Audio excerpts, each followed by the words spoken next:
Hello everyone. Today we have 8 hours of Rick and Morty psychology to fall asleep to. So sit back, relax, and let's get started with the video. What a psychologist would say about Rick.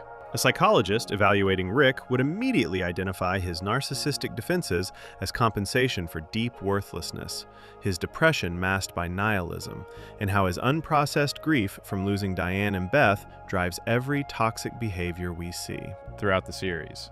Understanding Rick through actual psychological frameworks reveals he's not a god transcending human emotion.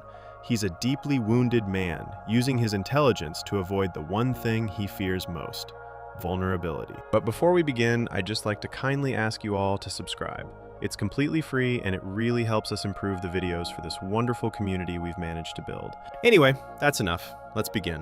What's actually wrong with Rick? If you brought Rick Sanchez into a therapist's office and forced him to sit through a proper psychological evaluation, the results would be striking. Not because he's difficult to diagnose, but because he checks nearly every box for multiple serious mental health conditions at the same time. Within the first few minutes of meeting him, a trained psychologist would notice the smell of alcohol in his breath, the dismissive way he talks about other people, and the barely hidden contempt he has for the entire process. By the end of the session, they would have pages of notes documenting one of the most complex psychological profiles they had ever encountered. Rick exhibits clear signs of major depressive disorder, alcohol use disorder, and traits consistent with both narcissistic and antisocial personality disorders. These are not mild cases. We are talking about severe, chronic conditions that have been destroying his life and the lives of everyone around him for decades. But what makes Rick particularly interesting from a clinical perspective is how these conditions interact with each other, creating a psychological storm that most people never experience. His depression feeds his drinking enables his reckless behavior, and his narcissistic defenses protect him from feeling the full weight of what he has become. The evidence for major depressive disorder appears throughout the series, but one moment stands out above all others. In the episode Autoerotic Assimilation, Rick reunites with Unity, a hive mind entity he once dated. They spend time together, partying and causing chaos across an entire planet.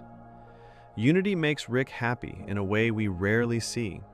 He laughs, he relaxes, he seems almost at peace. But then Unity leaves him, explaining through a letter that being with Rick brings out the worst parts of her.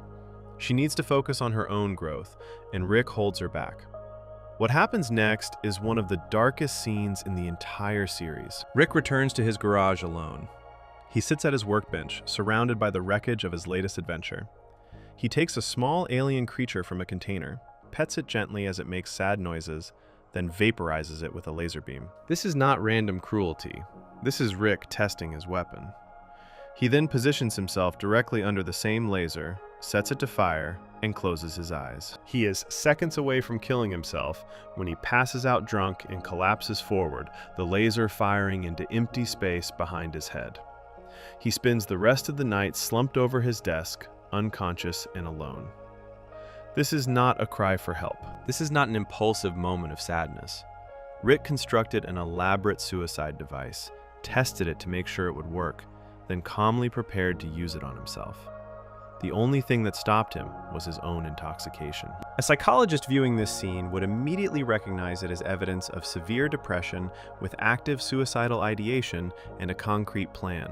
The fact that Rick does not talk about this moment afterward, that he never mentions it or seeks help, shows how deeply he has internalized his pain. He carries this level of despair with him constantly, hidden behind sarcasm and scientific achievements. The depressive symptoms go beyond this single episode. Rick consistently exhibits anhedonia, which means he struggles to feel pleasure from normal activities. Nothing impresses him, nothing excites him. He has seen infinite dimensions, infinite possibilities, and it all feels meaningless. When Morty tries to show him something cool, Rick barely reacts. When his family celebrates holidays or important moments, he mocks them or shows up drunk. The only time Rick seems truly engaged is when he is solving impossible problems or facing deadly danger, which suggests he needs extreme stimulation just to feel anything at all. This emotional numbness is a core symptom of depression. He also shows significant sleep disturbance, another key diagnostic criterion. We frequently see Rick awake at all hours, working in his garage while the family sleeps. Sometimes he goes days without rest, fueled by whatever alien substances he has access to. Other times he passes out in random places, his body finally giving in to exhaustion. This irregular sleep pattern is not the schedule of a busy genius. It is the behavior of someone whose brain chemistry is fundamentally disrupted.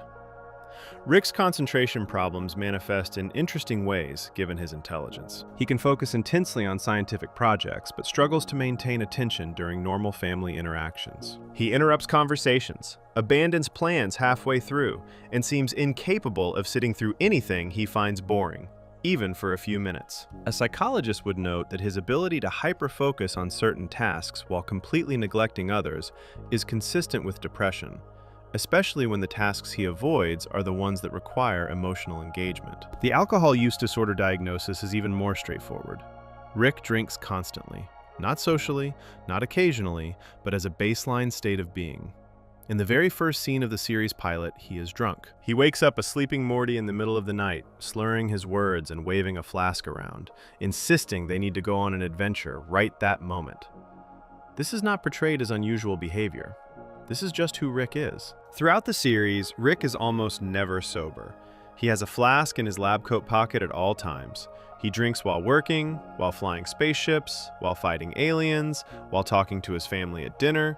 The frequency and quantity of his alcohol consumption far exceeds what any medical professional would consider safe.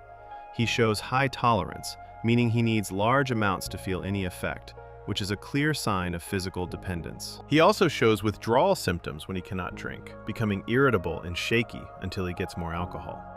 The most telling aspect of Rick's alcoholism is that he is completely unwilling to stop. When his family expresses concern, he dismisses it. When problems arise directly because of his drinking, he blames other factors. He has built his entire life around maintaining constant access to alcohol, and the thought of functioning without it seems impossible to him. This denial and continued use, despite obvious negative consequences, meets every criterion for severe alcohol use disorder. His drinking is not recreational. It serves a specific psychological function. Rick uses alcohol to numb emotional pain, to make social situations bearable, and to quiet the constant noise in his head. Without it, he would have to feel everything fully, and that level of consciousness is apparently unbearable for him. The alcohol creates a buffer between Rick and reality, allowing him to function in a world that he finds fundamentally disappointing. The question of personality disorders becomes more complex. Rick displays many traits associated with narcissistic personality disorder. He has an inflated sense of his own importance, though in his case, this presents an interesting problem. Most narcissists exaggerate their abilities and achievements. Rick actually is the smartest person in the universe. He actually can do impossible things. He actually is objectively superior to almost everyone around him in terms of raw intellectual capability. So when he acts superior, he is not being delusional. He is being accurate.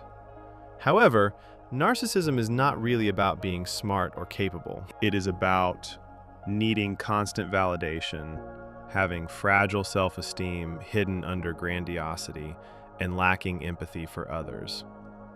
Rick shows all of these traits. Despite his genius, he constantly needs to prove himself. He cannot let anyone be right when he is wrong.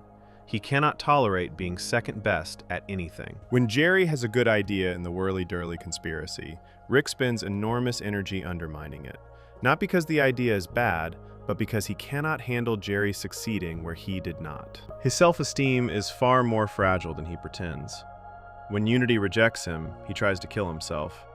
When Bird Person chooses revolution over friendship, Rick spirals. When his family seems happy without him, he creates situations that force them to need him again. His grandiose behavior is not confidence. It is a defense mechanism protecting a deeply insecure person who cannot tolerate any evidence that he might not be as important as he tells himself he is. The empathy deficit appears most clearly in how Rick treats strangers. He views most people as insignificant, their lives meaningless, because he knows infinite versions of them exist across dimensions. He kills without hesitation or remorse when it serves his purposes. He manipulates entire civilizations for minor conveniences. The microverse battery in his car is powered by an entire population of beings who do not even know they are enslaved. When confronted about this in The Ricks Must Be Crazy, Rick shows no guilt. He simply argues that his actions are justified because he is smarter than them. But Rick does show empathy for his family, at least sometimes. He saves Morty's life repeatedly, often at significant personal risk. He shows genuine affection for his grandchildren in unguarded moments. This selective empathy is more consistent with narcissism than with true antisocial personality disorder. He can care about people, but only when they matter to his own sense of self. His family is an extension of his identity, so he protects them. Everyone else is expendable. The antisocial personality disorder traits are also prominent. Rick has repeatedly violated laws and social norms since childhood. He shows no remorse for destructive actions. He is impulsive, making dangerous decisions without considering consequences. He is deceitful, lying easily and often. He is irritable and aggressive, getting into physical fights despite being an old man. He fails to plan ahead, jumping into situations that any reasonable person would avoid. These behaviors have been consistent throughout his adult life, which is necessary for the diagnosis. A psychologist evaluating Rick would notice how these conditions reinforce each other. His depression makes him drink more. His drinking impairs his judgment, leading to narcissistic and antisocial behaviors. These behaviors damage his relationships, which deepens his depression. The cycle continues, each condition making the others worse, creating a pattern that becomes harder to break over time. They would also notice what Rick does not show. He does not have psychotic symptoms. His perception of reality is accurate, even if his emotional responses are disturbed. He does not have manic episodes. His energy and grandiosity are consistent, not cyclical. He does not show signs of intellectual disability or cognitive decline. His memory, reasoning, and problem-solving abilities remain sharp despite decades of alcohol abuse, which is actually unusual and might relate to his unique biology. The formal diagnosis would likely include multiple entries: major depressive disorder, recurrent, severe; alcohol use disorder, severe; narcissistic personality disorder traits; antisocial personality disorder traits. The report would note that these conditions have been present for decades, that they cause significant impairment in social and occupational functioning, and that the patient shows no motivation to change. The prognosis would be poor without intensive treatment, which the patient would almost certainly refuse. But here is what makes Rick's case truly interesting from a psychological perspective. These diagnostic labels describe his symptoms, but they do not explain them. They tell us what is wrong with Rick, but not why he became this way. Depression and alcoholism and personality disorders do not appear out of nowhere. They develop in response to something, usually something in a person's history that shaped how they see themselves and the world. Before we move on, make sure to subscribe if you're enjoying this breakdown. To understand Rick, we cannot stop at the diagnosis. We need to look deeper at the events that created these patterns in the first place, because somewhere in Rick's past lies a wound so deep that it warped his entire personality around it, turning a once normal person into the broken, brilliant, self-destructive man we see now. That wound is where the real story begins. Section 2. The origin of pain. Trauma as the root cause. Every psychological profile has an origin story. Behind every set of symptoms, every destructive pattern, every defense mechanism, there is usually a moment or series of moments that set everything in motion. For Rick Sanchez, that moment is crystal clear. His entire personality structure, all of his problems, every toxic behavior and self-destructive choice can be traced back to a single traumatic event that destroyed his life and remade him into someone fundamentally different. A psychologist examining Rick's history would immediately identify this trauma as the root cause of everything else we see. Rick C137 was not always the cynical, alcoholic mess we know today. Before the trauma, he was something else entirely. He was what the show describes as a humble scientist, a man who lived a normal life with his wife Diane and their young daughter Beth. He worked on experiments in his garage, nothing too ambitious, just the projects of a smart person exploring interesting questions. He had a family he loved. He had a simple, stable existence. There was no portal gun, no interdimensional travel, no infinite adventures.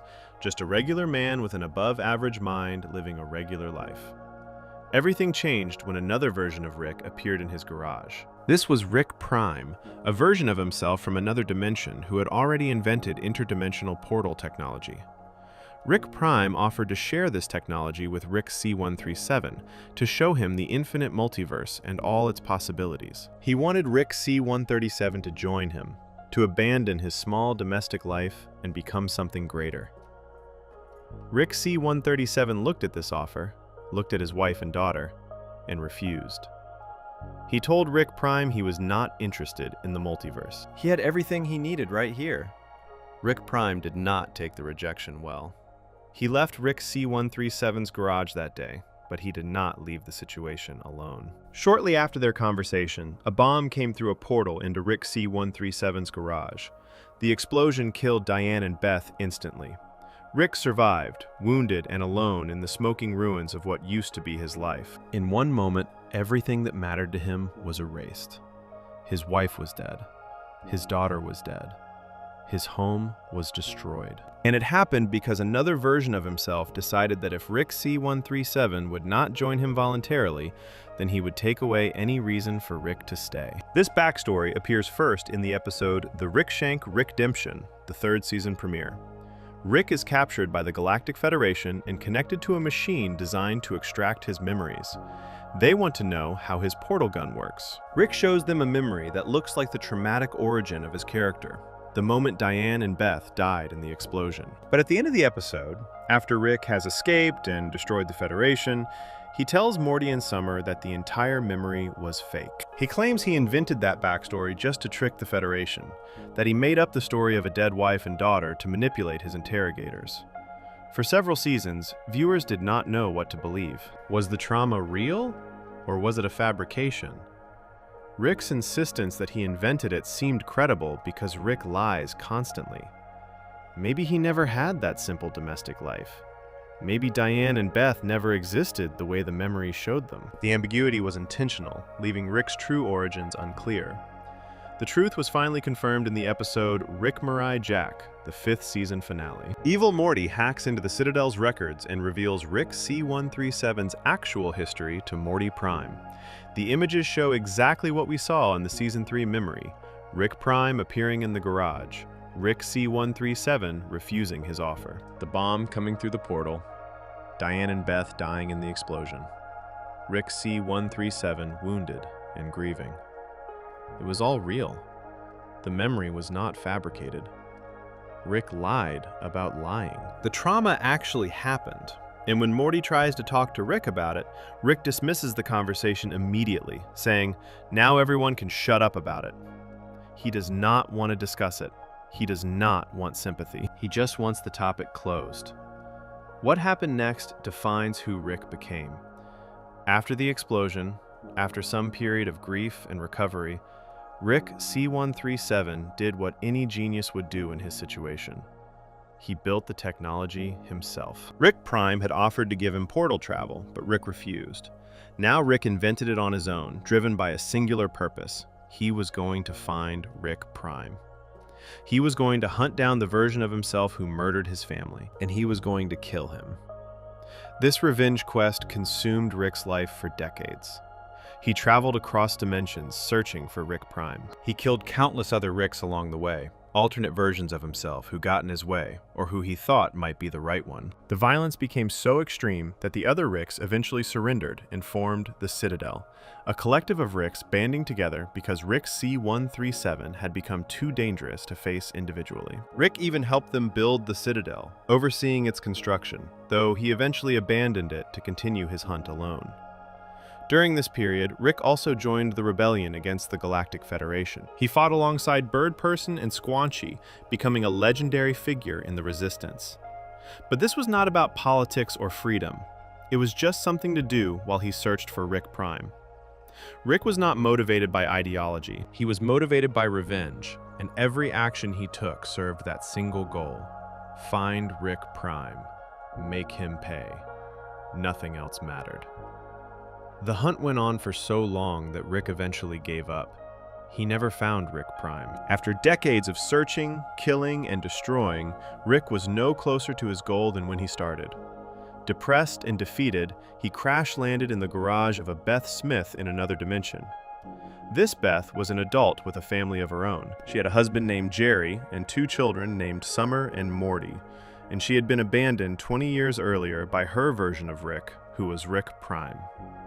Rick C-137 realized this dimension offered him something. He could not get revenge, but he could have a replacement family. A new Beth, a new chance, a new reason to keep existing. So Rick C-137 moved in and took Rick Prime's place. He pretended to be the Rick who belonged to this family. He never told them the truth. He never explained that their real grandfather had abandoned them, that he was a different Rick entirely, that his original Beth was dead and they were just substitutes. He simply inserted himself into their lives and started going on adventures with Morty, using the boy as camouflage because Morty's brainwaves somehow masked Rick's presence from his enemies. This is where the series begins, with Rick already living a lie, already using a replacement family to fill a void that can never truly be filled. But the story of Diane gets even worse. In the episode Solarix, Rick accidentally resets the portal system, sending all interdimensional travelers back to their home dimensions. Rick finds himself back in his original dimension C-137, standing in his old house where Diane and Beth died. The house has been abandoned for decades, a shrine to his dead family. And inside, he discovers something he created years ago. An artificial intelligence version of Diane. The Diane AI is not a companion or a comfort, it is a punishment. Rick programmed it to sound like Diane calling to him from another room, constantly reminding him that she is dead, constantly urging him to get revenge on her killer. The AI exists only to haunt him, to make sure he never forgets what he lost or what he failed to do about it. Rick created his own ghost, his own psychological torture device, and left it running in his abandoned home for years. When he encounters it again in this episode, he tells the AI that he is done, that he has a new family now, that he needs to move on. But the AI points out something important. If Rick got reset to his home dimension, then Rick Prime probably got reset too. The hunt is not over. The killer is within reach. Rick almost gives in, almost starts the revenge quest again, but Morty talks him out of it, reminding him that he has a family in another dimension who needs him. Rick agrees and leaves dimension C-137 behind, supposedly putting his past to rest. Except, the AI was right. Rick Prime was reset. And Rick's attempt to move on was premature. The revenge story finally concludes in Season 7. In the episode Unmortrican, Rick C-137 finally tracks down Rick Prime, and they have their ultimate confrontation. Rick discovers that Rick Prime did not just kill his Diane. He killed many Dianes across multiple dimensions, targeting the Dianes of Rick's who refused his offer. And then he went further. Rick Prime invented a weapon called the Omega device that allowed him to erase someone from every dimension simultaneously. He used this device on Diane, eliminating every version of her across the entire multiverse. Diane does not exist anywhere anymore, except in memories. She was not just killed, she was erased from reality itself. Rick Prime built an elaborate trap to kill the Ricks who came hunting for him, including a robot wearing Diane's face as a final psychological weapon. Rick C-137 survives the trap and finally gets his hands on Rick Prime. The fight that follows is brutal. Rick beats Rick Prime to death with his bare fists, pounding him into the ground until there is nothing left. He finally gets his revenge. He finally kills the person who destroyed his life. And when it is over, when Rick Prime is dead and gone, Rick feels nothing. The victory is empty. Killing his family's murderer does not bring them back. It does not heal anything. It just ends the quest that gave his life purpose for decades. A psychologist analyzing this history would recognize it as one of the most severe trauma cases imaginable. Rick did not just lose his family to an accident or illness. He watched them murdered in an explosion specifically designed to punish him for his choices. The trauma was sudden, violent, and intentional. Someone targeted him and his family because of who he was. That kind of trauma creates a very specific type of psychological damage. The loss itself would cause complex grief, a prolonged mourning process complicated by trauma, guilt, and the circumstances of the death. Rick never had a chance to say goodbye. He never had time to process what happened. One moment his wife and daughter were alive, and the next they were gone. The suddenness would make it nearly impossible to accept the reality of their death. His mind would keep expecting them to come back, would keep looking for them, would struggle to adjust to a world where they no longer exist. The guilt would be overwhelming. Rick's choice to refuse Rick Prime directly led to their deaths. If he had said yes, if he had agreed to join Rick Prime, Diane and Beth would still be alive.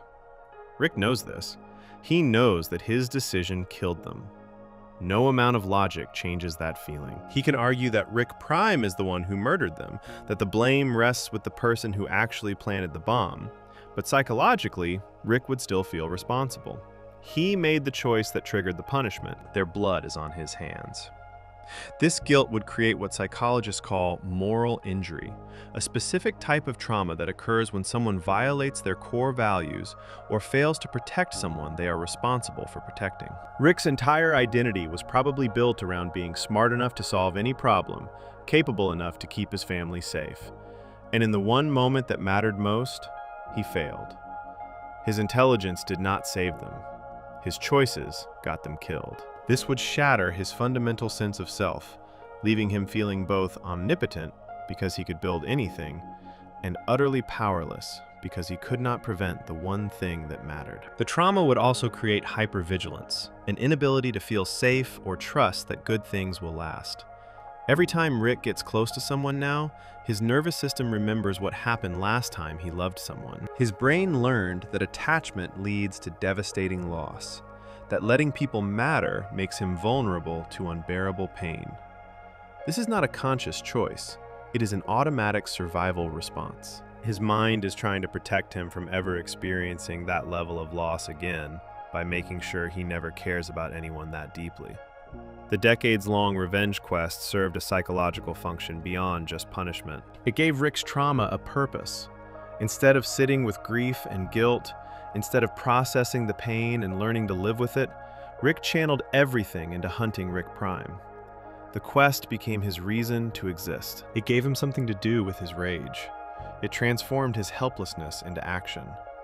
As long as he was hunting, he did not have to feel. As long as he had a target, he did not have to face the emptiness inside. But revenge does not heal trauma. Killing Rick Prime did not fix anything. It just removed the distraction that was keeping Rick from having to deal with his actual feelings. Now he has to face the reality that Diane is gone, that Beth is gone, that no amount of violence will bring them back, and he has no idea how to live with that truth. This is the wound at the center of Rick's psychology. Every symptom, every behavior, every defense mechanism we see in him traces back to this moment. His depression is unprocessed grief. His alcoholism is self-medication for unbearable pain. His narcissism is compensation for feeling powerless. His inability to form relationships is trauma-based hypervigilance. Everything wrong with Rick started when Diane and Beth died, and nothing has healed since then because Rick has never actually dealt with what happened. Before we move on, make sure to subscribe if you're enjoying this breakdown. But trauma does not just create symptoms. It changes how people relate to others, how they bond, how they connect. And to understand Rick's relationships, we need to look at how this trauma rewired his entire attachment system, turning him into someone who pushes away the very connections that might actually help him heal. Section 3. Attachment wounds. Why Rick can't connect. When someone experiences severe trauma, especially trauma involving the loss of loved ones, it fundamentally changes how their brain approaches relationships. The psychological term for this is attachment disruption. The brain's basic system for forming and maintaining emotional bonds gets damaged, rewired in ways that make future connections feel dangerous instead of safe. For Rick Sanchez, losing Diane and Beth did not just take away the people he loved. It destroyed his ability to love anyone else without overwhelming fear of loss. A psychologist would immediately recognize Rick's behavior as classic avoidant attachment style, taken to an extreme that borders on pathological. Avoidant attachment manifests in a consistent pattern. The person desires connection on some level, but cannot tolerate the vulnerability that comes with it. They push people away before they can be hurt. They maintain emotional distance even in close relationships. They intellectualize feelings instead of experiencing them.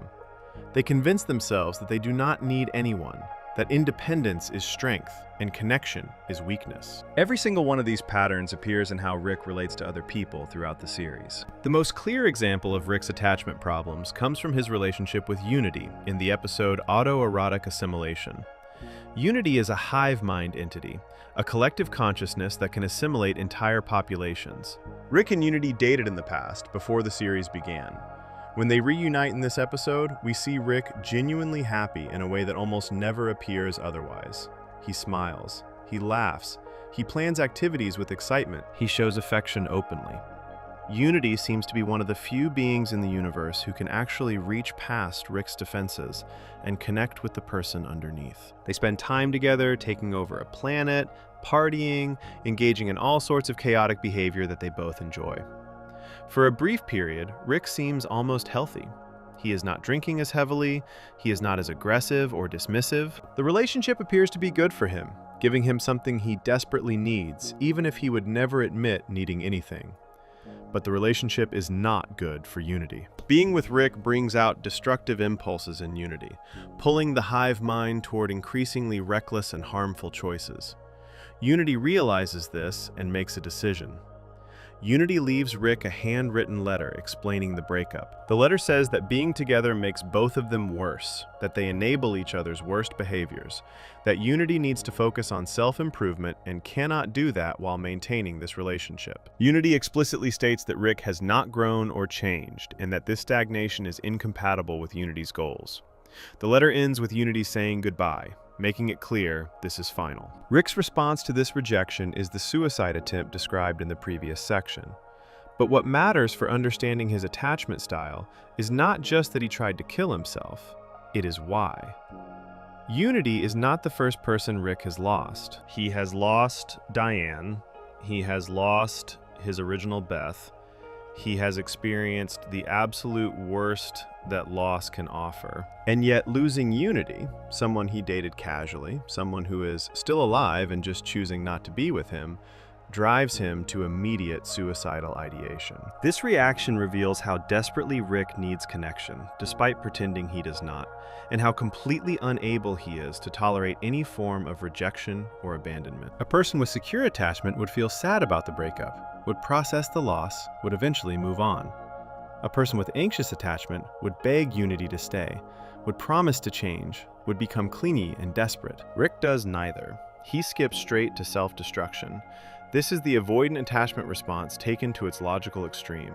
If he cannot have the connection, if he is being abandoned again, then there is no point in existing at all. He would rather die than feel the vulnerability of being left. What makes this even more psychologically revealing is that Unity did not actually abandon Rick in the same way Diane was taken from him. Unity made a healthy choice to end a toxic relationship. Unity is still alive, still existing, just not with Rick. But to Rick's traumatized attachment system, any form of separation feels like the same catastrophic loss. His brain cannot distinguish between death and departure, between murder and breakup. Loss is loss, and his nervous system responds as if he is back in that garage, watching his family die all over again. Rick's relationship with Bird Person shows the same attachment pattern from a different angle. Bird Person is Rick's oldest friend. They fought together in the rebellion against the Galactic Federation. They were in a band together called the Flesh Curtains. Bird Person knows Rick better than almost anyone, has seen him at his worst and best, and maintains genuine affection for him, despite everything. Bird Person is probably the closest thing Rick has to a best friend. And yet, Rick keeps Bird Person at a distance. In the episode Get Swifty, we learn about their shared history, but we also see how Rick talks about it. He is dismissive of the past, acting like it does not matter, like the friendship is not important. When Bird Person gets married in the episode The Wedding Squanchers, Rick shows up but spends the whole time being difficult and uncomfortable. He cannot simply be present and supportive, he has to mock the ceremony, has to maintain his defensive posture, has to prove that he does not really care, even though he clearly does. The wedding ends with the revelation that Bird Person's bride, Tammy, is actually a Galactic Federation agent. She shoots Bird Person in front of everyone, seemingly killing him. Rick's immediate response is to save his grandkids and escape. He does not stay to fight for Bird Person's body. He does not try to rescue his friend. He runs. And when the Federation comes after him, Rick turns himself in, partially to protect his family, but we never see him express grief about losing Bird Person. He just moves forward, as if it did not happen. Later in the series, in the episode Rick-ternal Friendshine of the Spotless Mort, Rick learns that Bird Person survived and is being held by the Federation in a damaged state. Rick enters Bird Person's mind to try to bring him back. Inside Bird Person's memories, we see moments from their shared past, including times when Bird Person tried to get closer to Rick and Rick pushed him away. At one point, Bird Person confronts Rick about this pattern, asking why Rick always maintains distance, why he never fully lets Bird Person in. Rick has no good answer. He just knows he cannot do it. Even in this high-stakes situation, where Rick is literally trying to save his best friend's life, he cannot be emotionally honest. He cannot admit how much Bird Person means to him. He cannot lower his defenses enough to have a real conversation. When Bird Person expresses anger about Rick withholding information about Bird Person's daughter, Rick does not apologize or explain himself. He just accepts the anger and moves on, maintaining the emotional wall even when it actively damages the relationship he is trying to save. This is avoidant attachment in action. Rick wants the friendship. He cares about Bird Person. He takes enormous risks to rescue him. But he cannot express any of that directly. He cannot be vulnerable. He cannot admit need or dependence. So he maintains a performance of not caring, a facade of independence, even when that facade is the exact thing destroying his relationships. Rick's relationship with his current family shows the same pattern. He lives with them. He goes on adventures with Morty constantly. He clearly has some attachment to Beth, Summer, and even occasionally Jerry, but he maintains strict emotional distance at all times. He insults them, he dismisses their feelings. He acts like they are burdens he tolerates rather than people he chose to live with.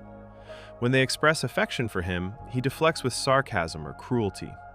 When they need emotional support, he offers technological solutions instead of comfort. In the episode The Whirly-Durly Conspiracy, Morty confronts Beth about how her relationship with Rick is damaging her children. Morty tells Beth that she is trying to prove herself worthy of Rick's love by acting like him, becoming narcissistic and irresponsible, and that this behavior is hurting both Summer and Morty. Beth responds by revealing that she believes she needs to earn Rick's approval because he so rarely tells her he loves her.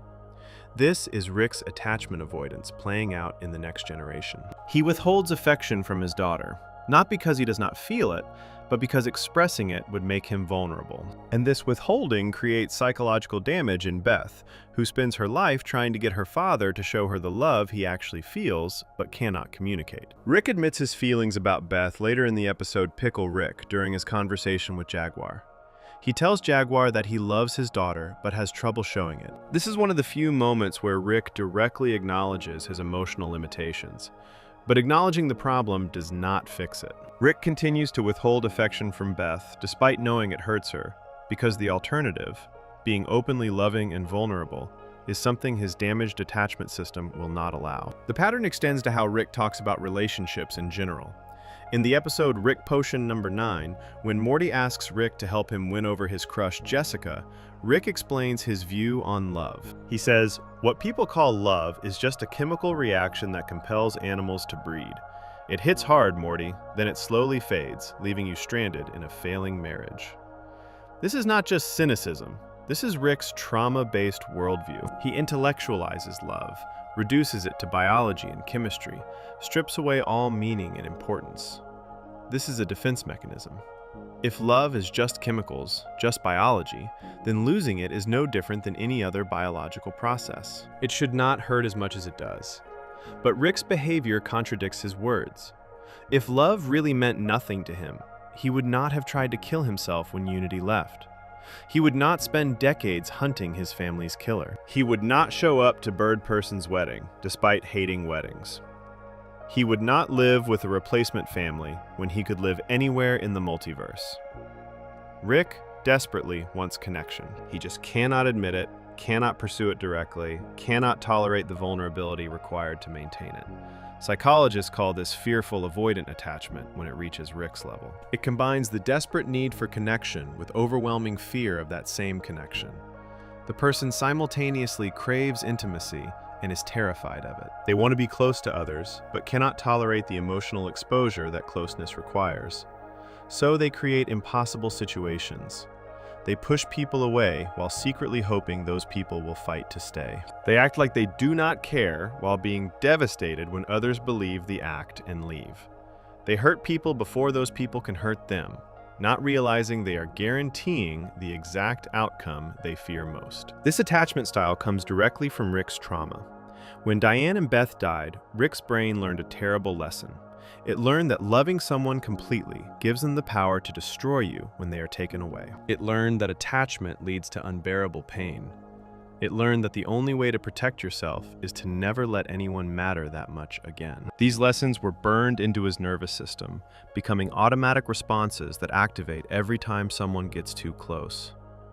The problem is that these protective mechanisms do not actually protect him.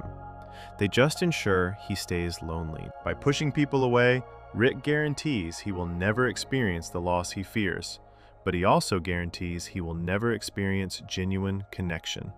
He has traded one form of pain for another. Instead of risking loss, he accepts isolation. Instead of facing the vulnerability of love, he settles for the constant ache of loneliness. Neither option is healthy, but his traumatized brain sees isolation as the safer choice. Rick's attachment wounds also explain his substance abuse. Alcohol and drugs are attachment substitutes. They provide comfort and relief without requiring any vulnerability. They do not abandon you, do not die, do not reject you. They are always there, always available, always predictable in their effects. For someone whose human attachments have been catastrophically disrupted, substances become the most reliable relationship in their life. Rick trusts alcohol in ways he cannot trust people because alcohol has never murdered his family or left him a breakup letter. The tragedy is that Rick's defenses make his worst fears come true. By refusing to be vulnerable, by pushing everyone away, by maintaining constant emotional distance, he ensures that people eventually give up on him. Unity leaves because being with Rick is toxic. Bird Person maintains distance because Rick will not let him closer. Beth develops her own psychological problems from trying to earn love from a father who cannot give it.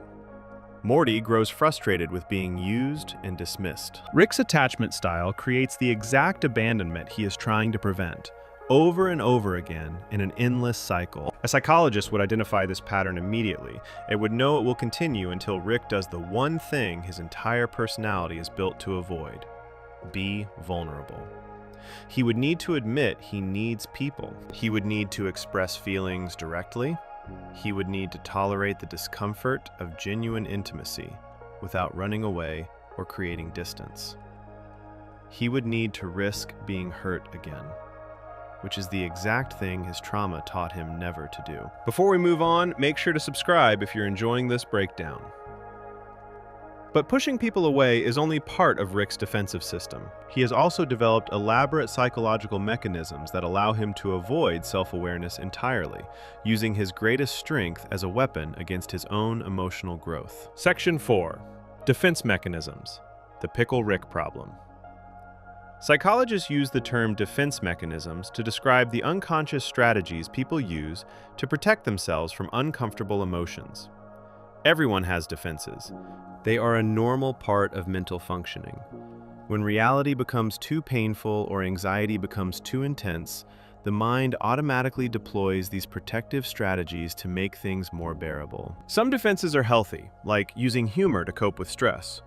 Others are less healthy, like denying obvious problems or projecting your own flaws onto other people. The key question is not whether someone uses defenses, but which defenses they use and how rigidly they rely on them. Rick Sanchez has developed one of the most elaborate defensive systems ever depicted in fiction. His primary defense mechanism is intellectualization, which means converting emotional experiences into abstract intellectual problems. Instead of feeling his feelings, Rick analyzes them. Instead of processing grief, he studies the chemistry of sadness. Instead of admitting vulnerability, he explains why vulnerability is illogical. This defense allows him to maintain the illusion of control over his inner life, treating his own emotions as data to be examined rather than experiences to be felt. But Rick takes this defense to an unprecedented level. He does not just intellectualize his emotions. He uses his scientific genius to physically transform reality so he never has to face emotional situations at all. The clearest example of this appears in the episode Pickle Rick, which is essentially a 20-minute case study in extreme avoidance behavior disguised as a comedic sci-fi adventure. The episode begins with Rick sitting on his workbench in the garage, except he is not in his normal form.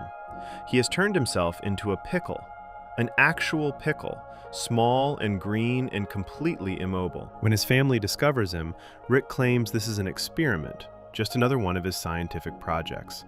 But Morty immediately notices something suspicious. There is a syringe hanging directly above Rick's pickle form, suspended by a string that runs through scissors attached to a timer. The timer is set to go off exactly when the family would be leaving for their scheduled therapy appointment with Dr. Wong.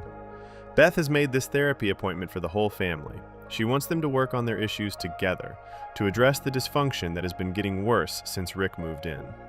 Rick clearly does not want to go. The syringe hanging above him contains a serum that would presumably turn him back into human form, and the timer would drop that serum onto him right after the family left for therapy.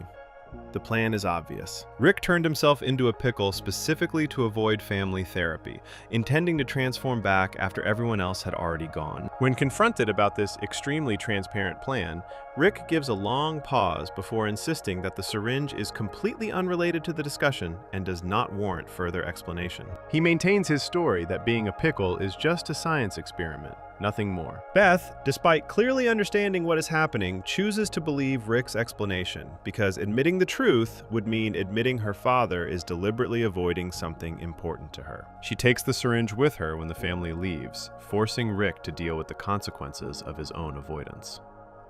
What happens next is pure defense mechanism in action. Unable to move on his own, Pickle Rick gets knocked off his workbench by a cat and washed into the sewers during a rainstorm. Any normal person in this situation would recognize they made a terrible mistake and would focus on getting help. But Rick does not ask for help. Instead, he sees this as an engineering challenge to be solved. He encounters a cockroach, bites down on its head, and discovers he can control its movements by stimulating its brain with his tongue. He builds a crude exoskeleton out of cockroach parts, creating mobility for his pickle body. This is intellectualization taken to a literal extreme. Rick has a serious emotional problem, his inability to participate in family therapy and address his relationships. Instead of dealing with that problem, he has transformed it into a series of technical problems. How do I move without limbs? How do I survive in the sewers? How do I build tools with limited resources? These are problems Rick can solve. These are challenges his intelligence can overcome, so he focuses entirely on them, using his genius to avoid thinking about why he is in this situation in the first place. The avoidance escalates. Rick builds a better exoskeleton from rat corpses he kills in the sewer.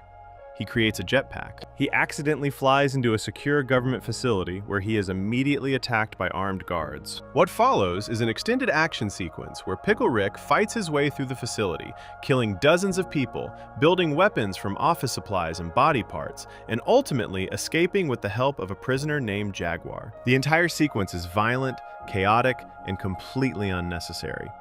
Rick could have called his family at any point. He could have asked Beth to bring him the serum. He could have admitted he made a mistake and needs help. But asking for help would require admitting vulnerability. It would require acknowledging that he needs other people, that he made a bad decision, that his avoidance strategy backfired. Rick's defenses will not allow any of that. So instead of asking for help, he fights an entire government agency. Instead of admitting error, he turns his predicament into an adventure. Instead of facing his emotional problem, he creates dozens of physical problems that he can solve through violence and ingenuity. The defense mechanism has taken over completely, making everything worse while maintaining the illusion that Rick is still in control. During his escape, Rick has a brief conversation with Jaguar. the prisoner who helps him. Jaguar asks why Rick is doing all of this, why he is fighting so hard when he could have just avoided the situation entirely. Rick admits to Jaguar that he loves his daughter, but has trouble showing it. This is a rare moment of honesty, a crack in the defensive wall. Rick acknowledges his emotional limitation directly, but the moment passes quickly, and Rick does not pursue the insight any further. He has more immediate problems to solve, more physical challenges to overcome, more ways to avoid thinking about what he just admitted. Meanwhile, the rest of the family is actually attending therapy with Dr. Wong. Beth spends most of the session deflecting, insisting that the real problems are minor behavioral issues like Summer sniffing pottery enamel or Morty peeing in his desk. She does not want to discuss Rick's absence or what it means. She does not want to examine the family dysfunction that Rick's presence has created. She, like her father, is using intellectual defenses to avoid emotional truth. She would rather debate the definition of problems than admit her family has serious issues. Dr. Wong sees through this immediately. She points out that the children's behavioral problems are symptoms of living in a household where showing emotions is not safe, where vulnerability is punished, where they have learned to channel their feelings into destructive actions because direct emotional expression is not permitted. Beth becomes defensive, arguing with Dr. Wong, insisting the therapist does not understand the situation. This is classic resistance in therapy, the client's defenses pushing back against insights that threaten their psychological equilibrium. Rick eventually shows up at the therapy office, still in pickle form, covered in blood and rat guts and sewage. He needs the syringe that Beth took, the serum that will turn him back into human form. His entire elaborate plan has failed. His defenses have led him through the sewers, through a government facility, through dozens of corpses, and he has ended up exactly where he tried to avoid being, at family therapy. The avoidance has been completely unsuccessful. He is going to have to sit through at least part of the session he worked so hard to escape. Dr. Wong is fascinated by Rick's appearance. She asks him directly why he did not want to come to therapy. Rick's response is one of the most revealing speeches in the entire series. He says, "Because I don't respect therapy. Because I'm a scientist. Because I invent, transform, create, and destroy for a living, and when I don't like something about the world, I change it." And I don't think going to some rented office in a strip mall to listen to an agent of averageness explain which words mean which feelings has ever helped anyone do anything. I think it's helped a lot of people get comfortable and stop panicking, which is a state of mind we value in the animals we eat, but not something I want for myself. I'm not a cow. I'm a pickle when I feel like it. This speech is pure intellectualization. Rick is taking his emotional avoidance and reframing it as a philosophical position. He is not avoiding therapy because he is afraid of vulnerability. He is avoiding it because he is too smart for it, because his intelligence gives him better options, because emotional work is beneath him. He transforms his defense mechanism into an identity statement. Being unwilling to do emotional work becomes evidence of his superiority rather than evidence of his dysfunction. This is intellectualization at its most sophisticated, using brilliant reasoning to justify fundamentally unhealthy behavior. Dr. Wong does not accept this framing. She responds with an analysis that cuts straight through Rick's defenses. She says, "Rick, the only connection between your unquestionable intelligence and the sickness destroying your family is that everyone in your family, you included, use intelligence to justify sickness. You seem to alternate between viewing your own mind as an unstoppable force and as an inescapable curse. And I think it's because the only truly unapproachable concept for you is that it's your mind, within your control. You chose to come here, you chose to talk, to belittle my vocation, just as you chose to become a pickle. You are the master of your universe, and yet you are dripping with rat blood and feces, your enormous mind literally vegetating by your own hand." This is a perfect diagnosis of Rick's defensive system. Dr. Wong identifies exactly what he is doing. He alternates between seeing his intelligence as all-powerful and seeing it as a curse he cannot escape. Both views are ways of avoiding responsibility. If his mind is unstoppable, then his actions are justified. If his mind is a curse, then his actions are not his fault. Either way, he does not have to examine his choices or change his behavior. Dr. Wong points out that the truth is neither of these things. His mind is within his control. He chose to turn into a pickle, He chose to fight through the sewers. He chose all of it. And those choices have left him literally covered in filth, his genius wasted on elaborate avoidance. She continues, I have no doubt that you would be bored senseless by therapy, the same way I'm bored when I brush my teeth and wipe my ass. Because the thing about repairing, maintaining, and cleaning is it's not an adventure. There's no way to do it so wrong you might die. It's just work. And the bottom line is, some people are okay going to work. And some people, well, some people would rather die. Each of us gets to choose. This is the core truth about defense mechanisms.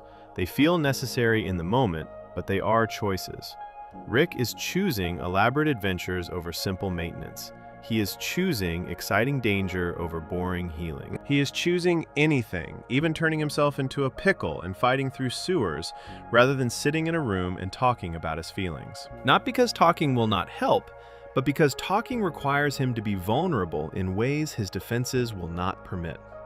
The adventures feel like strength.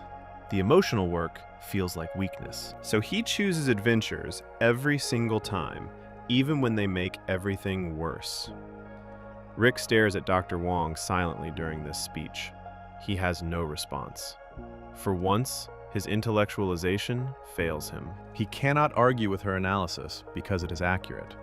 He cannot dismiss her as stupid because she has clearly understood something real about him. His defense mechanism has been named, explained, and shown to be exactly as dysfunctional as it actually is. He is momentarily stripped of his protective layer, forced to see himself as others see him. But the moment does not last. On the drive home after therapy, Rick apologizes to Beth for lying. He uses the syringe to turn back into human form. Summer and Morty express interest in continuing therapy, suggesting they found it helpful and want to go back. This could be a turning point. This could be the moment where the family commits to doing the actual work of healing. Instead, Rick and Beth immediately start mocking Dr. Wong. They make fun of her insights, dismiss therapy as useless, and make plans to go out drinking together. The children's request is completely ignored. This is Rick's defenses reasserting themselves, and Beth enabling them. The moment of clarity is past. The threat has been neutralized. Now, Rick can return to his normal patterns, can restore his protective mechanisms, can go back to avoiding anything that requires emotional honesty. And he brings Beth with him, teaching her that when therapy gets too close to real insights, the correct response is to mock it and get drunk. The defensive system not only protects itself, but reproduces itself in the next generation. The entire episode functions as a perfect illustration of how defense mechanisms work in the real world. They start with an uncomfortable emotion or situation. The person deploys a defense to avoid feeling that discomfort. The defense creates new problems. Those problems require more defenses. The situation escalates until the person is doing increasingly absurd things, all in service of not feeling the original feeling. And at the end, even when the dysfunction becomes obvious, even when someone points it out directly, the person returns to the same defenses because the alternative, actually feeling the uncomfortable feeling, remains too threatening to tolerate. Rick's use of his intelligence as a defense mechanism appears throughout the series, not just in this episode. Whenever emotional situations arise, Rick responds by creating a technological solution. When he is sad, he builds something. When relationships get complicated, he invents a device that bypasses the complication. When therapy recommends emotional work, he literally transforms his body to avoid it. His genius, which could be used for genuine growth and healing, instead becomes the primary tool for avoiding growth and healing. Psychologists call this type of defense intellectualization, when it involves converting emotions into thoughts, and acting out when it involves transforming emotional problems into behavioral dramas.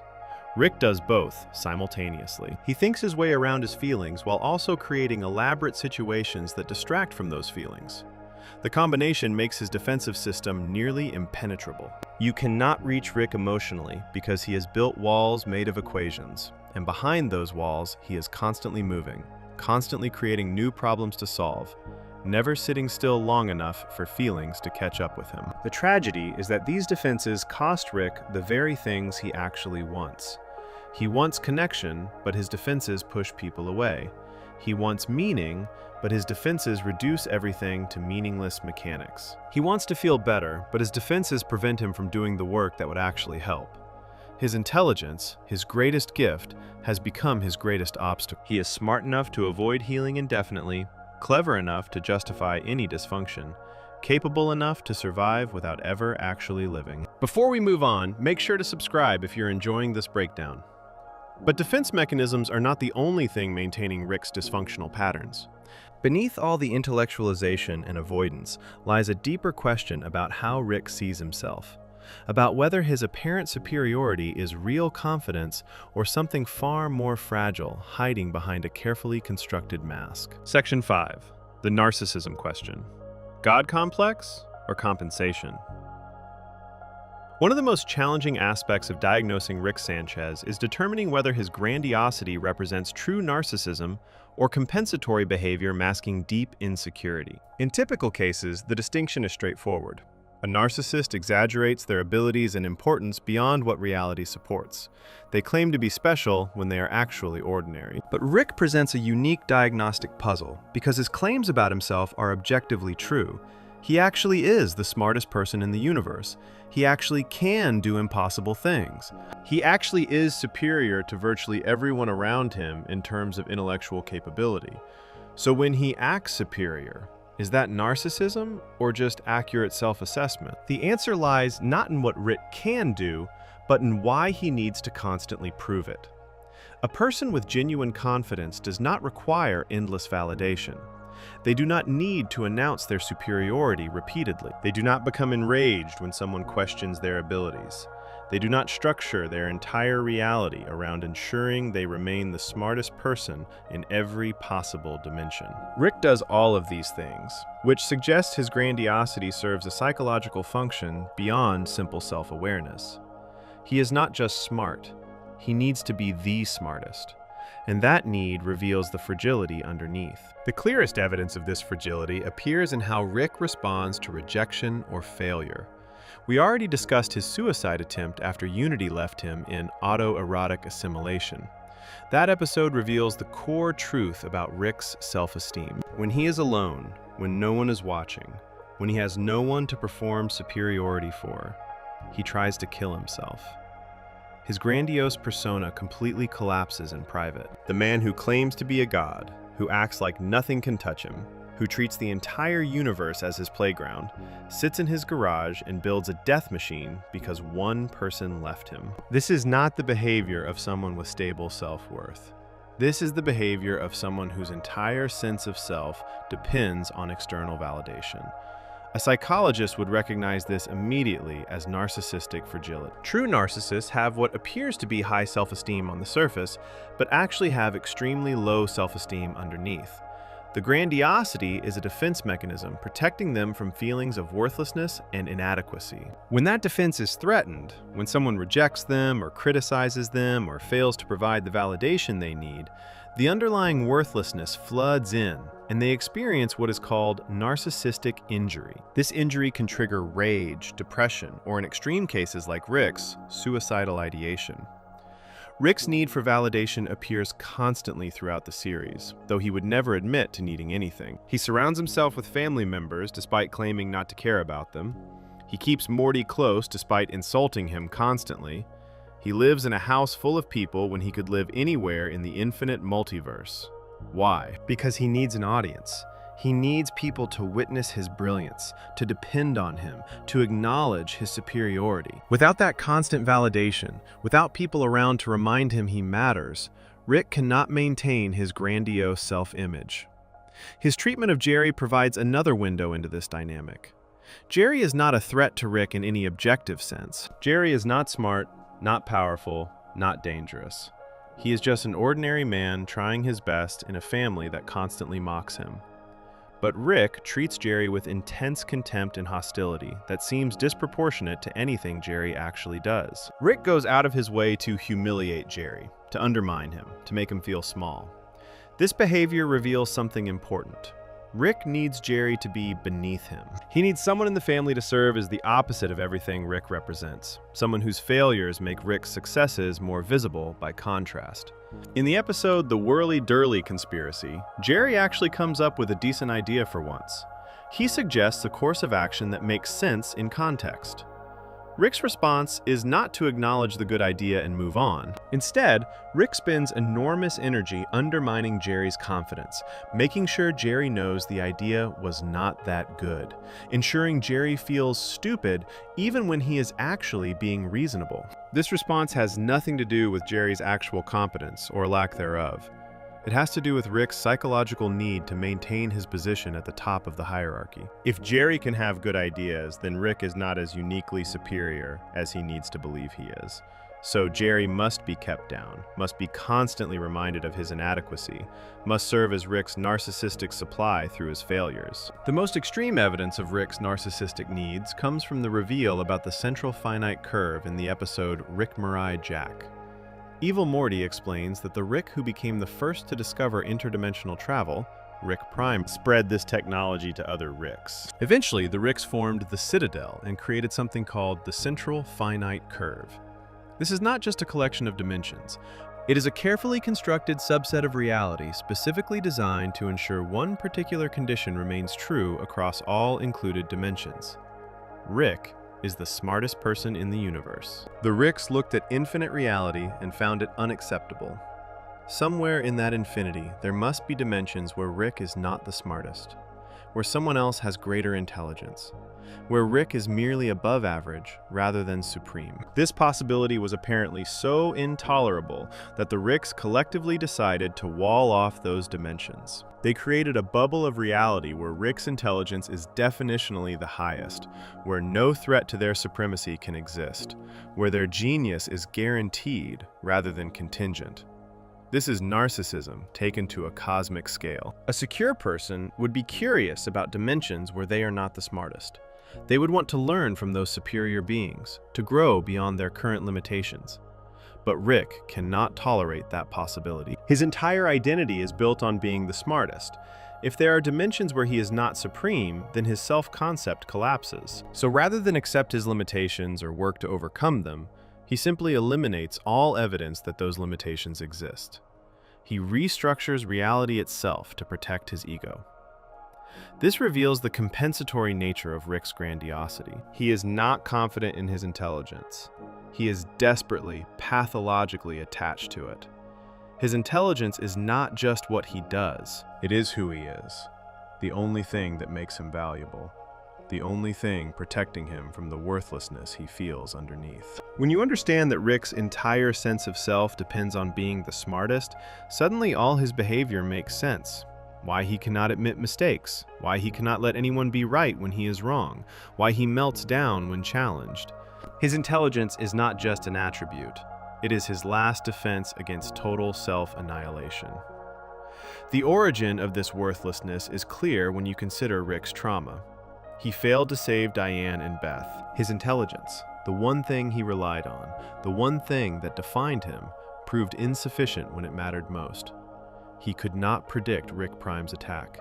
He could not prevent the bomb. He could not save his family. In that moment, Rick learned a terrible lesson. Being smart is not enough. You can be the smartest person in the room and still lose everything that matters. Your intelligence does not make you powerful. It does not make you safe. It does not protect the people you love. This realization would shatter anyone's self-concept. But for Rick, it was especially devastating because intelligence was his primary source of identity and self-worth. If being smart could not save his family, then what good was it? What was the point of his genius if it failed him in the one moment that mattered?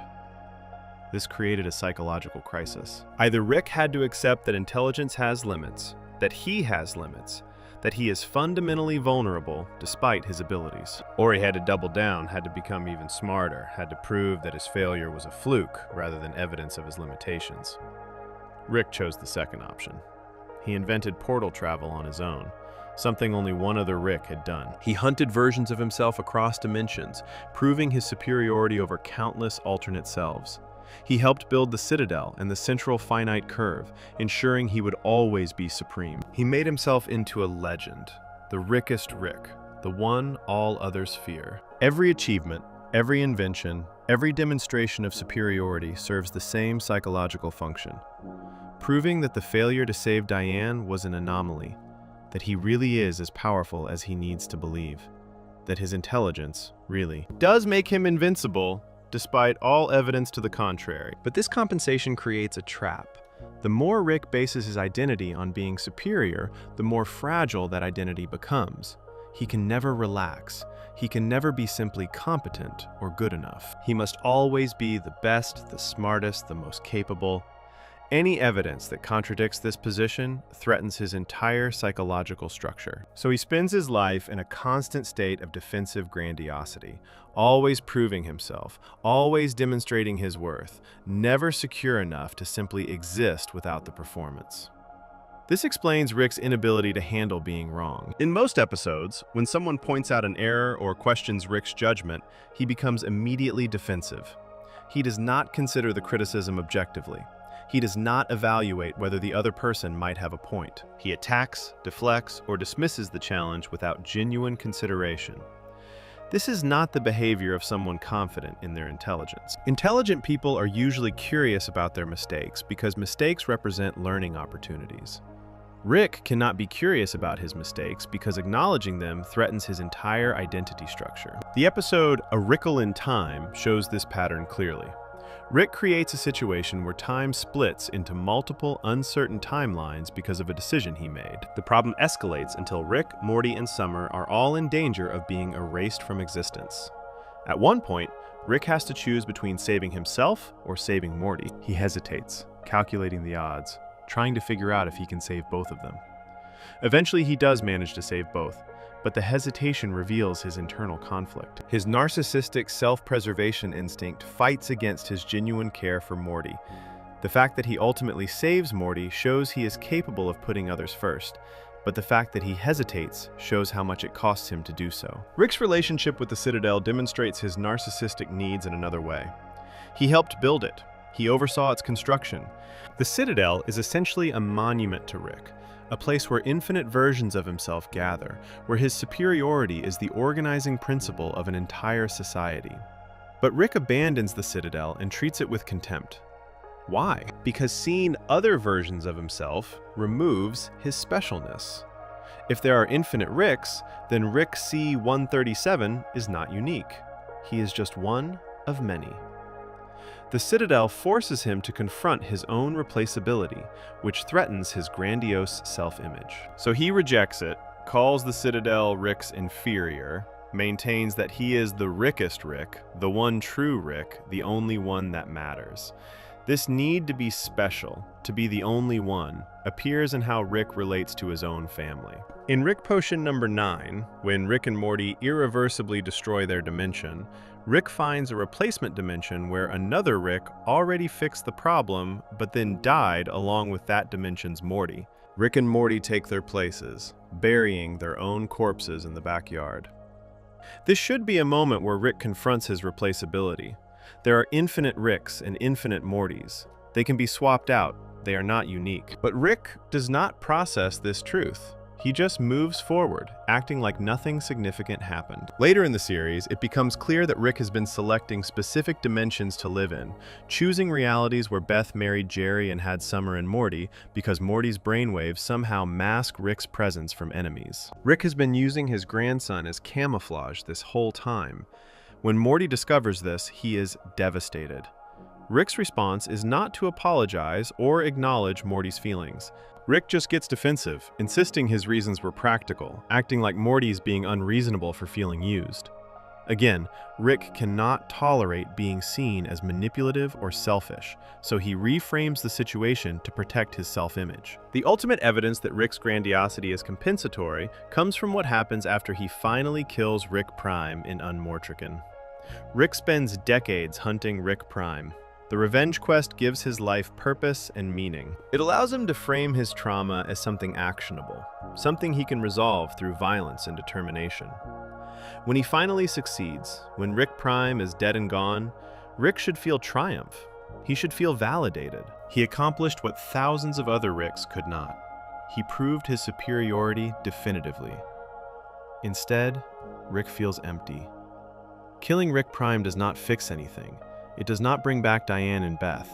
It does not heal his trauma. It does not make him feel better about himself. The revenge was supposed to prove something, supposed to demonstrate that Rick is powerful enough to avenge his family. But it proves nothing. Diane is still dead. Beth is still dead. Rick is still broken. And now he does not even have the quest to distract him from those facts.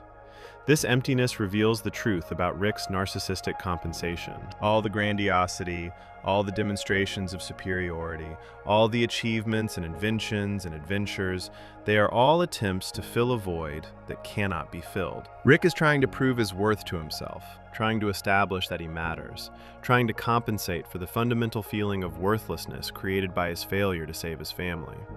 But no amount of success can erase that failure. No amount of genius can change what happened.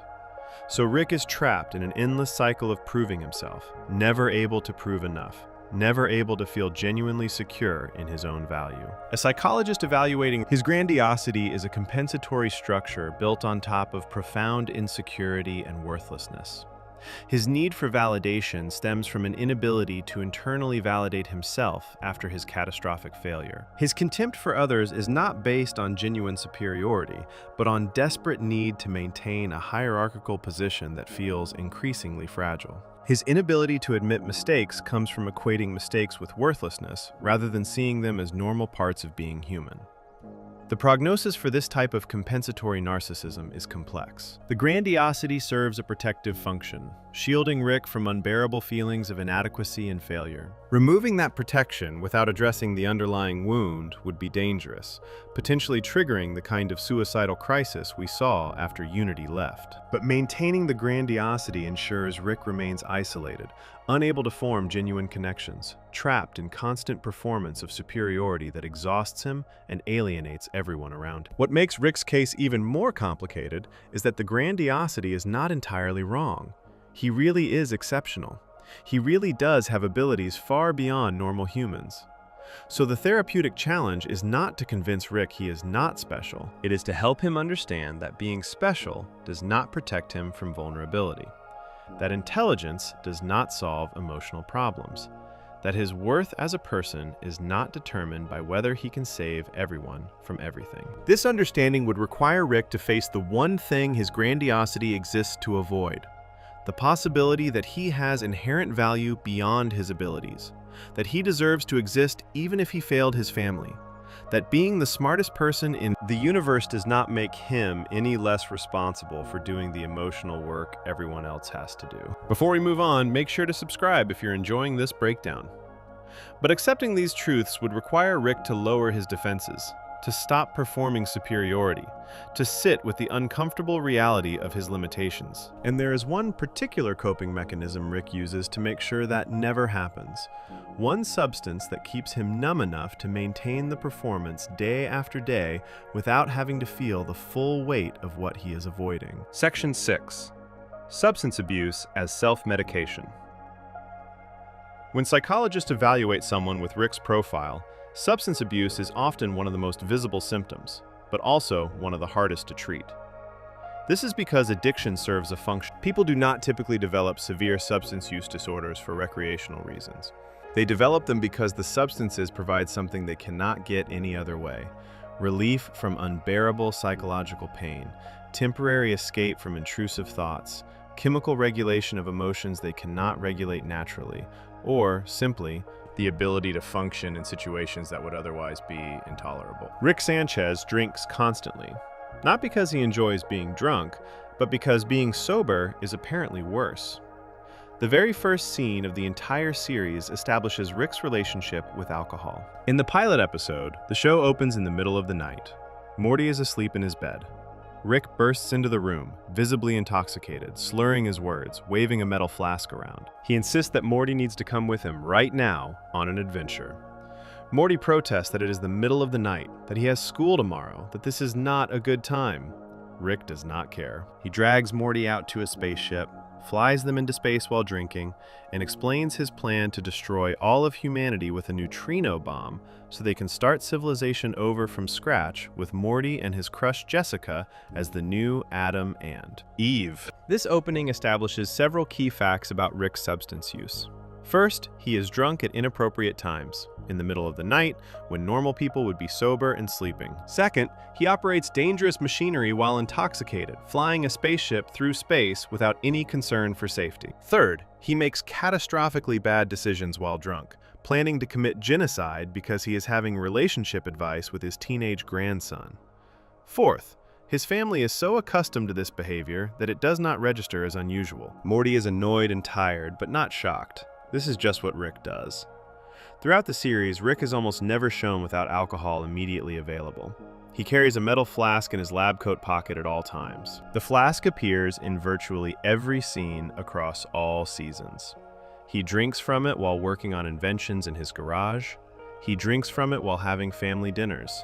He drinks from it while fighting aliens. He drinks from it while flying through space. He drinks from it during conversations, during crises, during celebrations, during ordinary moments. The flask is as much a part of Rick as his blue hair or his unibrow. It is not an accessory he sometimes has. It is a constant companion he cannot function without. The frequency and quantity of Rick's drinking far exceeds social or recreational use. He does not drink to enhance enjoyable experiences. He drinks to make all experiences tolerable. In episodes where Rick is shown working on complex scientific projects, the flask is always nearby. He takes drinks while calculating equations, while assembling devices, while conducting experiments that require precision and focus. A normal person would avoid alcohol during tasks requiring concentration. Rick apparently requires alcohol to concentrate at all. This suggests he has developed such high tolerance that alcohol no longer impairs his functioning in obvious ways, which is a clear sign of physical dependence. His tolerance level is extraordinary, even by the standards of severe alcoholism. In multiple episodes, Rick consumes amounts of alcohol that would incapacitate or kill a normal person, and he remains functional. He participates in extended action sequences while drinking. He solves complex problems while intoxicated. He maintains conversations, operates equipment, and makes scientific breakthroughs, all with blood alcohol content that should make these activities impossible. This tolerance did not develop overnight. It represents years or decades of consistent, heavy drinking that has fundamentally altered his body's response to alcohol. The show also depicts Rick using various alien substances beyond alcohol. He mentions and is shown using drugs from other dimensions, chemicals with effects that do not exist on Earth. In some episodes, he is visibly under the influence of substances other than alcohol, showing altered states that suggest he uses whatever is available to change his mental state. This pattern of polysubstance use is common in people who are self-medicating. They are not attached to a particular drug. They are attached to the effect of being chemically altered, of not having to experience their baseline mental state. Rick's drinking serves specific psychological functions that become clear when examining when he drinks most heavily. He drinks when alone, which rules out social motivations. He drinks when stressed, which suggests anxiety management. He drinks when facing emotional situations, which suggests avoidance. He drinks when things are going well, which suggests inability to tolerate positive emotions. Essentially, Rick drinks in response to all emotional states, using alcohol to flatten his affect regardless of what he is feeling.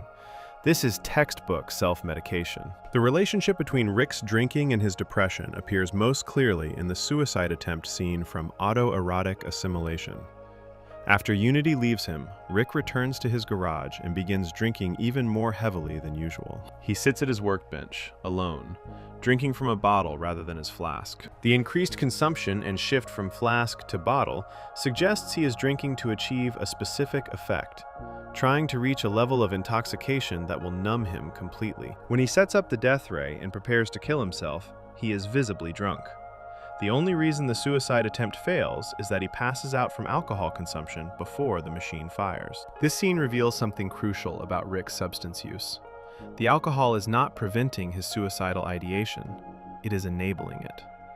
When Rick is drunk enough to lower his inhibitions, his true feelings emerge. The grandiosity drops away. The defensive sarcasm disappears. What remains is someone in such profound psychological pain that death seems preferable to consciousness. The alcohol does not make him happy or relaxed or content. It just makes him numb enough to consider ending everything. This is not recreational drinking. This is drinking to suppress suicidal depression, and it is barely working. Rick's inability to function without alcohol appears in episodes where he is separated from it. While the show does not often depict Rick going through formal withdrawal, there are moments where his access to substances is limited and his behavior noticeably deteriorates. He becomes more irritable, more impulsive, more likely to make reckless decisions. The baseline level of chemical support that alcohol provides is so integrated into his functioning that removing it destabilizes him immediately. This is physical dependence in action. His body and brain have adapted to constant alcohol presence, and normal functioning now requires maintaining that chemical state. The psychological dependence is even more obvious. Rick uses alcohol to cope with every difficult emotion and situation. When something goes wrong, he drinks. When someone challenges him, he drinks. When he has to attend family events, he drinks. When he faces his own thoughts, he drinks. The alcohol has become his primary coping mechanism, the tool he reaches for automatically whenever internal or external stress appears. This means he has never developed healthy coping skills for these situations. He does not know how to manage anxiety without alcohol. He does not know how to process emotions without chemical assistance. He does not know how to exist comfortably in his own mind without pharmaceutical intervention. This creates a vicious cycle that psychologists frequently see in trauma survivors who develop substance use disorders. The trauma creates unbearable psychological pain. The person discovers that substances temporarily relieve that pain. They begin using substances regularly to maintain relief. The substances prevent them from processing the trauma naturally. The unprocessed trauma continues generating pain. The person needs increasingly large amounts of substances to manage the increasing pain. The substance use creates additional problems in their life. These problems generate more pain. The cycle continues, with the person becoming more dependent on substances while simultaneously becoming more damaged by them.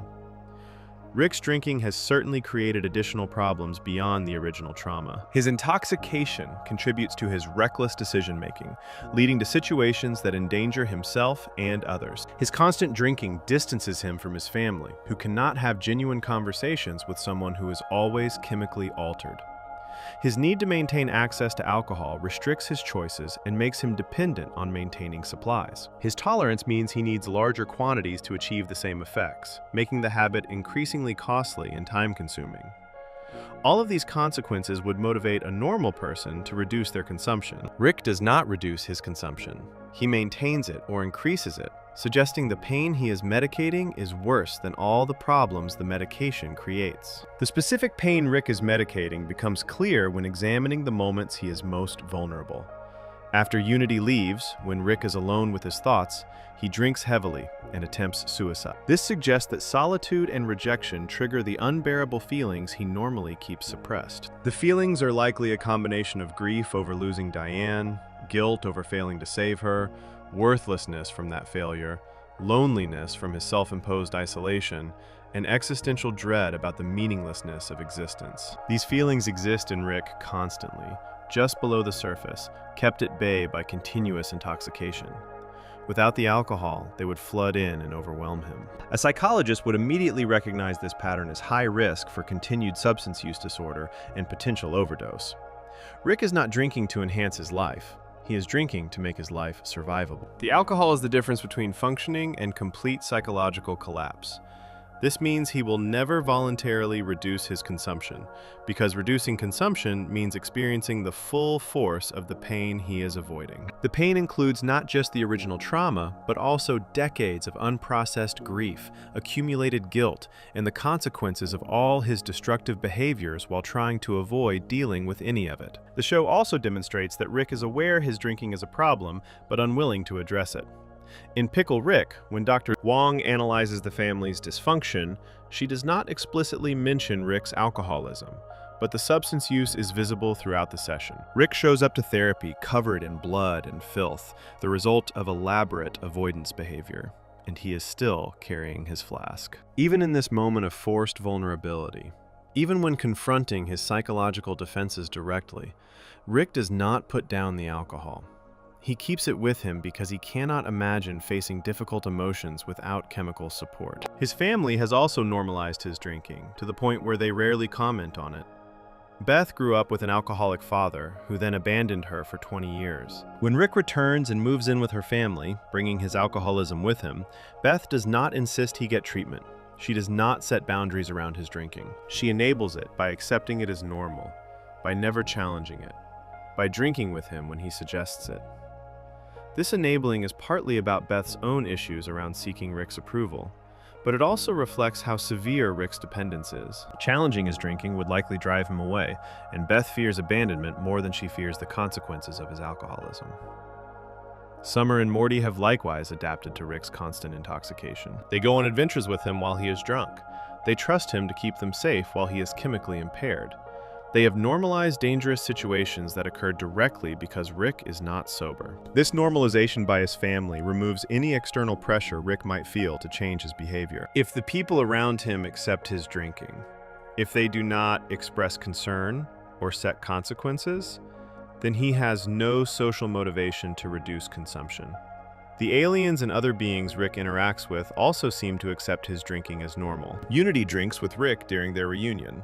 Bird Person has seen Rick drunk countless times throughout their decades of friendship and has never successfully intervened. The various enemies and allies Rick encounters across dimensions all treat his intoxication as expected, as just part of who Rick is. This universal acceptance suggests Rick has built an entire life structure that accommodates and enables his substance use. He has surrounded himself with people and situations where drinking constantly is not challenged, which makes change even less likely.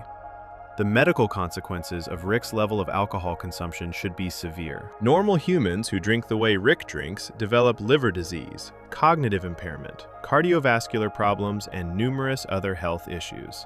Rick shows none of these symptoms, which suggests either his physiology is different from normal humans, allowing him to process alcohol more efficiently, or he has augmented himself technologically to avoid the medical consequences. Either way, removing one of the potential motivators for reducing consumption, physical health decline, means Rick can continue drinking indefinitely without facing the bodily breakdown that forces many severe alcoholics into sobriety or death. From a treatment perspective, Rick's substance use disorder is extremely difficult to address.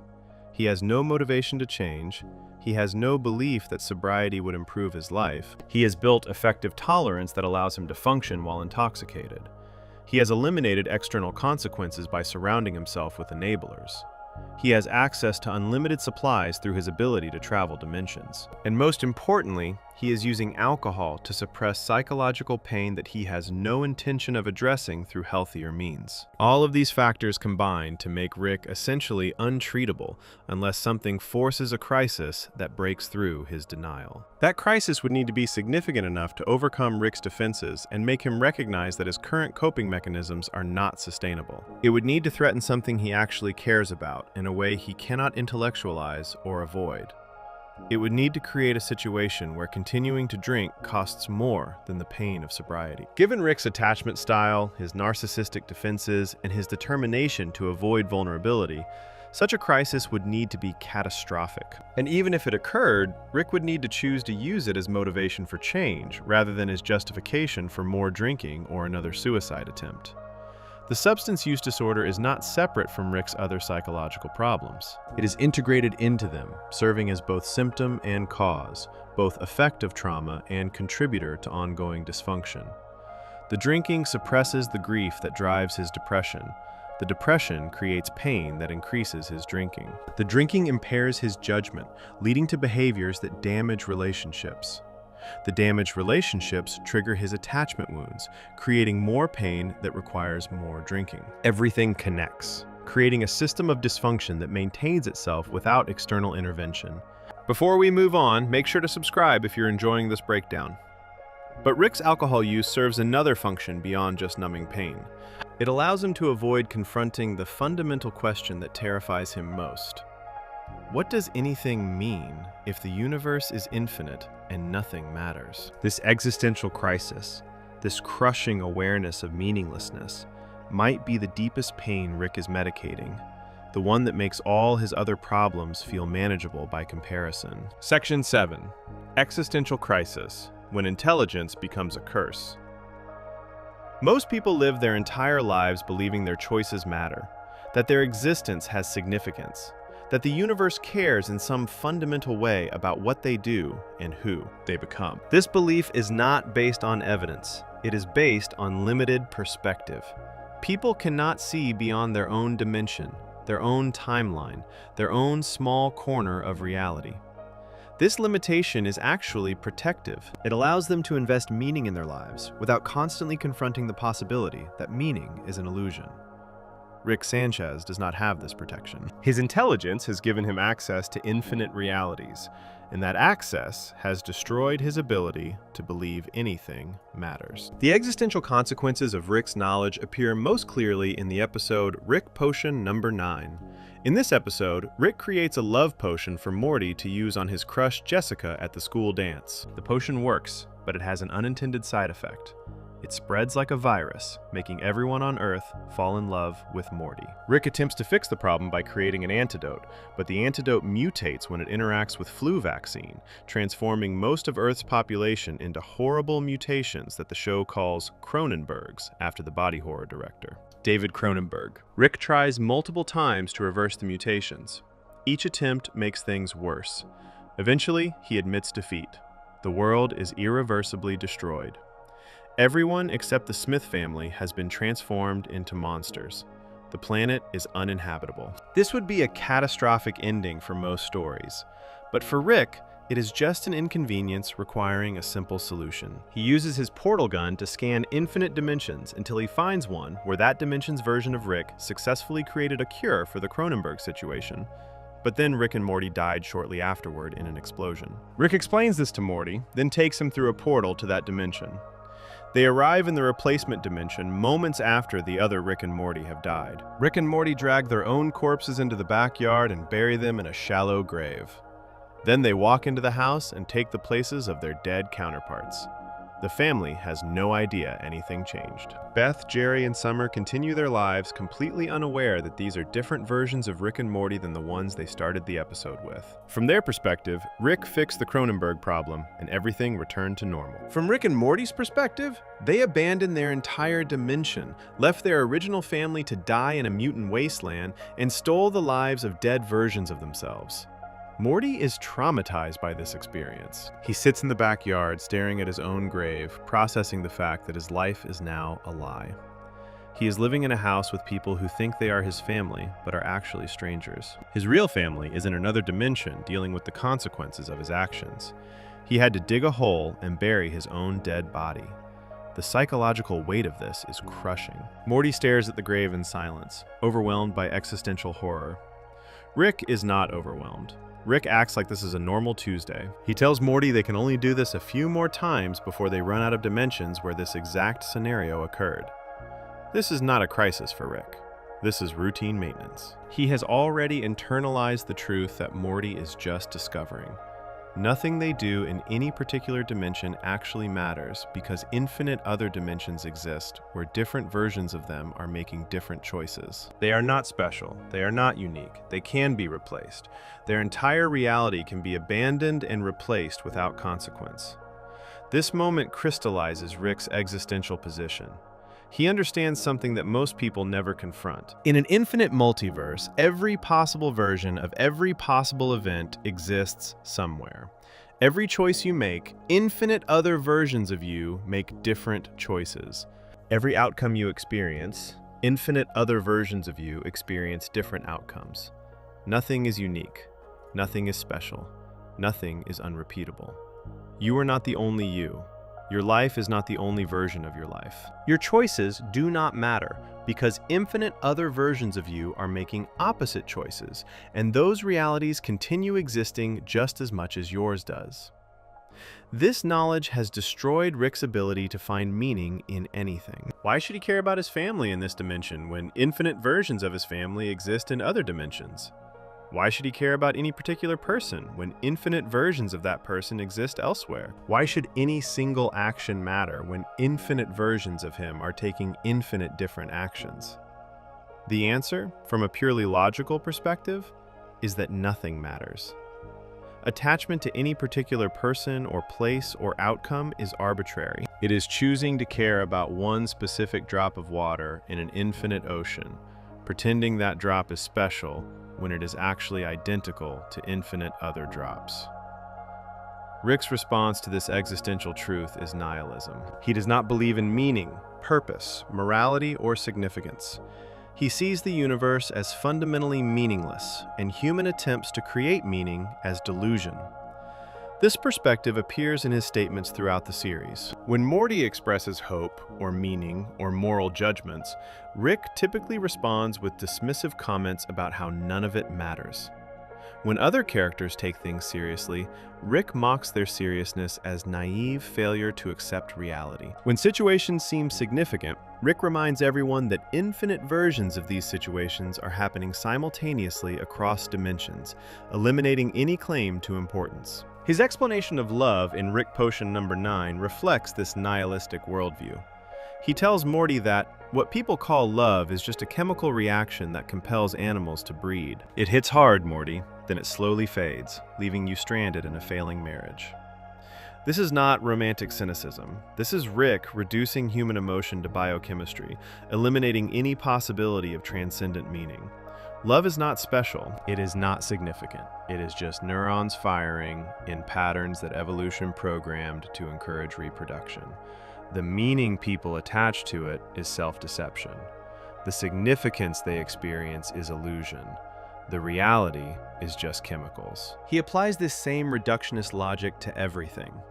Accomplishments are meaningless because infinite other versions of you are accomplishing the same things. Relationships are meaningless because the people you care about are replaceable with infinite alternate versions. Morality is meaningless because there is no universal standard across infinite dimensions with infinite value systems. Purpose is meaningless because the universe has no inherent direction or goal. Even existence itself is meaningless because you are one temporary configuration of atoms in an infinite universe that has existed for billions of years before you and will exist for billions of years after you. From a philosophical perspective, Rick's position is actually defensible. The existence of infinite realities does create serious problems for traditional concepts of meaning and significance. If every possible outcome exists somewhere, then your choices do not determine outcomes. They only determine which branch of reality you personally experience. If infinite versions of you exist, then you are not unique. And claiming your specific existence matters requires arbitrary selection of your particular perspective over infinite, equally valid other perspectives. These are genuine philosophical problems that thinkers have struggled with for centuries, and the addition of actual confirmed infinite dimensions makes them even more challenging. But psychologically, nihilism is not a neutral philosophical position. It is a response to existential anxiety. Humans have a fundamental need to believe their lives matter, that their choices have significance, that their existence serves some purpose. When something threatens this belief, when people encounter evidence that maybe nothing matters, they experience existential dread, a unique form of anxiety about the meaninglessness of existence itself. Different people respond to this dread in different ways. Some create meaning through religion, believing in cosmic purpose beyond physical reality. Some create meaning through relationships, investing significance in connections with other people. Some create meaning through accomplishment, building things that outlast them. Rick cannot do any of these things. His intelligence has given him too much knowledge. He cannot believe in cosmic purpose because he has traveled to infinite dimensions and found no evidence of universal meaning. He cannot invest significance in relationships because he knows everyone is replaceable with alternate versions. He cannot find meaning in accomplishment because he knows infinite other Ricks are accomplishing the same things or greater things simultaneously. His intelligence has trapped him in a position where the psychological need for meaning exists, but the intellectual capacity to believe in meaning has been destroyed. This creates a specific type of suffering that most people never experience. Rick has existential dread without any defense against it. He knows nothing matters, and he cannot unknow it. He cannot return to naive belief in significance. He cannot pretend his life is special when he knows infinite versions of his life exist. He cannot tell himself his choices are important when he can literally see dimensions where he made opposite choices. He is stuck with full conscious awareness of meaninglessness, without any philosophical or psychological escape from that awareness. The suffering this causes appears in his behavior. His constant substance use is partially about numbing existential dread.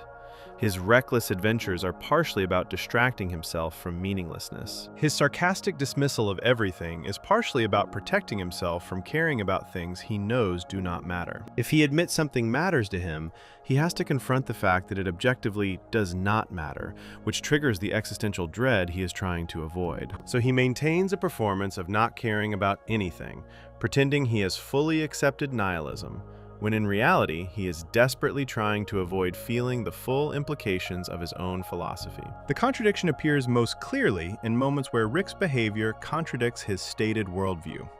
He claims nothing matters, but he spent decades hunting Rick Prime for revenge. If nothing matters, why does revenge matter? He claims relationships are meaningless, but he tried to kill himself when Unity left. If relationships are meaningless, why does loss trigger suicidal ideation? He claims everyone is replaceable, but he specifically chose to live with Morty Prime rather than infinite other Mortys. If Morty is replaceable, why does this particular Morty receive Rick's protection and attention? The answer is that Rick's nihilism is intellectual, but not emotional. His brain understands that nothing matters. His nervous system disagrees. His emotions and attachments and instincts all act as if things do matter, as if this particular dimension is real, as if these particular people are significant. So Rick exists in constant conflict between what he knows intellectually and what he feels emotionally. He cannot make his emotions align with his philosophy. He cannot make his philosophy align with his emotions. He is trapped between two incompatible truths. Nothing matters, and everything hurts. This conflict is actually a symptom of his trauma as much as his intelligence. Before Diane and Beth died, Rick presumably had a more balanced perspective. He was smart enough to understand complexity, but not so damaged that he could not invest meaning in his life. The trauma destroyed that balance. When his family was murdered, Rick learned that the things you care about can be taken from you instantly. This made caring feel dangerous. Nihilism became protective. If nothing matters, then losing things does not hurt. If everyone is replaceable, then death is not significant. If meaning is illusion, then trauma is just another meaningless event in a meaningless universe. But this protection does not work. Rick is still hurt by loss. He is still attached to specific people. He still experiences grief and loneliness and longing. The nihilism does not eliminate his emotional responses. It just eliminates his ability to justify or accept those responses. He feels love, but cannot admit love is real. He experiences meaning, but cannot acknowledge meaning is valid. He cares deeply while maintaining a philosophy that caring is irrational. This creates constant internal conflict that makes every emotional experience more painful than it needs to be. A psychologist would recognize this as existential depression, a specific subtype of depression that comes from losing belief in meaning and purpose rather than from circumstance or brain chemistry. The symptoms include pervasive feelings of emptiness, inability to find pleasure in activities that should be rewarding, sense that nothing matters or is worth effort, and difficulty seeing point in continued existence. Rick shows all of these symptoms. His reckless behavior reflects someone who does not value his own life. His inability to enjoy simple pleasures reflects someone who cannot invest significance in ordinary experiences. His constant need for extreme stimulation reflects someone trying to feel anything in a life that feels fundamentally empty.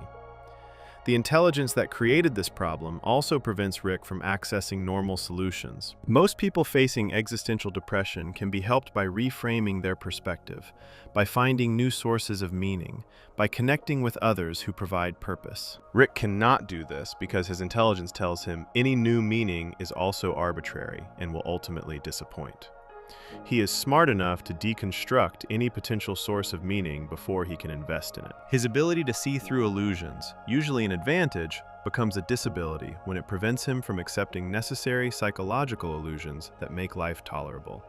This is the curse of Rick's intelligence. It has given him knowledge that most people never have to confront.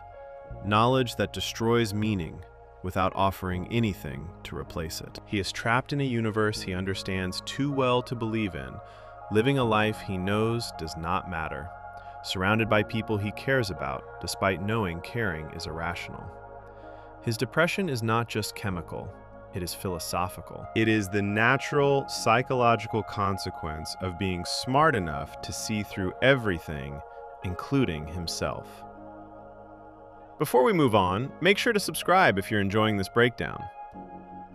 But Rick does not just carry this burden alone. His existential crisis affects everyone around him, especially his family, who live with a man who knows too much and has stopped believing in anything, including them. Section 8. Family Dynamics. Repeating the pattern of abandonment. Trauma does not stay contained within the person who experienced it. It spreads outward, affecting everyone in close proximity, creating patterns of behavior that get passed down through relationships and generations.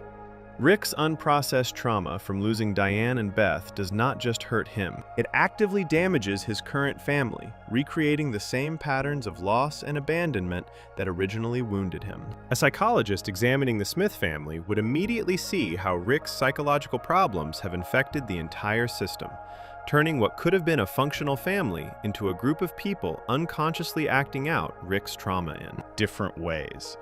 The foundation of the dysfunction is Rick's original abandonment of Beth. Before the series begins, Rick left his daughter when she was young and disappeared for 20 years. The show does not provide extensive details about this abandonment, but the effects are obvious in Beth's psychology. She grew up without her father during the crucial developmental years when children form their understanding of relationships, self-worth, and attachment. Her father chose to leave her. He chose to be absent for 2 decades of her life. He missed her childhood, her adolescence, her young adulthood. He was not there when she needed him. Then, suddenly, without warning or explanation, Rick returns. He shows up at Beth's house and moves into her garage as if the 20-year absence means nothing. He does not apologize for leaving. He does not explain where he was or why he stayed away. He does not acknowledge the damage his absence caused. He just inserts himself back into her life and expects to be welcomed. And Beth, despite having every reason to reject him, to demand explanations, to protect her own children from this unreliable man, welcomes him. She lets him move in. She accepts his presence without condition. She does not even insist on basic boundaries about his behavior. This response reveals the psychological damage Rick's original abandonment created. Beth has spent her entire adult life feeling abandoned by her father, believing on some level that she was not good enough to make him stay, that something about her drove him away. When he returns, she sees it as a second chance. She can prove to him that she is worthy of his presence. She can earn the love he did not give her as a child. She can finally be enough to make him stay. This need to prove herself to Rick becomes the organizing principle of Beth's psychology, overriding her judgment, her self-protection, and her responsibilities as a mother. The damage shows in how Beth relates to Rick throughout the series. She defends his behavior when it should not be defended. She makes excuses for him when he harms her children. She seeks his approval constantly, trying to impress him with her intelligence, her accomplishments, her similarity to him. She becomes angry when her family criticizes Rick, treating any negative comment about him as a personal attack on her. She has built her identity around being Rick's daughter, around being worthy of the father who abandoned her, and she cannot tolerate anything that threatens that identity. In the Whirly-Durly conspiracy, Morty directly confronts Beth about this pattern. He tells her that she is trying to prove herself worthy of Rick's love by becoming like him, acting narcissistic and irresponsible, and that this behavior is hurting both Summer and Morty. Beth's response confirms Morty's analysis. She says she believes she needs to prove herself to Rick because he so rarely tells her he loves her. She has spent years trying to earn verbal confirmation of love from a father who is psychologically incapable of expressing it. Her entire relationship with her children has been damaged by this desperate, futile quest for her father's approval. Rick is aware of Beth's need for his validation. In Pickle Rick, he admits to Jaguar that he loves his daughter but has trouble showing it. He knows Beth wants his affection. He knows withholding it hurts her. He continues to withhold it anyway because expressing love requires vulnerability he cannot tolerate. This creates a cruel dynamic where Beth keeps trying to earn something Rick has but will not give. Not because she has failed to earn it, but because Rick's trauma prevents him from offering it. She is trying to solve a problem that has nothing to do with her adequacy and everything to do with his damage. Rick's pattern of abandonment extends beyond just the initial 20-year absence. Even while living with the family, Rick maintains emotional abandonment. He is physically present but psychologically distant. He does not participate in family activities unless forced. He does not show interest in their lives beyond how they can serve his needs. He treats the house as a place to sleep and store equipment, rather than a home he shares with people he cares about. He is there but not there, present but unavailable, living with them while remaining fundamentally alone. This ongoing emotional abandonment recreates his original trauma in a different form. Rick lost Diane and Beth through death, through forced separation beyond his control. Now he creates chosen separation, voluntary distance, maintaining space between himself and the people who care about him. This is a trauma response. His nervous system learned that attachment leads to devastating loss, so it creates distance as protection. But the distance guarantees he experiences the loneliness and isolation he is trying to avoid. He is abandoning his current family the way his original family was taken from him, recreating the trauma pattern even as he tries to prevent it. His relationship with Morty shows this pattern most clearly. Rick takes Morty on adventures constantly. They spend enormous amounts of time together. Rick protects Morty from danger, saves his life repeatedly, shows genuine concern for his well-being. To outside observers, they appear close, but the relationship is fundamentally manipulative. Rick is not spending time with Morty because he values their relationship. He is using Morty for a specific purpose. The show reveals that Morty's brainwaves somehow mask Rick's presence from his enemies. This is why Rick specifically sought out dimensions where Beth married Jerry and had children. He needed a Morty. He needed a grandson whose brain patterns could serve as camouflage. The adventures, the bonding, the apparent closeness, all of it serves Rick's practical needs rather than genuine emotional connection. Morty is useful to Rick, which is why Rick keeps him close. The relationship is transactional rather than authentic. When Morty discovers this truth, he is devastated. He thought Rick chose him because he mattered, because their relationship was special, because Rick genuinely wanted to spend time with him. Learning that he is essentially equipment, that his value to Rick is functional rather than personal, shatters Morty's sense of their connection. Rick's response to Morty's hurt is not to acknowledge the manipulation or apologize for it. Rick gets defensive, insists his reasons were practical, acts like Morty is being unreasonable for feeling used. This response confirms the manipulation while denying responsibility for it, a classic pattern in abusive relationships. Rick's treatment of Morty throughout the series reflects this fundamental disregard for Morty's personhood. He drags Morty into dangerous situations without consent. He exposes Morty to traumatic experiences that leave lasting psychological damage. He insults Morty's intelligence constantly, undermining his grandson's confidence and self-worth. He uses Morty's body for experiments and schemes without asking permission. He treats Morty as an extension of himself, rather than as a separate person with his own needs and rights. This is not love. This is use. Rick is recreating the pattern where people exist to serve his needs, rather than being valued for their own sake. Yet Rick also shows genuine care for Morty in ways that contradict the purely manipulative framing. In A Wrinkle in Time, Rick risks his own life to save Morty. He has the opportunity to save himself and let Morty die, but he chooses to save Morty even when it might mean his own death. He ultimately saves both of them, but the willingness to sacrifice himself reveals real attachment. Rick cares about Morty beyond his usefulness. He has formed an emotional bond that contradicts his practical justifications for keeping Morty around. This contradiction is central to understanding Rick's family dynamics. He genuinely loves these people while simultaneously using and manipulating them. He wants connection while maintaining distance. He cares deeply while acting like nothing matters. His trauma has created a situation where he cannot love in healthy ways. so he loves in damaged ways, expressing affection through protection and investment while denying the affection exists, bonding with people while maintaining the illusion that they are replaceable, needing his family while acting like he is doing them a favor by being present. The damage this creates in Morty is obvious throughout the series. Morty shows symptoms of trauma, anxiety, and low self-esteem directly related to his experiences with Rick. He second-guesses himself constantly because Rick tells him he is stupid. He has nightmares about things Rick exposed him to. He struggles in school because Rick pulls him out for adventures during class. He has difficulty forming normal relationships with peers because his life with Rick is too bizarre to explain. He is being psychologically damaged by someone who claims to care about him, but whose care is indistinguishable from abuse. Summer experiences a different version of the same pattern. Rick pays less attention to Summer than to Morty because Summer is not useful to him in the same way. She does not have the brainwave camouflage. She is not as easily manipulated. She is more self-aware and critical. So Rick largely ignores her unless she specifically demands his attention. This neglect creates its own damage. Summer knows Rick values Morty more than her.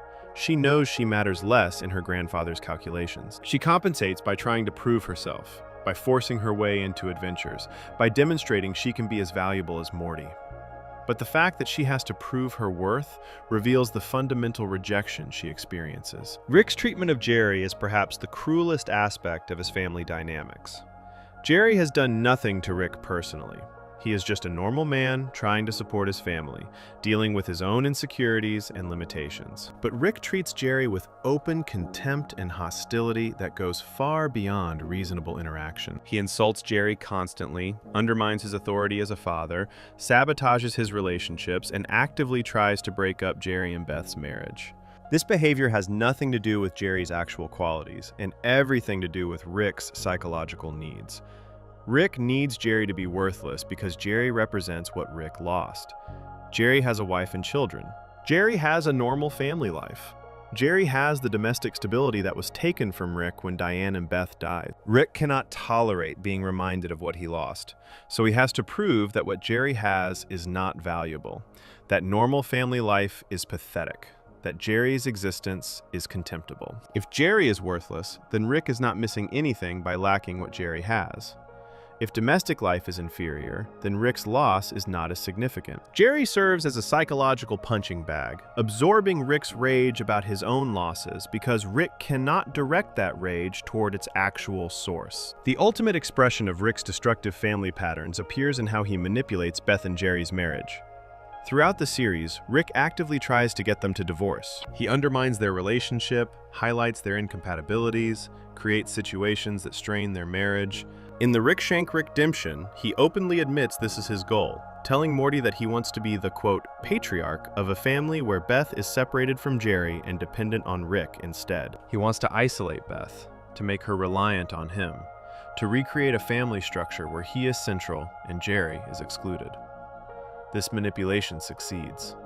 Beth and Jerry do separate for a period during the series. Rick gets what he wants. A family structure that centers on him, where Beth looks to him for support instead of her husband, where his importance is reinforced by being the only adult male in the household. But getting what he wants does not make Rick happy. It does not heal anything. It just creates more damage, more dysfunction, more people hurt by his inability to process his original trauma. The entire family system has organized around Rick's psychological needs in ways that harm everyone involved. Beth neglects her children while seeking Rick's approval. Morty is traumatized by constant exposure to danger. Summer is emotionally neglected. Jerry is psychologically abused. And Rick remains isolated and miserable despite being surrounded by family. Nobody's needs are being met. Everyone is suffering. The family is not functioning as a support system. It is functioning as a trauma delivery system, spreading Rick's unprocessed pain to everyone he touches. A psychologist viewing this system would recognize it as severely dysfunctional and would note that it cannot heal without Rick addressing his trauma. As long as Rick continues recreating patterns of abandonment and emotional distance, as long as he uses family members as tools rather than relating to them as people, as long as he makes his needs central while ignoring everyone else's, dysfunction will continue. The family needs intervention. needs boundaries, needs someone to prioritize the children's well-being over Rick's comfort. But Beth is too damaged by her own abandonment to provide that protection. So the cycle continues. Before we move on, make sure to subscribe if you're enjoying this breakdown. Yet among all of this dysfunction, one relationship shows hints of being different.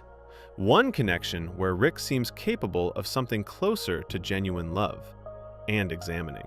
That relationship reveals both the best and worst of what Rick is capable of when he allows himself to care. Section 9. The Beth Problem. Intergenerational Trauma.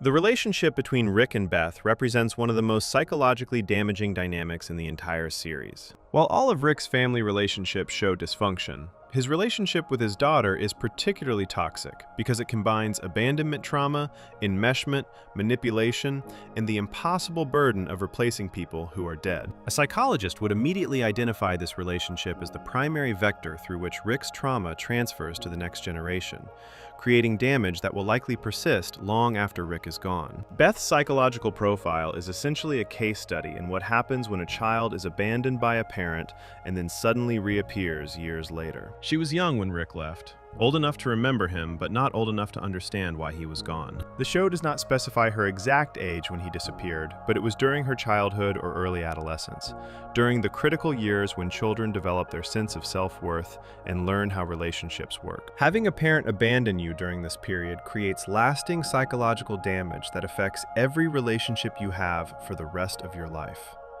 The specific damage shows in Beth's desperate need for Rick's approval. Throughout the series, she constantly tries to prove herself to him. She brags about her skills as a horse surgeon, emphasizing her intelligence and competence.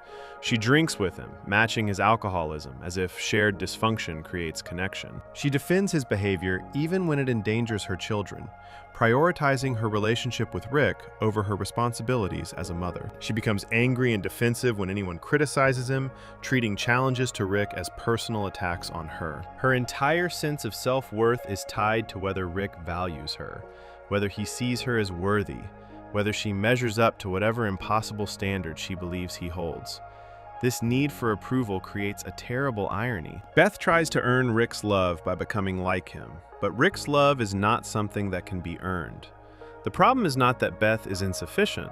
The problem is that Rick is psychologically incapable of expressing the love he actually feels. Beth is trying to solve a problem that has nothing to do with her adequacy and everything to do with Rick's trauma and defense mechanisms. She is running a race with no finish line, trying to reach a goal that does not exist, exhausting herself in pursuit of validation that Rick cannot provide, no matter how well she performs. Rick is aware of this dynamic. In the episode Pickle Rick, during his brief conversation with Jaguar, Rick admits that he loves his daughter but has trouble showing it. This is one of the few moments where Rick directly acknowledges his emotional limitations. He knows Beth wants his affection. He knows she is trying to earn it. He knows withholding it hurts her. He continues withholding it anyway because the alternative, being openly loving and vulnerable with her, requires dropping defenses his trauma will not allow him to lower. So Beth keeps trying, and Rick keeps withholding, creating an endless loop of frustrated need and defensive distance. The relationship is further complicated by the fact that this Beth is not even Rick's original daughter. Rick C-137's Beth died as a child in the explosion that killed Diane. The Beth he lives with now is from another dimension, the daughter of Rick Prime, who abandoned her 20 years earlier. Rick moved into this dimension and took Rick Prime's place, living with this replacement family without ever telling them the truth. So when Rick looks at Beth, he is seeing both the daughter he lost and the stranger whose life he stole. This psychological complexity makes genuine connection nearly impossible. How can he love this Beth fully when she reminds him constantly of the Beth he failed to save? How can he be honest with her when the truth is that she is not actually his daughter, that he is living a lie, that her real grandfather abandoned her and Rick simply filled the vacancy? This complexity appears in the episode The ABCs of Beth, where Beth discovers that Fruipyland, a magical fantasy world from her childhood, was not imaginary. Rick actually created it for her when she was young. Beth goes to Fruipyland and discovers something disturbing. There is a man living there named Tommy, who has been trapped in Fruipyland since childhood. Beth remembers Tommy. They used to play together. Tommy claims that Beth pushed him into Fruppyland and abandoned him there, leaving him trapped for decades while she forgot about him. Beth initially denies this, but as her memories return, she realizes Tommy is telling the truth. She was a disturbed child who trapped another child in an alternate dimension and then forgot about it. This revelation forces Beth to confront something about herself. She has dark impulses, sociopathic tendencies, capacity for cruelty that mirrors her father's worst qualities. Rick created Fruppyland for her, specifically because he recognized these tendencies and wanted to give her a safe place to express them where she would not hurt anyone in the real world. But she still hurt someone. She still trapped Tommy. She still demonstrated the same disregard for other people that Rick shows constantly.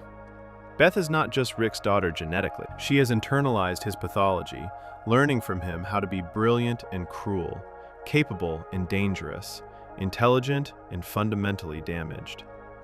At the end of the episode, Rick offers Beth a choice. He can clone her, allowing one version to stay on Earth with her family, while another version goes to space to have adventures like Rick does. Beth struggles with this decision because it forces her to confront her competing needs. She wants to be a good mother, to stay with her children, to maintain her family. But she also wants freedom, adventure, the chance to escape domestic responsibilities and explore the universe. She wants both lives simultaneously, which is impossible unless she literally becomes two people. Rick creates the clone. The show deliberately leaves it ambiguous which Beth is the original and which is the clone. One Beth stays on Earth with the family. Another Beth, who comes to be called Space Beth, goes off to have adventures in space. The Earth Beth does not know whether she is the original or the clone. Space Beth does not know either. Rick knows, but he never tells them. This creates a situation where both Beths exist in uncertainty about their own identity, about whether they are the real Beth or a copy, about whether their choices are authentic or programmed. This clone situation is psychologically devastating for multiple reasons. First, it literalizes Beth's internal conflict, splitting her into two people who each live one half of what she wants, meaning neither version gets to be whole. Second, it eliminates her agency in the choice, since she does not know which path she actually chose and which path her clone is living. Third, it creates an identity crisis, where Beth cannot be certain she is who she thinks she is. Fourth, it demonstrates Rick's willingness to manipulate his daughter's entire existence to solve a problem, rather than helping her work through the decision in healthy ways. He is treating Beth like a science experiment rather than a person. The clone situation also reveals how Rick sees Beth. He is willing to duplicate her, to create multiple versions, to treat her as replaceable. This mirrors how he treats everyone else, seeing people as interchangeable across dimensions. But it is particularly cruel when applied to his own daughter. It confirms Beth's worst fear, that she does not matter as an individual, that she is replaceable, that Rick does not value her specifically, but just fills the role of daughter with whatever Beth is convenient. Even though Rick presumably created the clone because he cares about Beth and wants her to be happy, the method demonstrates fundamental disregard for her personhood. Beth's alcoholism provides another clear example of intergenerational trauma. She drinks the same way Rick drinks, using alcohol as a coping mechanism for psychological pain she cannot otherwise manage. In multiple episodes, Beth is shown drinking wine or other alcohol during the day, at inappropriate times, in ways that suggest dependence rather than casual use. When Rick suggests they go out drinking together after therapy and pickle Rick, Beth immediately agrees, choosing alcohol over continuing the therapy that her children wanted. She has learned from Rick that when emotional situations become uncomfortable, the correct response is to get drunk and avoid dealing with them. This learned alcoholism is not genetic, it is psychological. Beth watched her father use alcohol to cope with everything. She learned that drinking is how you handle stress, how you numb pain, how you make difficult situations tolerable. She internalized his maladaptive coping strategy and now uses it herself, passing the dysfunction to the next generation. Her children are watching her drink the way she watched Rick drink, learning the same unhealthy patterns, continuing the cycle. The trauma is spreading through the family like a virus, infecting each generation with the same avoidance behaviors. Rick's manipulation of Beth extends to her marriage with Jerry. Throughout the series, Rick actively tries to break up Beth and Jerry's relationship. He insults Jerry constantly in front of Beth. He creates situations that highlight their incompatibilities. He makes Beth feel like staying with Jerry is a failure, like a smart person would leave him. Like being with Jerry proves she is not as intelligent as Rick. This manipulation has nothing to do with Jerry's actual qualities, and everything to do with Rick wanting to be the most important person in Beth's life. In the episode The Rick Shank Rickdemption, Rick explicitly states this goal. He tells Morty that his plan is to become the de facto patriarch of a family where Beth has left Jerry and is dependent on Rick instead. He wants Beth isolated from her husband, emotionally vulnerable, looking to Rick for support and validation. He wants to recreate a family structure where he is central and necessary, where Beth needs him the way she did when she was a child and he was her only parent. This is not love. This is possessiveness. Rick is treating Beth as his property rather than as an independent person with her own life and choices. The manipulation succeeds. Beth and Jerry do separate for a period. Rick gets what he wants. Beth living without Jerry, focusing on her relationship with Rick, depending on him for emotional support. But this does not make anyone happy. Beth is not happier without Jerry. The children suffer from their parents' separation. Jerry is devastated. And Rick gains nothing meaningful from the situation except temporary validation of his importance to Beth. He has damaged his daughter's marriage to serve his own psychological needs, creating more pain in a family that was already struggling. Even when Beth and Jerry get back together, the damage persists. Their marriage has been undermined by Rick's constant interference. Beth has learned she can leave if things get difficult, that her father will support her in abandoning her marriage, that she does not have to work through problems because she has an escape option. Jerry knows Rick wants them apart, that his father-in-law actively works against their relationship, that Beth's loyalty is divided between her husband and her father. The marriage cannot be secure under these conditions. Rick has poisoned it in ways that will persist, regardless of whether Beth and Jerry stay together. The most psychologically damaging aspect of Rick's relationship with Beth is that he has made her responsible for his emotional well-being without taking any responsibility for hers. Beth feels obligated to make Rick happy, to keep him from leaving again, to be worthy of his continued presence. She monitors his mood, adjusts her behavior to please him, sacrifices her own needs and her children's needs to maintain his comfort. This is parentification, a dynamic where the child takes on the role of emotional caretaker for the parent. It is a form of abuse that creates lasting damage because it forces the child to prioritize the parent's needs over their own development. Rick does not reciprocate. He does not take care of Beth emotionally. He does not help her process her abandonment trauma. He does not support her in her struggles as a mother and wife. He does not even acknowledge that his 20-year absence created damage that needs healing. He simply accepts her caretaking as his due, allowing her to organize her life around his needs while he remains emotionally distant and unavailable. He takes everything she offers and gives nothing back, except his continued physical presence, which Beth treats as a gift, even though it comes with constant psychological harm. A psychologist viewing this relationship would immediately recognize it as severely unhealthy, and would recommend that Beth establish boundaries, seek individual therapy to process her abandonment trauma, and separate her sense of self-worth from Rick's approval.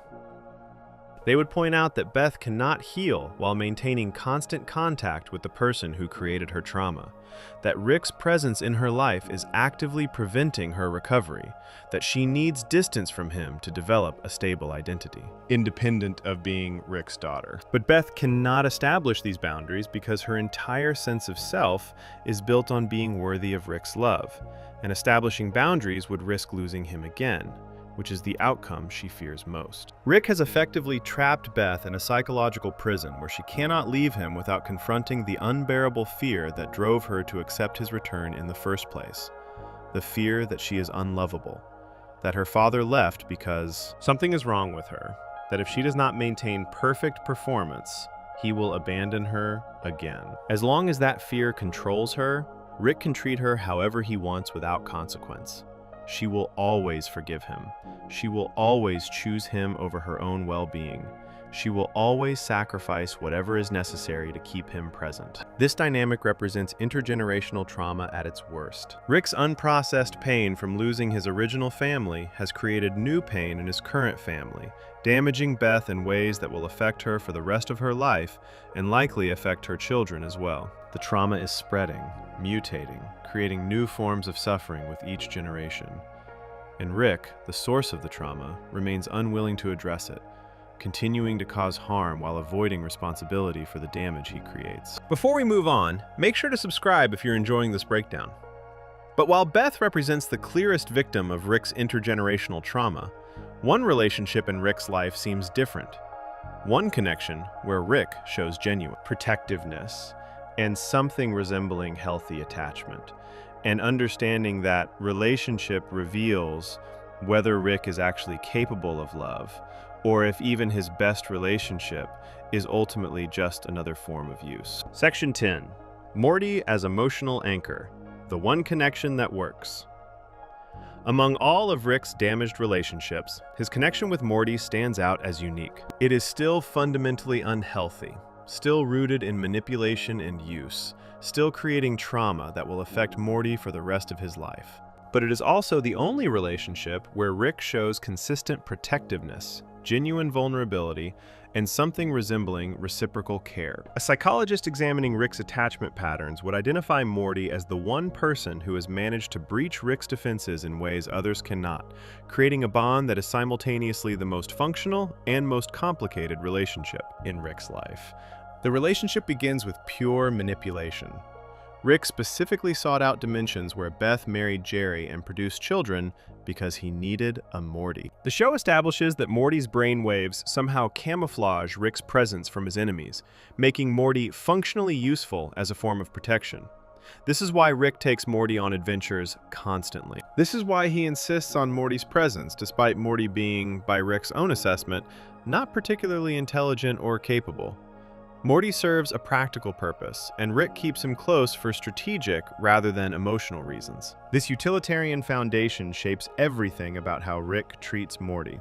He insults Morty's intelligence constantly, calling him stupid, mocking his ideas, undermining his confidence at every opportunity. He drags Morty into dangerous situations without consent, exposing him to violence, death, and cosmic horrors that leave lasting psychological scars. He uses Morty's body for experiments, like in the pilot episode, where he forces Morty to smuggle mega seeds through interdimensional customs by shoving them up his rectum. He treats Morty as a tool, as equipment, as a means to an end, rather than as a person with inherent worth. When Morty discovers the truth about why Rick keeps him around, that he is essentially camouflage rather than chosen family, he is devastated. The revelation reframes their entire relationship. Every adventure, every moment of apparent bonding, every time Rick saved his life or showed concern, all of it becomes suspect. Was any of it genuine? Or was Rick just protecting his investment? Does Rick actually care about Morty as a person? Or is Morty just useful equipment that Rick maintains because he needs it functional? These questions torture Morty, because the answer appears to be that Rick values him for what he provides rather than for who he is. But the reality is more complex than simple use. Throughout the series, Rick demonstrates genuine care for Morty that contradicts the purely utilitarian framing. The clearest example appears in the episode A Wrinkle in Time, where Rick creates a situation involving uncertain quantum states across multiple timelines. The situation escalates until both Rick and Morty are falling through space, about to be erased from existence. They each have one time-stabilizing collar that could save them. Rick has to choose. Use his collar to save himself, use it to save Morty, or try to save both of them despite the extreme risk. Rick hesitates.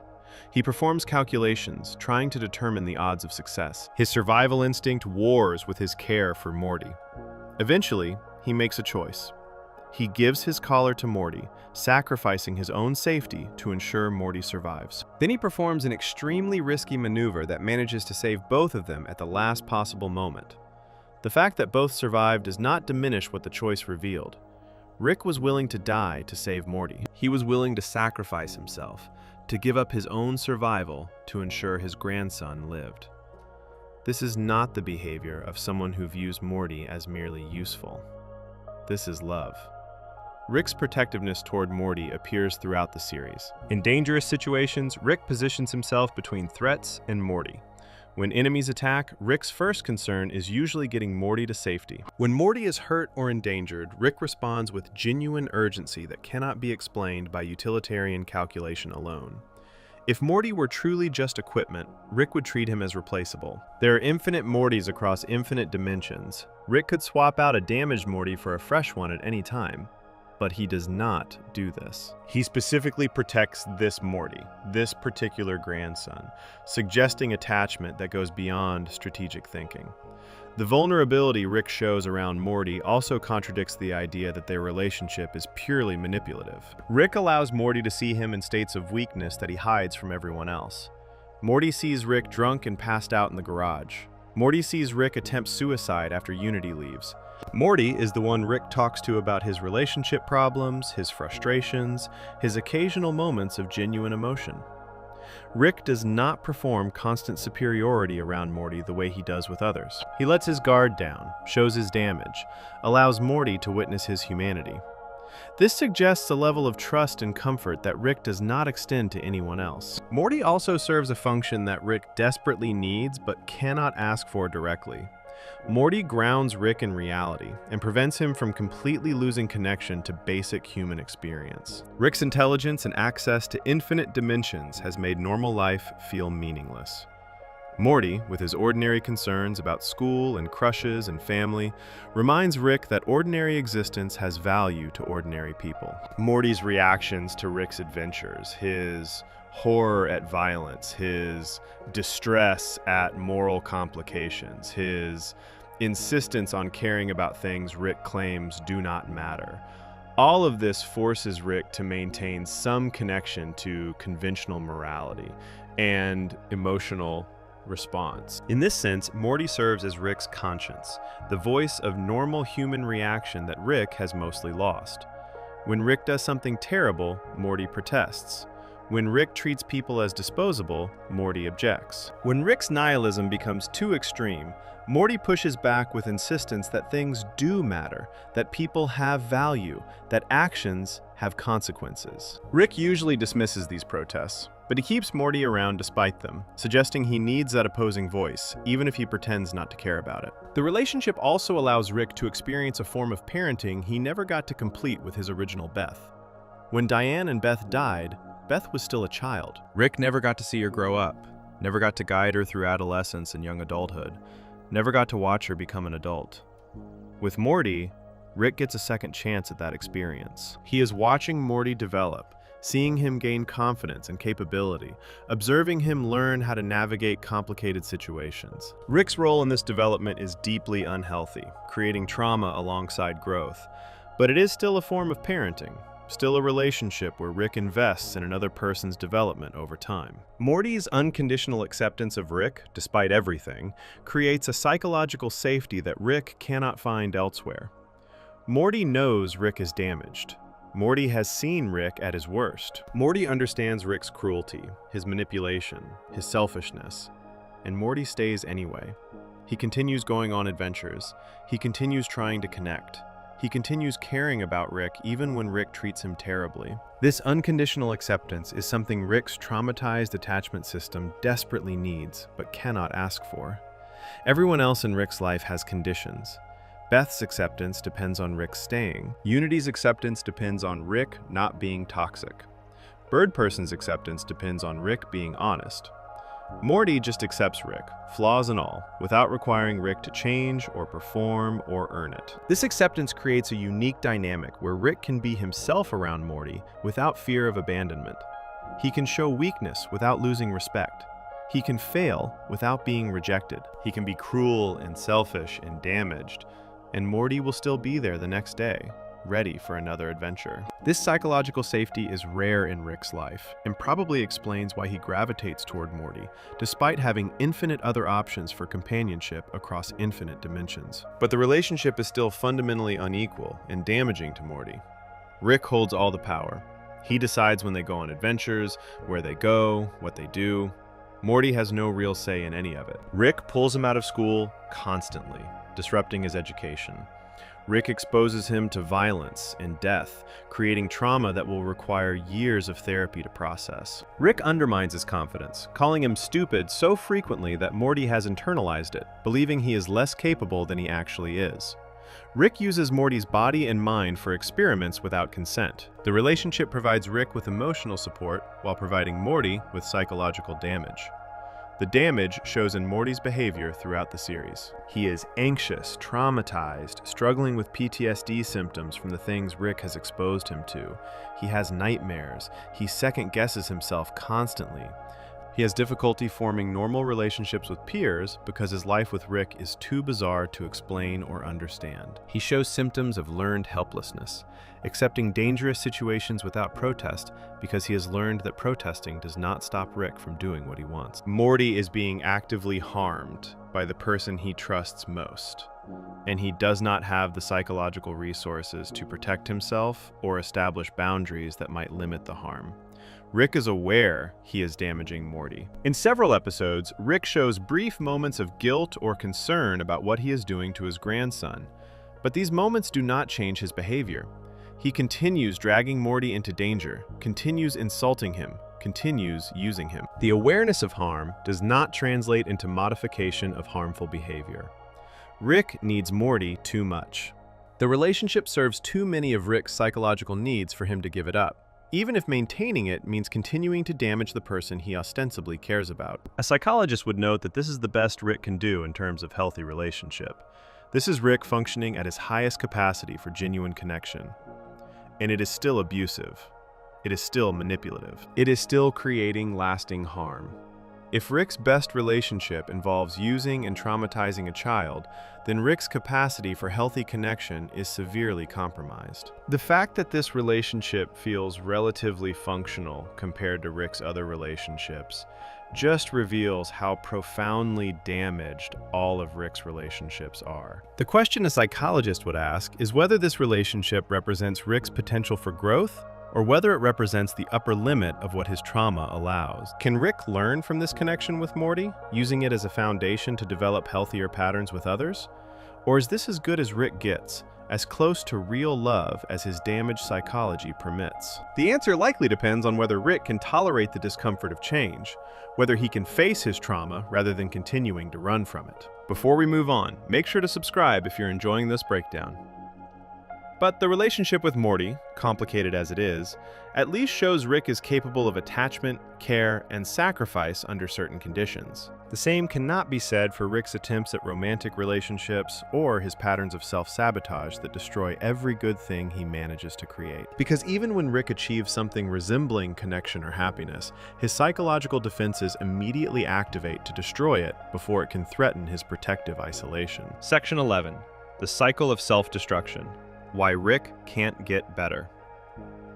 Understanding Rick's psychological problems is one thing.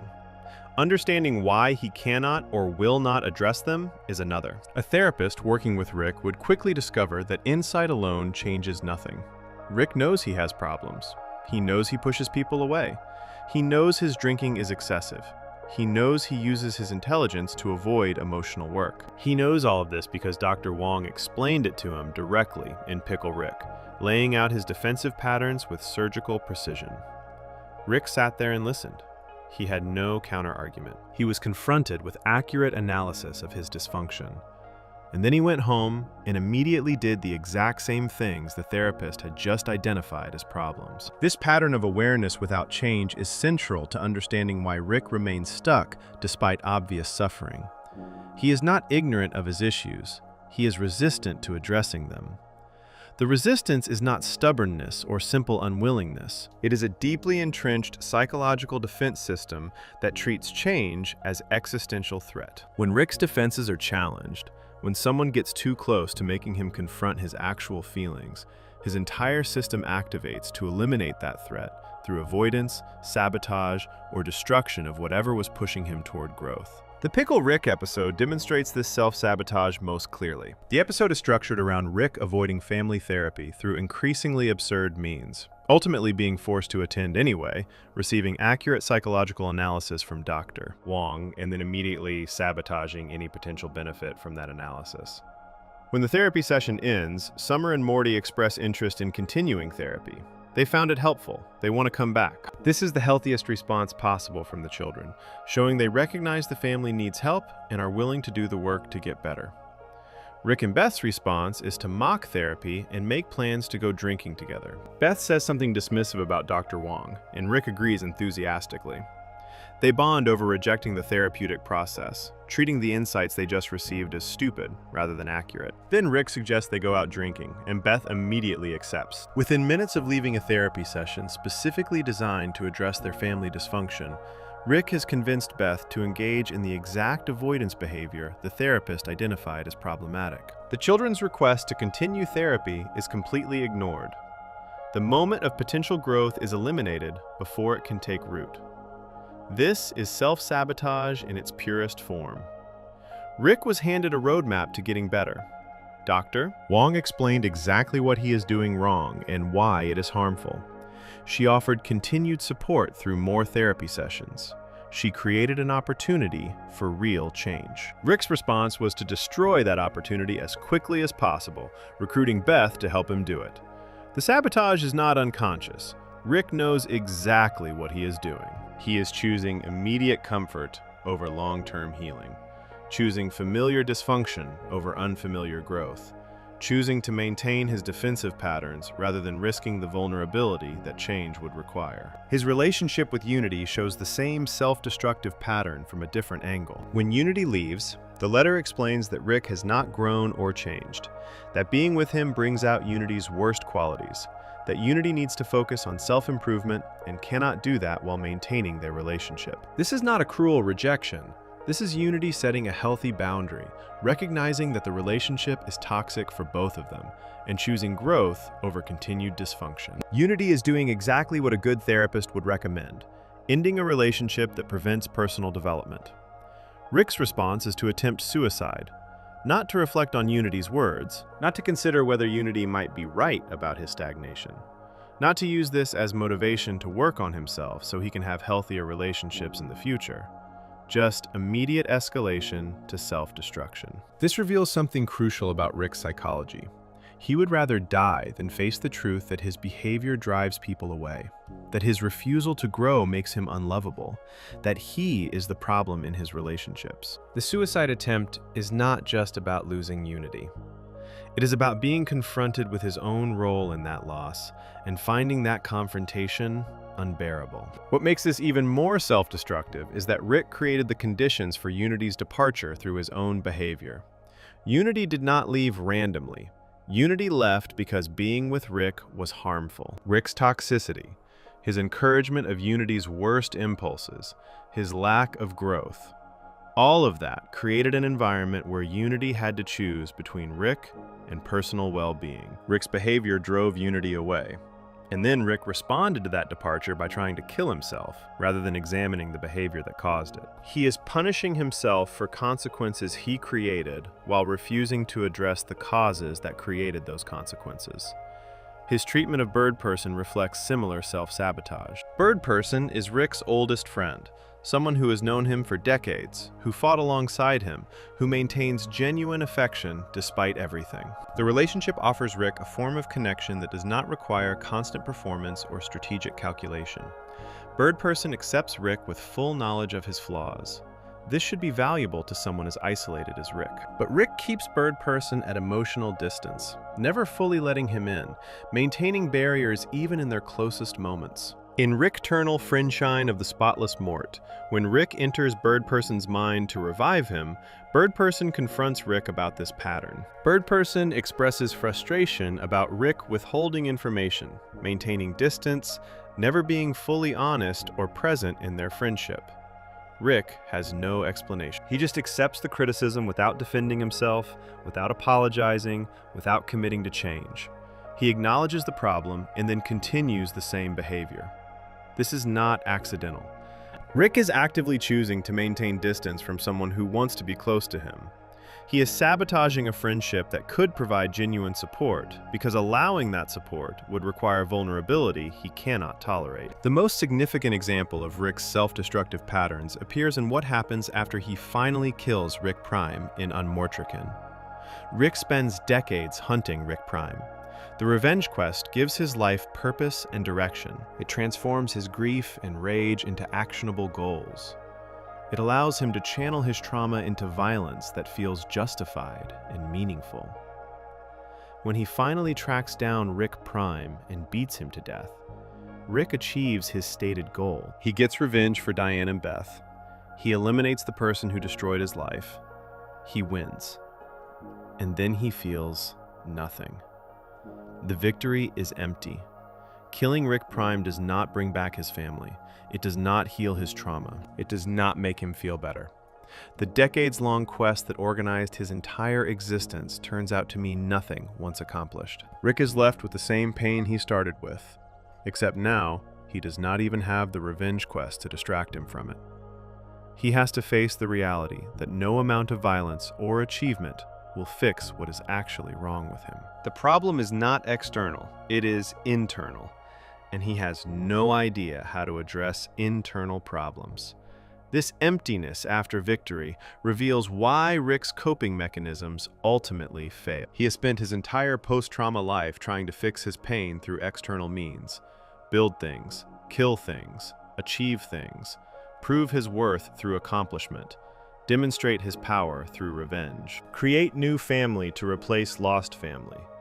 All of it is attempting to heal an internal wound with external solutions. When the external goals are achieved, when the revenge is complete, when the accomplishments pile up, the wound remains untouched. Nothing external can fix what needs internal work. But internal work requires exactly what Rick's defense system is designed to prevent: vulnerability, emotional honesty, sustained discomfort while processing painful truths, relationship with feelings rather than intellectualization of them. These are things Rick has spent decades avoiding.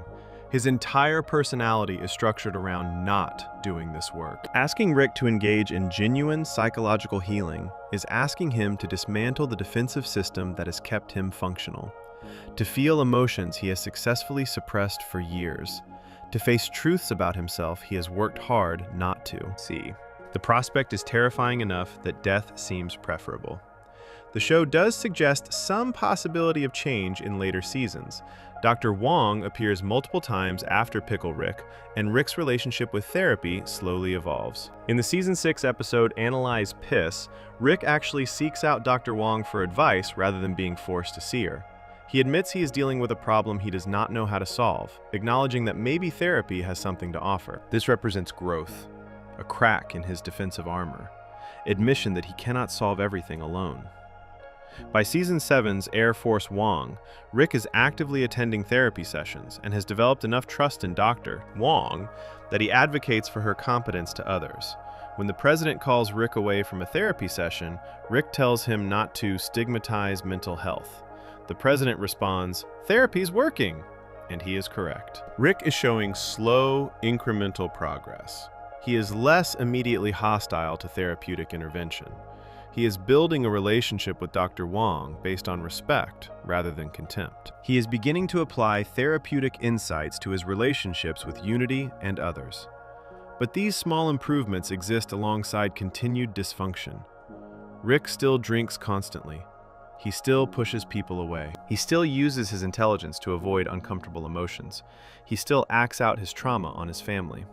The progress is real, but minimal, improving his situation from catastrophic to merely terrible. A psychologist would note this as movement in the right direction, while recognizing that Rick has miles to go before reaching anything resembling healthy functioning. The question is whether he can maintain forward momentum, or whether his defenses will reassert themselves and eliminate these small gains. The core issue is that Rick's psychological defense system serves a function. It protects him from feeling the full weight of his trauma, from experiencing the grief and guilt and worthlessness that wait beneath his grandiosity and intellectualization. Removing these defenses without first addressing the trauma they protect against would be dangerous. Rick would be flooded with unbearable emotions he has no skills to manage. The depression that he currently keeps at bay with alcohol and avoidance would become overwhelming. The suicidal ideation he showed after Unity left would intensify. Dropping his defenses without support could literally kill him. This creates a therapeutic dilemma. Rick needs to dismantle his defenses to heal, but dismantling them is dangerous without first building healthier coping mechanisms. But building healthier coping mechanisms requires engaging in therapy, which requires lowering defenses enough to do therapeutic work. He is trapped in a catch-22 where healing requires vulnerability he cannot access, and accessing vulnerability requires healing he does not have. Breaking this cycle requires Rick to tolerate extreme discomfort while trusting that the process will eventually lead somewhere better. Given his trauma-based inability to trust anything, this requirement might be insurmountable. The pattern Rick demonstrates is common in severe trauma survivors. They develop defensive systems that allow them to function despite unbearable psychological pain. The defenses work well enough to prevent complete breakdown, but they also prevent healing, trapping the person in chronic dysfunction that is sustainable but miserable. Breaking free requires a willingness to feel worse before feeling better, to destabilize a bad equilibrium in hopes of reaching a healthier one. Many people never make this leap. The known dysfunction feels safer than unknown change, so they remain stuck indefinitely. Rick shows all signs of being one of these people. He is aware of his problems. He is suffering from them constantly, but he is not suffering enough to risk the change that might actually help. His baseline state is terrible, but it is predictable terrible. He knows how to survive it. Change would require entering uncertain territory where he does not know if he can survive at all. His traumatized nervous system votes for known dysfunction over unknown healing every single time. This is not a character flaw. This is how trauma-damaged brains work. They prioritize immediate survival over long-term flourishing. The prognosis for someone with Rick's level of resistance is poor. Without external crisis forcing change, without hitting bottom hard enough that current coping mechanisms fail completely, without something making continued dysfunction more painful than attempting change, Rick will likely continue exactly as he is, indefinitely. He will suffer. He will damage everyone around him. He will remain isolated and miserable. But he will survive. And for his traumatized system, survival is the only goal that matters. Before we move on, make sure to subscribe if you're enjoying this breakdown. Which raises the final question. Is Rick actually capable of change, or has his trauma damaged him beyond repair? Can someone this defended ever really heal, or is this simply who Rick is now, permanently? Section 12. Can Rick be helped? The prognosis when a psychologist completes an evaluation of someone as complex as Rick Sanchez. The final step is determining the prognosis. This means assessing whether the person can improve, what conditions would be necessary for that improvement, and what realistic outcomes can be expected given their current state and willingness to change. For Rick, this assessment presents unique challenges. He has severe, chronic psychological problems rooted in catastrophic trauma. He has built elaborate defense mechanisms that prevent him from addressing those problems. He has spent decades reinforcing dysfunctional patterns. He has virtually no motivation to change. And yet, the show provides evidence that some minimal growth is possible, raising the question of whether Rick represents a hopeless case or whether even the most defended person can slowly, painfully begin to heal. The traditional markers for positive prognosis are not present in Rick's case. Good candidates for therapy typically show insight into their problems, motivation to change, ability to tolerate discomfort, capacity for honest self-reflection, and willingness to trust the therapeutic process. Rick shows almost none of these qualities. He has insight, but uses it to avoid rather than engage. He has no apparent motivation beyond reducing immediate discomfort. He cannot tolerate emotional pain without immediately self-medicating. His self-reflection is filtered through intellectualization that strips away emotional content. And his trust in others is so damaged that genuine therapeutic alliance seems nearly impossible. The severity and chronicity of Rick's problems also suggest poor prognosis. He has been this way for decades. His patterns are deeply entrenched. His trauma occurred in his 30s or 40s, and he is now in his 60s, meaning he has lived more of his life with this damage than without it. The longer dysfunctional patterns persist, the harder they become to change, because they integrate into identity and become the person's normal baseline.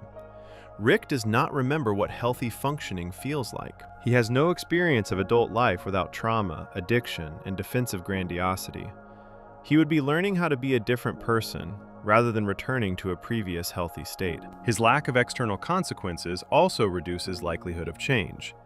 Many people enter recovery when their dysfunction creates crisis that forces them to choose between changing and losing everything.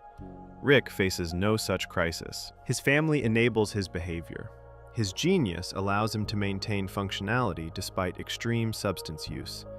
His access to infinite dimensions means he can always escape consequences by moving to a new reality. His power and capabilities mean he faces no real threats that might force him to confront his limitations. He can continue exactly as he is indefinitely without hitting bottom. And bottom is often what motivates people to finally seek help. The nature of his trauma presents additional challenges. Rick did not just experience loss. He experienced intentional murder of his family by another version of himself, followed by decades of failed revenge, culminating in the erasure of his wife from all of reality. This is not a trauma that can be easily processed or integrated. It is not a single event, but an ongoing series of losses and failures. Even if Rick wanted to process this trauma, even if he engaged fully in therapy, the work would be extraordinarily difficult and take years of consistent effort. The question is whether Rick has years of consistent effort in him, and all evidence suggests he does not. However, the show does provide some evidence that change is possible, even for someone as damaged as Rick. The most significant evidence appears in his evolving relationship with Dr. Wong across seasons. In Pickle Rick, Rick is openly hostile to therapy, literally transforming himself into a pickle to avoid it. When forced to attend, he delivers a speech about why therapy is worthless and why he does not need it. He is completely defensive, completely dismissive, showing no openness to therapeutic intervention whatsoever. This is Rick at his most resistant, his defenses fully activated against any possibility of change. But Dr. Wong's response to Rick's hostility is crucial.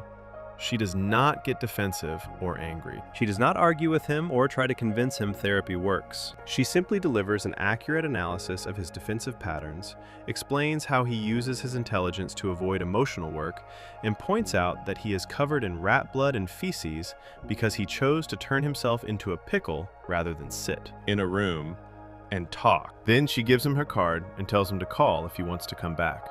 She offers help without insisting, provides insight without forcing, and leaves the door open for future contact. This approach apparently works better than confrontation would have. By the time of Season 6's Analyze Piss, Rick actively seeks out Dr. Wong for advice. He is dealing with a situation involving another character's suicide and does not know how to handle it.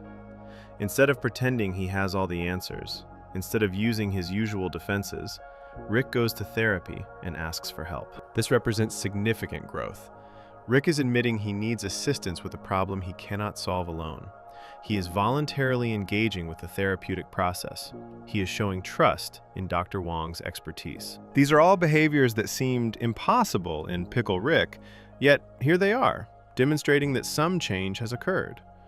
By Season 7's Air Force Wong, Rick is attending regular therapy sessions. When the president interrupts one of these sessions with an emergency, Rick tells him not to stigmatize mental health. This is Rick defending therapy, arguing for its value, suggesting others take it seriously. The transformation from therapy is worthless to don't stigmatize mental health represents a complete reversal of Rick's stated position. The president notices this change and comments, "Therapy's working." He is correct. Rick is demonstrating measurable progress in his attitude towards psychological help. Later in the same episode, Rick shows even more growth. He has a conflict with Unity that escalates because Rick handles it poorly, being hostile when Unity expresses concern for him. Dr. Wong intervenes and provides couples therapy, helping Rick and Unity communicate more effectively. She tells Unity that Rick brought her to this situation because he doesn't know how to indicate to you that he's changed because he's changing very slowly, but he is. This is crucial confirmation from a professional that Rick's progress is real, observable, and significant, even if it is incremental. These scenes demonstrate that Rick is capable of change under specific conditions. Those conditions include consistent relationship with a therapist who does not give up on him, interventions that provide insight without demanding vulnerability he cannot yet access, and extremely gradual process that allows his defenses to slowly lower rather than forcing immediate confrontation. Dr. Wong has found a way to work with Rick's resistance rather than against it, and that approach is producing results. However, the progress is limited and exists alongside continued dysfunction. Rick still drinks constantly throughout these later seasons. He still uses his intelligence to avoid difficult emotions. He still treats his family poorly in many situations. He still shows narcissistic defenses and attachment avoidance. The improvements are real, but do not represent fundamental transformation. Rick is slightly less dysfunctional than before, which moves him from extreme severity to moderate severity. He is still deeply unwell. He is just incrementally less unwell than he was. A realistic prognosis for Rick would acknowledge both the possibility of continued slow improvement and the likelihood that he will never achieve truly healthy functioning. Best case scenario, Rick continues therapy with Dr. Wong, slowly builds trust in the therapeutic process, gradually becomes able to tolerate more emotional vulnerability, eventually processes some of his trauma, and achieves a level of functioning where he is still damaged but less actively destructive to himself and others. This would take years of consistent work and would require Rick to maintain motivation through long periods of discomfort. It is possible, but not probable given his history of self-sabotage. Worst case scenario, Rick hits a crisis that destabilizes his current defenses without having built healthier alternatives, leading to complete psychological breakdown, another suicide attempt, or escalation of self-destructive behaviors until they become fatal. This is a real risk given how much pain his defenses are currently suppressing. If something forces those defenses down too quickly, the result could be catastrophic. Most likely scenario is somewhere between these extremes. Rick continues his current pattern of minimal progress followed by setbacks, slowly improving in some areas while remaining stuck in others, achieving slightly better functioning without ever fundamentally resolving his core trauma. He remains in therapy sporadically, makes incremental gains, maintains enough improvement to avoid complete crisis, but never commits fully enough to achieve real healing. He becomes a chronic therapy case. Someone who is always working on their issues but never quite resolves them. Always in recovery but never fully recovered. From a clinical perspective, the key factors that would improve Rick's prognosis are continued relationship with Dr. Wong, reduction in substance use to allow genuine emotional processing, establishment of healthy boundaries in family relationships, and willingness to sit with discomfort long enough to actually process trauma rather than just intellectualizing it. The first factor is present. The other three show no evidence of occurring. Until Rick addresses his alcoholism, maintains boundaries with Beth, and stops using his intelligence as a defense against feelings, his progress will remain superficial. The ultimate question is whether Rick can tolerate the vulnerability that real healing requires. Everything in his psychology is built to prevent that vulnerability. His trauma taught him that vulnerability leads to devastating loss. His defenses protect him from experiencing that vulnerability again. Asking Rick to lower those defenses is asking him to risk re-experiencing the worst pain of his life. From his perspective, maintaining dysfunction is safer than risking that pain, even if maintaining dysfunction means chronic suffering. His traumatized brain chooses known suffering over unknown vulnerability every time. Conclusion. Rick Sanchez is not a mystery. He is a predictable outcome of severe trauma combined with exceptional intelligence and access to resources that allow avoidance of consequences. A psychologist would see a textbook case of complex trauma presenting as depression, substance use disorder, attachment avoidance, and compensatory narcissism. Every symptom traces back to one catastrophic event. Watching his wife and daughter die in an explosion meant to punish him for refusing to abandon them. The diagnostic labels tell us what is wrong, but they miss what matters most. Rick is not sick because of brain chemistry. He is sick because he experienced something unbearable and has spent decades trying not to feel it. The drinking numbs the pain. The grandiosity compensates for worthlessness. The attachment avoidance protects against further loss. Every symptom serves the same function: keep Rick from fully experiencing what happened to Diane and Beth. This defensive structure maintains functionality, but guarantees chronic suffering. Rick survives, but does not live. He surrounds himself with family while maintaining isolation. He demonstrates genius-level intelligence while making catastrophically stupid emotional choices. He claims nothing matters while being devastated by loss. He is trapped between what his trauma taught him and what his biology requires, slowly destroying himself and everyone around him. Can Rick improve? The show suggests minimal progress is possible. His relationship with Dr. Wong demonstrates that consistent therapeutic intervention can produce incremental gains. He is moved from complete hostility toward therapy to actively seeking it out. But minimal progress is not recovery. Rick remains severely unwell. His drinking continues. His family relationships remain toxic. The prognosis for someone with his level of damage and resistance is poor.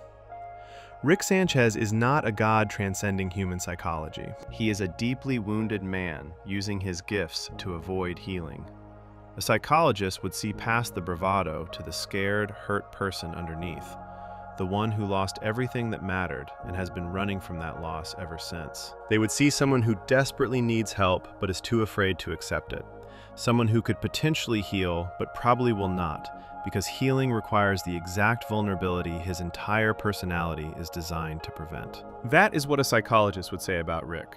He could get better, but he probably will not, and we will all watch him suffer unnecessarily because trauma has convinced him that suffering is safer than the alternative. And next up, fall asleep to the philosophy of Rick Sanchez. Rick as existentialist antihero. Rick Sanchez presents himself as the smartest person in the universe, and this intelligence shapes everything about how he sees the world and how he lives his life. To understand Rick philosophically, we need to start with what makes him an existentialist antihero, which means understanding both what existentialism is and why Rick fits this category while also being a terrible person by conventional moral standards. Rick rejects almost every traditional value that most people accept. He doesn't believe in God, government, social norms, family obligations, or really any authority outside himself. This rejection goes deeper than just being rebellious or edgy. It reflects a specific philosophical position about how reality works and what matters in life. Existentialism is a philosophy that says there is no inherent meaning or purpose to existence. The universe doesn't care about you. There's no cosmic plan, no destiny, no ultimate point to being alive. Most people find this idea terrifying and spend their lives either denying it or trying to create meaning through religion, relationships, careers, or other commitments. Existentialist philosophers like Jean-Paul Sartre and Albert Camus argued that once you accept that life has no built-in meaning, you face a choice. You can either create your own meaning through your choices and actions, or you can give in to despair and meaninglessness. This is the existentialist condition, the fundamental situation of being human in a universe that doesn't care whether you exist. Rick has clearly accepted that existence has no inherent meaning. He's looked at the universe from every possible angle through his scientific genius and interdimensional travels, and he's concluded that nothing matters in any ultimate sense. There's no God watching, no cosmic justice, no grand purpose. Just infinite universes with infinite versions of everything, all equally meaningless. This realization forms the foundation of Rick's entire personality and worldview. Everything he does flows from this starting point of recognized meaninglessness. When Rick makes decisions, when he interacts with family, when he embarks on adventures, he's operating from the baseline assumption that none of it has any cosmic significance or importance. What makes Rick an anti-hero rather than a traditional hero is that he doesn't respond to meaninglessness by creating positive meaning through noble choices or virtuous actions. Traditional existentialist heroes in literature and philosophy accept that life is meaningless,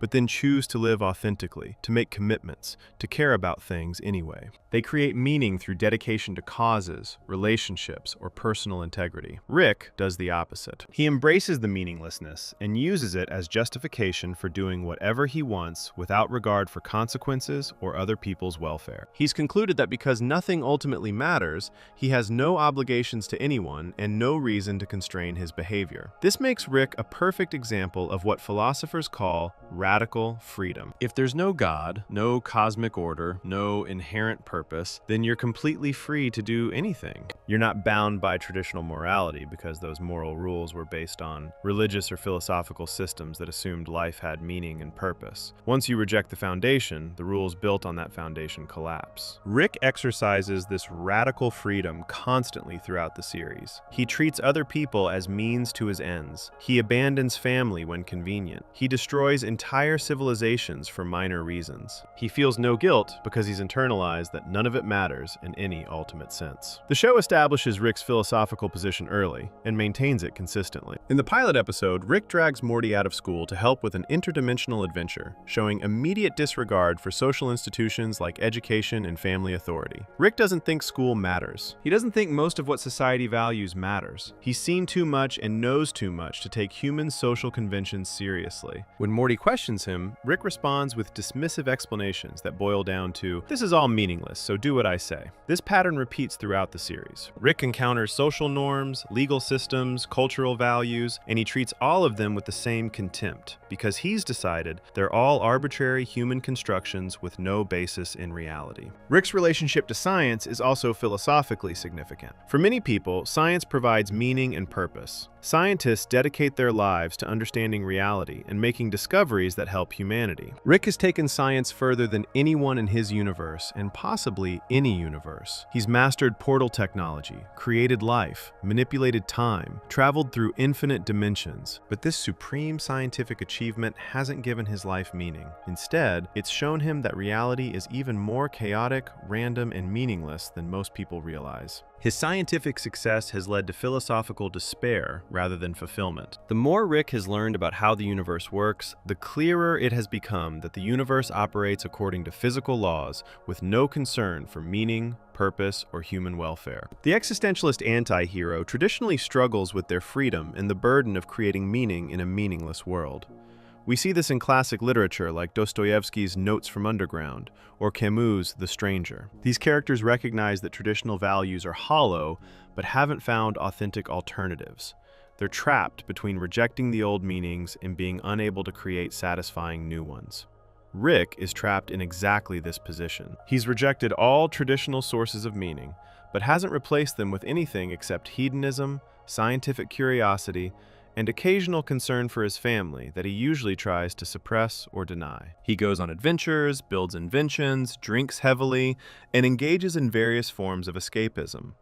But none of these activities provide genuine satisfaction or purpose.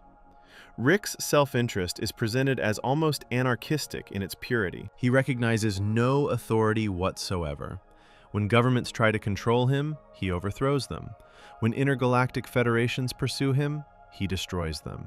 When family members set boundaries, he ignores them. This isn't just personality or character flaw, it's the logical extension of his philosophical position. If nothing has inherent value or authority, then all authority claims are equally meaningless. The Galactic Federation has no more legitimate claim to authority than Rick does, which means no legitimate claim at all. Rick lives as if he's the only consciousness that matters, because from his perspective, that's the only honest position. Everyone else is either lying to themselves about meaning and authority, or they're too ignorant to recognize the truth. The show uses Rick's extreme intelligence to justify his philosophical positions in ways that make them harder to dismiss than if he were just a bitter, ordinary person. Rick isn't rejecting meaning because he's failed at life, or because he's ignorant. He's rejecting meaning because he's succeeded at understanding reality better than anyone else and discovered that reality is fundamentally meaningless. His genius makes his nihilism seem more credible within the show's logic. If the smartest person in the universe concludes that nothing matters, maybe nothing really does matter. The show sets up this dynamic deliberately, using Rick's intelligence as a form of philosophical authority that makes viewers take his bleak worldview seriously rather than dismissing it as mere negativity. Rick's catchphrases and verbal tics reveal his philosophy in compressed form. Wubba-lubba-dub-dub is later revealed to mean, "I am in great pain, please help me," in an alien language. This hidden cry for help beneath meaningless sounds captures Rick's condition perfectly.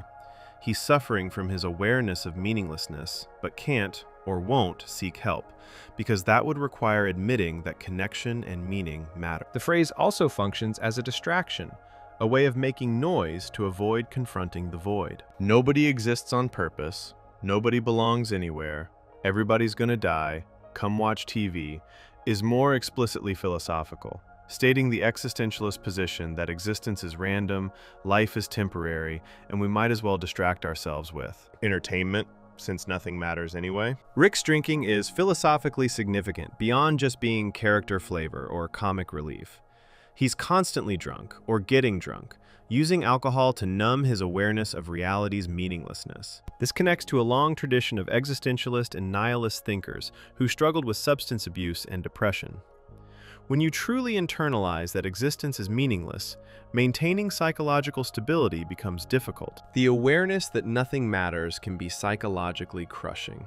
Rick uses alcohol, adventures, and scientific projects as distractions from the void of meaning he's recognized. The drinking, specifically, represents choosing oblivion and numbness over confronting the despair his philosophy generates. Every sip is an attempt to make the knowledge of meaninglessness slightly less painful. The anti-hero aspect of Rick's character becomes clear when we see the consequences of his actions. Traditional heroes make the world better. Even tragic heroes usually have noble intentions even if they fail. Rick makes most situations worse. He leaves destruction in his wake. He traumatizes his family. He's responsible for countless deaths across multiple dimensions. The show doesn't present this as heroic or admirable. It shows Rick as someone whose philosophical position and radical freedom have made him a monster in practical terms, even if his philosophy might be intellectually defensible. He's right about the meaninglessness of existence, but that rightness hasn't made him good or happy or worthy of admiration. Rick's appearance reinforces his anti-hero status and philosophical position. He's tall and thin, with spiky blue hair and a lab coat stained with various substances. He constantly drools, a visual representation of his lack of concern for social presentation or dignity. He looks like someone who's given up on conventional human standards while still maintaining the energy to pursue his own projects. The lab coat signals his scientific identity, but it's worn and dirty, suggesting that even his primary identity is approached with a kind of exhausted carelessness. His physical presentation tells you immediately that this is someone who has stopped caring about what others think or how he appears to the world.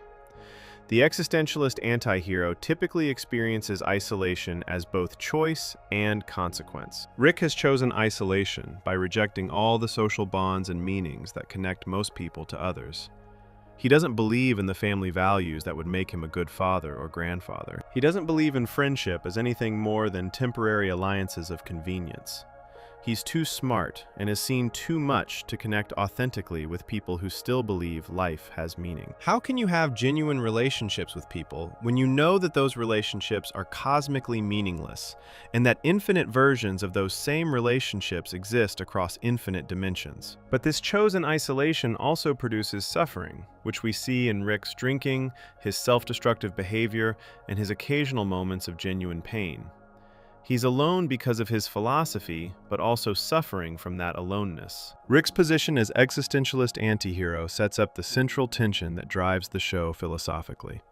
He's probably right that existence has no inherent meaning. The show generally validates his observations about reality being chaotic and meaningless.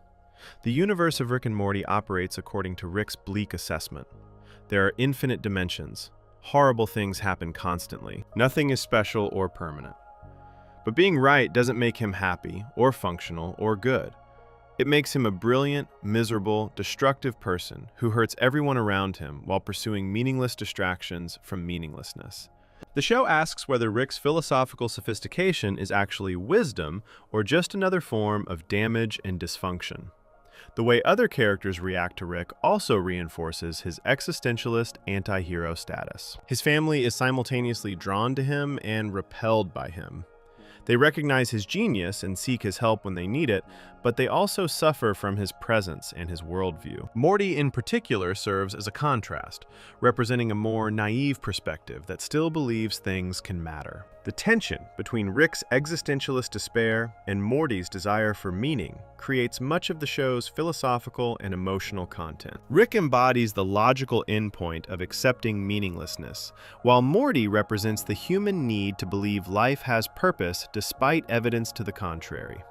Before we move on, make sure to subscribe if you're enjoying this breakdown. Rick's intellectual certainty about meaninglessness sets the stage for understanding the specific philosophy that dominates his worldview and shapes every choice he makes. Section 2. What nihilism in Rick and Morty looks like. To understand Rick Sanchez fully, we need to understand nihilism, the philosophy that dominates his thinking and drives most of his behavior throughout the series. Nihilism is often misunderstood or used loosely to mean anyone who is negative or cynical. But philosophical nihilism is more specific and more radical than just being pessimistic. Nihilism is the position that life has no objective meaning, purpose, or intrinsic value. Moral nihilism goes further, arguing that nothing is truly right or wrong, good or bad. These moral categories are human inventions with no basis in reality. Rick embodies both existential nihilism, which denies meaning and purpose, and moral nihilism, which denies objective ethics. Understanding what nihilism actually means helps us see that Rick isn't just a negative person. He's someone operating from a specific philosophical framework that determines how he sees and interacts with reality. The word nihilism comes from the Latin word nihil, which means nothing. Philosophical nihilism says that when you strip away human projections, beliefs, and cultural constructions, you're left with nothing. No meaning, no value, no purpose. Just existence happening with no point to it. This idea has appeared throughout history, but became particularly important in European philosophy in the 1800s.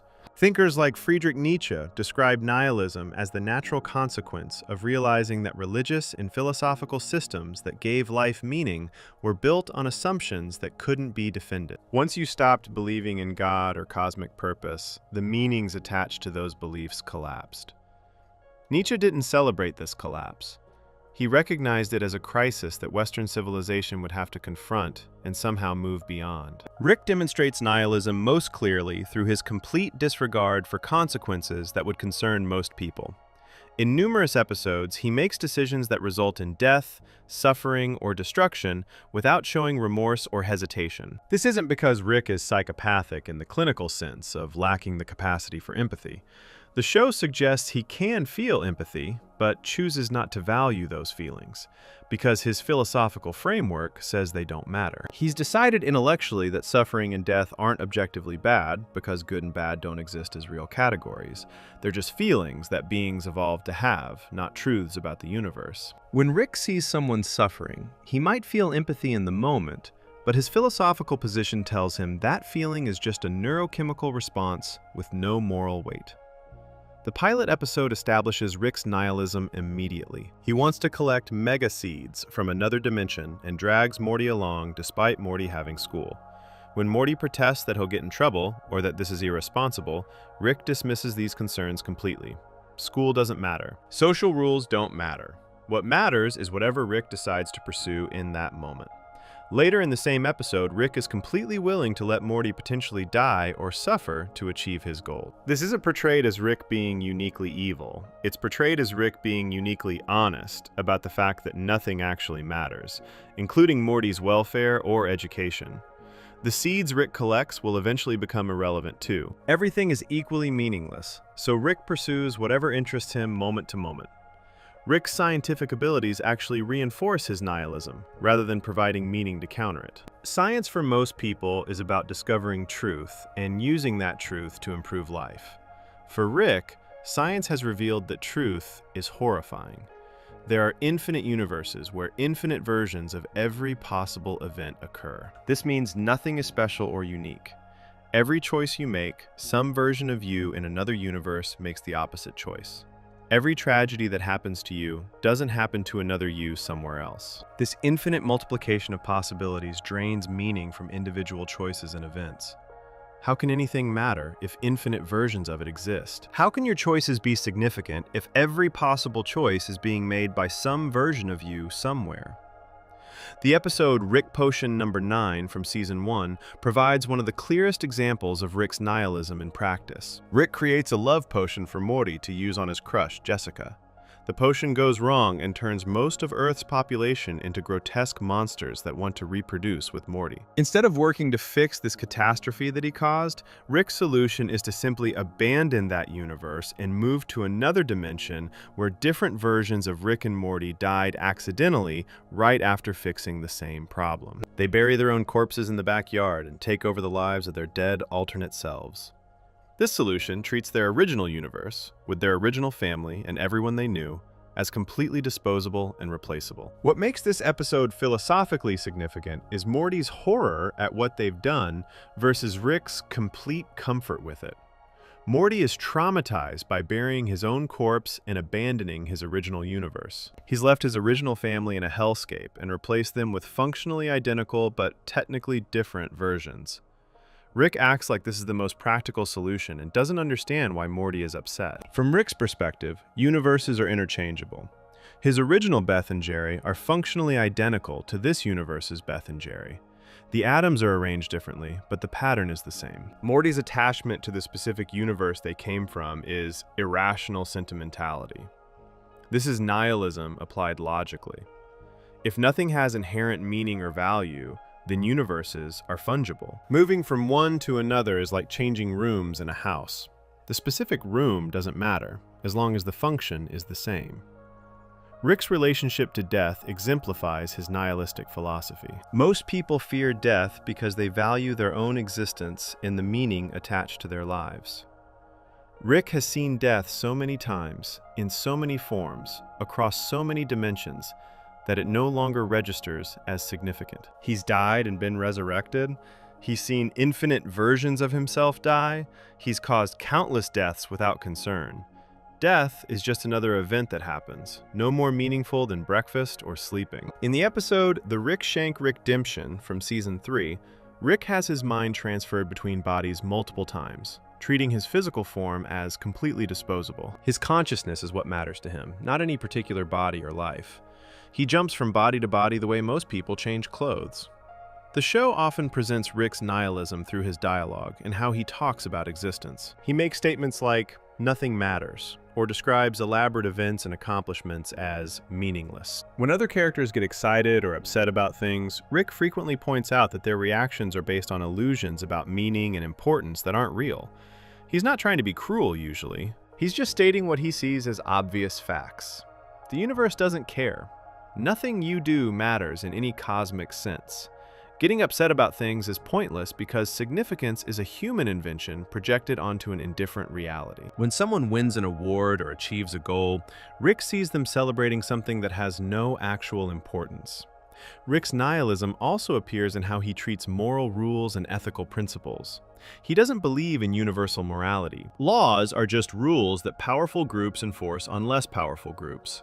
Ethical principles are rationalizations people use to justify what they wanted to do anyway. Concepts like justice, fairness, rights, or dignity are human constructions with no basis in reality.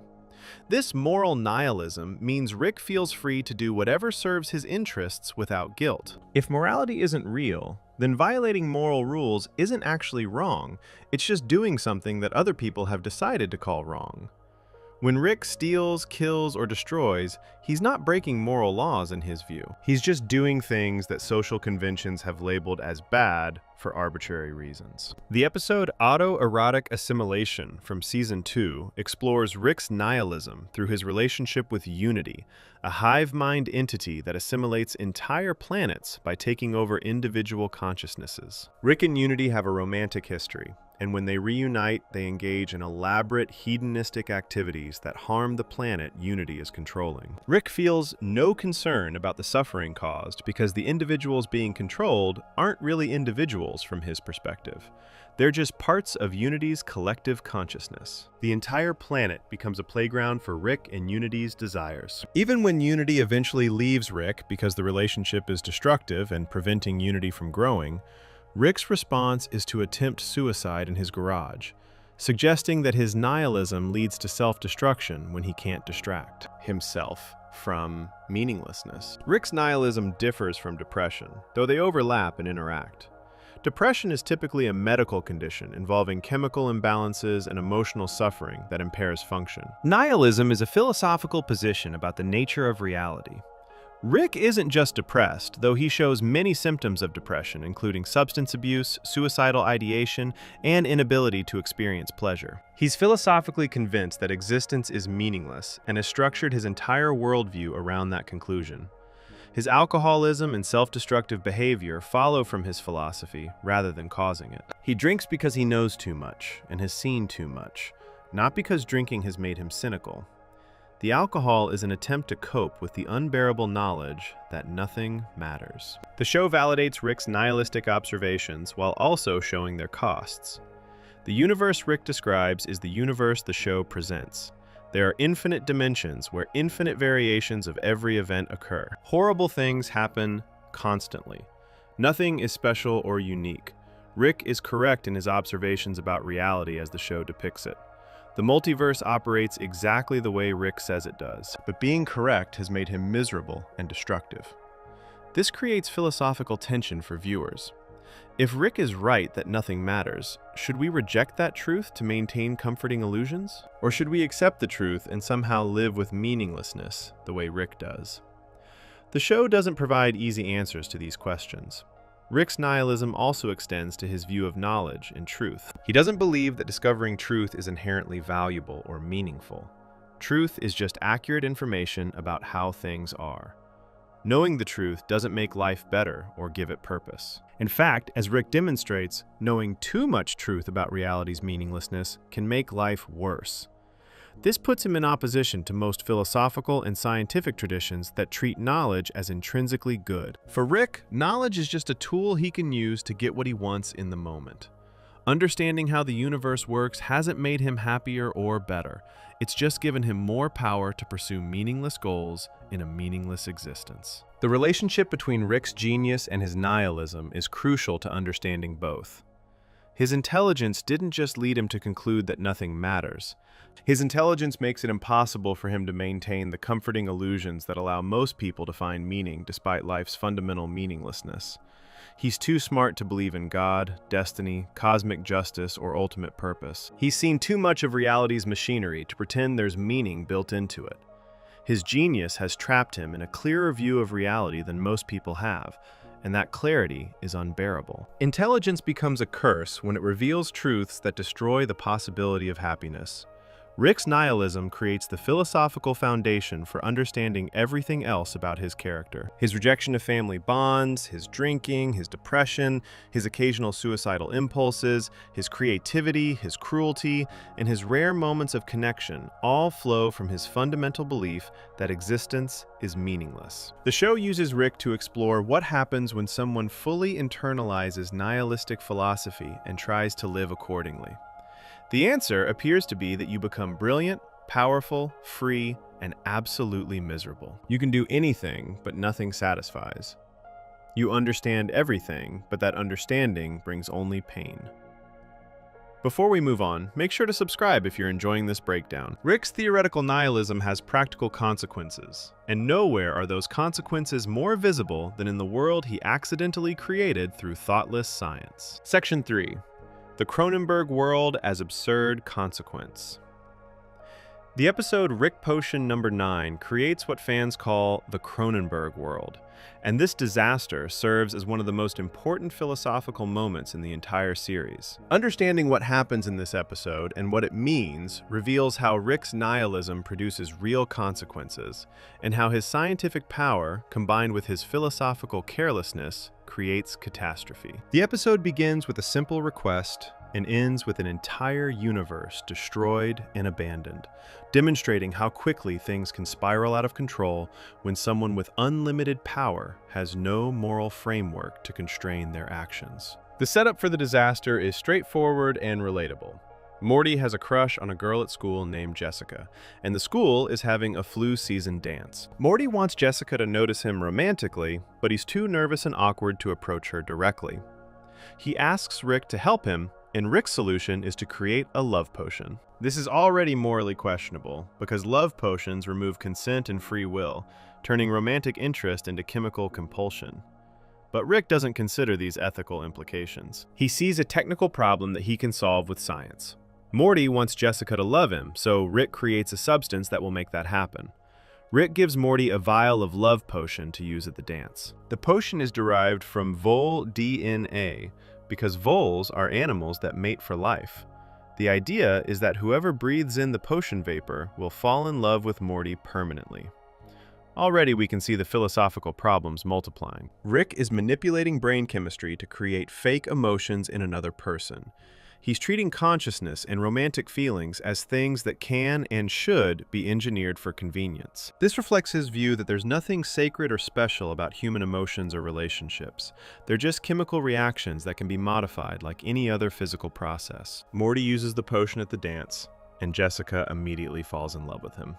The potion works exactly as intended. But then, complications emerge. Jessica has the flu, and when she sneezes, the love potion becomes airborne and spreads to other students at the dance. Soon, multiple people are declaring their love for Morty. The potion spreads beyond the school, and before long, everyone in town is affected. Morty is being pursued by an ever-growing crowd of people who are obsessively in love with him. What started as a simple solution to teenage awkwardness has become a town-wide crisis. Rick's response to this problem shows his approach to fixing mistakes. He doesn't take responsibility or express remorse. He immediately starts working on a technical solution. He creates an antidote using DNA from other animals that he thinks will counter the love potion. But he doesn't test it properly or think through the implications. He just makes something he believes should work and releases it into the atmosphere. This antidote fails spectacularly. Instead of curing the love potion, it combines with the flu virus that many people have, and the result is genetic mutation on a massive scale. The people affected by Rick's antidote transform into creatures that the show refers to as Cronenbergs, named after filmmaker David Cronenberg, who is famous for body horror movies. These creatures are grotesque biological nightmares with distorted bodies, extra limbs, mouths in wrong places, and horrifying appearances. They retain enough human consciousness to still be obsessed with Morty, but they're no longer recognizably human. Rick has accidentally turned most of Earth's population into monsters. This is one of the worst possible outcomes imaginable. He was trying to help his grandson go to a dance, and he ended up destroying human civilization. Rick tries to fix this new problem by creating another cure. He works frantically in his garage, attempting to reverse the Cronenberg transformation. But his second antidote also fails. The situation keeps getting worse with each attempted solution. The Cronenberg creatures become more aggressive and dangerous. Society collapses completely. Rick and Morty are forced to barricade themselves in the house while hordes of mutated humans try to break in. At this point, most people would keep trying to fix the disaster they caused, no matter how long it took. The moral weight of having destroyed billions of lives would compel them to exhaust every possibility before giving up. But Rick takes a different approach entirely, one that reveals his nihilistic philosophy in action. He tells Morty they're going to abandon this dimension and move to another one. Using his portal gun, Rick finds a dimension that is almost identical to their own, with one crucial difference. In this other dimension, that universe's version of Rick and Morty managed to create a successful cure for the Cronenberg disaster. But immediately after curing everyone, those versions of Rick and Morty died in an unrelated accident, an explosion in the garage. This creates a perfect opportunity. Rick and Morty can slip into this dimension, bury the bodies of their dead alternate selves, and take over their lives. This solution is practical from a purely technical standpoint. It solves the immediate problem of being trapped in a world full of monsters, but it raises profound philosophical and moral questions. Rick is abandoning an entire universe that he destroyed. His original Beth, Jerry, and Summer are left behind in the Cronenberg world. They have to survive in the hellscape Rick created. He's effectively killing his family by leaving them in an uninhabitable world, even though they're technically still alive. From Morty's perspective, he's abandoning his real mother, father, and sister and replacing them with versions who are functionally identical, but technically different people. The show depicts the moment when Rick and Morty arrive in the new dimension and have to bury their own corpses. Morty has to dig a grave in the backyard and put his own dead body into the ground. This is deeply traumatic. He's literally burying himself, confronting his own mortality and the replaceability of his existence in the most direct way possible. Rick shows no emotion during this process. He's done this before, or at least he's considered it before. For him, this is just a practical solution to a technical problem. One dimension became uninhabitable, so they moved to another one. The fact that this involves abandoning family and replacing them with alternates doesn't register as morally significant to him. After they bury the bodies, Rick and Morty go into the house and rejoin this universe's version of Beth, Jerry, and Summer, who have no idea that their Rick and Morty just died and have been replaced. The episode ends with Morty looking traumatized, staring at his hands, processing what they've just done. Rick acts like everything is normal and back to the way it should be. This ending is philosophically significant because it shows the collision between Morty's normal, human moral intuitions and Rick's nihilistic worldview.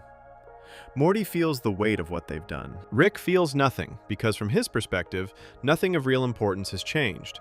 The Cronenberg world demonstrates what philosophers call the absurd, a concept central to existentialist thought. The absurd is the confrontation between human need for meaning and the universe's indifference to that need. We want our actions to matter and our choices to have significance, but the universe doesn't care. Rick's creation of the Cronenberg world is absurd in this philosophical sense. He was trying to help Morty with something trivial, a school dance and teenage crush. Through a series of logical steps, each one following from the previous, he ended up destroying an entire planet. There's no proportion between the intention and the outcome. There's no cosmic justice or balance, just random events cascading in unpredictable directions. The episode also explores the limits of control and knowledge. Rick is presented as the smartest person in the universe, but his intelligence doesn't give him perfect control over outcomes. Each solution he attempts makes things worse. This shows that even supreme intelligence can't predict or control complex systems perfectly. The universe is too chaotic and too interconnected for anyone to fully manage it, even someone as smart as Rick. His failure to fix the Cronenberg disaster reveals that knowledge and power have limits. You can understand science deeply and still create catastrophes you can't undo. The choice to abandon the Cronenberg dimension, rather than continuing to try to fix it, reveals Rick's philosophical priorities. He values his own convenience over the lives of billions of people. He values easy solutions over moral responsibility. This is nihilism in practice. If nothing matters, then the suffering of the people he left behind doesn't matter either. They're no more or less important than the versions of his family in the new dimension. All suffering is cosmically meaningless, so minimizing his own inconvenience makes as much sense as any other choice. There's no objective reason to prefer one dimension over another, or to feel obligated to fix problems he caused. The episode raises questions about identity and what makes someone who they are. The Beth, Jerry, and Summer that Rick and Morty live with after this episode are not their original family. They're close enough that the difference doesn't matter for practical purposes. They have the same memories up until the point of divergence. They have the same personalities. But they're technically different people. This challenges our intuitions about identity and relationships. If you're replaced by an identical copy, have you died? Do your relationships continue? Or have they ended and been replaced by new relationships with different people who happen to be exactly like the originals? The Cronenberg world also demonstrates how Rick's lack of moral constraints produces worse outcomes than if he had refused to help in the first place. If Rick had told Morty no, that he wouldn't make a love potion, the worst outcome would have been Morty feeling disappointed and continuing to have an unrequited crush on Jessica. Instead, because Rick has no moral framework that would prevent him from violating consent and manipulating brain chemistry, he created a potion that ultimately destroyed a world. His power combined with his lack of ethics produces catastrophe. This is a cautionary tale about what happens when scientific ability exceeds moral wisdom. Rick's decision to abandon the Cronenberg world rather than stay and try to fix it also reflects a pattern in his behavior throughout the series. When situations become too difficult or uncomfortable, Rick leaves. He doesn't stay and face consequences. He doesn't work through problems that can't be solved quickly. He moves on to something else or somewhere else. This pattern of avoidance and escape is consistent with his philosophical position. If nothing matters, then there's no reason to endure difficulty or discomfort. You can simply leave and find an easier situation. Commitment and persistence only make sense if you believe your actions have meaning and that fixing your mistakes matters. The psychological impact on Morty of experiencing this event becomes an ongoing element of his character. He's seen that universes are disposable to Rick. He's learned that his grandfather will abandon entire worlds rather than face the consequences of his actions. He's experienced the trauma of burying his own corpse and replacing his family with alternates. This knowledge changes Morty. He becomes less innocent and more aware of the dark implications of Rick's philosophy and methods. The Cronenberg world serves as Morty's introduction to the true nature of Rick's worldview and what it means to travel with someone who believes nothing matters. The episode creates what becomes a recurring element in the show: the awareness that the family we're watching might not be the original family from the pilot episode. They've already been replaced at least once. This creates an unsettling undercurrent to the entire series. Anytime Rick and Morty are in serious danger, we know that Rick's solution might be to simply abandon that dimension and move to another one. Our attachment to these specific characters is undermined by the knowledge that they might be replaced at any moment. This reflects the nihilistic philosophy of the show. Even the protagonists we follow aren't special or unique. They're just one version among infinite versions. Before we move on, make sure to subscribe if you're enjoying this breakdown. The Cronenberg disaster shows Rick's philosophy creating chaos, and this pattern of failed control continues when we examine how his other adventures reveal the limits of even genius-level knowledge. Section 4. Self-knowledge and paradox in Rick's journeys. One of the central paradoxes in Rick and Morty is that Rick possesses incredible knowledge about the universe, but very little knowledge about himself. And his adventures often expose this gap between external understanding and internal awareness. Rick can build impossible technology, travel through dimensions, and manipulate reality itself, but he can't, or won't, examine his own psychology, motivations, or emotional needs. This section explores how Rick's various journeys and quests throughout the series reveal limitations in his self-knowledge, and how his lack of self-awareness creates problems that his scientific genius can't solve. Rick presents himself as someone who understands everything and has figured out all the answers. He mocks others for their ignorance and limited perspectives. He treats his family as intellectually inferior and makes it clear that he considers himself smarter than everyone around him. But this external confidence masks a complete absence of self-reflection. Rick doesn't spend time thinking about why he does what he does. He doesn't examine his drinking or his self-destructive patterns. He doesn't ask himself whether his choices are making him happy or whether his philosophy is serving him well. This lack of introspection is itself a choice, a way of avoiding uncomfortable truths about himself. The episode Pickle Rick from Season 3 provides the most explicit examination of Rick's avoidance of self-knowledge. The family is scheduled to go to family therapy, which Rick clearly doesn't want to attend. Rather than simply refusing to go or having an honest conversation about why he doesn't want therapy, Rick transforms himself into a pickle. This seems like a random, absurd choice, but it's actually deeply revealing. By turning himself into a pickle, Rick creates a situation where he physically can't attend therapy because he has no arms or legs and can't speak human language. He's engineered an excuse that makes attending therapy impossible. The transformation goes wrong, as Rick's plans often do. He becomes a pickle, but his equipment to turn back malfunctions. He's left as a pickle rolling around the garage, unable to change back and in serious danger. The family leaves for therapy, assuming Rick is hiding somewhere to avoid going. Rick has to survive as a pickle, which leads to an elaborate sequence where he kills rats to build himself a body out of rat parts, fights his way through a criminal compound, and eventually makes it to the therapy session anyway. The whole adventure is exciting and demonstrates Rick's ingenuity in using science to solve immediate problems. But when Rick finally arrives at the therapy session, the therapist, Dr. Wong, sees through his behavior immediately. She points out that Rick went to enormous effort and put himself in serious danger just to avoid 1 hour of therapy. She suggests that this reveals something important about Rick. He's willing to turn himself into a pickle and fight through deadly situations rather than sit in a room and talk about his feelings for an hour. This is avoidance on a spectacular scale. It shows that Rick fears self-examination more than physical danger. He'd rather risk death than confront his own psychology. Doctor. Wong tells Rick directly that she thinks he came to therapy even though he didn't want to because some part of him knows he needs it. She's offering him a chance to examine his behavior and understand himself better. Rick's response is to dismiss her completely. He makes excuses and explains away his behavior in terms that avoid any psychological interpretation. He was just doing something fun and interesting. It had nothing to do with avoiding therapy. This is Rick's consistent pattern. When confronted with opportunities for self-knowledge, he deflects, rationalizes, or simply leaves.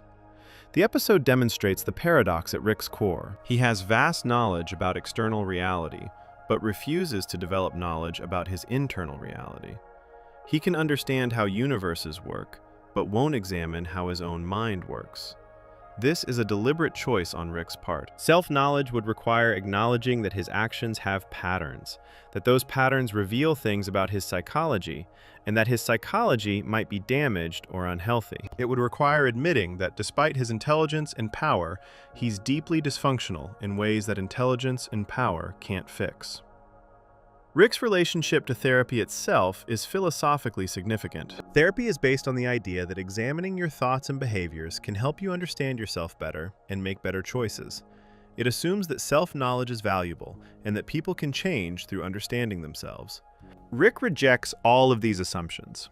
He doesn't think self-knowledge is valuable because he doesn't think anything is valuable. He doesn't believe people really change. He doesn't see the point in examining himself because that examination wouldn't lead anywhere productive from his perspective. Therapy threatens his worldview because it's based on premises he's rejected. Throughout the series, Rick's adventures often fail in ways that reveal his limitations. He makes plans that don't work out. He creates inventions that have unintended consequences. He pursues goals that turn out to be pointless or impossible. The episode The Rick Shank Rickdemption from Season 3 shows Rick supposedly executing a complex plan to destroy the Galactic Federation and the Council of Ricks. But even this success comes with costs and reveals that Rick's motivations are more complex than he admits. He claims he did everything for a specific sauce from McDonald's, but this is clearly a deflection from his real emotional motivations involving his family. Rick's lack of self-knowledge appears in how he treats relationships. He claims not to care about his family and presents all his actions as motivated by self-interest, but his behavior often contradicts these claims. He risks his life to save Morty. He shows up to family events even when he claims not to want to. He becomes jealous and possessive when family members form relationships with others. These behaviors suggest emotional attachments that Rick won't consciously acknowledge. He lacks the self-knowledge to recognize or admit that he cares about people, despite his philosophical position that caring is irrational. The episode The Vat of Acid episode from Season 4 explores Rick's need for control and how it relates to his self-knowledge. Morty criticizes one of Rick's inventions, suggesting a different solution would work better. Rick becomes obsessed with proving Morty wrong, spending enormous time and resources creating an elaborate setup to demonstrate that his idea was better. This obsessive need to be right and to prove his superiority reveals deep insecurity that Rick doesn't consciously recognize. Someone truly confident wouldn't need to go to such lengths to prove themselves to a 14-year-old. Rick's behavior shows emotional needs he won't acknowledge. Rick's drinking is another area where his lack of self-knowledge becomes apparent. He's clearly an alcoholic who uses alcohol to self-medicate and avoid uncomfortable feelings. But he never acknowledges this or treats it as a problem. He doesn't examine why he needs to be drunk all the time or what he's trying to avoid by staying intoxicated. He just drinks constantly and ignores the implications. This is self-knowledge failure. He can't or won't recognize that his drinking is a symptom of deeper problems that his intelligence can't solve. The episode Get Schwifty from Season 2 shows Earth facing destruction from powerful alien beings who demand entertainment. Rick and Morty write a song to satisfy the aliens and save the planet. The plot works on one level as absurd science fiction comedy, but it also shows Rick using his creativity to solve problems while avoiding the underlying reality that he can't control everything. The aliens aren't impressed by Rick's intelligence or power. They just want to be entertained. Rick has to play by their rules, which challenges his sense of control and superiority. His inability to recognize this limitation shows his lack of self-awareness about his own limitations. Rick often creates problems through his lack of self-knowledge about his own behavior patterns. He doesn't recognize that he repeats the same mistakes. He doesn't see how his actions create the very situations he claims to want to avoid. He pushes people away while being lonely. He creates chaos while wanting stability. He claims not to care while clearly caring deeply. These contradictions are obvious to viewers and to other characters, but Rick himself seems blind to them. His lack of self-knowledge makes him predictable in ways that contradict his self-image as unpredictable and beyond understanding. The episode The ABCs of Beth from Season 3 examines Rick's relationship with his daughter Beth and reveals his lack of insight into how he's damaged her psychologically. Beth has internalized many of Rick's values and behaviors, becoming selfish, cruel, and detached like her father. Rick created fantasy scenarios for Beth as a child that might have resulted in the deaths of other children. He doesn't recognize his responsibility for shaping Beth's psychology in harmful ways.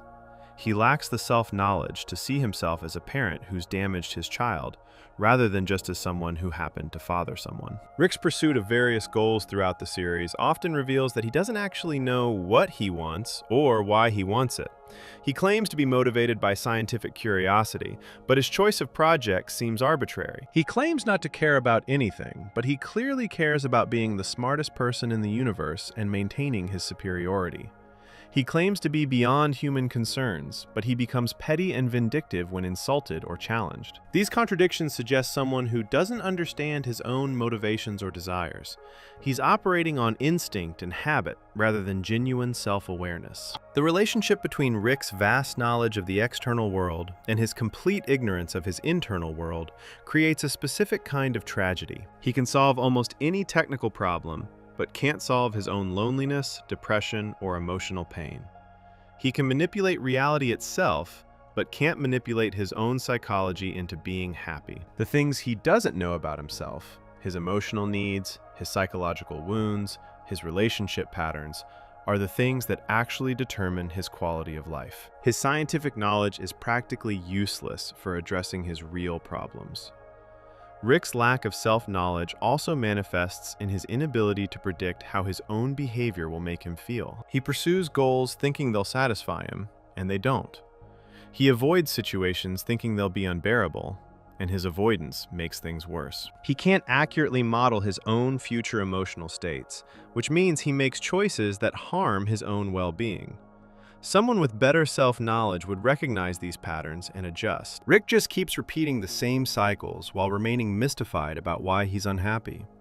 The philosophical question raised by Rick's lack of self-knowledge is whether intelligence without self-awareness is actually wisdom. Rick is brilliant at understanding external systems, physics, biology, engineering, technology, but he's terrible at understanding himself, his emotions, his relationships, his patterns. Greek philosophy emphasized know thyself as foundational wisdom.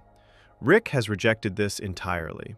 He's chosen to develop external knowledge while avoiding internal knowledge. The show suggests this choice has made him more capable, but less happy, more powerful, but less fulfilled. Before we move on, make sure to subscribe if you're enjoying this breakdown. Rick's avoidance of self-knowledge connects to a deeper issue about the burden of being aware in a way that most people aren't, and how that awareness shapes his entire existence. Section 5. Rick and the Burden of Awareness. Rick Sanchez knows too much, and this knowledge is slowly destroying him from the inside. While most people live with comfortable illusions about meaning, purpose, and their place in the universe, Rick has stripped away all these protective layers and seen reality as it actually is. This section examines how Rick's supreme awareness of cosmic truth functions as a psychological burden rather than a gift, and how the show portrays knowledge itself as potentially toxic when taken to its ultimate extreme. Understanding Rick's burden of awareness helps explain his drinking, his depression, his self-destructive patterns, and his emotional detachment from nearly everything around him. The burden begins with Rick's understanding of the multiverse. Most people live believing that their choices matter, that their lives are unique, and that what happens to them is significant. Rick knows that infinite universes exist, where infinite versions of every event play out. This means that every choice he makes is simultaneously not made in another universe. Every version of his life exists somewhere. Every tragedy that happens to him doesn't happen to another him. This knowledge makes it nearly impossible to feel that anything he does matters. How can you take your choices seriously when you know that every possible choice is being made by some version of you? In the episode Close Rick Counters of the Rick Kind from Season 1, We see the Citadel of Ricks, a society made up entirely of different versions of Rick from different dimensions. There are thousands of Ricks, all equally intelligent, all equally capable. This visual representation of Rick's replaceability drives home the philosophical problem he faces. You're not special if infinite versions of you exist. You're not unique if there's a whole civilization of people exactly like you. Rick knows this intellectually, and it undermines any sense of individual significance or importance. He's just one Rick among infinite Ricks, living one life among infinite lives.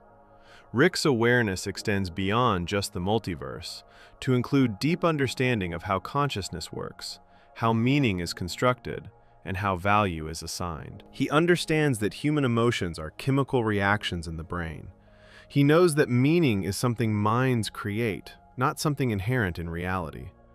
He sees through all the stories people tell themselves to make life feel important. Religion, morality, love, purpose, these are all mental constructs that brains evolved to produce.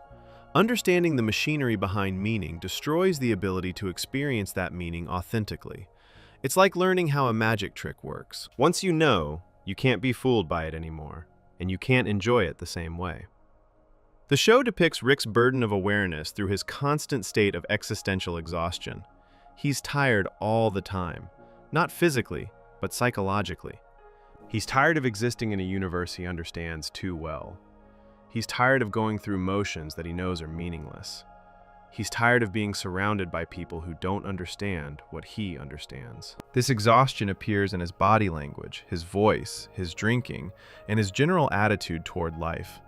He moves through the world like someone who's seen everything before and knows that seeing more won't reveal anything new or meaningful. Rick's drinking functions as self-medication for the burden of awareness. Alcohol numbs consciousness and dulls perception.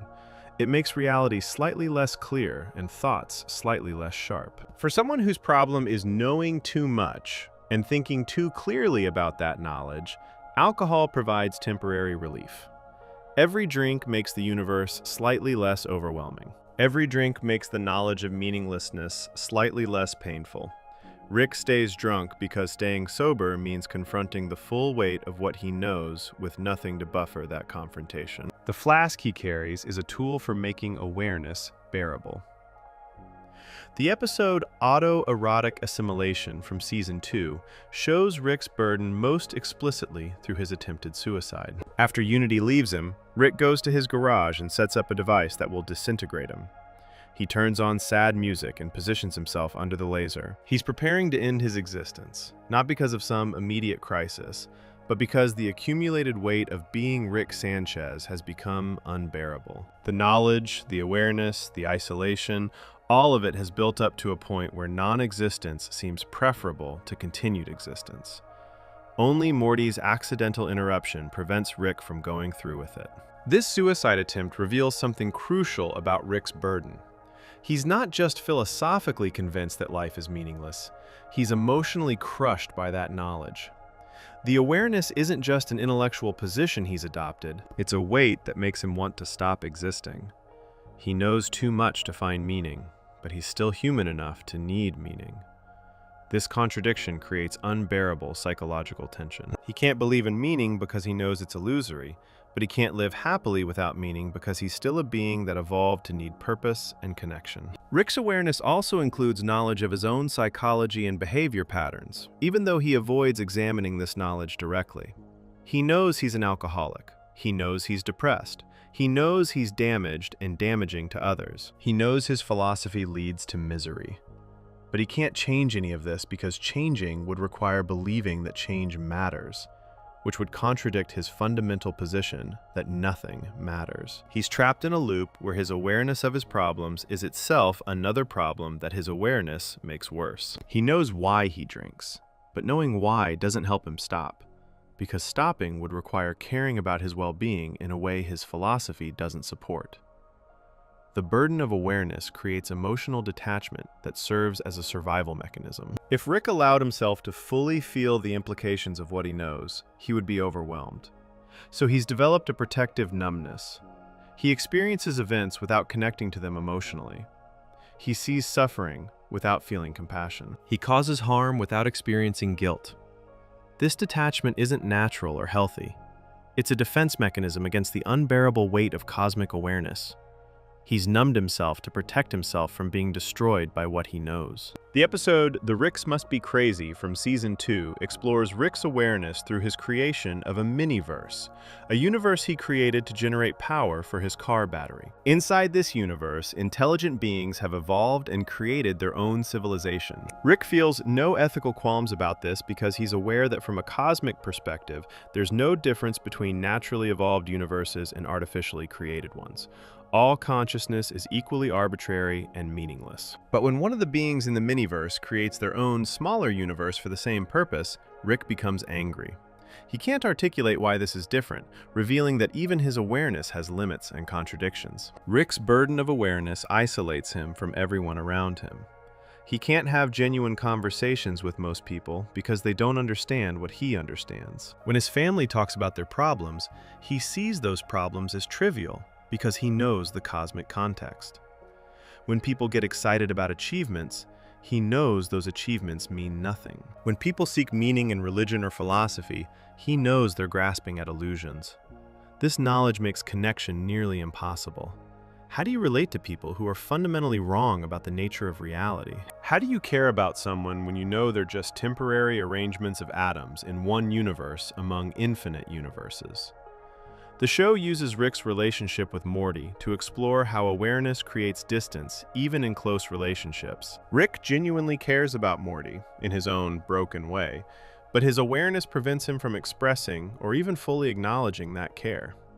He knows that Morty is replaceable, that infinite Mortys exist, that attachment is irrational. But he feels attached anyway, creating internal conflict. His awareness tells him not to care. His emotions make him care despite himself. He responds by trying to suppress the emotions, treating Morty badly to maintain distance, and generally acting in ways that protect him from the vulnerability of acknowledged affection. Rick's awareness of time and mortality adds another layer to his burden. He's invented ways to extend life, transfer consciousness between bodies, and essentially achieve practical immortality. But this hasn't solved the problem of existence. Living longer just means enduring meaninglessness for more time. He's aware that death is the end of consciousness, that there's nothing after, that life is temporary even if he can extend it. This awareness makes it hard to invest in long-term projects or relationships. Everything ends. Everyone dies. Why build anything or connect with anyone when you know it's all temporary? The episode The Rick Shank Rickdemption from Season 3 shows Rick's awareness operating at multiple levels simultaneously. He's imprisoned by the Galactic Federation and appears to be sharing his memories with them. But he's actually manipulating them through fake memories while executing an elaborate escape plan. His awareness allows him to think on multiple levels at once, considering not just what's happening, but what others think is happening, and how to exploit that gap. This kind of multi-layered awareness is exhausting to maintain and contributes to his psychological burden. He's always thinking several steps ahead, always aware of more dimensions to every situation than others perceive. Rick's burden includes awareness of his own limitations despite his genius. He knows he's not truly omniscient or omnipotent. He knows there are things he can't control and problems he can't solve. He knows that his intelligence, while extraordinary, is still finite and bounded by the laws of physics. This awareness of limitation is particularly painful for someone whose identity is built around being the smartest being in the universe. He's smart enough to understand exactly how not smart enough he is. He's powerful enough to see where his power ends. This is a uniquely frustrating position. The philosophical burden Rick carries relates to what some thinkers have called the curse of consciousness. Consciousness allows us to be aware of our own existence, which creates the problem of needing meaning and purpose. Animals without self-awareness don't need to justify their existence or find cosmic purpose. They just live according to their nature. Humans are aware enough to ask why they exist, but not smart enough to find satisfying answers. Rick is even more cursed because he's aware enough to definitively know that satisfying answers don't exist. He can't even maintain comforting uncertainties. He knows for certain that existence is meaningless. Rick's awareness also extends to awareness of other people's awareness, creating a meta-level burden. He's aware that most people are unaware of reality's true nature. He's aware that they live in comfortable ignorance. He's aware that he can't join them in that ignorance, because once you know, you can't unknow. This creates a form of epistemological isolation. He's separated from humanity, not by physical distance, but by unbridgeable gaps in understanding. He's like someone who can see color trying to explain it to people who only see in black and white. The explanation is impossible, and the attempt just reinforces how alone he is. The show suggests, through Rick's character, that some knowledge might be genuinely harmful to possess. Not all truth makes life better. Some truths make happiness impossible. Rick has pursued knowledge to its ultimate extreme and discovered that ultimate knowledge produces ultimate misery. He's proof that the Socratic ideal of knowledge as the highest good doesn't account for the psychological costs of certain types of knowledge. Understanding the universe completely appears to be incompatible with enjoying life or maintaining mental health. Rick is brilliant and aware and absolutely wretched because of it. Rick's burden of awareness creates a tragic dimension to his character. He didn't choose to be this smart. He didn't decide to understand reality this clearly. His genius is natural talent taken to its extreme, and that extreme has destroyed his capacity for the illusions that make most people happy. He's cursed with clarity. He sees through everything, and that vision through reveals nothing worth seeing. He's aware of awareness itself as a cosmic accident with no purpose, and that meta-awareness makes even his own consciousness feel like a burden rather than a gift. He knows too much to be happy, and not enough to escape knowing. Before we move on, make sure to subscribe if you're enjoying this breakdown. Rick's crushing awareness of cosmic truth finds its mirror opposite in Morty, whose lack of awareness creates the tension that drives much of the show's philosophical exploration. Section 6. Morty as moral counterpoint. While Rick represents extreme awareness, intelligence, and philosophical sophistication, Morty serves as his moral and philosophical opposite. Morty is naive, average in intelligence, and operates from conventional moral intuitions that Rick has long since abandoned. This section examines how Morty functions as Rick's counterpoint, how their philosophical tension creates the emotional and ethical core of the show, and how Morty's perspective challenges Rick's nihilism, even when Rick appears to be intellectually correct. Understanding Morty's role reveals that the show doesn't simply endorse Rick's worldview, but instead uses the conflict between Rick and Morty to explore whether conventional morality can survive contact with cosmic truth. Morty starts the series as a 14-year-old boy with normal teenage concerns. He worries about school, has a crush on a girl named Jessica, wants to fit in with his peers, and generally tries to navigate the usual challenges of adolescence. He has conventional moral beliefs. He thinks lying is wrong, that hurting people is bad, that life has value, and that you should try to be a good person. These beliefs aren't particularly sophisticated or well-examined. They're just the normal moral framework that most people absorb from family and culture. But this conventional morality puts Morty in direct conflict with Rick's nihilistic philosophy from the very beginning. In the pilot episode, this conflict appears immediately. Rick drags Morty out of school for an interdimensional adventure, and Morty protests that he'll get in trouble, that he has responsibilities, that this isn't right. Rick dismisses all these concerns as meaningless social conventions. Morty thinks school matters. Rick knows it doesn't. Morty believes following rules is important. Rick sees all rules as arbitrary. Morty wants to be responsible. Rick thinks responsibility is an illusion people invented to control each other.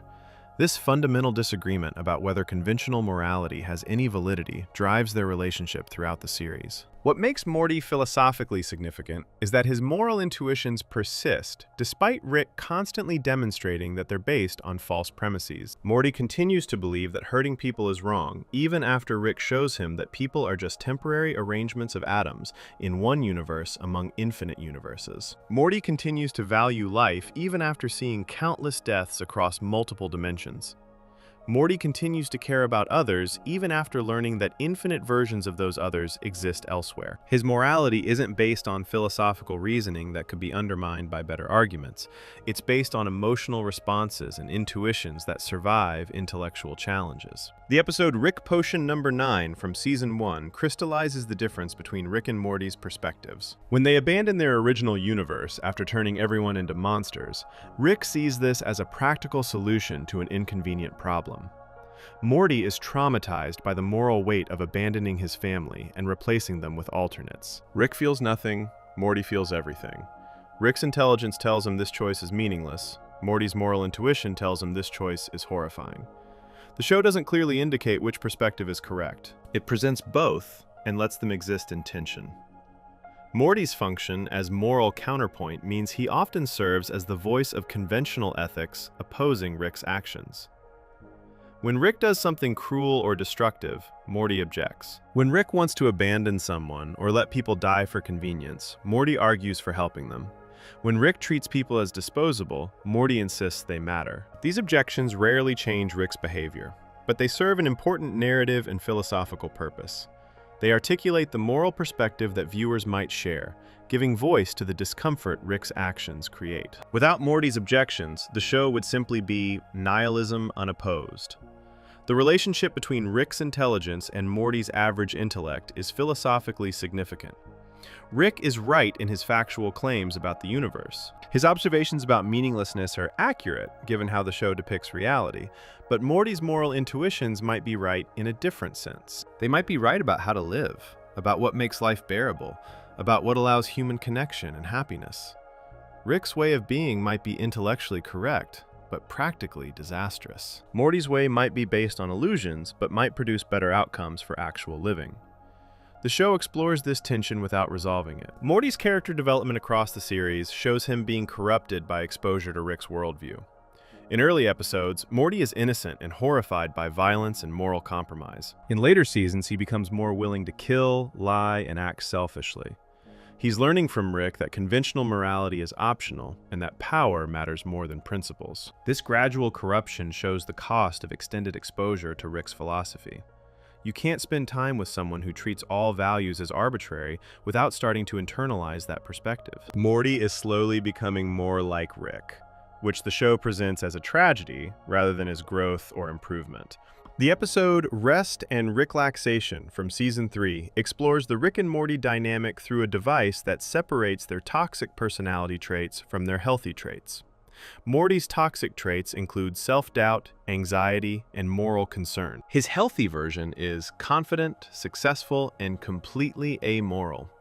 This raises disturbing questions about whether Morty's morality is actually healthy or whether it's a dysfunction holding him back. The healthy Morty succeeds at everything precisely because he stops caring about whether his actions are right or wrong. This suggests that conventional morality might be incompatible with success and happiness, which challenges our intuitions about moral goodness.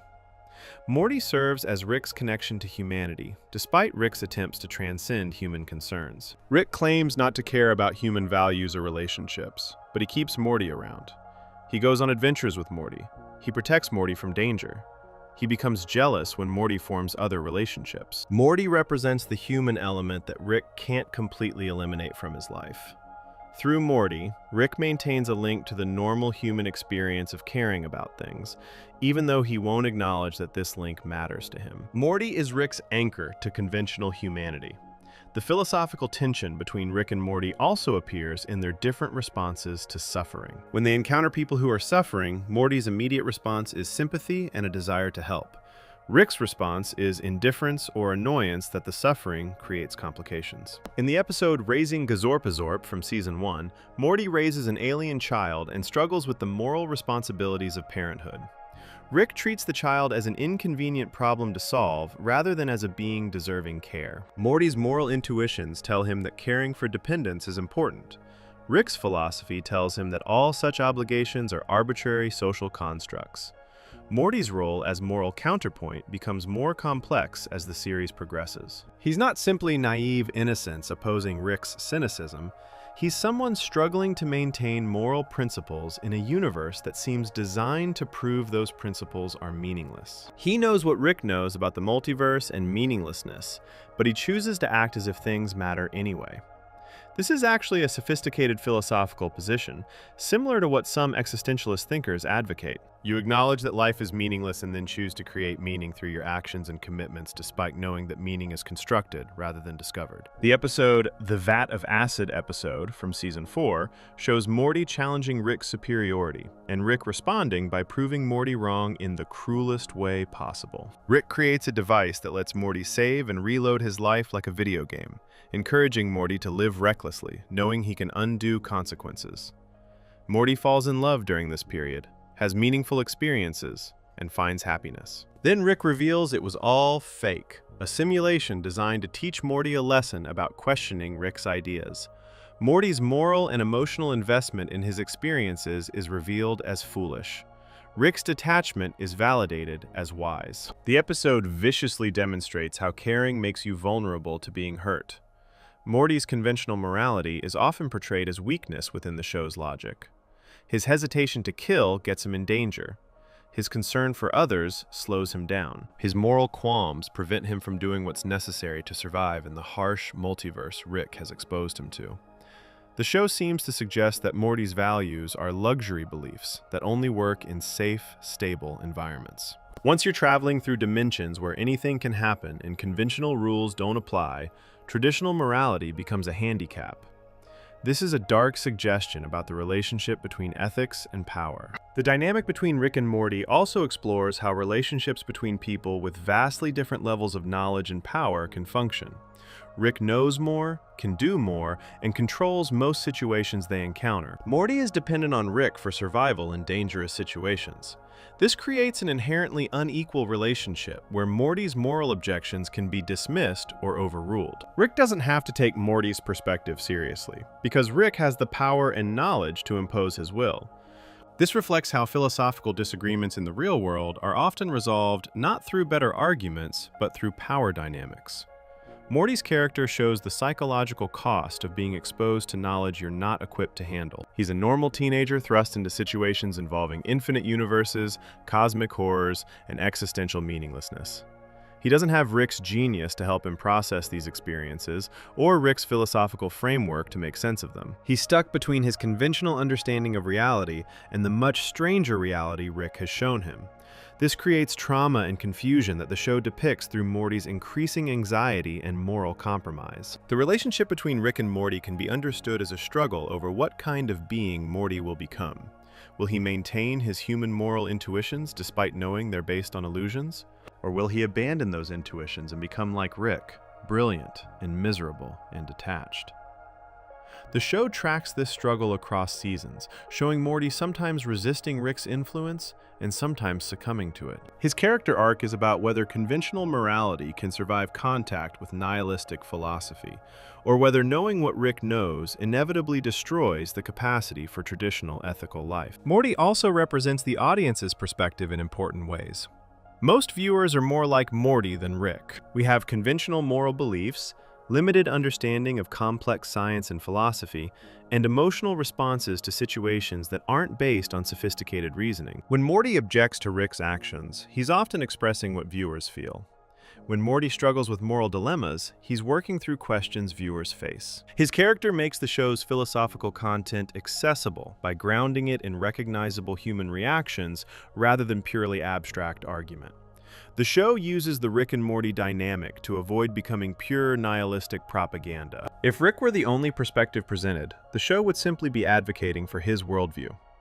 By giving Morty equal screen time and presenting his moral perspective sympathetically, the show creates genuine philosophical tension. Viewers can identify with either Rick's intellectual position or Morty's moral intuitions.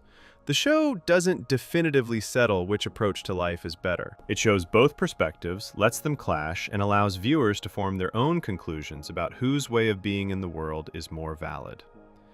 Before we move on, make sure to subscribe if you're enjoying this breakdown. The philosophical tension between Rick and Morty reveals deeper questions about freedom and responsibility, themes that become explicit when we examine Rick's most revealing act of escapism. Section 7. Freedom and Responsibility.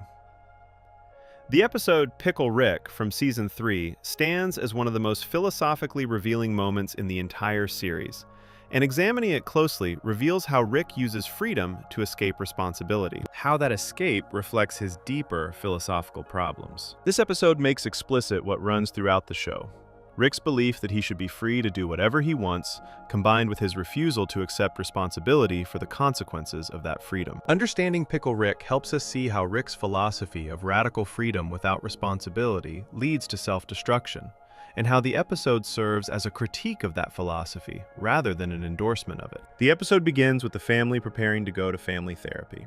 Beth has made an appointment with Dr. Wong, a therapist who specializes in family counseling. The family needs therapy because their dynamics are dysfunctional in ways that cause everyone pain.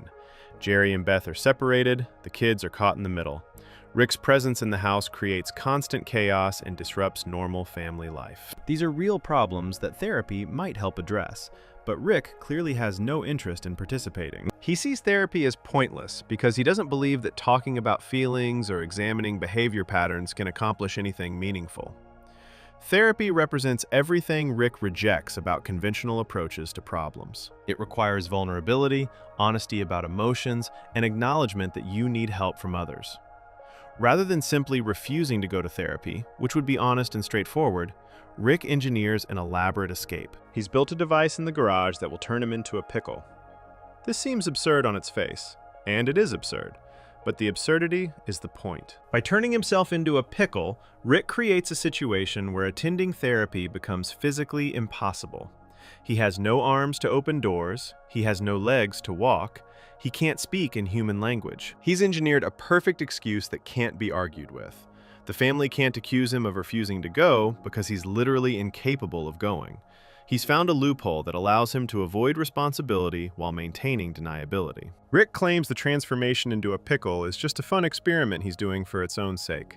He tells Morty he's Pickle Rick and seems excited about this new form. He insists he's not trying to get out of therapy, and that his timing just happens to coincide with the family leaving.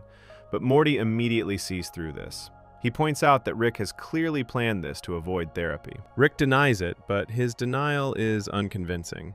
The family leaves for therapy with Rick still in pickle form on the garage workbench, seemingly unable to change back because his serum is across the room and he can't reach it. What happens next demonstrates Rick's capabilities and his priorities. Left alone as a pickle, Rick should be helpless, but a cat knocks him off the workbench and he rolls into the driveway, where rain washes him into the sewer system. Now Rick is in serious danger. He's a pickle in a sewer with rats and water and no way to change back. A normal person in this situation would deeply regret their choice and desperately wish they'd just gone to therapy. But Rick doesn't give up or accept defeat. Instead, he decides to survive and escape using only his intellect and whatever materials he can find in this hostile environment. Rick kills a cockroach and uses its nerve endings to create a way to control his pickle body's movement. Then he kills rats, harvesting their body parts to build himself a functioning body with limbs, joints, and mobility. He turns himself into a grotesque cyborg pickle creature using scavenged animal parts and his scientific knowledge. This sequence is elaborate and visually striking. It shows Rick's genius in using limited resources to solve seemingly impossible problems. He goes from helpless vegetable to dangerous fighter through pure intelligence and determination. The transformation is disgusting and violent, but it demonstrates Rick's refusal to accept helplessness or defeat, even in the most absurd circumstances. The rat body allows Rick to move and defend himself, but he's still stuck in the sewer. He discovers a way out through a secure facility, which turns out to be some kind of foreign agency conducting dangerous operations. Rick fights his way through the building, killing trained agents using improvised weapons and tactics. The action sequence is intense and creative, showing Rick is supremely capable even in the most absurd and disadvantageous circumstances. He's a pickle with rat limbs fighting human soldiers, and he wins through cleverness and ruthlessness. By the end of the sequence, he's killed dozens of people and left the facility in ruins. Rick eventually makes it to the therapy session, where his family is meeting with Dr. Wong. He crashes through the ceiling in his pickle rat body, covered in blood and viscera. The family is shocked, but not entirely surprised. This is the kind of thing Rick does. He's gone to extraordinary lengths and caused enormous destruction just to avoid 1 hour of sitting in a room talking about his feelings. The contrast between the effort he expended to avoid therapy and the minimal effort therapy would have required is stark. He was willing to risk death and commit mass murder to escape something as simple and safe as a conversation. Dr. Wong, the therapist, sees through Rick immediately. She's not impressed by his pickle transformation or his violent escape. She understands what it represents. She tells Rick directly that he went to more trouble to avoid therapy than therapy would have been. She suggests that this reveals something important about his psychology. He's willing to face extreme physical danger and exert enormous effort to avoid emotional vulnerability. This tells her that he fears self-examination more than he fears death.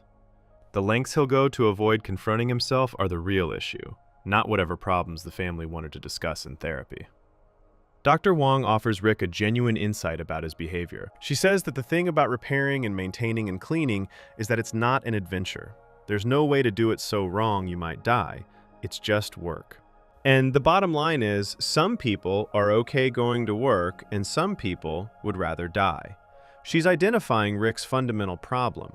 He can handle adventures and danger and challenges because those things are exciting and keep him distracted. But he can't handle the boring, difficult work of maintaining relationships and examining himself. He'd literally rather turn into a pickle and fight through a building full of armed agents than sit still and be honest about his feelings. Rick's response to Dr. Wong's insight is dismissive and defensive. He makes sarcastic comments and tries to undermine her points. He can't accept what she's saying because accepting it would require acknowledging that he has problems he can't solve with intelligence and science. It would require admitting that his avoidance is fear rather than philosophical principle. It would mean recognizing that therapy might actually help him if he was willing to engage with it honestly. All of this contradicts Rick's self-image as someone who has everything figured out and doesn't need help from anyone. The episode ends with Rick and Beth bonding over their shared dysfunction while drunk together. Beth is impressed by Rick's pickle transformation and escape. She sees it as evidence of his genius rather than as evidence of his severe psychological problems. This is Beth enabling Rick's worst tendencies by validating his avoidance and destruction as admirable rather than pathological. Rick and Beth get drunk and laugh together, reinforcing each other's dysfunctional patterns. Meanwhile, Morty and Summer ride home with Dr. Wong, who offers them genuine wisdom about their family that they're not ready or able to hear. The philosophical significance of Pickle Rick centers on the relationship between freedom and responsibility. Rick exercises radical freedom in choosing to become a pickle. Nobody forced him. He did it because he wanted to, because he could, because his intelligence and scientific ability made it possible. This is Rick's philosophy in action. He's free to do anything, so he does whatever he wants. But this freedom comes with consequences. He ends up in mortal danger, he has to kill dozens of people to survive, he traumatizes his family further, he misses an opportunity to potentially improve his relationships and his mental health. The episode asks whether freedom without responsibility is actually freedom, or just another form of imprisonment.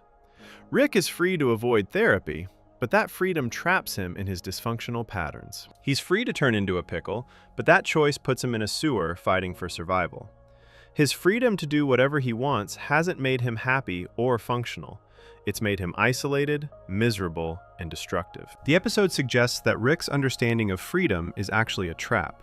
He thinks avoiding responsibility makes him free, but avoiding responsibility is exactly what keeps him stuck. Dr. Wong's comments about maintenance and repair versus adventure highlight a crucial distinction.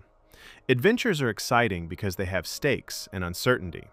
You might succeed or fail. You might live or die. This creates engagement and distraction. But maintaining relationships, mental health, and a functional life is boring, repetitive work with no dramatic payoffs. You do therapy not because it's exciting, but because it gradually makes things slightly better over time. Rick can't tolerate this kind of work because it doesn't provide the stimulation and distraction he needs to avoid confronting the emptiness of his existence. The episode also examines how intelligence can be used to avoid rather than to solve problems. Rick applies his genius to escaping therapy rather than to engaging with it. He uses his capabilities to run away from challenges that can't be solved with science and violence. This is intelligence in service of avoidance rather than in service of growth or healing. Rick is smart enough to engineer elaborate escapes from emotional discomfort, but not wise enough to recognize that those escapes are making his problems worse. His intelligence has become a tool for reinforcing his dysfunction rather than for overcoming it. Rick's transformation into a pickle also represents his desire to escape human limitations and needs. As a pickle, he has no emotions to deal with, no relationships to maintain, no family obligations to fulfill. He's reduced himself to something simple and non-human, free from all the messy complications of being a person. This is Rick's fantasy, to transcend humanity entirely and exist as pure intelligence without feelings or connections. But the fantasy doesn't work. Even as a pickle, he ends up in danger and conflict. Even as a pickle, his problems follow him because his problems are internal rather than external. The violence Rick commits during his pickle rampage is philosophically significant. He kills many people to escape from the building and get to therapy. These are people with their own lives, families, and concerns. Rick treats them as obstacles to remove rather than as beings with value. This reflects his moral nihilism in practice. If nothing matters, then killing people who are in your way is no different from moving furniture that blocks a door. The episode doesn't dwell on the violence or present it as particularly wrong. It's just what Rick does to solve the problem of being trapped. Beth's response to Rick's pickle adventure reveals how she's internalized his values and enables his dysfunction. Instead of recognizing that Rick went to absurd and destructive lengths to avoid helping his family, Beth admires his ingenuity and success. She's proud that her father is capable of such amazing feats. She validates his choice to prioritize individual freedom over family responsibility. This is Beth choosing to be like Rick rather than like a healthy parent. She's choosing the excitement of Rick's adventures over the boring work of being present and emotionally available to her children. Pickle Rick ultimately functions as a critique of Rick's entire philosophical approach to life. The episode shows that avoiding responsibility doesn't make you free.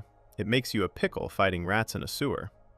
It shows that using intelligence to escape problems rather than to solve them leads to escalating disasters. It shows that the work of maintaining mental health and relationships might be boring, but it's necessary for actually living well. Rick ends the episode having learned nothing. Still drunk, still avoiding, still stuck in the same patterns. Before we move on, make sure to subscribe if you're enjoying this breakdown. Rick's rejection of responsibility connects to how he understands reality itself, particularly the multiverse structure that makes every choice simultaneously significant and meaningless. Section 8. The Multiverse and Infinite Possibility.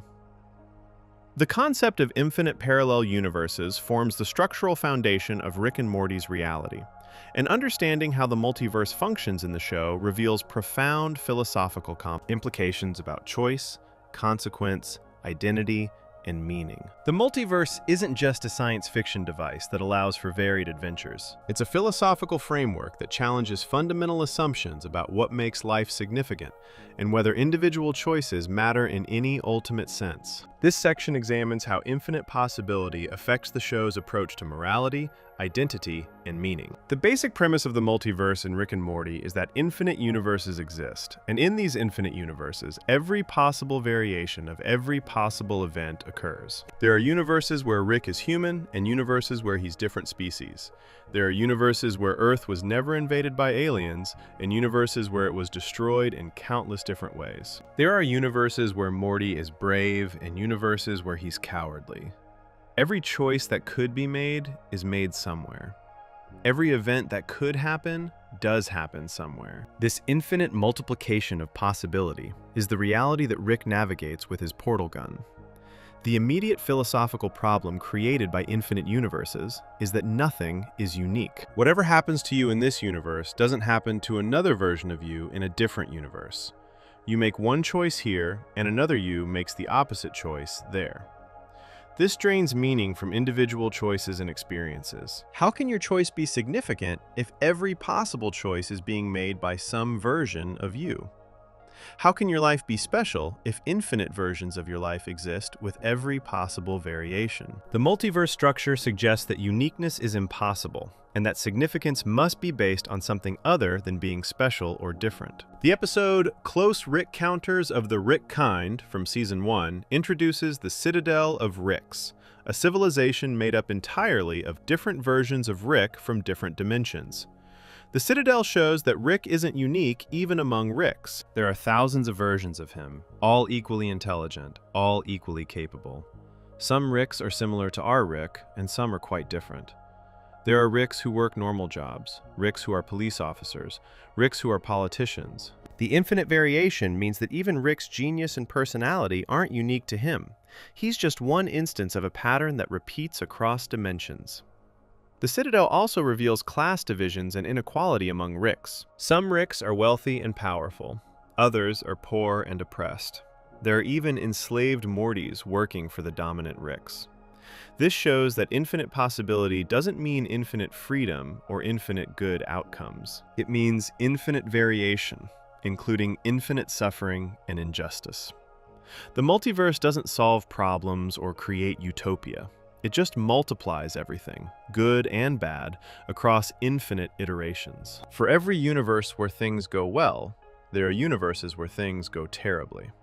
The average doesn't improve, it just spreads wider. Our Rick's response to the existence of infinite other Ricks is to maintain that he's the Rickest Rick, the most Rick-like of all possible Ricks.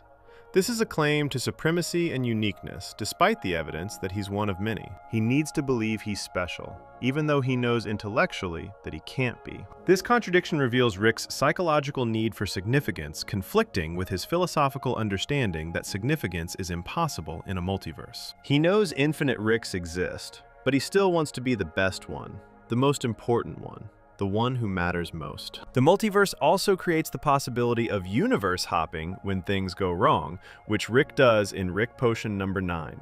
When one universe becomes uninhabitable or inconvenient, Rick can simply move to another universe where conditions are better. This ability undermines commitment and consequence. If you can escape any situation by jumping to a different universe, then you never have to face the long-term results of your actions. You never have to work through problems or repair damage you've caused. You can just leave and start fresh somewhere else, which is exactly what Rick does. This universe-hopping ability relates to what philosophers call moral hazard. Moral hazard is when someone is protected from consequences and therefore acts more recklessly than they would if they had to face those consequences. Rick can act without concern for long-term consequences because he knows he can always abandon a universe if things get too bad.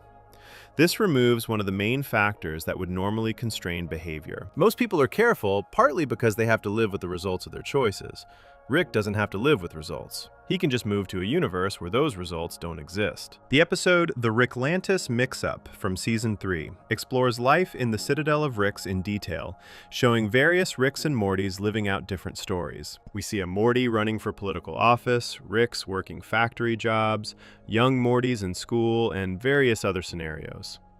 The episode demonstrates that even in a society of infinite Ricks, the same social problems emerge. There's corruption, inequality, exploitation, and violence. The multiverse doesn't transcend human nature or social dysfunction, it just provides infinite contexts for that dysfunction to play out. Whatever problems exist in one universe exist in variations across infinite universes. The philosophical question raised by infinite universes is whether choice matters if all choices are made somewhere. When you choose option A in this universe, another you chooses option B in another universe. Both choices happen, both consequences occur. So did you really choose, or did the multiverse just generate all possibilities automatically? This threatens the concept of free will and moral responsibility. If all options are realized, then individual choice becomes meaningless. You're not creating one outcome instead of another. You're just experiencing one outcome, while other versions of you experience all the alternatives. Rick's awareness of the multiverse affects his ability to care about individuals. When someone dies in one universe, Rick knows that person still exists in countless other universes. Death becomes less absolute. When someone is hurt, Rick knows a version of them who wasn't hurt exists elsewhere. Suffering becomes less unique or tragic. This awareness makes it difficult to invest emotionally in specific individuals or situations. Why care deeply about this particular Morty when infinite Mortys exist? Why grieve this particular loss when infinite versions where the loss didn't occur exist simultaneously? The show explores these questions through Rick's relationship with Morty. Despite knowing infinite Mortys exist, Rick seems to care specifically about his Morty, the one from his original dimension that he now travels with. He protects this Morty. He takes this Morty on adventures. He becomes jealous when this Morty forms other attachments. This suggests that even though Rick knows attachment to one specific Morty is logically arbitrary in a multiverse, he can't help forming that attachment anyway. His emotions don't follow his logic. His heart doesn't accept what his mind knows to be true. The multiverse also enables Rick's scientific work in problematic ways. He can experiment without ethical constraints because failed experiments just create bad outcomes in one universe among infinite universes. If an experiment destroys a world, that's unfortunate for that world, but infinite other worlds exist where the experiment succeeded or never happened. This makes ethics complicated in a multiverse context. Traditional ethics assumes that consequences matter because they affect the actual world. But in a multiverse, there is no single actual world.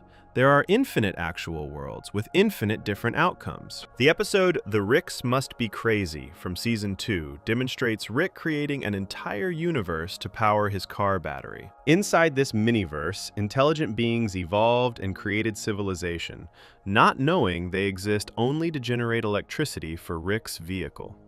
This is cosmic-scale exploitation. Rick has created conscious beings and enslaved them without their knowledge for his convenience. But, from a multiverse perspective, this universe is no more or less real than any other. Rick didn't reduce the total amount of existence. He just created a new instance of it. The beings in the miniverse are as real as beings in any universe, which means they're as meaningless as beings in any universe. The infinite nature of the multiverse also means that every terrible thing you can imagine happens somewhere. Every form of suffering, every atrocity, every nightmare scenario exists in some universe. This is a disturbing implication of infinity. If everything possible happens, then everything horrible happens too. The multiverse guarantees infinite suffering alongside infinite joy. Rick's awareness of this truth contributes to his dark worldview. He knows that for every good outcome, terrible outcomes exist elsewhere. The multiverse is morally neutral, generating everything without preference for good over evil. Rick's use of the portal gun represents his relationship to the multiverse. He can access infinite possibilities at will, jumping from universe to universe as easily as walking from room to room. This ability gives him godlike freedom. He's not constrained by the limitations of a single universe. If one universe doesn't have what he wants, he can go to another that does. If one universe becomes dangerous or boring, he can leave. This freedom is part of Rick's identity. He's not bound to any particular reality. He exists across the multiverse, belonging nowhere and everywhere simultaneously. But this freedom is also a curse. Because Rick can access infinite possibilities, nothing is special. Every experience he has could be repeated with variations in other universes. Every relationship could be replaced with an alternate version. Every achievement exists alongside infinite other achievements. The portal gun gives Rick infinite freedom and infinite options, which paradoxically makes every option feel worthless. When you can have anything, nothing feels valuable. When you can go anywhere, nowhere feels like home. The multiverse also challenges the concept of identity in fundamental ways. What makes you you if infinite versions of you exist? Is identity based on consciousness, on memories, on physical continuity, on choices, or on something else? When Rick and Morty replace their dead alternate selves in Rick Potion number 9, are they the same people continuing their lives, or are they different people impersonating the dead versions? The show doesn't provide clear answers to these questions because the multiverse makes identity philosophically murky. Rick's intelligence allows him to understand the multiverse in ways most people can't. He's calculated probabilities across infinite universes. He's mapped dimensional variations. He understands the mathematical reality of infinite possibility. But this understanding hasn't brought him peace or happiness. It's brought him the knowledge that nothing he does matters in any cosmic sense, because everything happens somewhere. His intelligence has given him access to a truth that makes life feel empty. He knows too much about the structure of reality to find comfort in limited perspectives. The show uses the multiverse to explore determinism and free will. If all possibilities exist, then in some sense, everything is determined. Not determined by fate or God, but determined by mathematical necessity. If infinite universes exist, then all possible outcomes must exist somewhere. This means your choices don't create new outcomes. They just determine which existing outcome you experience. You're selecting from infinite pre-existing possibilities rather than creating genuinely new realities. This is a form of determinism that doesn't require a determiner, just infinity. Before we move on, make sure to subscribe if you're enjoying this breakdown. The multiverse's infinite possibilities affect more than just abstract philosophy, Because they fundamentally reshape how Rick relates to the people closest to him, particularly his family. Section 9. Rick's relationship to family. Rick Sanchez's relationship with his family forms the emotional core of the show and reveals the deepest contradictions in his philosophy. Despite his nihilistic worldview that nothing matters and his intellectual conviction that attachment is irrational, Rick clearly cares about his daughter Beth, his grandchildren, and even his son-in-law Jerry in complicated ways he refuses to acknowledge.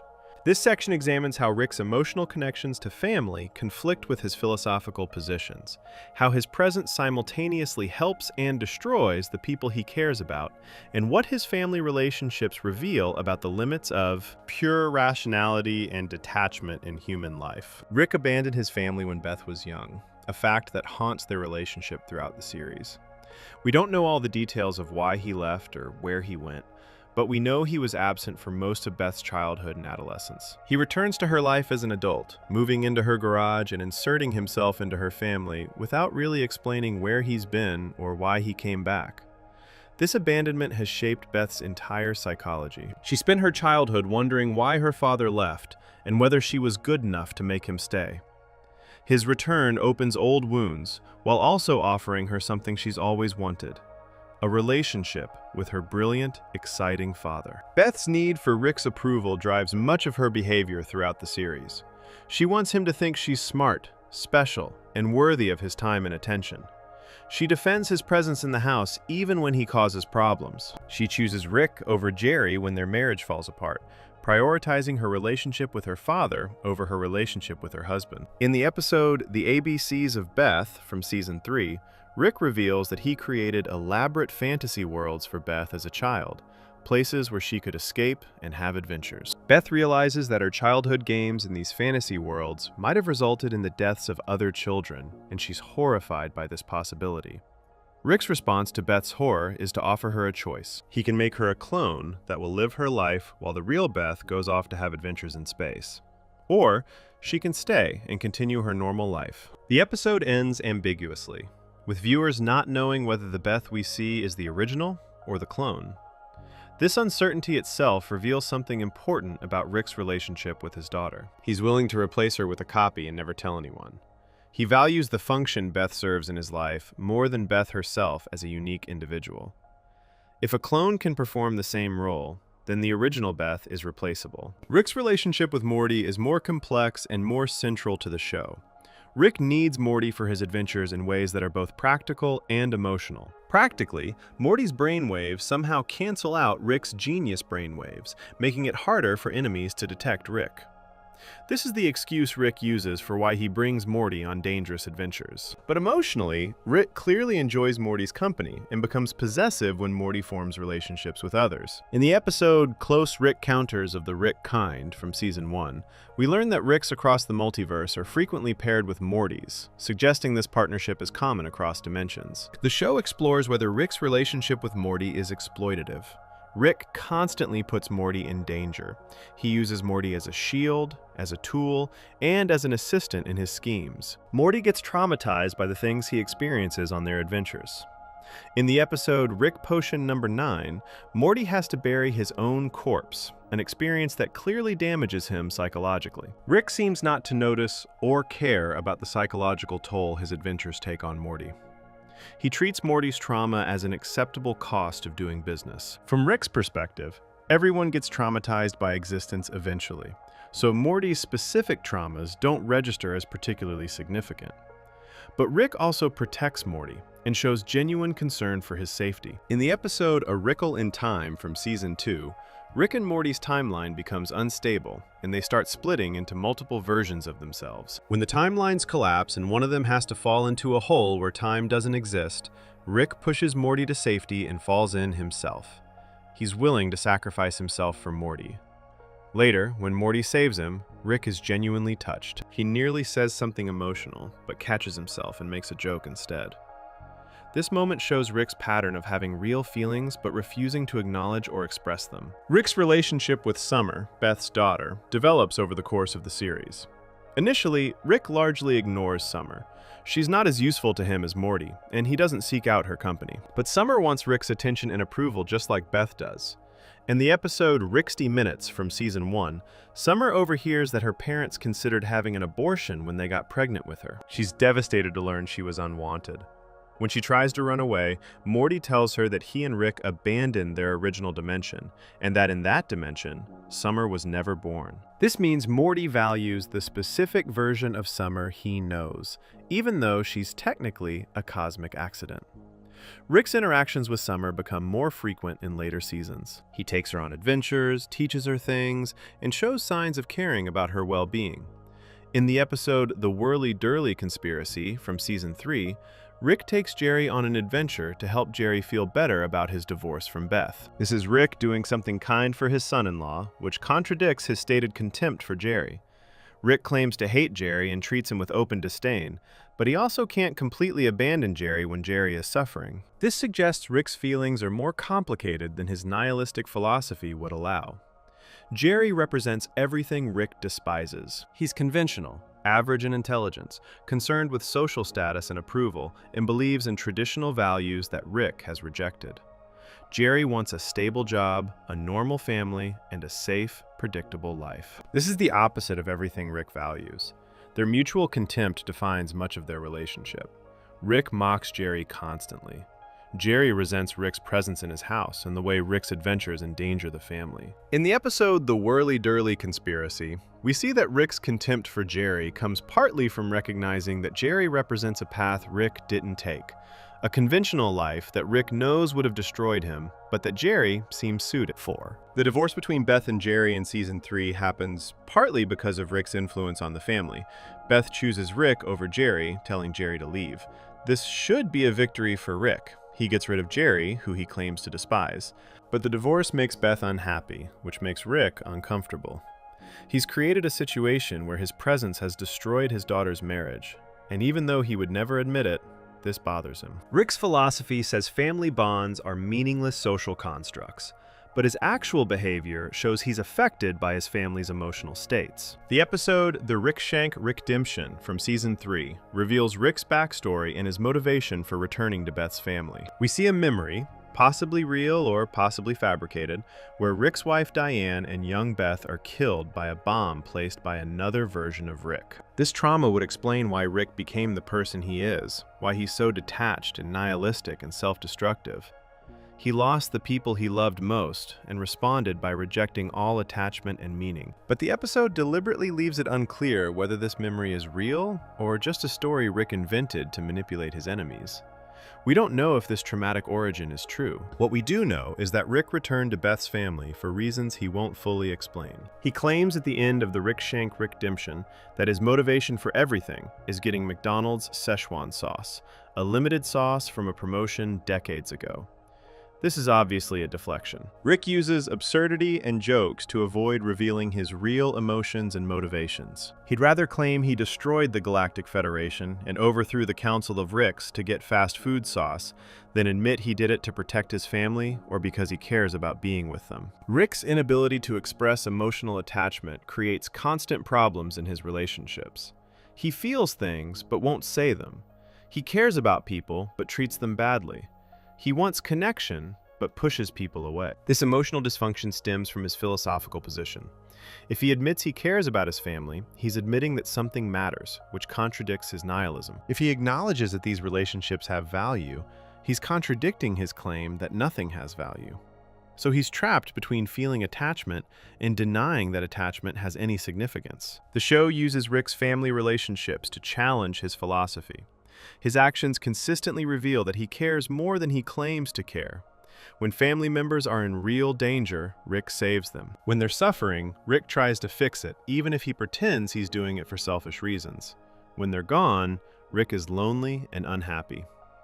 These emotional realities contradict his intellectual position that relationships are meaningless. The show suggests that Rick's philosophy might be intellectually correct, but emotionally unsustainable. Humans need connection, even if that connection is cosmically meaningless. Beth's psychology has been shaped by Rick's abandonment and return in ways that mirror his own dysfunction. She's selfish, sometimes cruel, willing to prioritize her own desires over others' needs. In the ABCs of Beth, we see that even as a child, Beth was capable of violence and showed some of Rick's sociopathic tendencies. Rick's genetics and his parenting, such as it was, have created a daughter who shares many of his worst qualities. Beth is basically a less intelligent version of Rick, someone with his capacity for cruelty and detachment, but without his genius to justify or enable it. The question of whether Rick's presence in the family is ultimately good or bad for them remains unresolved. On one hand, Rick brings excitement, adventure, and protection from various threats. He solves problems the family couldn't solve on their own. He expands their understanding of what's possible. On the other hand, he traumatizes the kids, destroys Beth's marriage, creates constant danger, and models dysfunctional behavior that the family members internalize. Morty is becoming more like Rick, which seems like a loss of innocence rather than growth. Beth is becoming more like Rick, which is destroying her capacity for normal relationships. Rick's relationship with baby Stewie— wait, that's the wrong show. Rick's relationship with baby Morty, before Morty was old enough to go on adventures, is not shown in detail, but is referenced occasionally. Rick returned when Morty was already school-aged, missing Morty's early childhood just as he missed Beth's. This pattern of absence and return defines Rick's approach to family. He leaves for years or decades, then comes back expecting to be welcomed. He doesn't maintain consistent presence or fulfill normal family obligations. He shows up when he feels like it and disappears when things get uncomfortable. The family's dependence on Rick creates an unhealthy dynamic. Beth depends on Rick for validation and approval. Morty depends on Rick for excitement and meaning in his life. Summer wants Rick's attention and inclusion in his adventures. Even Jerry, who hates Rick, is affected by Rick's presence and judgments. Rick has become the center of the family in ways that aren't healthy for anyone.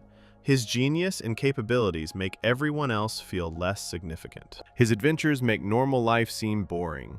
His philosophy infects the family's values and assumptions.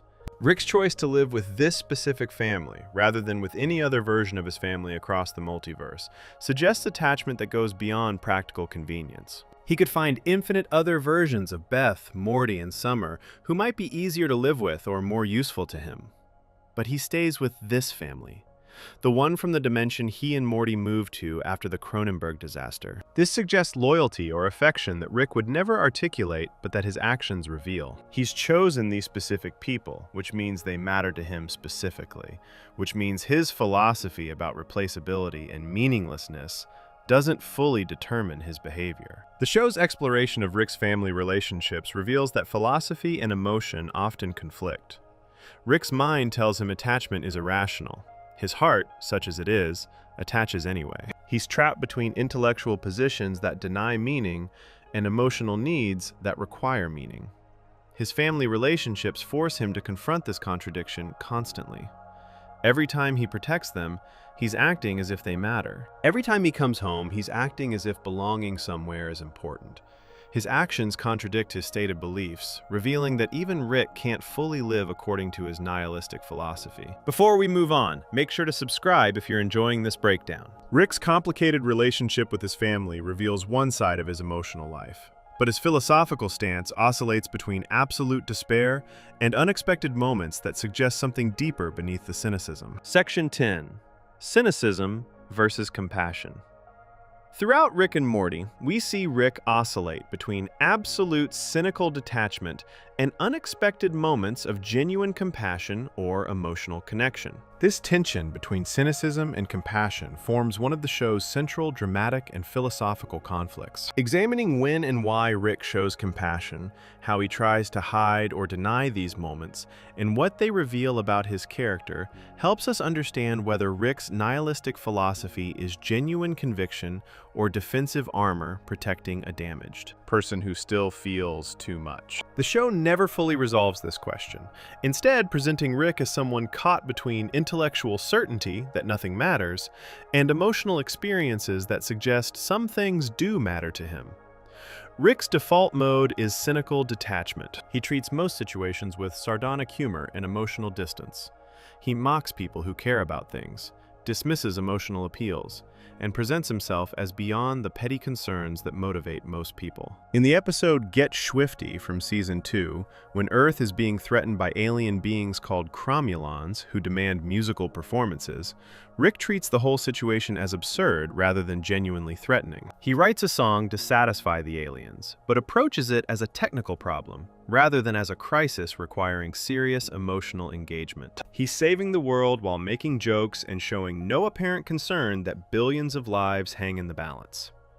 But beneath this cynical exterior, Rick occasionally shows genuine care for others. These moments are usually brief and followed immediately by Rick deflecting or making a joke to undercut the emotional sincerity. In the episode The Wedding Squanchers from Season 2, Rick turns himself in to the Galactic Federation to save his family from being hunted. He sacrifices his freedom for their safety. This is a compassionate act that contradicts his stated belief that nothing matters and nobody is worth saving. When Jerry asks why Rick did this, Rick makes a joke rather than admitting he cares about the family. He can't or won't verbalize that he's making a sacrifice out of love or loyalty. The episode Autoerotic Assimilation from Season 2 provides one of the clearest examinations of Rick's capacity for connection and the pain that capacity causes him. Rick reunites with Unity, a hive mind being who assimilates entire planets by taking over individual consciousnesses. Rick and Unity clearly love each other in whatever way beings like them can love. They have history together. They understand each other. Unity is one of the few beings in the universe that Rick can connect with authentically because Unity's nature is as unusual as Rick's. Unity exists across thousands of bodies simultaneously, experiencing existence in a way that's fundamentally different from normal individual consciousness. During their reunion, Rick and Unity engage in elaborate hedonistic activities using the planet Unity has assimilated. They party, experiment, and enjoy each other's company without concern for the people whose bodies Unity is controlling. But the relationship is toxic. Rick's influence makes Unity act in ways that go against Unity's growth and goals. Unity wants to eventually join with other hive minds and become something greater, to transcend individual planetary assimilation and merge into a collective consciousness spanning multiple worlds. Rick's presence distracts Unity from this purpose and encourages Unity's worst tendencies toward immediate gratification and selfish pleasure. Eventually, Unity recognizes this and leaves Rick a note explaining that the relationship can't continue. Unity writes that being with Rick makes Unity want to be less than Unity can be, that Rick brings out self-destructive patterns that prevent Unity from growing. Unity cares about Rick, but needs to move on for the sake of Unity's own development. The note is compassionate and sad, acknowledging genuine feeling while explaining why the relationship has to end. It's one of the few times in the series where someone successfully sets boundaries with Rick and walks away from him despite emotional connection. Rick's response to being left by Unity is to attempt suicide. He goes to his garage, sets up a laser device that will disintegrate him, puts on sad music, and positions himself under the laser beam to be destroyed. This is Rick at his most vulnerable and honest. He's in genuine emotional pain from losing Unity. He's so depressed that he wants to stop existing. The cynical detachment has completely fallen away, revealing someone who is suffering deeply from loneliness and loss. Only Morty's accidental interruption, when Morty passes out drunk on the floor, prevents Rick from going through with it. The laser activates, but Morty's body blocks it, saving Rick's life without Morty even knowing what he's done. This suicide attempt reveals that Rick's cynicism is at least partly a defense mechanism. He acts like nothing matters because caring about things causes him unbearable pain. He's lost people before, possibly including his wife and daughter in the backstory shown in the Rick Shank Redemption. He knows that attachment leads to loss, and loss leads to suffering. His solution is to try not to attach, to maintain cynical distance from everything and everyone. But he's not actually capable of complete detachment. He still feels, he still connects, he still suffers when those connections are broken. The philosophy that was supposed to protect him from pain doesn't actually work. The show presents several moments where Rick shows compassion for strangers or people outside his immediate family. In the episode Ricksy Business from Season 1, Rick throws a party and invites beings from across the universe to his house while Beth and Jerry are away. The party gets out of control and destroys the house, leaving massive damage. When Beth and Jerry return early and see the destruction, the family is upset. Rick uses time manipulation technology to repair all the damage, restoring everything to exactly how it was before the party. He didn't have to do this. He could have left the destruction and let the family deal with it. But he fixed it, showing that he does care about their comfort and about repairing damage he caused. In the episode Total Recall from Season 2, the family is infected by parasites that create false memories of people who don't exist. Rick figures out how to identify the parasites by realizing they can only create positive memories, while real relationships include negative experiences too. He works to eliminate the parasites and protect the family. During this crisis, Rick protects everyone and solves the problem methodically. He could have abandoned them to save himself, but he stays and helps. His actions consistently show more care than his words would suggest. Rick's compassion often appears in indirect or hidden ways. He won't say he cares, but he'll solve problems for people. He won't express emotion, but he'll risk his safety for others. The tension between cynicism and compassion appears in how Rick treats Morty throughout the series. He constantly insults Morty, tells him he's stupid, and seems to barely tolerate his presence. But he also teaches Morty things, protects him from danger, and becomes jealous when Morty forms relationships with others. In the episode Big Trouble in Little Sanchez from Season 2, Rick transfers his consciousness into a teenage clone body to go undercover at Morty and Summer's high school. The teenage body brings out emotions Rick usually suppresses. He starts acting like an actual teenager, forming friendships and enjoying social activities. This suggests Rick's cynicism is something he maintains through effort, and that underneath it, he has normal human emotional needs for connection and belonging. Rick's relationship with Bird Person demonstrates his capacity for genuine friendship. Bird Person is one of Rick's oldest friends, someone Rick met during his days as a rebel fighting the Galactic Federation. In the episode Get Swifty, when Earth is in danger and Beth questions Rick's methods, Bird Person defends Rick and explains that in Rick's language, wubba lubba dub dub means I am in great pain, please help me. This shows Rick has maintained at least one long-term friendship based on mutual respect. Rick values this friendship, even though he would never say so directly. When Bird Person is killed and turned into a cyborg called Phoenix Person in The Wedding Squanchers, Rick is clearly affected. Bird Person was getting married to Tammy, who turned out to be an undercover agent for the Galactic Federation. She killed Bird Person at his own wedding.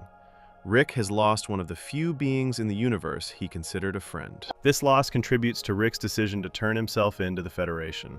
He's protecting his family, but he's also processing grief.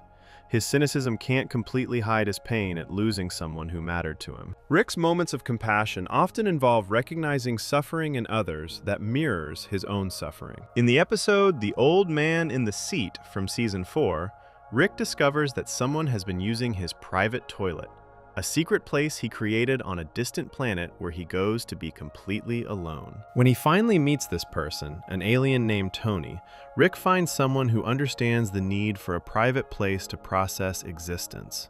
They form a brief connection based on mutual understanding of needing escape and solitude. The show suggests that Rick's cynicism is partly genuine philosophical conviction and partly protective facade. He really does believe that existence is meaningless and that nothing has inherent value. But he also feels emotional pain, forms attachments, and seeks connection despite believing these things are irrational. The cynicism protects him from fully experiencing the pain that connection inevitably brings. If he can maintain ironic distance from everything, then loss can't hurt him as much. But the protection isn't perfect. He still hurts. He still cares. He just tries to hide it from others and from himself. Rick's compassion appears most clearly when he's not thinking about it, when he acts on instinct rather than according to his philosophy. When family members are in immediate danger, Rick saves them without hesitation. He doesn't pause to consider whether saving them is rationally justified. He just acts to protect them. This suggests that compassion is more fundamental to Rick than cynicism. The cynicism is a layer he's added through philosophical reasoning. The compassion is his natural emotional response that he tries to suppress or deny, but that emerges anyway when he's not consciously controlling his behavior. The moments when Rick shows genuine emotion are usually followed by him making a joke, leaving the room, or otherwise deflecting from the vulnerability he just displayed. He can't tolerate being seen as someone who cares because caring contradicts his self-image as beyond human weakness. Rick's oscillation between cynicism and compassion creates unpredictability in his relationships. People never know which Rick they're going to get. Sometimes he's helpful and protective, sometimes he's cruel and dismissive. This inconsistency makes him difficult to trust or rely on. But it also makes him more human and complex than if he were simply a pure nihilist with no emotional life. The show doesn't resolve this tension between cynicism and compassion. Rick remains caught between his intellectual conviction that nothing matters and his emotional reality that some things do matter to him. This unresolved contradiction is part of what makes Rick's philosophy tragic rather than triumphant. He's right that existence is meaningless from a cosmic perspective, but he's still a being that evolved to need meaning, connection, and purpose. He can't think his way out of his emotional needs, and he can't feel his way out of his intellectual understanding. He's trapped between two incompatible truths about human existence. Before we move on, make sure to subscribe if you're enjoying this breakdown. The contradiction between Rick's cynical philosophy and his moments of genuine feeling connects to a larger question about whether his intelligence ultimately helps or harms him as a person. Section 11. The Limits of Genius. Rick Sanchez is presented as the smartest person in the universe, but this supreme intelligence has not brought him happiness, fulfillment, or peace. Instead, his genius has led to isolation, self-destruction, addiction, and despair. This section examines the paradox at the heart of Rick's character, how extraordinary intelligence combined with his philosophical nihilism creates a life that is brilliant but miserable, powerful but empty, and how the show uses Rick to explore whether genius without wisdom or emotional health is actually a curse rather than a gift. The most obvious limit of Rick's genius is that it cannot solve his emotional and psychological problems. Rick can build devices that manipulate time, create universes, travel between dimensions, and accomplish feats that seem like magic. But he cannot make himself happy. He cannot cure his depression. He cannot fix his relationships. He cannot find meaning or purpose that satisfies him. His intelligence is supreme when applied to external technical problems, but completely useless when applied to internal human problems. This reveals that different types of problems require different types of solutions, and that intellectual brilliance alone is insufficient for living well. Rick's genius has given him the ability to see reality more clearly than almost anyone else, and this clarity is unbearable. He understands that the universe operates according to physical laws with no concern for meaning or morality. He knows that consciousness is a product of chemical reactions in brains. He sees that all values and meanings are human constructions with no basis in objective reality. This knowledge, which his genius made accessible, has destroyed his capacity for the comforting illusions that allow most people to function.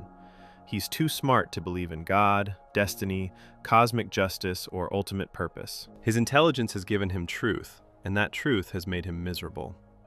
The episode Rest and Rick Laxation from Season 3 explores the idea that Rick's intelligence might be inseparable from his psychological problems. Rick and Morty go to an alien spa that removes their toxic personality traits, separating these traits into physical manifestations. Rick's toxic traits include his arrogance, his cruelty, and his self-destructive patterns. But the episode suggests that these toxic traits are connected to what makes Rick intelligent and capable. When the toxic traits are removed, Rick becomes healthier, but also seems less like himself. The implication is that Rick's genius and his damage might be two sides of the same coin, that you can't have one without the other. Rick's intelligence has also created a problem of scale. He's solved so many problems and accomplished so many incredible things that nothing feels challenging or meaningful anymore. Most people find satisfaction in overcoming obstacles and achieving goals. But Rick has reached a level where almost nothing is difficult for him.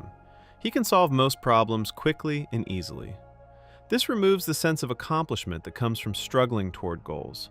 When everything is easy, nothing feels rewarding. His genius has made most challenges trivial, which removes a major source of meaning and satisfaction from his life. The show demonstrates this through how casually Rick accomplishes things that would be impossible for anyone else. He builds a robot that passes butter and treats it as a mundane creation. He creates entire universes to power his car battery. He manipulates time and space like they're simple tools. These incredible achievements don't bring him joy because they're not difficult enough to feel meaningful. He's like a chess grandmaster forced to play against beginners. Winning provides no satisfaction because winning is inevitable and requires minimal effort. Rick's genius has also isolated him from other people. He's so much smarter than everyone around him that genuine intellectual connection is nearly impossible. He can't have conversations where the other person challenges his thinking or teaches him new things. He's always the smartest person in the room, which means he's always alone in a certain sense. In the episode Close Rick Counters of the Rick Kind from Season 1, we see the Citadel of Ricks, where thousands of versions of Rick from different dimensions live together. Even among other Ricks, our Rick feels isolated because he considers himself the Rickest Rick, the smartest and most capable of them all. This intellectual isolation extends to his family relationships. Rick can't share his understanding of reality with Beth, Morty, or Summer because they lack the intelligence and knowledge to comprehend what he knows. When he tries to explain things, he has to simplify so much that the explanation becomes almost meaningless. This creates a barrier to genuine connection. He knows things they can't understand, which means there are aspects of his experience he can never truly share with them. He's trapped in his own genius, unable to connect with people who operate at different intellectual levels. Rick's intelligence has enabled his substance abuse, rather than preventing it. He's smart enough to understand that his drinking is harmful and self-destructive. He knows the neurological and physiological effects of chronic alcohol consumption. But knowing why he drinks and knowing the consequences doesn't help him stop. His genius doesn't extend to self-control or behavior change. In fact, his intelligence might make his addiction worse because he can rationalize his drinking with sophisticated arguments. He can convince himself that drinking is the logical response to cosmic meaninglessness, turning his substance abuse into a philosophical position rather than recognizing it as the medical and psychological problem it actually is. The episode Pickle Rick from Season 3 shows Rick using his genius to avoid dealing with his problems rather than to solve them. He's smart enough to turn himself into a pickle and build a body out of rat parts to escape from a sewer. He's smart enough to fight his way through a building full of trained agents. But he's not wise enough to recognize that going to therapy might help him more than avoiding it. His intelligence is deployed in service of avoidance and escapism, rather than in service of genuine growth or healing. This demonstrates that intelligence without wisdom or self-awareness can actually make problems worse by providing more sophisticated ways to avoid addressing them. Rick's genius has also created practical limits to his power, despite his incredible capabilities. In the episode The Rick Shank Rickdemption from Season 3, Rick is captured by the Galactic Federation and imprisoned. Despite his intelligence, he couldn't prevent his capture. Despite his abilities, he needed to execute an elaborate plan to escape rather than simply breaking out through raw power. This shows that even Rick's supreme intelligence has limits. There are things he can't do, problems he can't solve, and situations he can't control. But because his identity is built around being the smartest and most capable being in the universe, acknowledging these limits is psychologically devastating. The show explores how Rick's genius creates unrealistic expectations for himself. Because he can solve so many problems, he feels like he should be able to solve all problems. When he encounters something beyond his capabilities, he experiences it not just as a practical limitation, but as a personal failure. In the episode The Vat of Acid episode from Season 4, Rick goes to elaborate lengths to prove Morty wrong about a simple idea. A normal person could accept being wrong about a minor point. But Rick's identity is so invested in being right and being the smartest that even small challenges to his superiority provoke extreme responses. Rick's intelligence has made him arrogant, and this arrogance creates problems that his intelligence then has to solve. He treats other beings as inferior and disposable. He makes enemies across the universe through his contemptuous behavior. He creates conflicts that wouldn't exist if he could control his arrogance and treat others with basic respect. His genius solves the technical problems his arrogance creates, but it doesn't address the root cause. He's trapped in a cycle where his intelligence enables arrogance, arrogance creates problems, and intelligence solves those problems while reinforcing the arrogance. The cycle repeats endlessly without Rick gaining wisdom or changing his behavior. The relationship between Rick's genius and his mental health is central to understanding his character. Depression, anxiety, and other mental health conditions don't care how smart you are. Intelligence doesn't protect you from psychological suffering. In fact, high intelligence can correlate with increased rates of certain mental health problems. Rick demonstrates this clearly. He's depressed, likely has post-traumatic stress from various experiences, abuses alcohol, has attempted suicide, and shows numerous signs of psychological dysfunction. His genius hasn't protected him from any of this. If anything, it's made his mental health worse by giving him clearer understanding of why existence is meaningless. Rick's genius also manifests in his ability to predict and manipulate events, but this ability removes spontaneity and surprise from his life. When you can predict most outcomes and manipulate most situations, life becomes boring. Mystery disappears. Uncertainty vanishes. These might seem like good things, but they're actually crucial to engagement and interest. If you always know what's going to happen, nothing is exciting. Rick has optimized so much of his life that he's removed the elements that make life feel alive and worth living. His intelligence has solved life's puzzles so completely that there are no puzzles left to solve. The episode The Old Man and the Seat from Season 4 addresses this directly. Rick has created a perfect private toilet on a distant planet where he can be completely alone. When someone else discovers and uses this toilet, Rick becomes obsessed with finding them. He eventually meets Tony, an alien who is also dealing with existential despair. Tony explains that he found Rick's toilet the same way Rick did, by seeking somewhere to be utterly alone with the weight of existence. The two share a moment of connection based on mutual understanding of how burdensome consciousness can be. When Tony later dies, Rick is affected by the loss, showing that even brief connections matter despite his philosophy denying their importance. Rick's genius has given him power over reality itself through his inventions and technology. But power without purpose is meaningless. Rick can do almost anything, but he doesn't know what to do. He doesn't have goals that satisfy him. He doesn't have purposes that feel meaningful. He has infinite means, but no meaningful ends. This is perhaps the deepest limit of his genius. It's given him unprecedented power over the physical world, but hasn't given him any idea of what to do with that power that would actually make his life better or more meaningful. The show also explores how Rick's genius makes him unable to accept help from others. He's so accustomed to being the smartest person in any situation that asking for help or accepting advice feels like admitting inadequacy. In Pickle Rick, Dr. Wong offers him genuine insight into his behavior and psychological patterns, but Rick can't accept this help because accepting it would mean admitting that someone else understands something he doesn't. His genius has made him so proud and so invested in his own superiority that he can't learn from others even when they have knowledge or perspectives he lacks. Rick's intelligence has also created the problem of living too long, or potentially living forever. He's developed technologies that can extend life, transfer consciousness between bodies, and potentially achieve immortality. But living longer doesn't solve the problem of meaninglessness. It just extends the period of time you have to endure meaningless existence. Rick faces the prospect of eternal life in a universe he knows to be meaningless, which is a special kind of horror. Most people are spared this by dying after a normal human lifespan. Rick's genius has removed this escape, potentially trapping him in existence indefinitely. The limits of Rick's genius appear most clearly when we compare what he can do with how he feels. He can create universes, manipulate time, travel through dimensions, and accomplish feats that seem like godlike powers.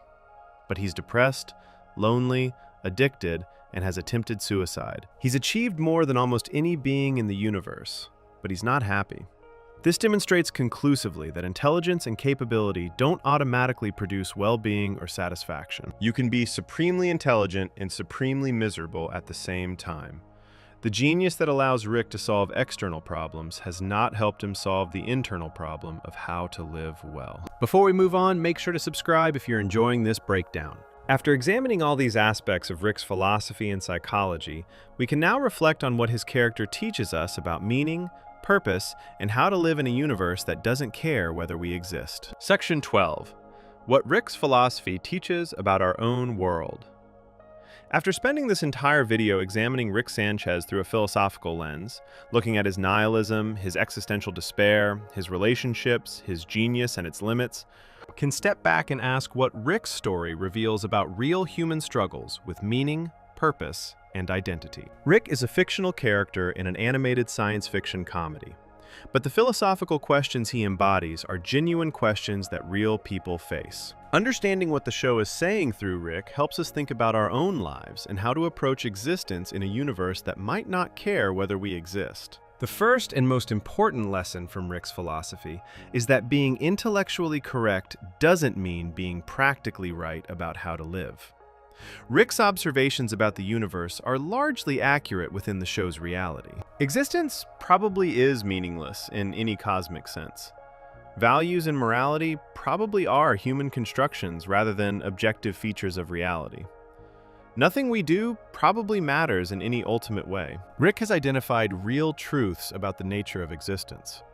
But accepting these truths and building a life around them has made him absolutely miserable. The show suggests through Rick's example that philosophical truth and practical wisdom are different things. Rick demonstrates what happens when you try to live according to pure nihilistic philosophy without making compromises or creating meaning, despite knowing that meaning is constructed. He's followed his logic to its endpoint and discovered that the endpoint is despair, isolation, and self-destruction. This serves as a warning about taking certain philosophical positions too seriously or too literally. You can acknowledge that existence is meaningless while still choosing to act as if things matter. You can recognize that values are constructed while still committing to values. Rick's refusal to make these compromises shows where uncompromising nihilism leads. The show also uses Rick to explore the relationship between intelligence and happiness. Our culture often assumes that being smarter leads to better outcomes in life. We value intelligence and try to increase it through education. But Rick shows that extreme intelligence without emotional development, without wisdom, without healthy relationships, without purpose, leads to outcomes that are impressive but not enviable. He's the smartest person in the universe and one of the unhappiest. This challenges our assumptions about intelligence being the most important human quality, or the key to a good life. Rick's character teaches us about the importance of connection, despite philosophical positions that suggest connection is irrational. Rick knows intellectually that attachment is arbitrary, and that the people he cares about are replaceable across the infinite multiverse. But he attaches anyway, because humans are social animals who evolved to need connection. His suffering comes partly from the conflict between what he knows intellectually and what he needs emotionally.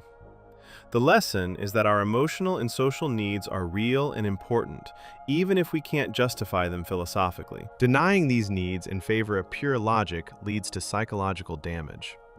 The show demonstrates through Rick that avoidance and escapism don't solve problems, even when you're smart enough to create incredibly elaborate escapes. Rick uses his genius to avoid dealing with his emotions, his relationships, and his psychological issues. He turns himself into a pickle to avoid therapy. He jumps to different dimensions to avoid consequences. He stays drunk to avoid feeling. But all of this avoidance just preserves and reinforces his problems rather than resolving them. The lesson applies to everyone. You can't escape from yourself, and trying to do so through distraction or substance use just delays and worsens the reckoning you'll eventually face. Rick's relationship with his family shows that love and connection persist, even when you intellectually reject their validity.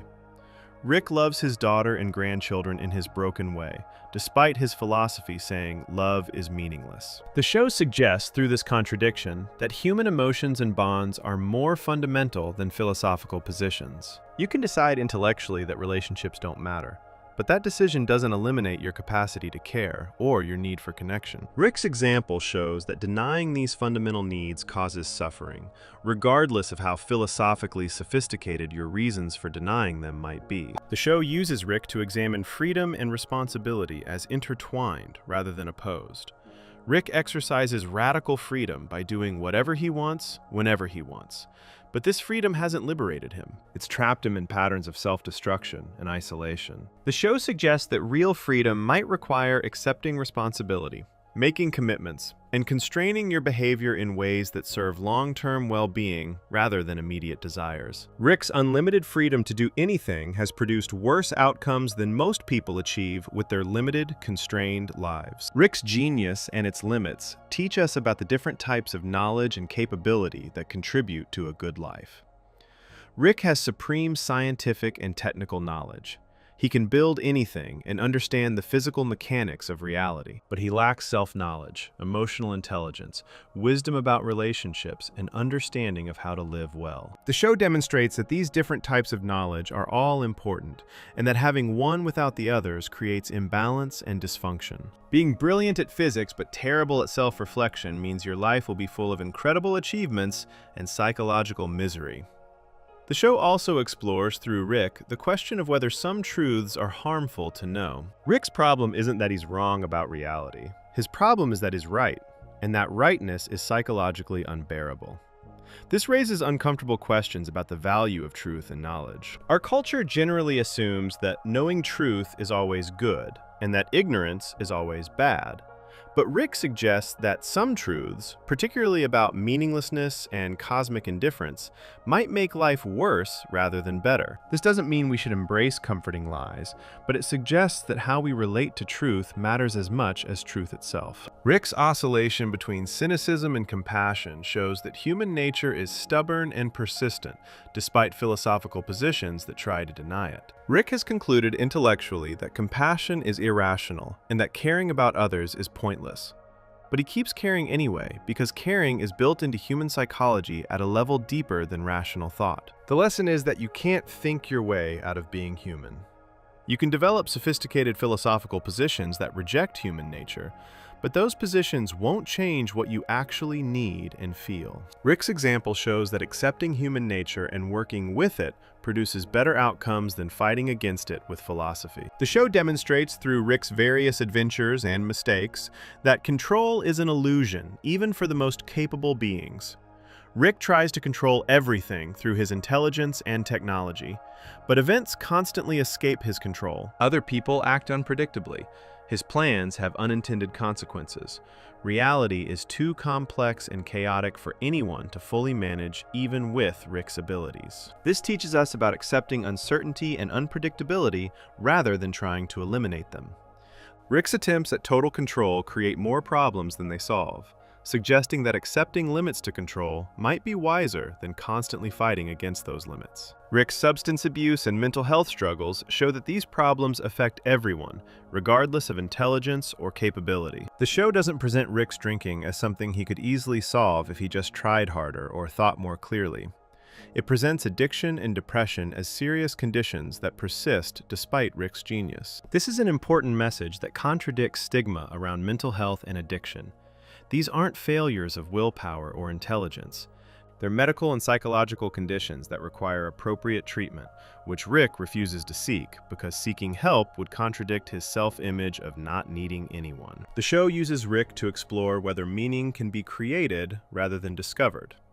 Rick has concluded that meaning doesn't exist objectively in the universe, which is probably true. But the show suggests through contrast with other characters that meaning can be constructed through choices, commitments, and relationships, even if that meaning has no cosmic basis. Rick rejects this option because constructed meaning feels fake to him compared to objective meaning. But the show implies that constructed meaning is the only kind available, and that rejecting it leads to the emptiness and despair that define Rick's existence. Rick's character also teaches about the relationship between past trauma and present behavior.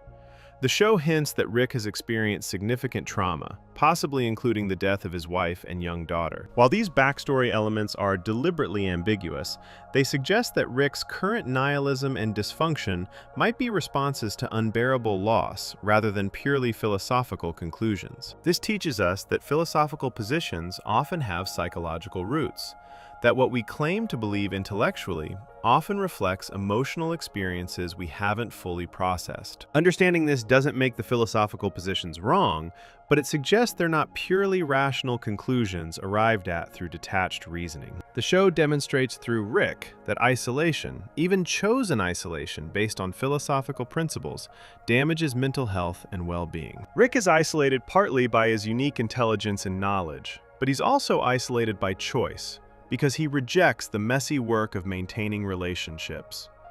This isolation contributes to his depression and self-destructive behavior. The lesson is that humans are social animals who need connection, regardless of whether connection can be philosophically justified. Choosing isolation based on intellectual positions that reject relationships doesn't change the psychological and emotional costs of being alone. Rick's story also reveals that power without purpose or wisdom leads to destruction rather than flourishing.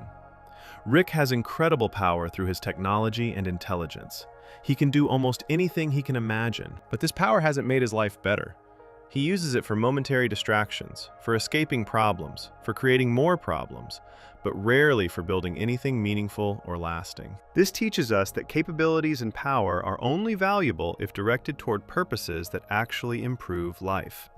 Raw capability without direction or wisdom is as likely to harm as to help. Looking at Rick's philosophy across the entire series teaches us that living well requires balancing different human needs, even when those needs contradict each other logically.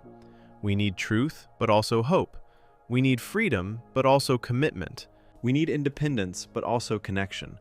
We need to acknowledge meaninglessness, but also create meaning. Rick has chosen to prioritize only some of these needs while denying others, and the result is a life that's brilliant but broken. The show suggests that wisdom involves accepting contradiction and paradox rather than trying to resolve everything into logical consistency. Rick's character ultimately serves as a thought experiment about what happens when you actually live according to certain philosophical positions, rather than just discussing them abstractly. The show takes nihilistic philosophy seriously and explores where it leads when genuinely internalized and acted upon. The answer is that it leads to someone like Rick, someone who is capable and powerful, but also miserable and destructive. This doesn't prove nihilism is philosophically wrong, but it suggests that even if nihilism is correct, living according to it produces worse outcomes than living according to philosophies that create meaning and value despite knowing they're not constructed. The final lesson from Rick's philosophy is about the importance of growth and change. Rick remains essentially the same character across hundreds of episodes. He doesn't learn from his mistakes. He doesn't grow emotionally. He doesn't develop healthier patterns. This stagnation is itself a form of suffering. Humans seem to need growth and development to feel satisfied with life. Without change and learning, life becomes repetitive and empty, even when filled with exciting adventures. Rick's inability to change, despite his intelligence, shows that growth requires more than intellectual capability. It requires willingness to be vulnerable, to admit mistakes, to seek help, and to value becoming better over being right. And at last, fall asleep to the entire story of Rick and Morty. Origins of Rick and Morty. Rick and Morty premiered on December 2nd, 2013, on Cartoon Network's Adult Swim programming block. The show was created by Dan Harmon, who had previously created the sitcom Community, and Justin Roiland, who provided the voices for both main characters. The series began with a relatively simple premise that would eventually expand into something much more complex and ambitious. A genius scientist named Rick Sanchez moves in with his daughter's family and starts taking his grandson Morty on dangerous adventures across space and dimensions. The show's origins trace back to an animated short that Justin Roiland created in 2006 called The Real Animated Adventures of Doc and Marty. This short was a crude parody of Back to the Future that Roiland made for Channel 101, a monthly short film festival in Los Angeles. Years later, when Roiland and Harmon began developing a show together, they transformed these characters into Rick and Morty, creating something original while maintaining the basic dynamic of a genius inventor and his young companion. Dan Harmon brought his experience with story structure and character development from Community to the new project. Harmon is known for using a story circle method based on Joseph Campbell's hero's journey. This approach to storytelling would influence how Rick and Morty episodes were structured, even as the show pushed boundaries in terms of content and tone. The combination of Roiland's anarchic humor and Harmon's focus on story structure created the foundation for what Rick and Morty would become. The pilot episode, titled Pilot, establishes the basic setup that would define the early seasons. Rick Sanchez is an elderly scientist with blue, spiky hair, a white lab coat, and a drinking problem. He's brilliant enough to build impossible technology in his garage, yet he's also clearly unstable and possibly dangerous. He moves into the home of his daughter Beth Smith, her husband Jerry Smith, and their 2 children, Summer and Morty. The family lives in a suburban house that looks completely normal from the outside, which creates immediate contrast with the chaos Rick brings into their lives. Beth Smith is Rick's daughter, a horse surgeon who clearly has unresolved issues with her father from his absence during her childhood. She's intelligent and capable in her own right, though she struggles with questions about whether she made the right choices in life. The show establishes that Rick was absent for most of Beth's life, leaving when she was young and not returning until the present day of the series. This abandonment created wounds in Beth that never fully healed. Now that Rick has returned, Beth is torn between wanting to maintain a relationship with him and recognizing that he might not be good for her family. Beth married Jerry Smith, who works in advertising and represents a more conventional, risk-averse approach to life. Jerry is frequently portrayed as less intelligent than other family members, which becomes a source of conflict throughout the series. He's insecure about his intelligence and his place in the family. Jerry often feels threatened by Rick's presence because Rick represents everything Jerry is not. The show makes Jerry sympathetic despite these limitations by showing that he genuinely loves his family and tries to do what he thinks is right. Summer Smith is the teenage daughter who starts the series as a typical teenager, concerned with popularity and social status. She's initially excluded from Rick and Morty's adventures, though this changes as the series progresses. Summer is more intelligent and capable than she initially appears. She's navigating the social complexities of high school while also dealing with her parents' troubled marriage and her grandfather's chaotic influence on the family. Morty Smith is the 14-year-old grandson who becomes Rick's constant companion on adventures. Morty is anxious, insecure, and not particularly intelligent by conventional measures. He struggles in school and has a crush on a classmate named Jessica that drives several early episodes. Morty has some cognitive limitation that makes traditional education difficult for him. His teachers don't think highly of his potential, and his grades are poor. He's a sensitive kid who cares about people and wants to do the right thing, even when he's not sure what the right thing is. The pilot episode shows Rick dragging Morty out of school in the middle of the night to help with a plan that Rick claims will benefit all of humanity. Rick has built a device that he insists will work, though the device's actual purpose remains unclear for most of the episode. Rick drives erratically while drinking from a flask. He talks about science and other dimensions in ways that Morty can't fully understand. The episode establishes that Rick doesn't care much about rules, safety, or conventional morality. Rick takes Morty through a portal to another dimension, where they need to collect seeds from a special tree. These mega seeds are supposed to be incredibly valuable, though Rick doesn't fully explain why. The portal Rick uses appears as a bright green oval that opens in the air, allowing instant travel to any location in any dimension.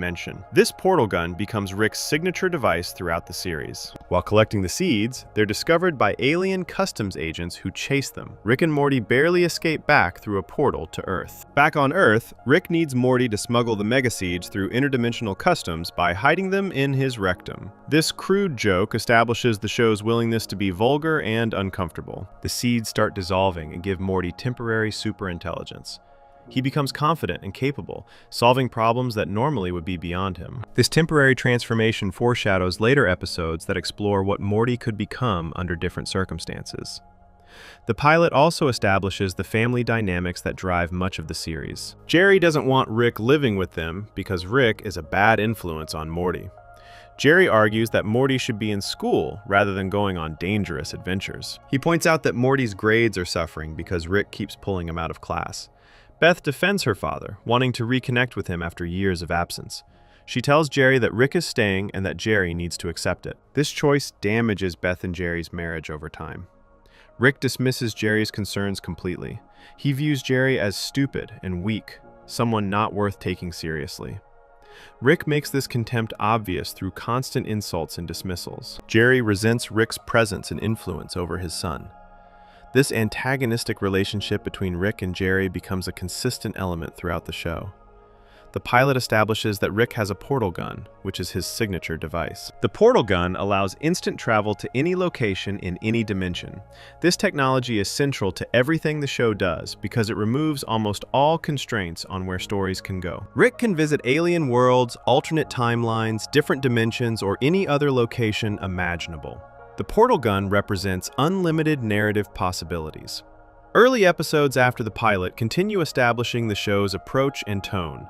Lawnmower Dog features Rick building a device that lets people enter dreams, leading to an Inception-style plot about dreams within dreams. Rick builds a helmet that makes the family's dog Snuffles more intelligent, which backfires when Snuffles becomes intelligent enough to resent being treated as a pet. Meanwhile, Rick and Morty enter the dreams of Morty's math teacher to plant the idea that Morty is a good student. Anatomy Park involves Rick shrinking Morty and others down to microscopic size to explore the inside of a homeless man's body, which has been converted into a biological theme park. When the homeless man dies, Morty and others are trapped inside the body as it shuts down.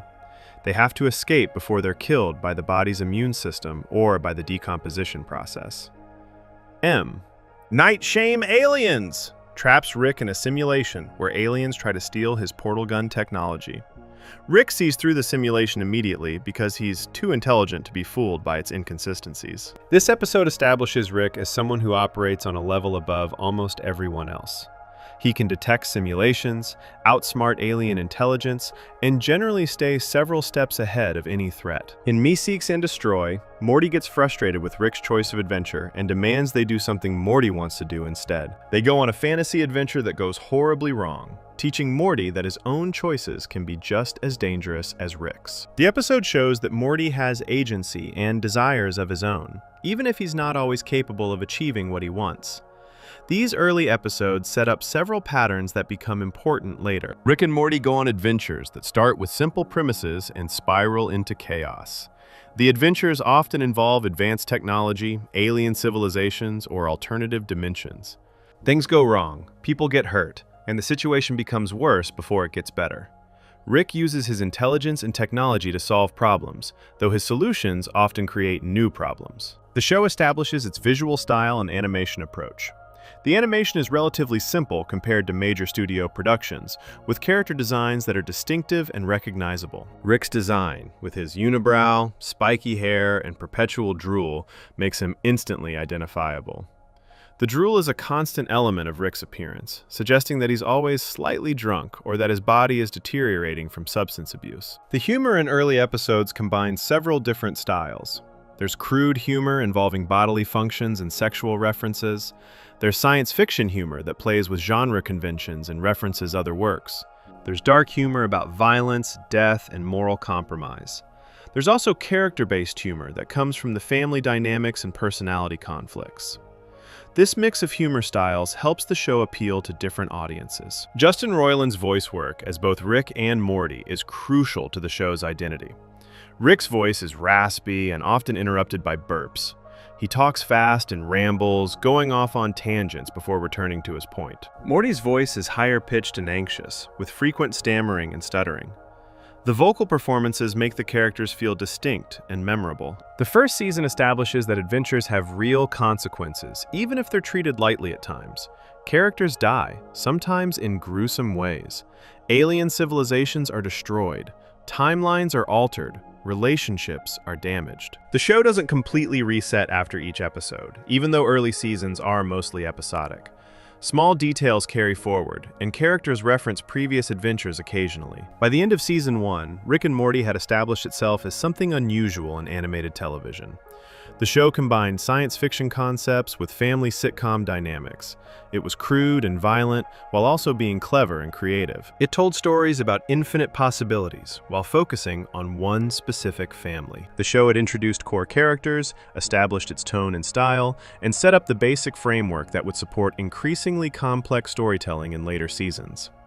The first season also planted seeds for future developments. Rick's mysterious past is hinted at through brief references and moments where his facade cracks. The existence of other Ricks and Mortys across dimensions is mentioned, suggesting a larger multiverse structure. Morty shows signs of being affected by his adventures in ways that accumulate over time. These elements would become increasingly important as the series progressed. Before we move on, make sure to subscribe if you're enjoying this breakdown. The show's early adventures seemed random and consequence-free, a pattern that would shatter completely in the Season 1 finale, when Rick's actions would have permanent effects that couldn't be undone. Section 2. The Cronenberg World and Multiverse Beginnings. The 6th episode of Season 1, titled Rick Potion Number 9, represents the first major turning point in Rick and Morty's storytelling approach. This episode fundamentally changed what the show was and what it could become.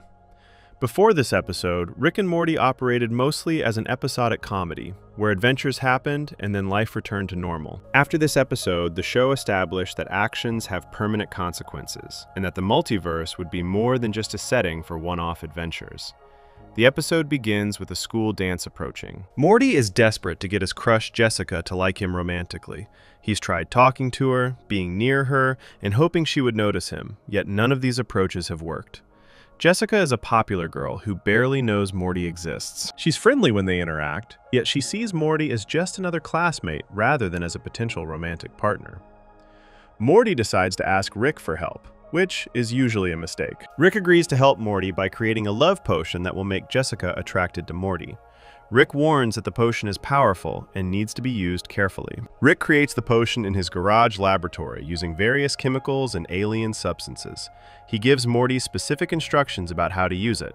Morty should use just a small amount, and he should make sure Jessica is the only one affected. Morty takes the potion to the school dance. He finds Jessica and manages to slip the potion into something she drinks or otherwise expose her to it. Jessica immediately becomes attracted to Morty, showing affection and interest that she never showed before. She wants to be close to Morty, wants his attention, wants to touch him and be touched by him. Morty is thrilled that his plan worked. He's finally getting the attention from Jessica that he's always wanted. Everything seems to be going exactly as he hoped. The problem emerges quickly. Jessica has the flu, and the episode makes a point of showing that she's sick. She sneezes near Morty while under the effects of the love potion. The potion becomes airborne when she sneezes, spreading through the air to other people nearby. The potion is now functioning like a contagious virus, passing from person to person through the air. Everyone who gets exposed to the airborne potion becomes attracted to Morty. Within minutes, multiple people at the dance are trying to get Morty's attention and affection. The situation escalates rapidly as more people become affected. Students at the dance start fighting over Morty, pushing each other aside to get closer to him. The behavior becomes increasingly aggressive and desperate. Morty realizes this has become a serious problem. He's surrounded by people who want him in ways that are frightening rather than flattering. Morty calls Rick to come fix the situation. Rick arrives and assesses what went wrong. The love potion mixed with Jessica's flu virus and became contagious. Now everyone exposed is becoming obsessed with Morty. Rick determines that the potion has spread beyond the school and is affecting people throughout the town. The problem is growing exponentially as each infected person can spread it to others. Rick decides he needs to create an antidote to reverse the love potion's effects. He goes back to his garage and starts working on a solution. Rick approaches this like a scientific problem that can be solved through proper understanding of the chemistry and biology involved. He analyzes the love potion's composition and determines what would counteract its effects. Rick creates what he thinks is an antidote based on vole DNA. Voles are small rodents known for forming monogamous pair bonds, so Rick uses their DNA to create a serum that should make people return to their normal relationship patterns. He releases this antidote into the atmosphere using some kind of dispersal device that spreads it across the town and eventually across the entire world. The antidote does reverse the love potion's effects. People stop being obsessed with Morty. They return to their normal emotional states, no longer feeling the artificial attraction that the potion created. For a moment, it seems like Rick's solution worked, and everything will return to normal. Morty is relieved that the nightmare situation is ending. However, the antidote has catastrophic unintended side effects. The vole DNA causes people to mutate physically. Their bodies begin transforming in grotesque ways. Limbs elongate or multiply. Faces distort. Bodies twist into shapes that aren't quite human anymore. The transformation is body horror that happens rapidly across the entire population. The show doesn't shy away from showing these transformations in disturbing detail. Rick recognizes that his antidote made things worse rather than better. He admits this mistake openly, though he doesn't seem particularly bothered by it emotionally. Rick treats this as a scientific failure that needs correction rather than as a moral catastrophe. He works quickly, knowing that every moment of delay means people are suffering in their mutated forms. Rick tries a second antidote using different DNA to reverse the mutations. This second antidote combines with the Vole DNA already in people's systems. Chemical and genetic interactions occur that Rick didn't predict or account for. Instead of fixing the problem, the combination causes even more severe mutations. People transform into creatures that are even more grotesque and monstrous than before. The show refers to these creatures as Cronenbergs, referencing director David Cronenberg, who is known for body horror films like The Fly and Videodrome. The Cronenberg creatures are disturbing to look at. They have multiple limbs in wrong places, mouths where mouths shouldn't be, flesh that seems to move and shift on its own. They retain enough human features that you can tell they used to be people. The entire human population of Earth has now been transformed into Cronenberg monsters. These creatures are aggressive and dangerous. They've lost most of their human intelligence and behavior, operating on instinct and impulse. The world has become a nightmare landscape of mutated beings roaming the streets. Morty is horrified by what his request for a love potion has caused. He sees the direct line from his selfish desire to make Jessica like him to the destruction of human civilization as it existed. Rick's solution to this problem reveals something crucial about his character and about how the show will operate going forward. Rick doesn't try to reverse the mutations or find a cure for the billions of Cronenberg creatures. He doesn't even seem to consider this option. Instead, Rick explains that they're going to leave this dimension entirely and move to a different dimension where the problem doesn't exist. Rick uses his portal gun to search for a dimension with specific characteristics. Rick finds a dimension where another version of Rick and Morty successfully created a cure for the Cronenberg problem. In that dimension, that reality's Rick and Morty face the same situation. They also made a love potion that spread and became contagious. They also tried to fix it with antidotes that made things worse. However, that dimension's Rick was smarter, or luckier, and he created a cure that actually worked. He reversed the mutations and restored everyone to normal human form. However, immediately after achieving this success, that dimension's Rick and Morty died in an unrelated accident. Rick explains this to Morty as they observe the other dimension. They watch as the other Rick and Morty work on a device in their garage. Something goes wrong with the device, and it explodes. The explosion kills both the other Rick and the other Morty instantly. Rick sees this as a perfect opportunity. That dimension's Earth is normal, and that dimension's family is fine, yet those particular Rick and Morty are dead. Our Rick and Morty can take the place of that dimension's Rick and Morty. No one will know the difference because Rick and Morty are virtually identical across dimensions. Rick takes Morty to this new dimension through a portal. They arrive in the garage just after the other Rick and Morty have died in the explosion. Rick tells Morty that they're going to take the place of this dimension's Rick and Morty. They need to dispose of the bodies and then act like they belong in this dimension. Morty is shocked and disturbed by this plan. Yet, he follows Rick's instructions because he doesn't see any alternative.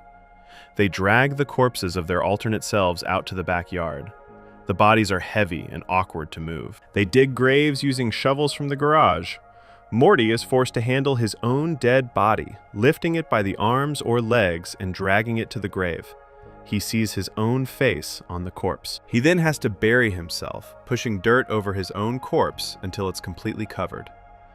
This experience is deeply traumatic for Morty. He's processing death in an immediate, physical way that most people never have to experience. He's looking at his own mortality made literal in the form of his own dead body. The episode shows Morty sitting in the backyard afterward, staring at nothing, clearly affected by what just happened. His hands are dirty from digging. He looks exhausted and emotionally shattered. Rick shows no emotional response to any of this. He's done this kind of thing before, based on his casual attitude about the situation. Rick treats burying alternate versions of themselves as a practical problem that needs solving, rather than as something emotionally significant. He doesn't comfort Morty or acknowledge the trauma of the situation. Rick and Morty then go inside and rejoin this dimension's version of their family. Beth, Jerry, and Summer are in the house, going about their normal activities. They have no idea that anything has changed. They don't know that their Rick and Morty died in the garage. From their perspective, everything is completely normal. Rick and Morty just came in from the garage like they've done countless times before. Rick and Morty act like nothing unusual happened. They sit down for family dinner with Beth, Jerry, and Summer. They pretend to be the Rick and Morty who belong in this dimension. The family accepts them without question, because there's no reason to suspect anything has changed. The episode ends with this new status quo established. Our Rick and Morty have abandoned their original dimension and original family. They're now living in a replacement dimension, pretending to be that dimension's Rick and Morty. The original Beth, Jerry, and Summer are still alive in the Cronenberg dimension that Rick and Morty abandoned. That family has been left behind to deal with the monster-filled world that Rick and Morty created and then escaped from. This episode fundamentally changes several things about how Rick and Morty operates as a show. First, it establishes that Rick's solutions to problems can be morally questionable or outright wrong. Rick didn't fix the Cronenberg problem. He ran away from it and found a universe where someone else had fixed it. He then stole that solution by replacing the Rick and Morty who actually did the work. Second, the episode shows that Rick is willing to abandon people, including his own family, when situations become too difficult or inconvenient. The original Beth is Rick's actual daughter. Rick leaves her in a nightmare world without hesitation. This reveals something dark about Rick's character and about his true relationship with his family. Third, the episode establishes that actions in Rick and Morty can have permanent consequences. The Cronenberg dimension still exists somewhere in the multiverse. Later episodes show that the abandoned family adapted to their situation. Jerry and Beth became capable survivors in the monster-filled world. The show doesn't forget about the Cronenberg dimension. Fourth, the episode introduces the concept that Rick and Morty themselves are not unique. There are infinite versions of them across infinite dimensions. Our Rick and Morty could be replaced, and no one would know the difference. If there are infinite Ricks and infinite Mortys, what makes any particular Rick or Morty special or important? Before we move on, make sure to subscribe if you're enjoying this breakdown. The Cronenberg incident proved Rick could escape any consequence by jumping dimensions, a power that would eventually attract the attention of other Ricks who had formed their own society with very different ideas about how to use the multiverse. Section 3. Close Rick Counters of the Rick Kind.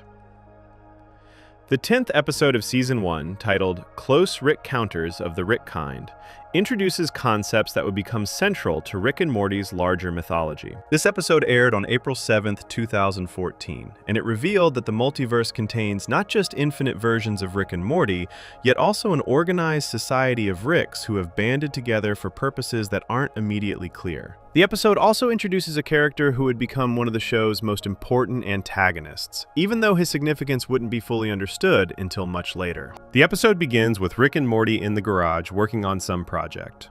Suddenly, a portal opens and several Ricks emerge, accompanied by Mortys.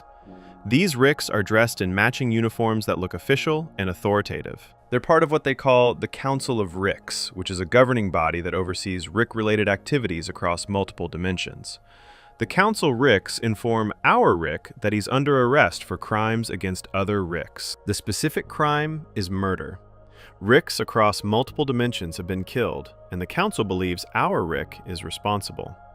They present evidence showing that our Rick's portal gun signature was detected at the scenes of these murders. Portal guns leave traces that can be tracked, similar to how guns in our world leave ballistic evidence.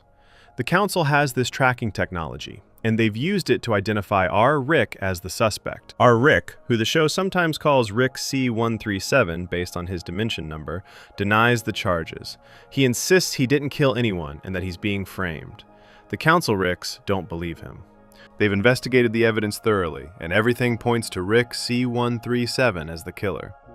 They take him into custody through a portal, bringing him to the Citadel of Ricks for trial. The Citadel of Ricks is an enormous structure that exists outside normal space and time.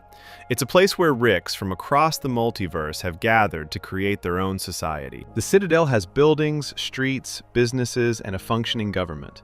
Thousands of Ricks live and work there. Each Rick looks essentially identical to every other Rick, making it difficult to tell them apart. The Citadel also has Mortys, who serve various functions in this Rick-dominated society. The episode reveals that in the multiverse governed by the Council, Ricks and Mortys have a specific relationship that goes beyond family. Mortys serve as camouflage for Ricks. The episode explains that a Morty's brainwaves somehow cancel out a Rick's genius brainwaves, making Ricks harder to detect or track when they have a Morty with them. This is presented as the real reason why Ricks take Mortys on adventures.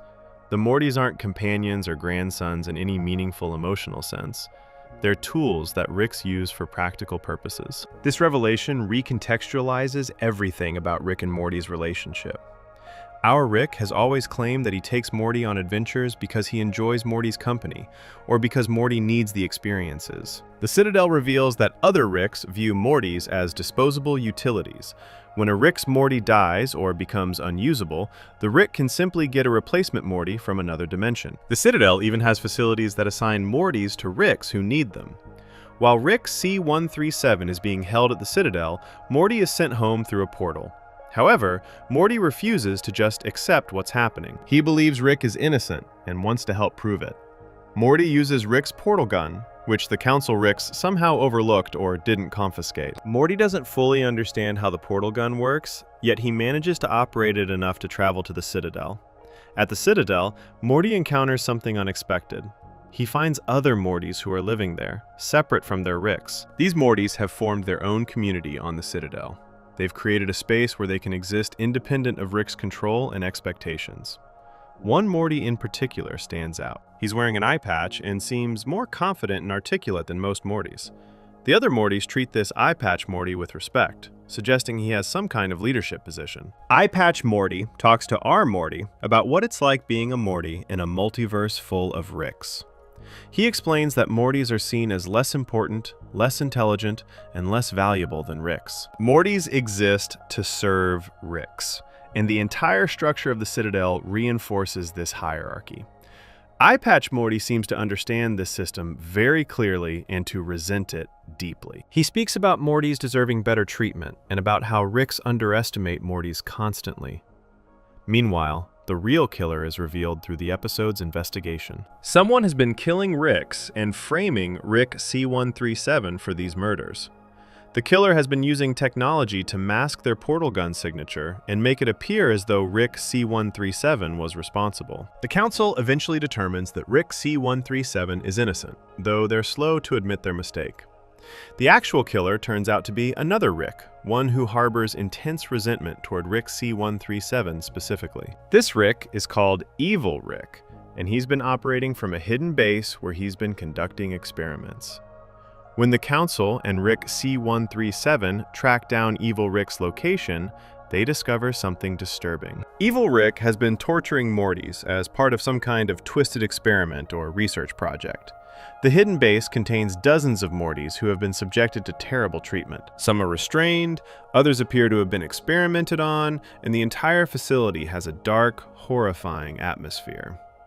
This is the first time the show presents Mortys as victims on a large scale. Previous episodes showed individual Mortys experiencing trauma from adventures, yet this episode shows systematic abuse of Mortys by a Rick who sees them as completely expendable research subjects. Evil Rick confronts Rick C-137 and the Council, engaging in a fight that involves portal technology and weapons.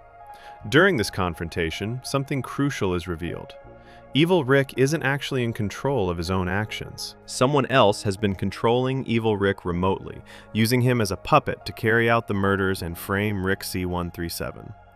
Evil Rick's brain has been modified with technology that allows someone else to control his body and actions. The episode reveals that the one controlling Evil Rick is a Morty.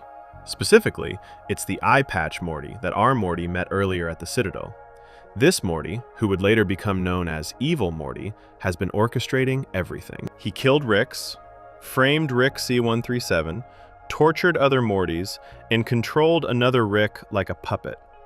All of this was part of some larger plan that the episode doesn't fully explain. When Evil Morty's control is exposed, he's at the Citadel surrounded by other Mortys. He blends back into the crowd of Mortys, removing his eye patch and looking like every other Morty present. The Council Ricks and Rick C-137 don't immediately realize which Morty was responsible. Evil Morty escapes by hiding in plain sight, using the fact that all Mortys look essentially identical to avoid detection. The episode ends with Evil Morty successfully escaping and the mystery of his motivations left unresolved.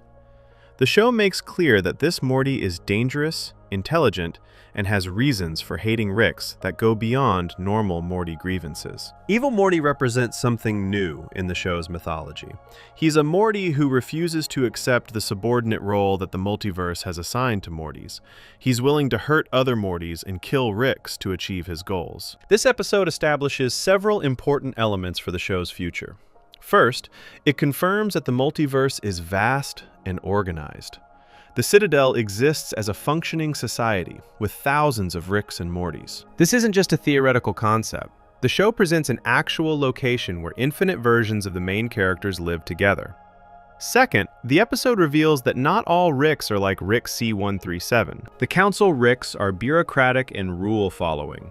They've created a government structure with laws and enforcement mechanisms. They work together cooperatively rather than operating as lone individuals. This stands in contrast to Rick C-137, who rejects the Citadel and refuses to participate in their society. Rick C-137 is portrayed as unusual among Ricks for his independence and his refusal to join the Council. Third, the episode establishes that the relationship between Ricks and Mortys is more complex and darker than it initially appeared. Mortys serve a practical function for Ricks beyond just being grandsons. The multiverse has created a system where Mortys are treated as resources or tools rather than as people. This creates an inherent power imbalance that some Mortys, like Evil Morty, recognize and resent. Fourth, the episode introduces the concept of divergent Ricks and Mortys. While most Ricks and Mortys follow predictable patterns, some break from these patterns in significant ways. Evil Rick was unusual for being controlled by technology. Evil Morty is unusual for being intelligent enough and ruthless enough to challenge Ricks directly. These outliers suggest that the multiverse contains more variation than it might initially appear. The introduction of Evil Morty is particularly significant because it creates a long-term mystery for the show.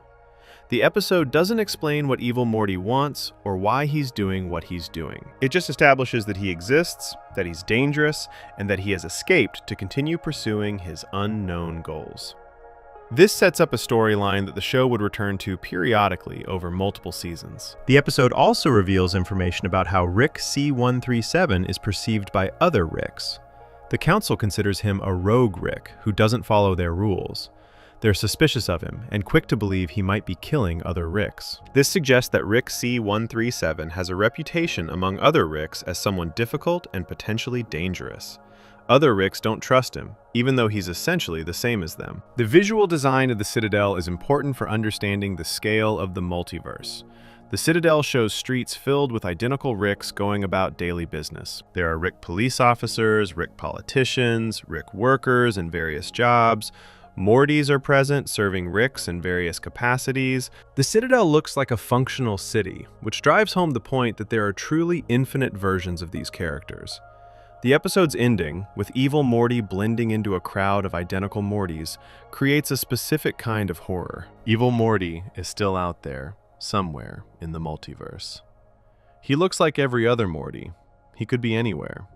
Any random Morty could potentially be Evil Morty in disguise. This creates paranoia and uncertainty that extends beyond this single episode. The torture of Mortys, shown in Evil Rick's base, is presented as genuinely disturbing. The show doesn't play this for laughs or treat it lightly. The Mortys are shown suffering, restrained, afraid. This is presented as a horrific crime scene that reveals how low a Rick can sink when they stop seeing Mortys as people. The episode argues that the system which treats Mortys as tools enables this kind of abuse. Rick C-137's reaction to the Citadel is important for understanding his character. He clearly hates the Citadel and everything it represents. He insults the Council Ricks, mocks their bureaucracy, and makes clear that he wants nothing to do with their organized Rick society. Rick C-137 values his independence and sees the Council Ricks as having given up what makes Ricks unique by joining together and following rules.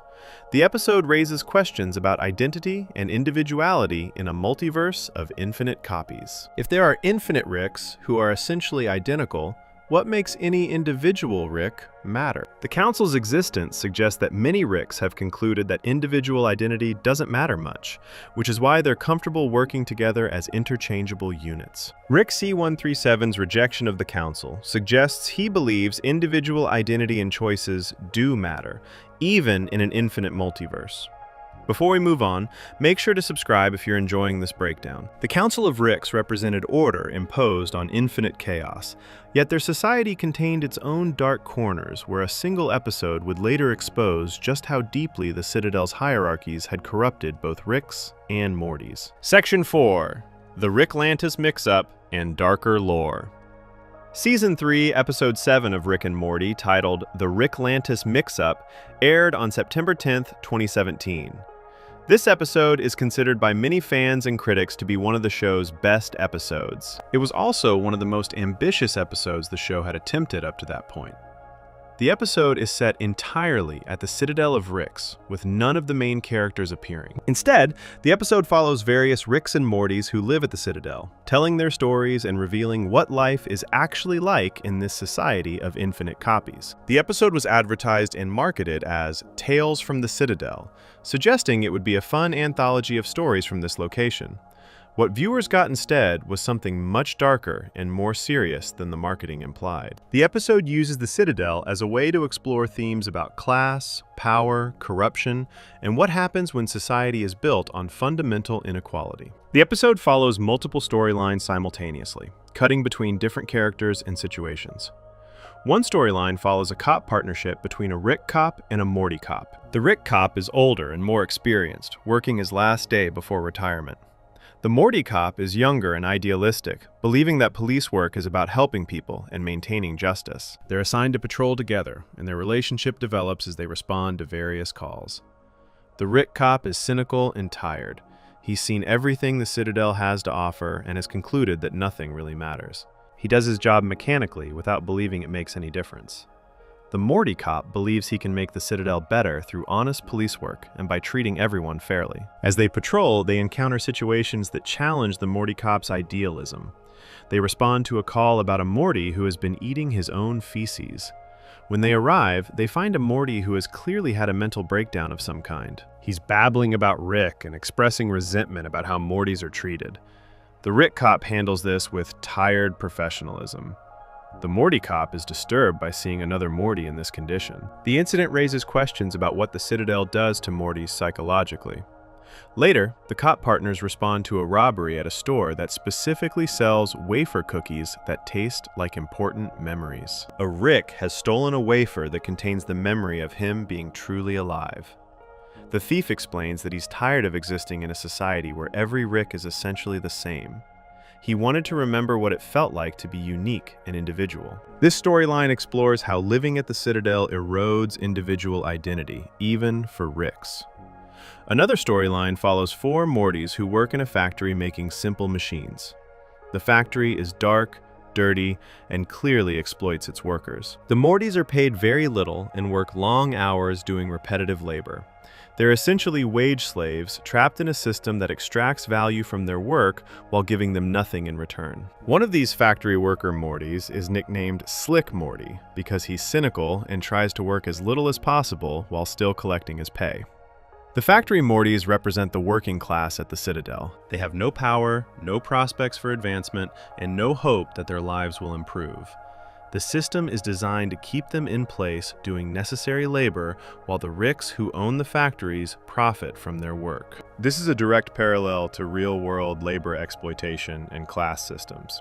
Slick Morty gets involved in a scheme with another Morty to steal copper wire from the factory and sell it. They plan to make extra money by taking materials that the factory owners won't miss. This petty theft is their way of fighting back against a system that exploits them. However, the scheme goes wrong when they're discovered by Simple Rick, a Rick who works at a factory making wafer cookies. Simple Rick is a Rick who chose a simple life.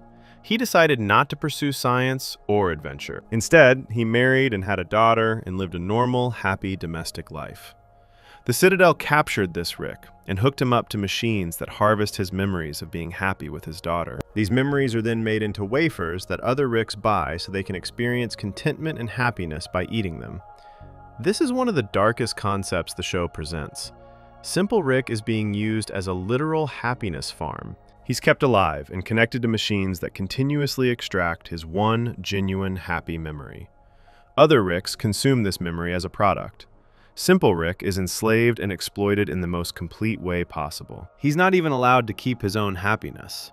It's taken from him and sold to others. The factory Morty's theft disrupts the Simple Rick operation. In the chaos that follows, Simple Rick is freed from the machines. He attempts to escape but is killed by factory security. His death means nothing to the Citadel. the factory simply finds a replacement Rick with happy memories and continues the operation. One Rick is interchangeable with another Rick for purposes of memory harvesting. Another storyline follows a Morty student at a school on the Citadel.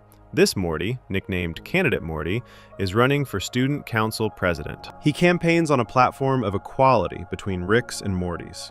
He gives speeches about how Mortys deserve the same rights and opportunities as Ricks. He argues that the current system is unfair and needs to change. Most Mortys dismiss him as unrealistic or naive. Candidate Morty wins the school election despite the skepticism. He gives a victory speech where he talks about the importance of Mortys standing up for themselves. He seems genuine in his beliefs and his desire to make things better. The other Mortys are inspired by his message. This storyline seems to be about hope and the possibility of change within the system. The final major storyline involves presidential elections at the Citadel. The Citadel is holding elections to choose a new president who will lead their society. Various Ricks are running for president, making speeches and campaigning. The election is presented as meaningful and important for determining the Citadel's future direction. The campaigns focus on issues affecting Ricks specifically, with little mention of Morty's concerns. These multiple storylines converge as the episode reaches its conclusion. The Rick cop is about to retire when he and his Morty partner encounter a situation that goes wrong. The Morty cop is shot and killed in the line of duty. The Rick cop, who had been cynical about everything, is genuinely affected by his partner's death. He realizes too late that he cared about this Morty, and that his cynicism prevented him from expressing it. The presidential election concludes with an unexpected result. Candidate Morty, the student who won the school election, has somehow become a presidential candidate. He wins the presidential election, becoming the first Morty president of the Citadel. This seems like a triumphant moment representing fundamental change in the power structure. A Morty will now lead a society that has always been dominated by Ricks. However, the episode's final scenes reveal the truth. Candidate Morty is shown alone in his office after winning the presidency. He removes his eye patch, revealing that he's Evil Morty, from the much earlier episode, Close Rick Counters of the Rick Kind. Evil Morty has been playing a long game. He disguised himself as an idealistic student, ran for school president to build credibility, and used that platform to ultimately win the presidency of the entire Citadel. The episode shows Evil Morty's true nature in his first acts as president. He has his security team round up his political opponents and dissidents. These Ricks and Mortys are taken to an airlock and ejected into space, killed immediately. Evil Morty is purging anyone who might challenge his authority. He's not an idealistic reformer. He's a calculating authoritarian who used the language of reform to gain power. The final shot shows numerous bodies floating in space around the Citadel. These are the Ricks and Mortys that Evil Morty had killed. The episode ends with the knowledge that Evil Morty now controls the Citadel, and has already shown he's willing to kill anyone who threatens his rule. The Society of Infinite Ricks and Mortys is now led by perhaps the most dangerous individual in the entire multiverse. This episode works on multiple levels simultaneously. On the surface, it tells engaging stories about different characters at the Citadel. Each storyline has its own arc and emotional beats. The cop story is a buddy cop narrative about an idealist and a cynic. The factory story is about labor exploitation. The student story is about political hope. All of these stories work individually as entertainment. On a deeper level, the episode is social commentary about inequality, class systems, and how societies maintain hierarchies. The Citadel is structured so that Ricks have power and Mortys don't. This inequality is built into every aspect of how the Citadel functions. The schools train Mortys to accept subordinate roles. The police force maintains order that benefits Ricks. The factories extract labor from Mortys for Rick owners' profit. The political system gives Ricks voting power, while Mortys are mostly excluded. The episode shows how even well-meaning individuals can't change unjust systems from within. The Morty cop believes in justice and fairness, yet he's killed while enforcing a system that's fundamentally unjust. The factory Mortys try to resist through small acts of theft. Yet the system crushes their resistance and continues unchanged. Candidate Morty campaigns on change, yet he's actually using the language of reform to gain power for his own purposes. The episode argues that the Citadel is irredeemable. The society is so thoroughly corrupt and so deeply unequal that reform is impossible. The only person who successfully changes the Citadel is Evil Morty, and he does it by becoming an authoritarian dictator who kills his enemies. The episode suggests that societies built on fundamental inequality can't be fixed through normal political processes. The comparison to real-world issues is intentional. The show's creators have discussed how this episode was meant to comment on economic inequality, labor exploitation, and political corruption. The Citadel represents any society where a privileged class maintains power over an underclass. The specific details about Rick's and Morty's are sci-fi window dressing on top of commentary about actual social structures. The simple Rick storyline is particularly effective at illustrating how capitalism extracts value from everything, even personal memories and emotions. Simple Rick's happiness becomes a commodity that can be bought and sold. His inner emotional life becomes product inventory. He's reduced to a machine for producing experiences that other people consume. This is a metaphor for how economic systems commodify every aspect of human existence. Evil Morty's reveal recontextualizes everything about his character. The idealistic speeches he gave as candidate Morty weren't genuine beliefs. They were tools he used to gain followers and win elections. He understood that Mortys wanted to believe change was possible, so he gave them that hope. Once he gained power, he immediately revealed his true nature by killing anyone who might resist his rule. The episode raises questions about whether evil Morty is a villain or a symptom of a broken system. He's certainly ruthless and murderous, yet he's also a Morty who recognized that the Citadel was designed to oppress Mortys and decided to seize power rather than remain oppressed. The episode doesn't fully answer whether we should see him as evil or as a revolutionary responding to an unjust system. Before we move on, make sure to subscribe if you're enjoying this breakdown. Evil Morty had conquered the Citadel through manipulation and violence. Yet his rise to power was only one part of a larger story about how Rick's adventures were beginning to leave deeper marks on the family he claimed not to care about. Section 5. Wedding Squanchers and Galactic Threats.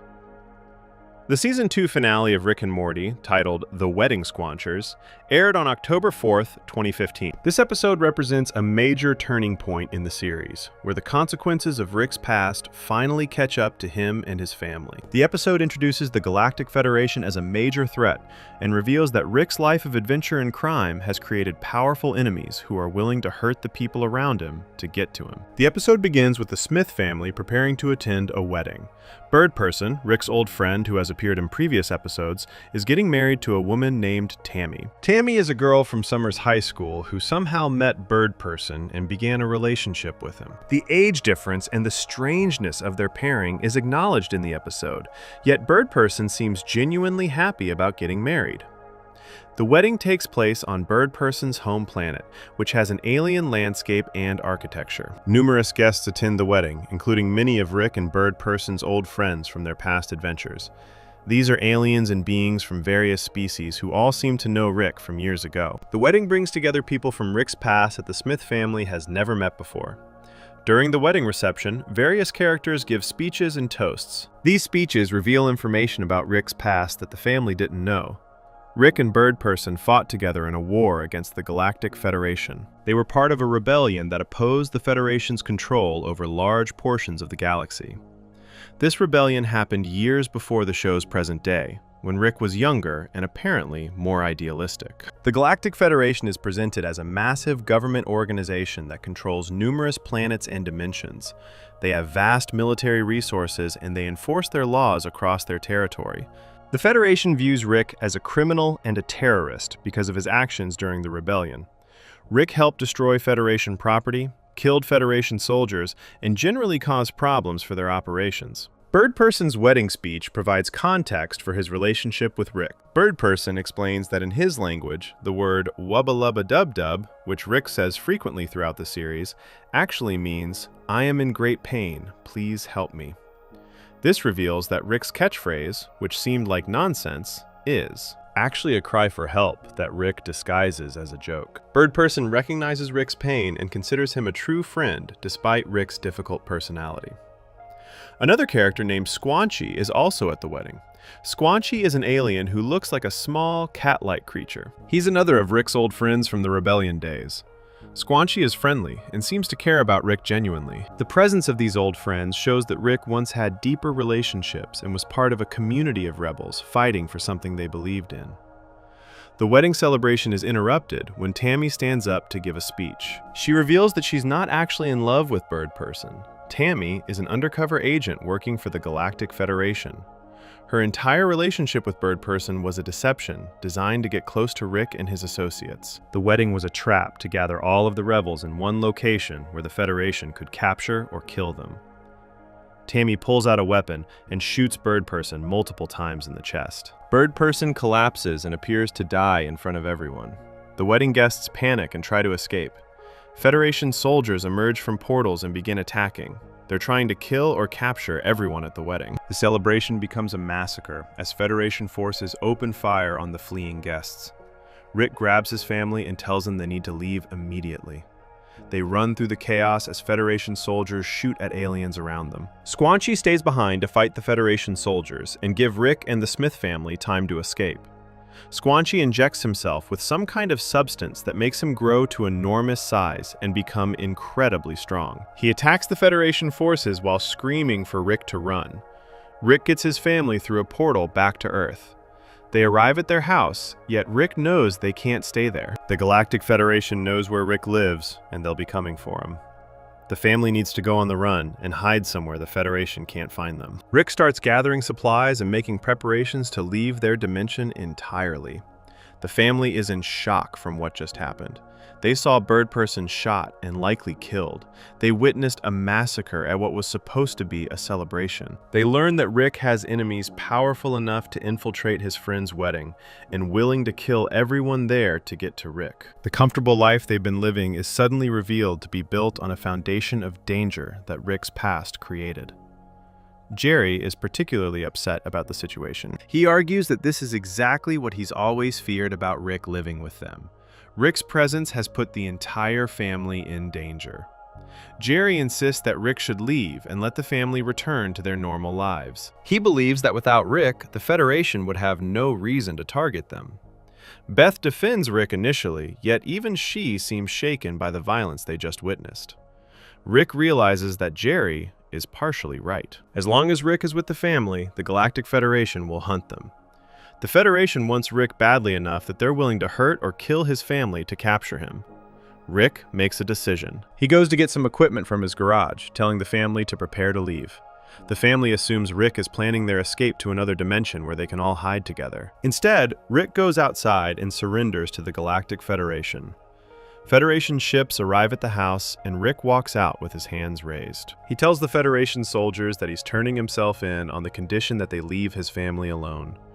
Rick negotiates that the family will be pardoned for any crimes related to him and that they can return to their normal lives. The Federation agrees to these terms. The family watches from the window as Rick is taken into custody. Rick is placed in restraints and taken onto a Federation ship. He's being transported to a Federation prison where he'll likely spend the rest of his life. Rick looks back at the house one time before the ship leaves. He doesn't say goodbye or give any emotional speech. He just goes with the Federation soldiers to protect his family from the consequences of his past. This ending shocked viewers because it seemed impossible for the show to continue. Rick is in prison, and the family is back to normal life without him. The show is called Rick and Morty, yet Rick is now separated from Morty and locked away. The season ended on this cliffhanger, with no clear path forward for how the show would resolve the situation. The episode reveals several important things about Rick's character and history. First, Rick once cared about political causes enough to fight in a rebellion. The younger Rick was part of a group trying to oppose the Galactic Federation's control. This suggests Rick once had ideals and was willing to fight for them alongside other people. He was part of a community of rebels working together toward a common goal. Second, Rick values his old friends in ways he doesn't fully express. Bird Person and Squanchy matter to Rick. He attended Bird Person's wedding, even though he must have known it was risky to gather so many former rebels in one place. When the trap is sprung and his friends are killed or endangered, Rick is visibly affected, even though he doesn't verbally express his emotions. Third, Rick's past has created consequences that he can't simply portal away from. The Galactic Federation has vast resources and reach across multiple dimensions. They tracked Rick to Bird Person's wedding and infiltrated it with an agent. They know where Rick lives. They're willing to kill innocent people to capture him. Rick can run to other dimensions, yet the Federation will keep pursuing him and endangering anyone near him. Fourth, Rick is capable of genuine sacrifice. He surrenders himself to protect his family, even though it means imprisonment for life. Rick could have taken the family and run to another dimension. He could have fought the Federation forces. Instead, he gives himself up because he recognizes that his presence makes his family targets. This is the first time in the series where Rick makes a completely selfless choice that costs him everything. The Galactic Federation is presented as a credible threat that Rick can't simply outsmart or overpower. They have armies, fleets of ships, advanced technology, and control over large portions of the galaxy. They've been hunting Rick for years and have finally cornered him. The Federation represents order and law enforcement on a galactic scale, which makes them antagonistic to someone like Rick, who values freedom and chaos. Tammy's betrayal of Bird Person is particularly cruel because it reveals how deeply the Federation infiltrated the rebel community. Tammy spent months, or possibly years, pretending to be in love with Bird Person. She attended high school with Summer, integrated herself into normal life, and built a relationship with Bird Person, all as part of her mission. She was willing to marry him as part of maintaining her cover. When she reveals her true identity and shoots him, she shows no remorse or emotional conflict. She was just doing her job the entire time. The episode establishes that the rebellion Rick participated in happened many years ago. Rick is elderly in the present day, yet the rebellion was when he was younger and presumably more energetic.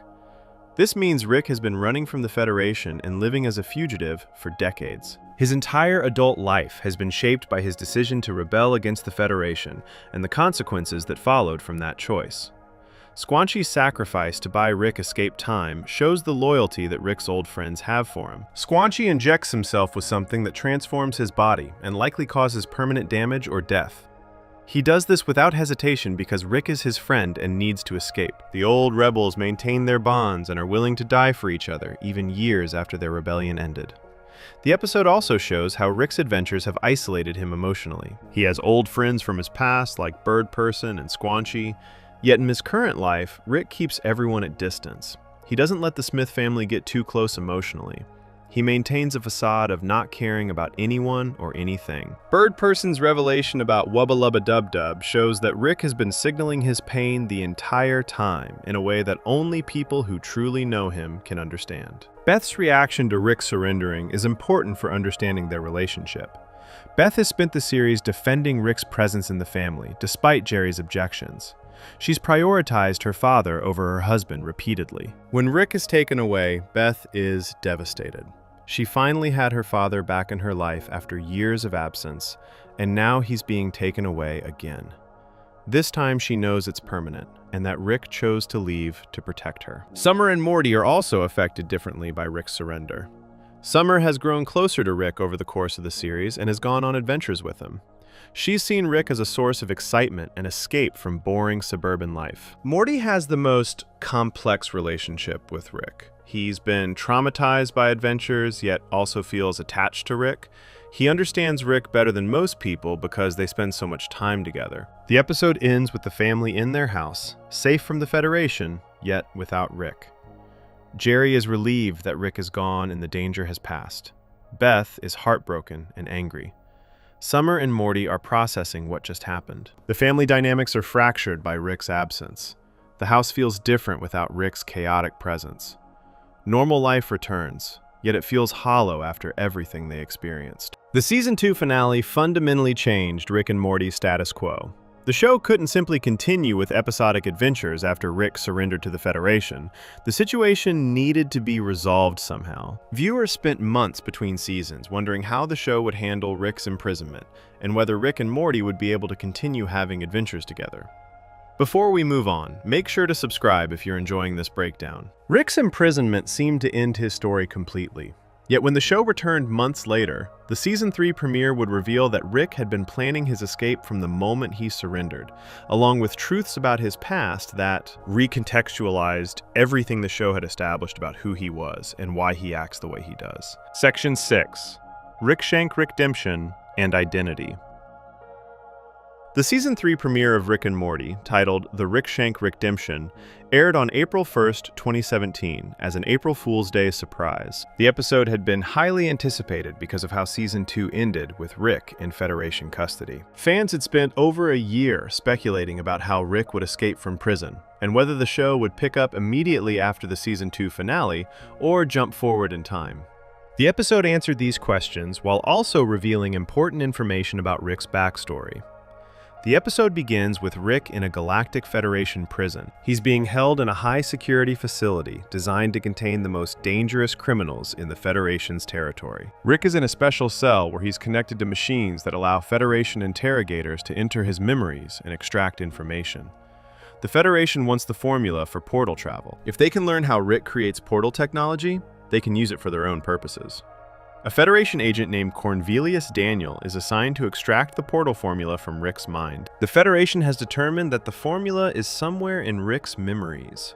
Cornelius enters Rick's mind using the memory exploration technology.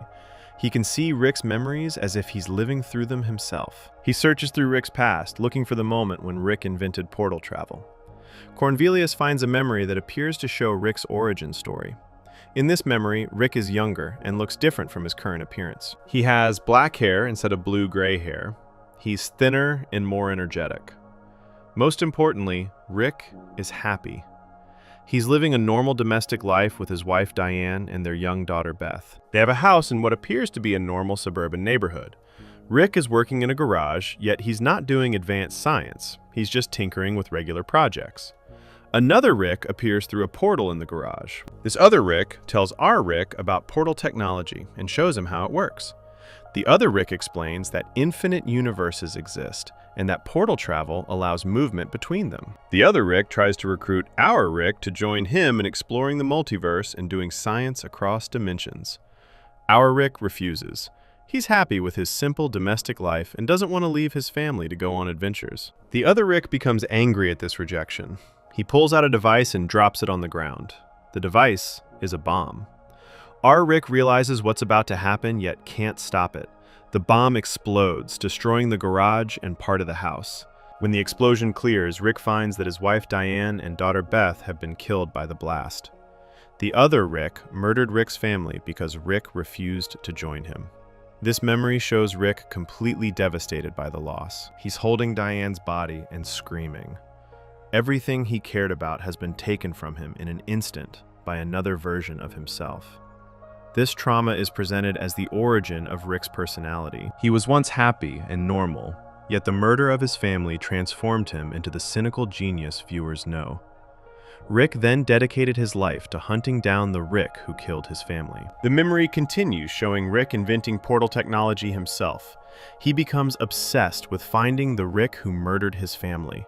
He travels across dimensions searching for the killer. He develops all his scientific knowledge and technological capabilities in service of this revenge quest.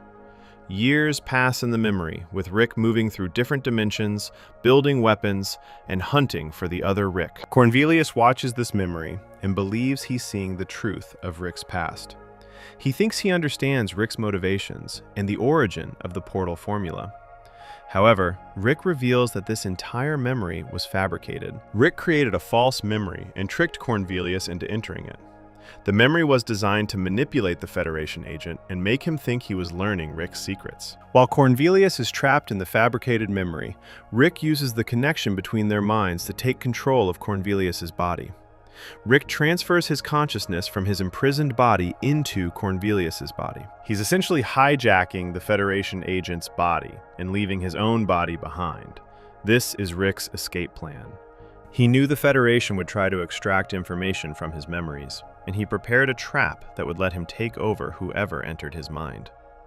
Rick, now in Cornelius's body, escapes from the prison. He moves through the facility, killing or incapacitating guards. He reaches a portal gun storage area where the Federation keeps confiscated portal technology. Rick steals a portal gun and uses it to travel away from the prison. The Federation realizes what happened and tries to stop him, yet Rick is already gone. Meanwhile, Earth has been dealing with the Galactic Federation's presence for the months since Rick surrendered. The Federation has occupied Earth and integrated it into their territory.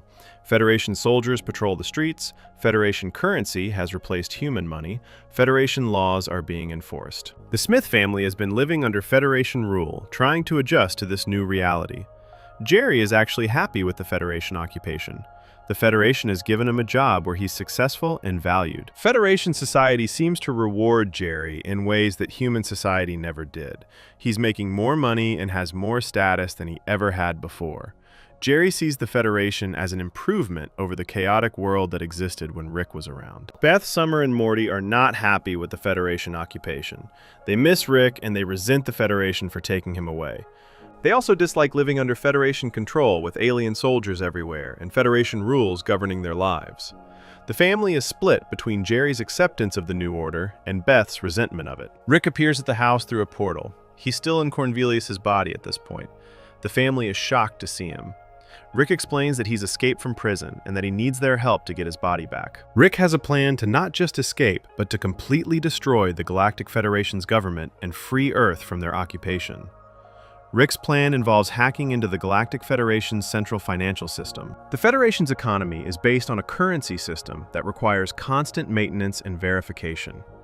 Rick discovered a way to hack this system and change the value of Federation currency. He can make their money completely worthless, which would collapse their economy instantly. Without a functioning economy, the Federation's government would fall apart.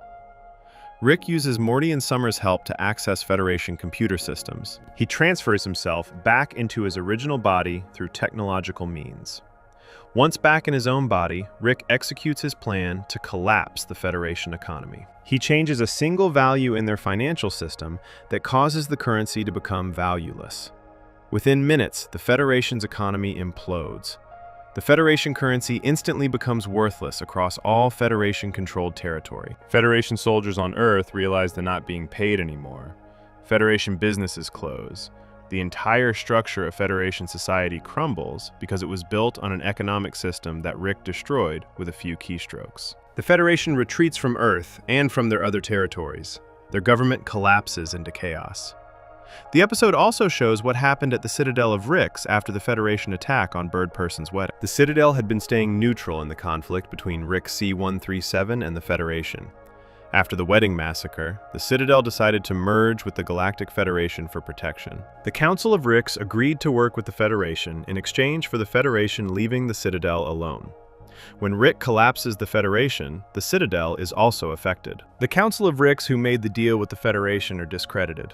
Chaos breaks out at the Citadel as different factions fight for control. This creates the conditions that evil Morty would later exploit to gain power, though that happens in later episodes. Rick returns the family to their house on Earth, which is now free from Federation control. Jerry is upset because the Federation occupation was good for him, and now that's gone.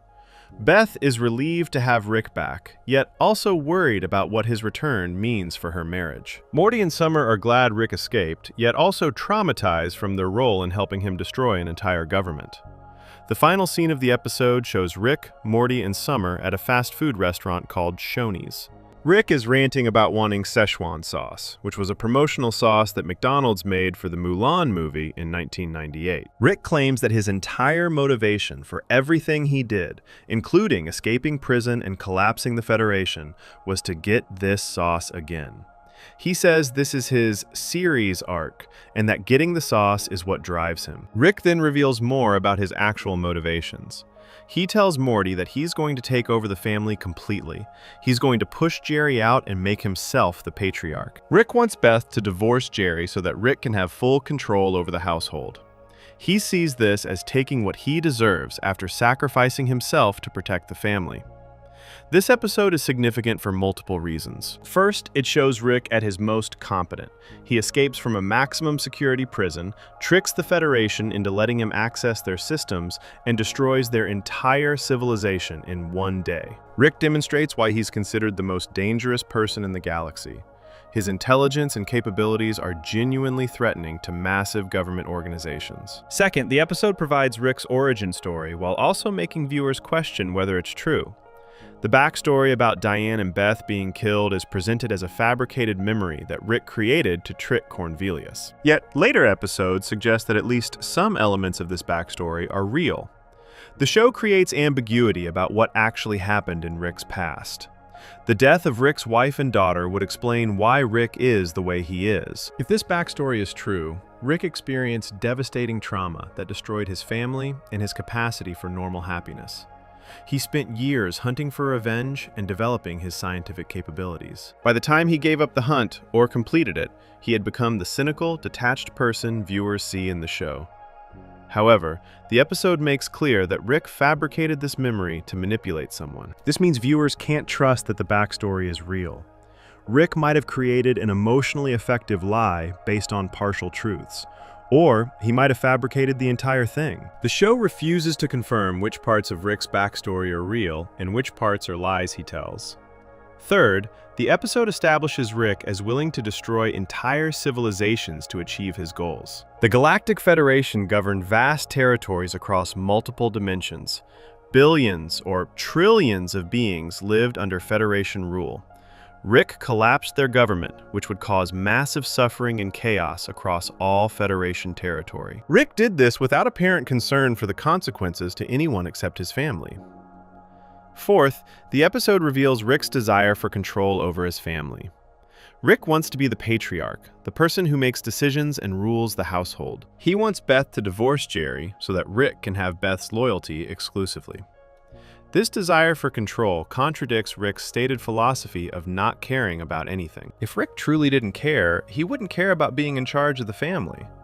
The Szechuan sauce speech became famous among fans and created a real-world controversy when McDonald's brought the sauce back for a limited time. Some Rick and Morty fans behaved badly while trying to get the sauce, which created negative publicity for the show. The sauce became a symbol of toxic fan behavior, even though the episode was satirizing this kind of obsessive behavior. Before we move on, make sure to subscribe if you're enjoying this breakdown. Rick had dismantled the Federation and reclaimed his family, yet this victory came at the cost of revealing how far he would go to maintain control, a pattern that would become increasingly clear as his conflicts moved from external enemies to the most fractured relationships within his own household. Section 7. Evil Morty and Multiverse Tension. Evil Morty's story spans multiple seasons and represents one of the most significant ongoing narratives in Rick and Morty. After his introduction in Season 1's close Rick counters of the Rick kind, and his ascension to power in Season 3's The Ricklantis Mix-Up, Evil Morty becomes the central figure in exploring what the multiverse actually means for Ricks and Mortys as individuals. His arc culminates in Season 5's finale, titled Rick Mirai Jack, which aired on September 5th, 2021, where he executes a plan that fundamentally changes the show's understanding of its own multiverse. Between the Ricklantis Mix-Up and Rick Mirai Jack, Evil Morty doesn't appear in episodes directly. However, his presence is felt through references to the Citadel and through the knowledge that he's ruling the society of infinite Ricks and Mortys. The show occasionally mentions the Citadel and shows brief glimpses of it functioning under Evil Morty's leadership. These glimpses suggest that Evil Morty has consolidated his power and is working towards some larger goal that hasn't been revealed yet. Rick Mirai Jack brings Evil Morty back into focus as the main antagonist. The episode takes place partly at the Citadel, where Evil Morty has been ruling as president. The episode reveals that Evil Morty has been secretly working on a massive construction project. He's been using the Citadel's resources to build something enormous that exists outside the normal dimensional structure. The other Ricks at the Citadel don't know what he's building or why. The episode also follows Rick C-137 and Morty as they deal with their own problems. Rick and Morty's relationship has been strained throughout Season 5. Morty is tired of adventures and tired of being treated as subordinate to Rick. He wants more respect and more say in what they do. Rick continues to treat Morty dismissively, which creates tension between them that builds throughout the season. Rick takes Morty to a place called the Citadel to confront something from Rick's past. While there, they encounter Evil Morty's plan as it reaches completion. Evil Morty has been building what he calls a, quote, dimensional rift cannon. This device is designed to destroy the barrier that separates the central finite curve from the rest of the multiverse. The central finite curve is a crucial concept that the episode explains for the first time. The central finite curve is revealed to be an artificial boundary that isolates certain dimensions from all other dimensions. Specifically, the central finite curve only includes dimensions where Rick is the smartest person in the universe. Every dimension inside the curve shares this characteristic. Rick invented portal travel, Rick is the most intelligent being, and Rick dominates his reality through his genius. The curve was created deliberately to wall off these Rick-dominated dimensions from dimensions where Rick isn't special, or where Rick doesn't exist at all. The episode reveals that Rick didn't create the central finite curve alone. Many Ricks worked together to build this barrier and trap themselves inside it. They did this because they wanted to live in universes where they were guaranteed to be the smartest and most important people. They couldn't handle existing in universes where they might be ordinary or less significant. The central finite curve is essentially a prison that Ricks built to protect their egos. This revelation recontextualizes everything about the show. Every adventure Rick and Morty have been on happened inside the central finite curve. Every dimension they visited was one where Rick was the smartest person. The infinite possibilities that the show presented were actually limited possibilities within an artificial boundary. The multiverse is much larger than what the show has depicted, yet Rick has been confined to a small section of it where he's guaranteed to be special. Evil Morty's goal is to escape the central finite curve. He wants to leave the section of the multiverse where Ricks dominate and go somewhere else entirely. He's willing to destroy the curve and kill anyone who tries to stop him. Evil Morty's motivation is revealed through his actions and through brief dialogue. He's tired of living in universes defined by Rick's ego. He wants to exist in a reality where Rick doesn't matter and where Mortys aren't automatically subordinate to Rick's.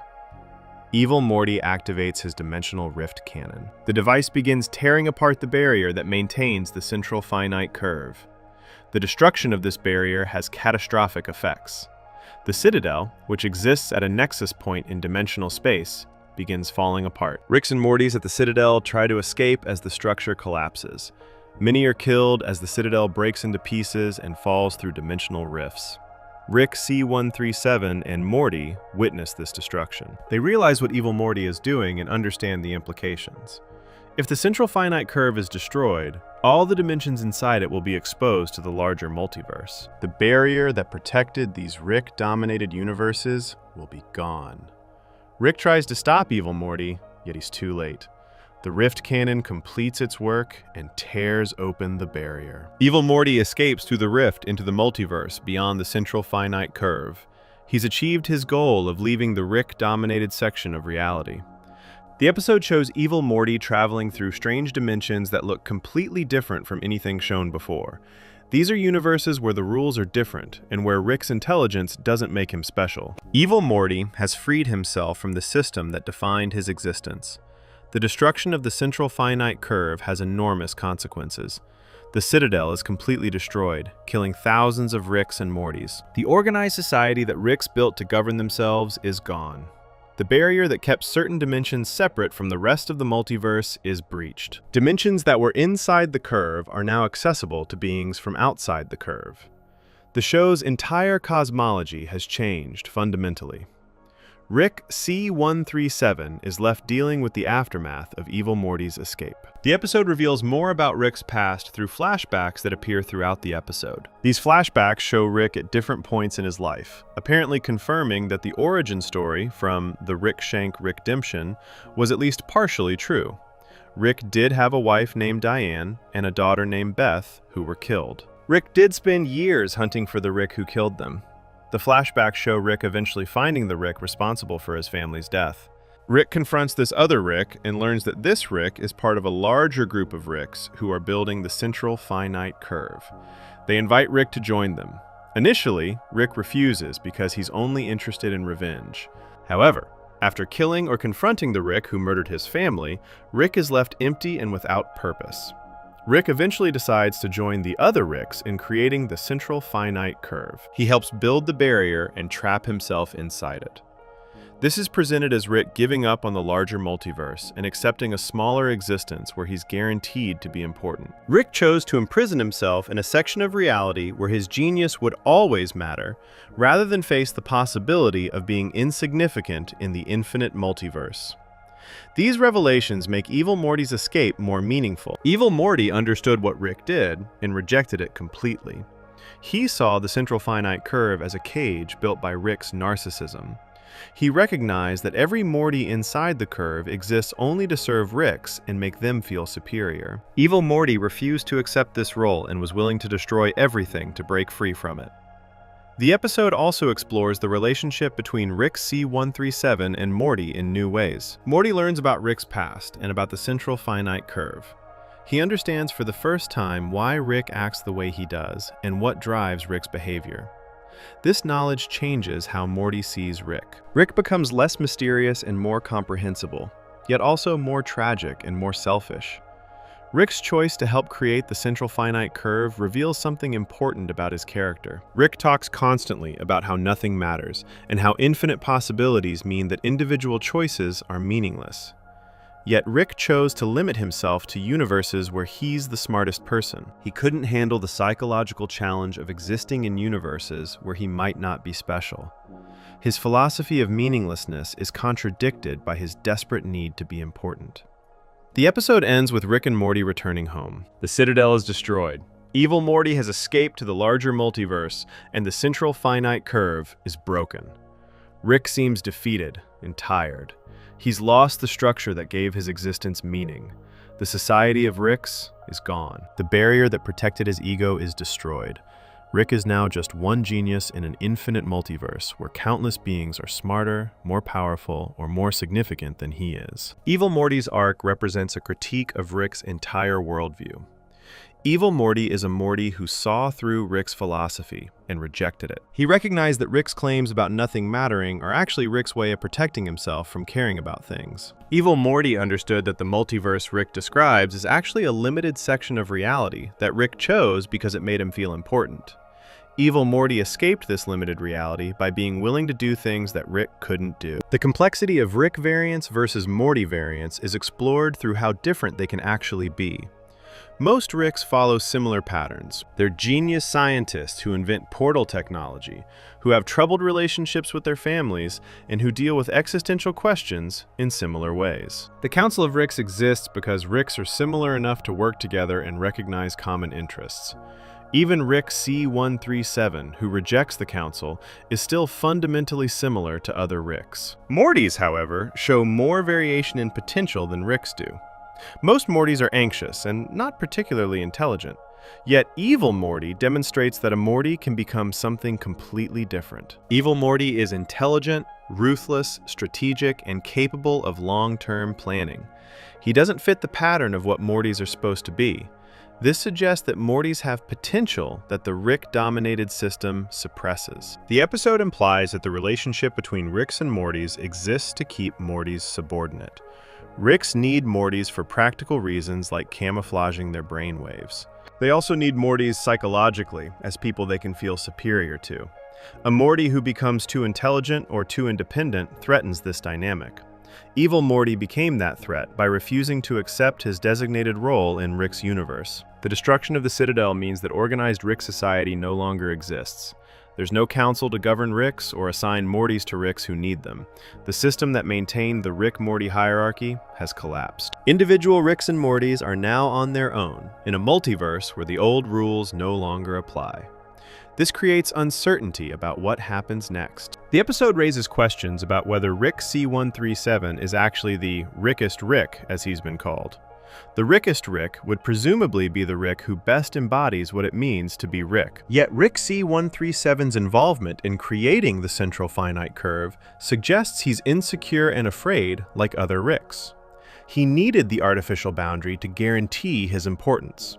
He couldn't face the infinite multiverse without that protection. Evil Morty's escape to the larger multiverse opens narrative possibilities for future episodes. The multiverse beyond the central finite curve is unexplored territory where completely different kinds of stories can be told. Universes might exist where the rules of physics are different, where intelligence means something else, or where Rick's entire approach to existence is irrelevant. Evil Morty is out there somewhere, having adventures in this larger reality. The relationship between Rick and Morty is fundamentally changed by these revelations.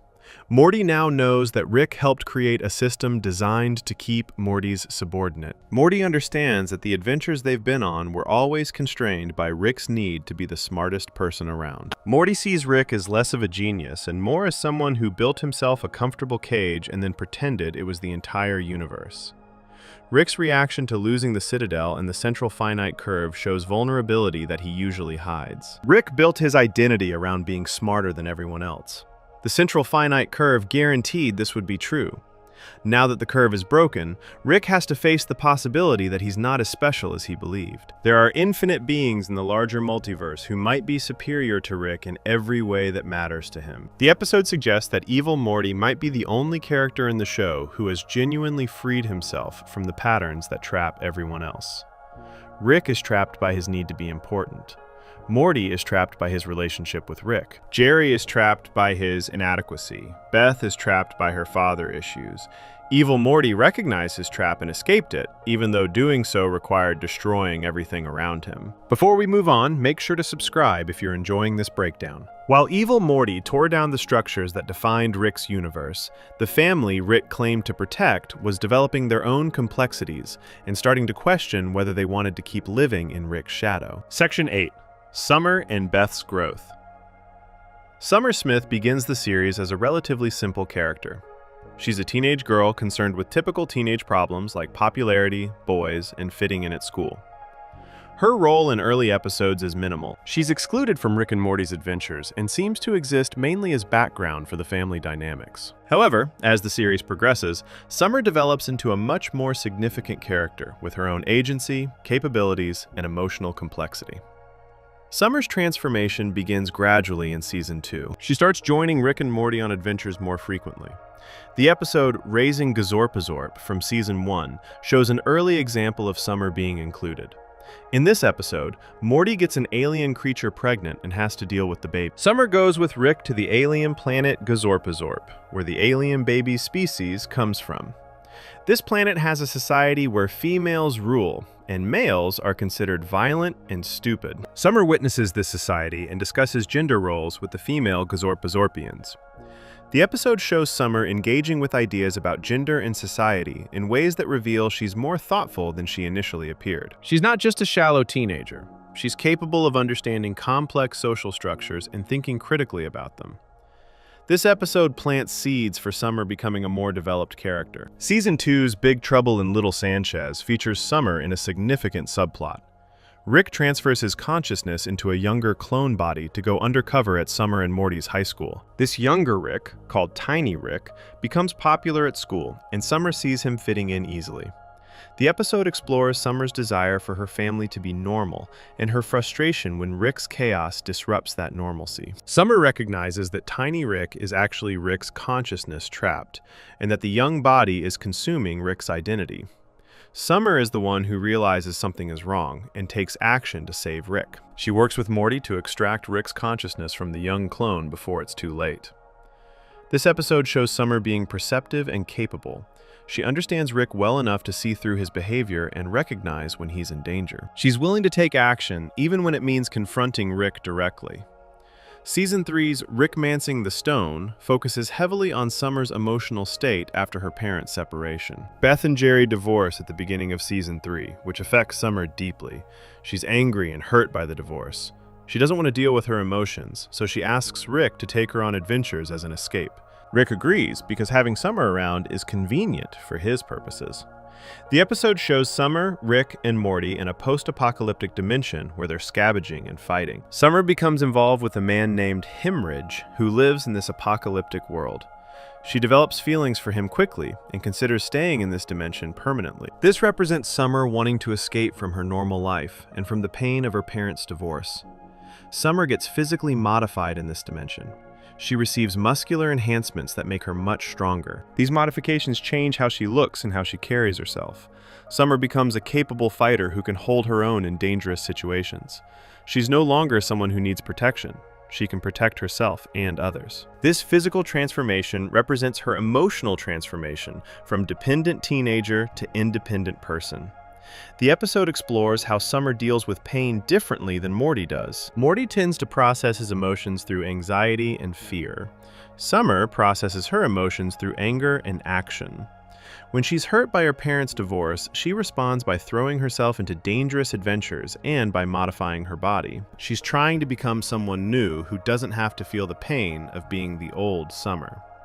Eventually, Summer realizes she can't stay in the post-apocalyptic dimension forever.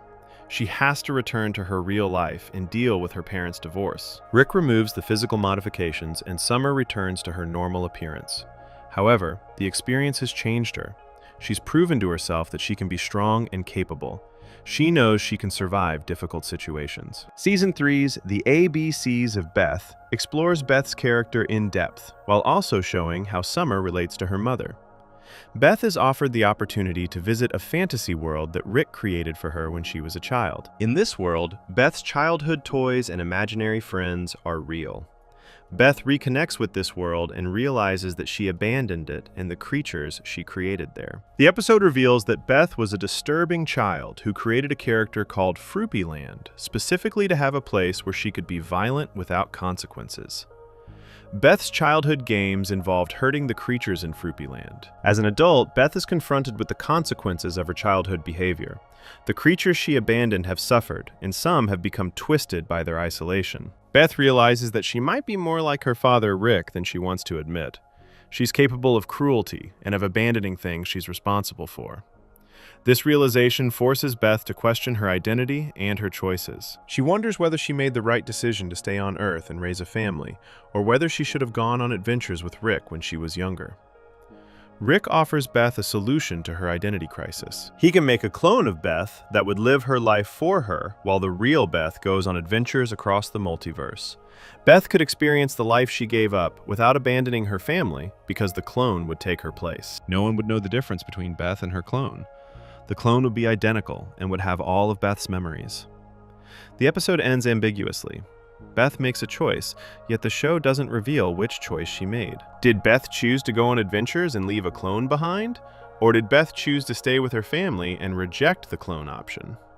The episode suggests that even Beth herself might not know for certain which version of herself she is. This creates ongoing uncertainty about Beth's identity. This identity question affects how Summer and Morty see their mother. They know that Rick offered Beth the clone option. They don't know which choice Beth made. This means they can't be certain whether the Beth they're living with is their actual mother or a clone created to replace her.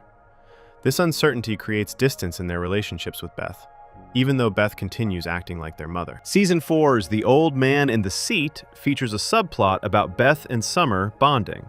Beth has started going on solo adventures without Rick, trying to prove her independence and capability.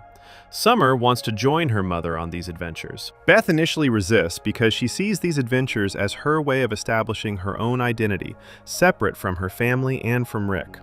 Summer persists and eventually joins Beth on an adventure. They work together to complete a mission and they fight side by side against threats. The experience brings them closer together. Beth sees that Summer is genuinely capable and can contribute meaningfully to adventures. Summer sees her mother as someone independent and competent, rather than just as her parent. This episode establishes that Beth has been going on solo adventures regularly. She's developed her own reputation in some parts of the galaxy. She's not just Rick's daughter or Jerry's ex-wife. She's Beth Smith, an adventurer and fighter in her own right. This represents significant growth from the horse surgeon who lived in suburban mediocrity in Season 1. Season 5 explores Beth's relationship with her alternate self from the Cronenberg dimension. The show reveals that Beth and Jerry from the Cronenberg dimension, the dimension Rick and Morty abandoned in Season 1, have been traveling the multiverse together. They've become capable fighters and adventurers who survive in the monster-filled world Rick left them in. This Cronenberg Beth eventually encounters regular Beth, and they form a connection. The two Beths represent different versions of what Beth could have become. Regular Beth chose to stay with her family and maintain some version of normal life. Cronenberg Beth was forced to adapt to impossible circumstances and became something entirely different. Meeting each other allows both Beths to see the road not taken and to understand themselves better through comparison. Summer's growth throughout the series shows her becoming more confident and self-assured. She starts as someone who desperately wants to be popular and accepted. She develops into someone who knows her own capabilities and doesn't need external validation. She learns that she can handle herself in dangerous situations.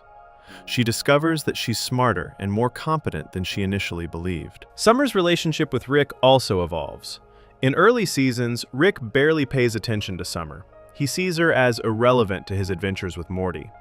As Summer proves herself capable, Rick starts treating her with more respect. He includes her in plans. He trusts her to handle important tasks. He acknowledges that she's useful. This shift shows that Rick is capable of recognizing competence, even when it comes from someone he initially dismissed. The contrast between how Beth and Summer develop is important for understanding their characters. Beth's development is about discovering identity and questioning choices she made years ago. She's dealing with regret about roads not taken and wondering whether she wasted her potential by choosing conventional life. Summer's development is about discovering capabilities she didn't know she had and growing into adulthood with more confidence than most teenagers possess. Beth's relationships with both her children become more complex as the series progresses. She sees Morty being damaged by his adventures with Rick, yet she allows it to continue because she wants Rick's approval. She sees Summer becoming independent and capable, which Beth supports even though it means Summer needs her less. Beth is torn between being a protective mother and being someone who values the kind of strength and independence that comes from facing danger. The question of whether Beth is a clone continues affecting her character throughout seasons 4 and 5. Beth herself seems uncertain about her own identity. She makes comments suggesting she's questioned whether she's real or a replacement. This existential uncertainty influences her decisions and her relationships. If she might be a clone, what does that mean for her choices and her family? Summer's choice to get muscular enhancements in the post-apocalyptic dimension represents her willingness to change herself fundamentally.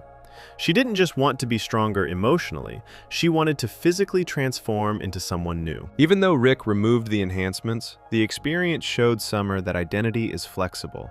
She can choose to be different versions of herself depending on circumstances. Beth's childhood creation of Fruipyland and her violent games there revealed darkness in her character that explains some of her adult behavior. Beth has always been capable of cruelty and of compartmentalizing that cruelty. She's Rick's daughter in ways that go beyond genetics. She has his capacity for emotional detachment and his willingness to hurt others when it serves her purposes. The relationship between Summer and Morty also develops throughout the series. They start as typical siblings who don't particularly like each other. Summer sees Morty as a loser, and Morty sees Summer as a mean, popular girl. As they share more experiences, they develop mutual respect. They recognize that they're both dealing with the same difficult family situation, and that they need to support each other. Summer becomes protective of Morty in later seasons. She sees how Rick treats Morty, and how adventures damage Morty psychologically. She intervenes on Morty's behalf occasionally, standing up to Rick when Morty can't. This protective instinct shows Summer maturing and developing empathy for her brother's situation. She understands that Morty needs someone looking out for him. Beth's decision to divorce Jerry represents her choosing independence over security. Jerry provided stability and conventional family structure. Beth gave that up to pursue something else, though she's not entirely clear on what that something else is. The divorce frees Beth to explore her identity, yet also leaves her uncertain about who she wants to be. The growth of both Summer and Beth shows that they're not just supporting characters in Rick and Morty's story. They have their own arcs, their own development, and their own agency. The show dedicates episodes to exploring their perspectives and their emotional journeys. They make choices that affect the family's dynamics and the direction of the story. Before we move on, make sure to subscribe if you're enjoying this breakdown. Summer and Beth had each carved out their own identities, separate from Rick's shadow. Discoveries that would prove crucial as Morty himself began accumulating the psychological weight of years spent traveling through infinite realities with a grandfather who treated trauma as just another adventure. Section 9. Character Consequences and Morty Evolution. Morty Smith begins the series as a 14-year-old boy with anxiety problems, poor grades, and very little confidence. He's easily frightened, struggles to make decisions, and depends heavily on others to guide him. The first episode shows Morty being dragged out of bed in the middle of the night by Rick, barely able to understand what's happening, and terrified throughout the entire adventure. This scared, incompetent Morty is the baseline from which his character develops over the course of the series. The pilot episode establishes Morty's main characteristics in clear detail. He stutters when he talks, expressing his thoughts in fragmented sentences that trail off or restart multiple times. He's afraid of almost everything that happens during adventures. He questions Rick's decisions, yet lacks the confidence to actually refuse or resist. His parents argue about whether Morty should be allowed to go on adventures with Rick, yet Morty himself doesn't have much say in the matter. When the Mega Seeds give him temporary intelligence, he becomes articulate and confident, showing that Morty's limitations are not permanent features of who he is. The temporary nature of this confidence reveals that Morty has potential that circumstances normally suppress. Early Season 1 episodes continue showing Morty as incompetent and fearful in consistent ways. In Lawnmower Dog, Morty goes along with Rick's plan to enter his math teacher's dreams, even though he's uncomfortable with it. Morty expresses concerns about the plan, yet follows Rick's instructions anyway, because he doesn't know how to say no effectively. His role in these early adventures is mostly to follow Rick's instructions, ask questions about what's happening, and react with fear when things go wrong. He's essentially a passive participant who Rick brings along for practical reasons, rather than because Morty contributes meaningfully to solving problems or making decisions. Rick Potion number 9 marks the first major trauma that begins changing Morty in fundamental ways. This episode forces Morty to bury his own corpse after he and Rick abandon their original dimension. Morty sits in the backyard afterward, processing what just happened to him. He looks down at the dirt where he buried himself. His hands are dirty from digging. He's physically shaking from the experience. The episode doesn't show Morty talking about what happened or processing it verbally.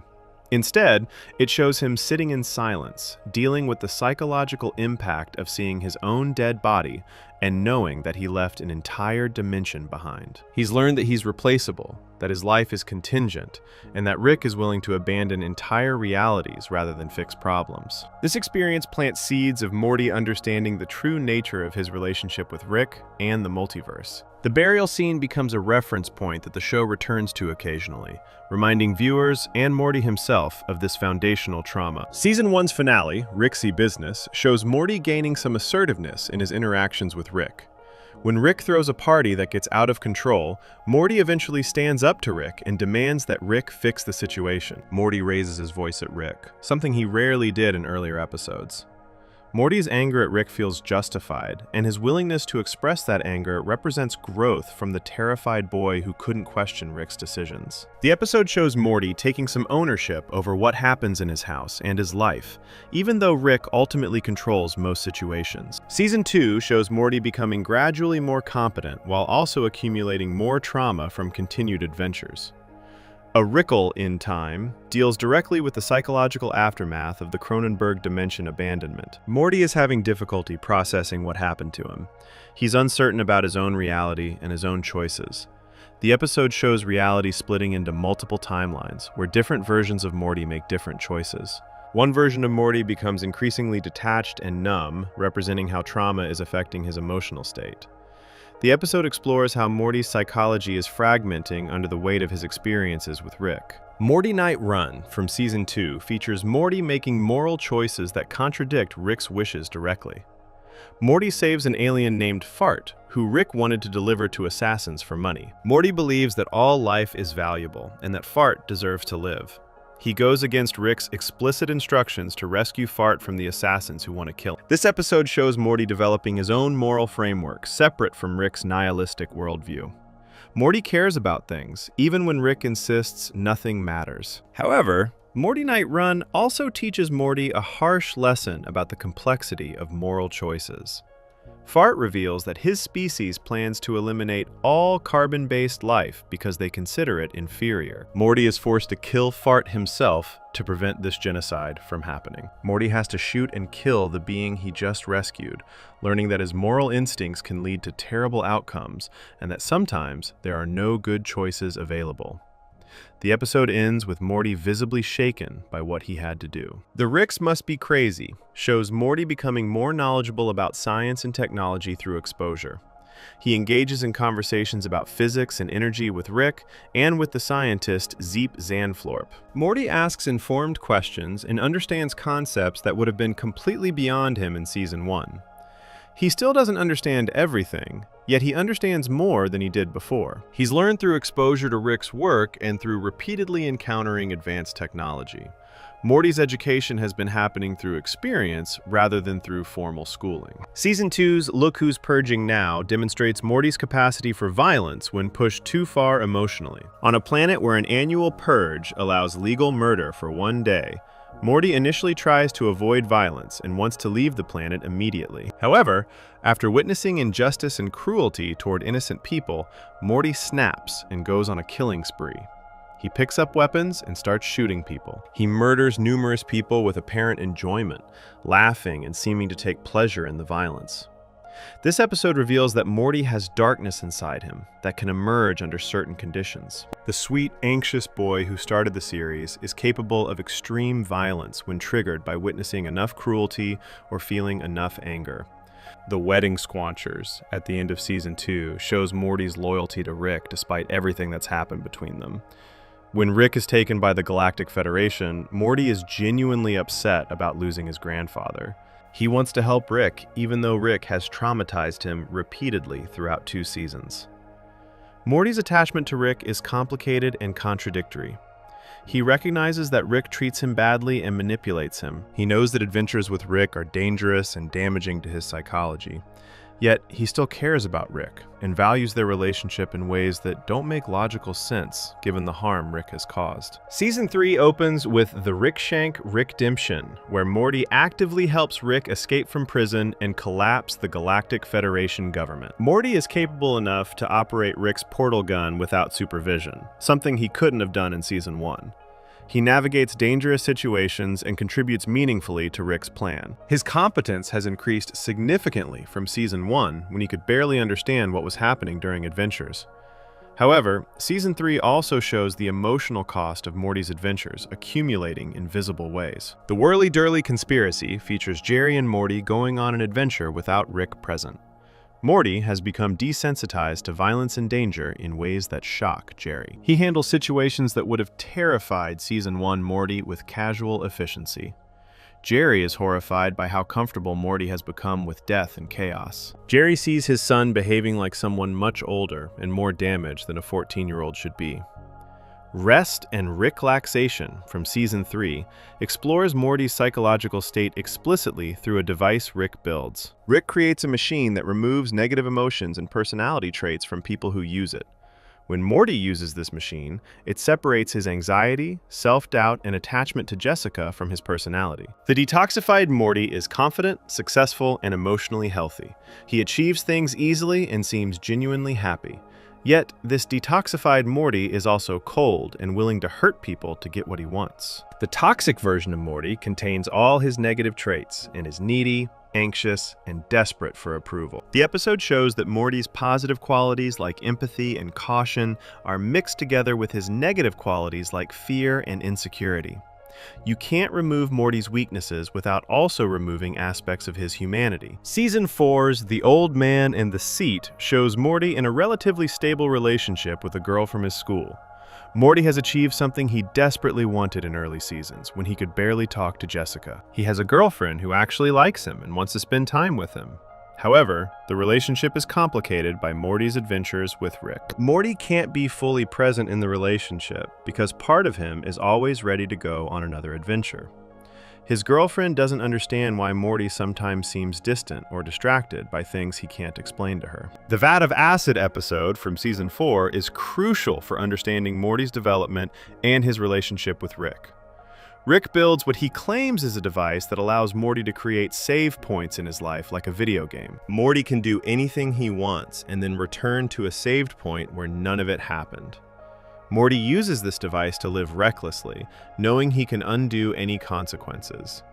He acts without fear because he believes nothing is permanent. Morty meets a girl during one of these save point periods and falls in love with her. He has genuine experiences with her and develops real feelings. They spend time together and form a meaningful connection. However, when Morty needs to use the save point device to fix a problem, all of those experiences are undone. The girl doesn't remember him. Their entire relationship never happened from her perspective. Morty is devastated because he lost something real and meaningful. Then Rick reveals the truth that makes everything worse.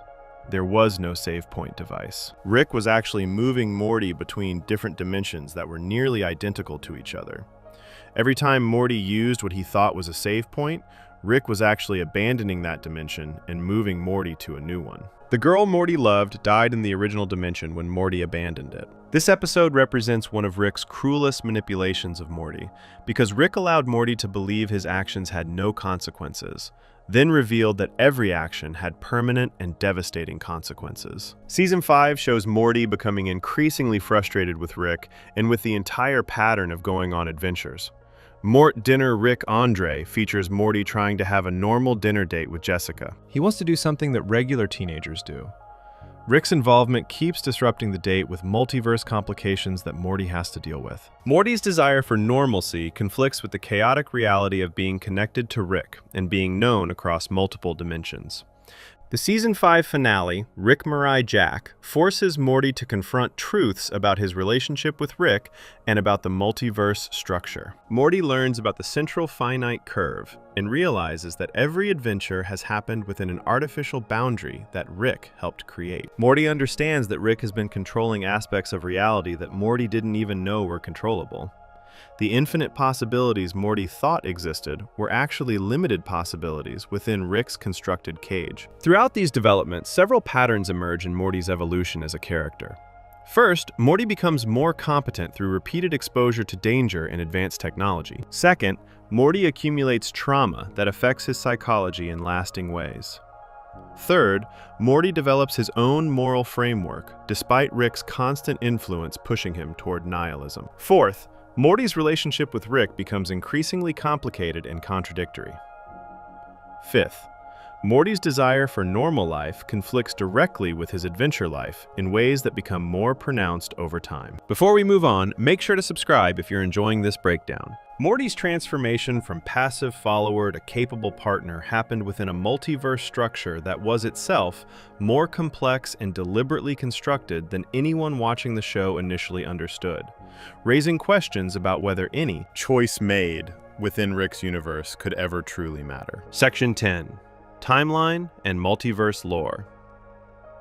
The multiverse structure in Rick and Morty is fundamental to understanding how the show's universe works and what limitations or rules govern the infinite possibilities that Rick claims exist. The show reveals information about the multiverse gradually across seasons, with major revelations changing how viewers understand the basic cosmology of the show's reality.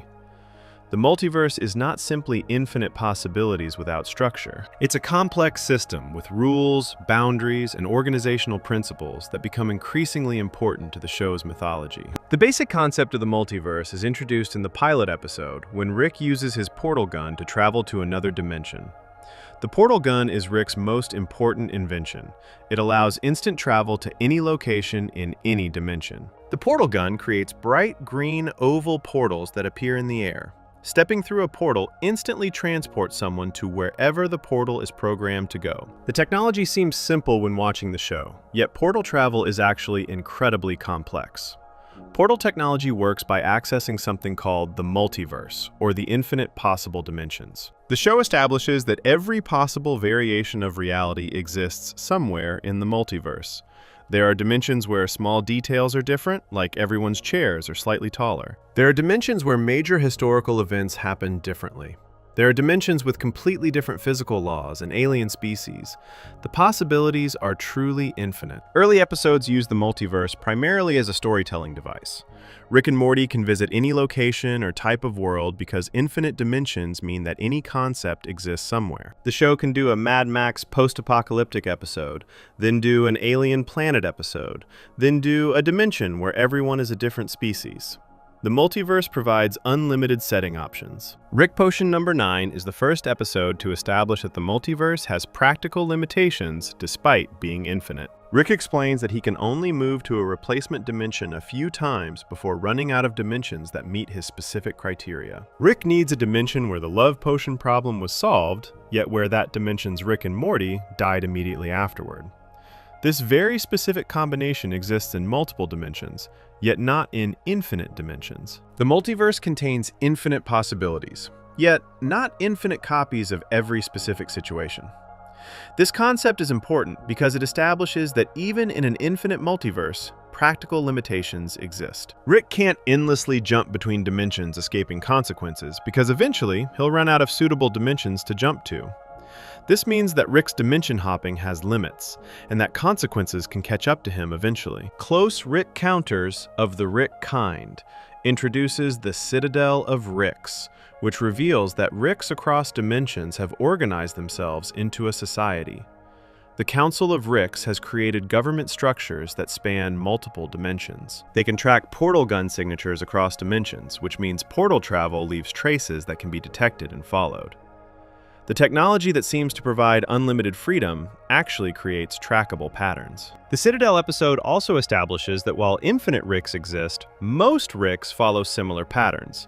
They're genius scientists who invent portal technology and have troubled relationships with their families. The Council exists because Ricks recognize their similarities and decide to work together. This suggests that even across infinite possibilities, certain patterns repeat consistently enough to create recognizable types. Season 2's The Ricks Must Be Crazy explores the concept of nested universes. Rick has created a miniature universe inside a battery that powers his car. Inside this miniature universe, intelligent life evolved. One of those intelligent beings, Zeep Zanflorp, created his own miniature universe to power his technology. The episode shows that universes can exist within universes recursively. Reality has layers, and beings in one layer might not be aware of the larger reality surrounding them. This concept raises philosophical questions about whether Rick's universe is itself inside someone else's battery or experiment. Rick dismisses this possibility, yet the episode demonstrates that beings within a created universe can't necessarily detect that they're created. The multiverse might be more complex than Rick understands or admits. Total Recall from Season 2 deals with parasites that manipulate memory and create false realities. The episode shows how easy it is to create convincing false memories and how difficult it is to distinguish real experiences from implanted ones. This connects to multiverse questions because if memories can be false, how do characters know which dimension they're actually in? How do they know their experiences are real? Season 3's The Rick Shank Rickdemption reveals information about Rick's past that connects to how the multiverse functions. The episode shows that many Ricks work together to create the central finite curve. This curve is a barrier that isolates certain dimensions from all other dimensions. The central finite curve only includes dimensions where Rick is the smartest person in the universe. Everything that happens in Rick and Morty occurs within this artificial boundary. The central finite curve is the most important revelation about multiverse structure in the entire series. The infinite possibilities that the show presents are actually finite possibilities within a boundary that Rick and other Ricks created. They built this boundary deliberately to wall themselves off from dimensions where they might not be special. The curve protects Rick's ego by guaranteeing he'll always be the smartest person around. This revelation recontextualizes everything about the show. Every adventure happened inside the central finite curve. Every dimension Rick visited was one where Rick was guaranteed to be extraordinary. The show's entire premise of infinite possibilities was actually limited possibilities within an artificial construct. True infinity exists outside the curve, in sections of the multiverse that Rick has cut himself off from. The central finite curve explains several things about the show's cosmology. It explains why Ricks across dimensions are similar enough to form the Citadel. They're all within the curve, meaning they all exist in dimensions with the same basic parameter. It explains why Rick can predict how things will go in different dimensions. The dimensions within the curve follow predictable patterns because they share fundamental characteristics. The curve also explains the relationship between Ricks and Mortys. Within the curve, every dimension has a Rick who is the smartest person. Most dimensions also have Mortys who are Rick's grandsons. This consistency exists because the curve specifically includes these types of dimensions. Outside the curve, dimensions might exist where Rick is ordinary, or where Rick doesn't exist at all. The Ricklantis mix-up shows how the Citadel functions as a society within the central finite curve. The Citadel exists outside normal dimensional space as a kind of hub where Ricks from different dimensions gather. The Citadel has developed complex social structures, economic systems, and political institutions. It's a functioning civilization built by and for Ricks who recognize their common interests. The episode demonstrates that the multiverse is not just infinite dimensions existing independently. It's an organized space where beings travel between dimensions, trade across dimensional boundaries, and create institutions that span multiple realities. The multiverse has infrastructure. Portal technology creates networks of connected dimensions that function almost like countries or cities connected by roads. Season 4 explores variations in how dimensions work. Never Ricking Morty is a meta episode that takes place on a train traveling through narratives rather than through space. The episode suggests that stories themselves might be dimensions or spaces that can be traveled through. This expands the concept of what a dimension can be beyond just alternative physical realities. The Vat of Acid episode reveals that Rick can identify dimensions that are nearly identical to each other down to incredibly small details. Rick moves Morty between dimensions that are so similar that no one can tell the difference. This ability to find nearly identical dimensions demonstrates how precisely Rick can search the multiverse for specific parameters. Portal technology isn't just random dimension hopping. It's targeted selection from infinite options. Season 5's Mort Dinner Rick Andre shows time manipulation connecting to dimensional travel. Rick can travel to dimensions where time moves at different speeds relative to his home dimension. He uses this to accomplish tasks that would take centuries, yet only take hours from his perspective. Time and space and dimension are all connected aspects of multiverse travel that Rick can manipulate.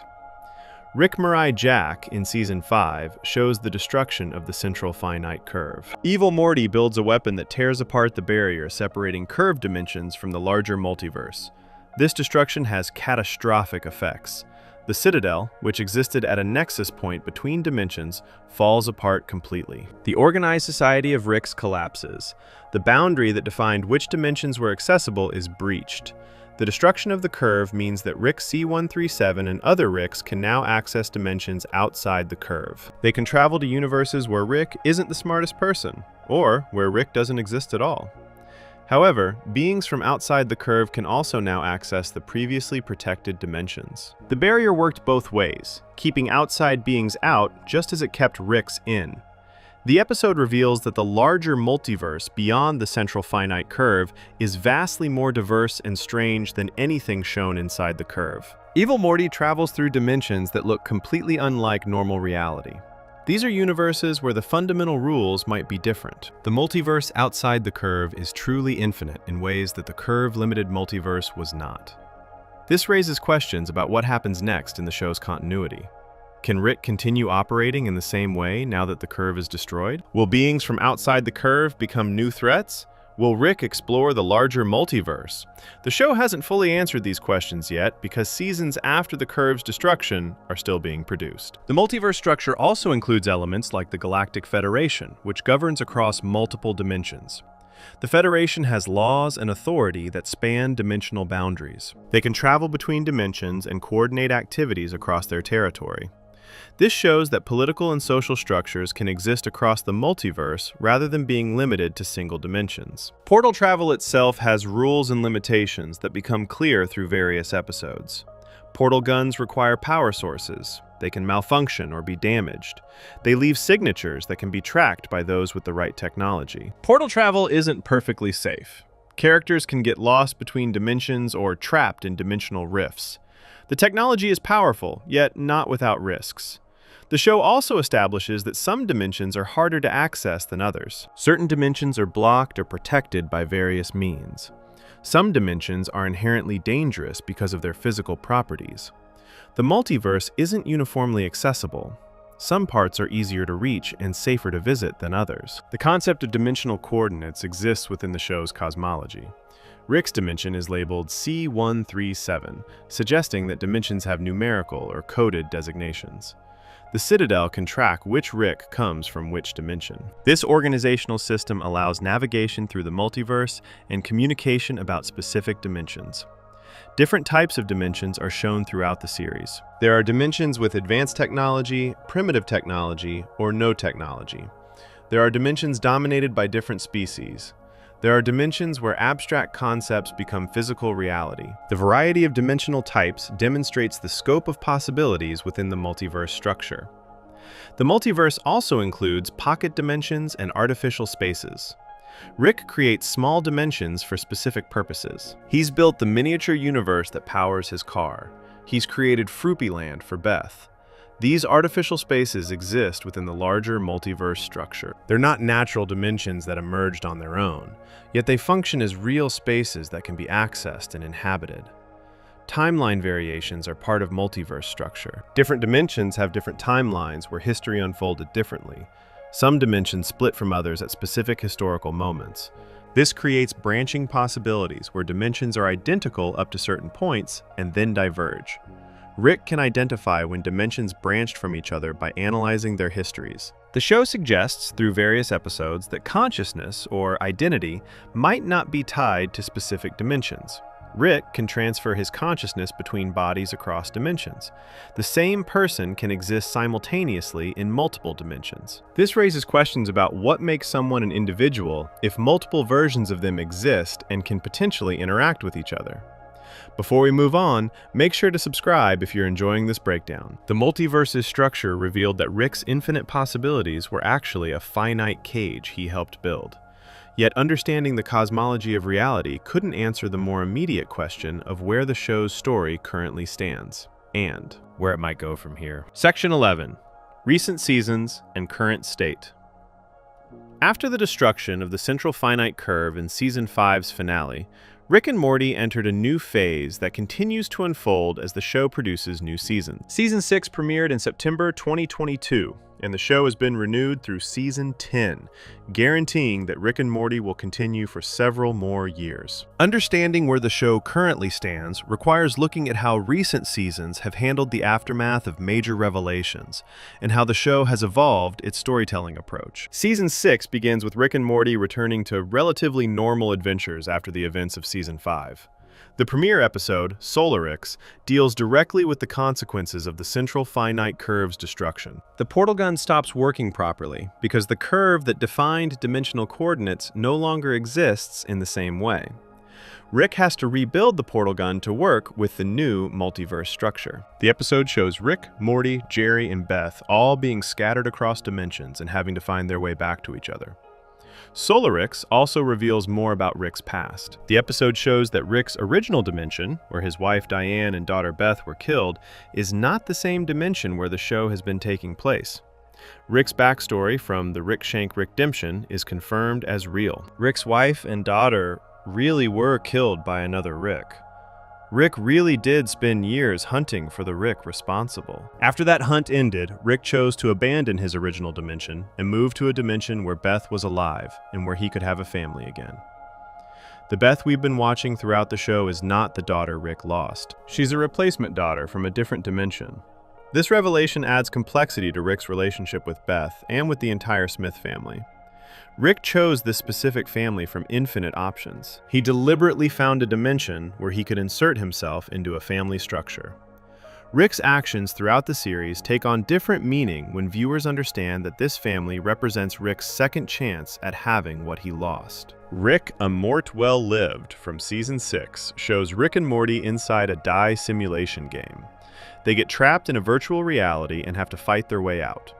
The episode explores how Rick approaches simulated realities versus actual reality. Rick treats simulated people as completely expendable, killing them without hesitation.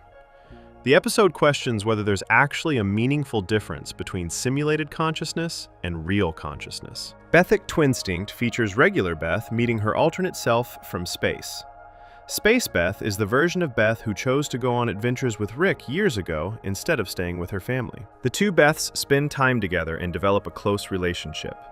The episode explores identity and choice through showing how the same person became two very different people based on one decision. Space Beth is confident, accomplished, and independent. Regular Beth is uncertain, conflicted, and tied to her family.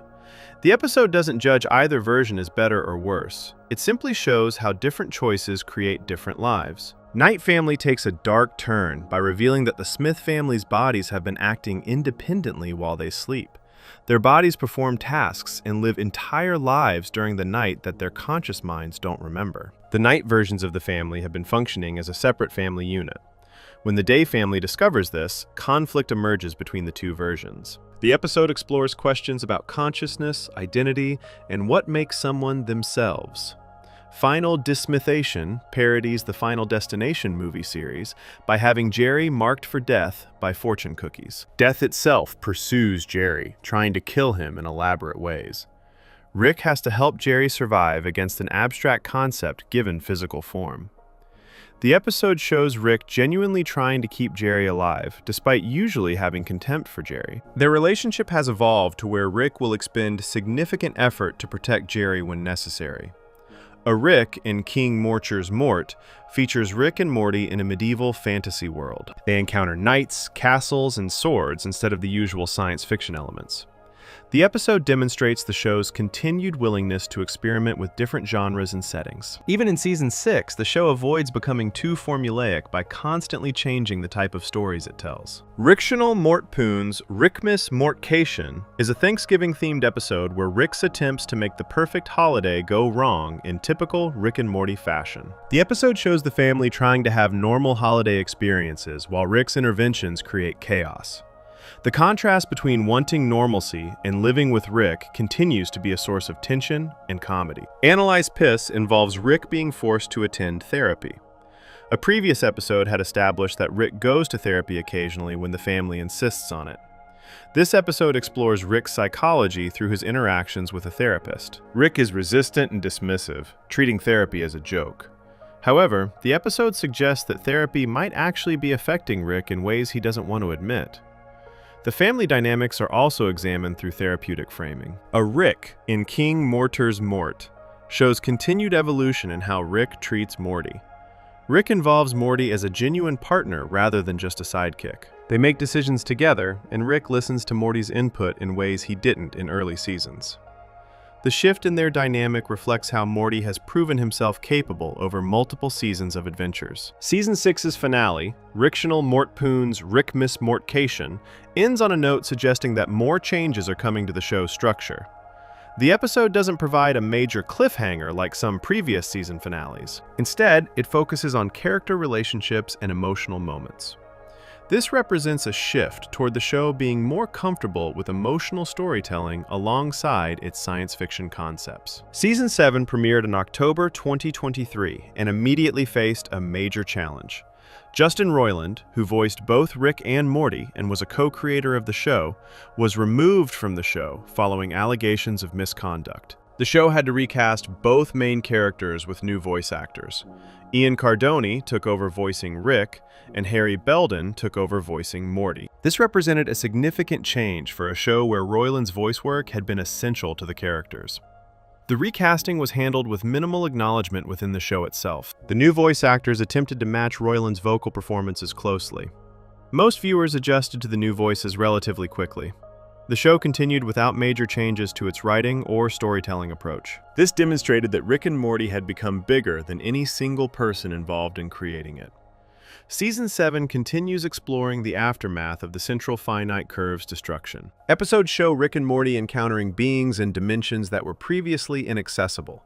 The multiverse has become genuinely infinite in ways it wasn't before. Rick is no longer guaranteed to be the smartest person in any dimension he visits. This creates new types of conflicts and challenges. How Poopy got his poop back deals with Mr. Poopy Butthole, a minor character who has appeared periodically throughout the series. The episode gives him significant development and explores his life separate from the Smith family. This represents the show's continued willingness to focus on side characters and expand its universe beyond just Rick and Morty's adventures. The Jarek Trap features Jerry and Rick being merged into a single being. This forces them to cooperate and understand each other's perspectives. The episode explores how these two characters, who usually despise each other, might find common ground. It also examines how their conflict affects the rest of the family. Air Force Wong brings back Dr. Wong, the therapist from the Season 3 episode Pickle Rick. Dr. Wong has become a recurring character who provides outside perspective on the family's dysfunction. Her appearances represent moments where the show acknowledges its own patterns and behaviors through therapeutic analysis. That's Amorte involves a dark discovery about a food source that Rick has been using. The episode deals with ethical questions about consumption and ignorance. Rick and the family have to decide whether knowing the truth about something changes whether it's acceptable to continue using it. The episode doesn't provide easy answers. Unmortrican serves as a major event episode that resolves the evil Morty storyline that has been developing since Season 1. Rick C-137 confronts Rick Prime, the Rick who killed Rick C-137's wife and daughter. This confrontation has been building since the show revealed Rick's backstory.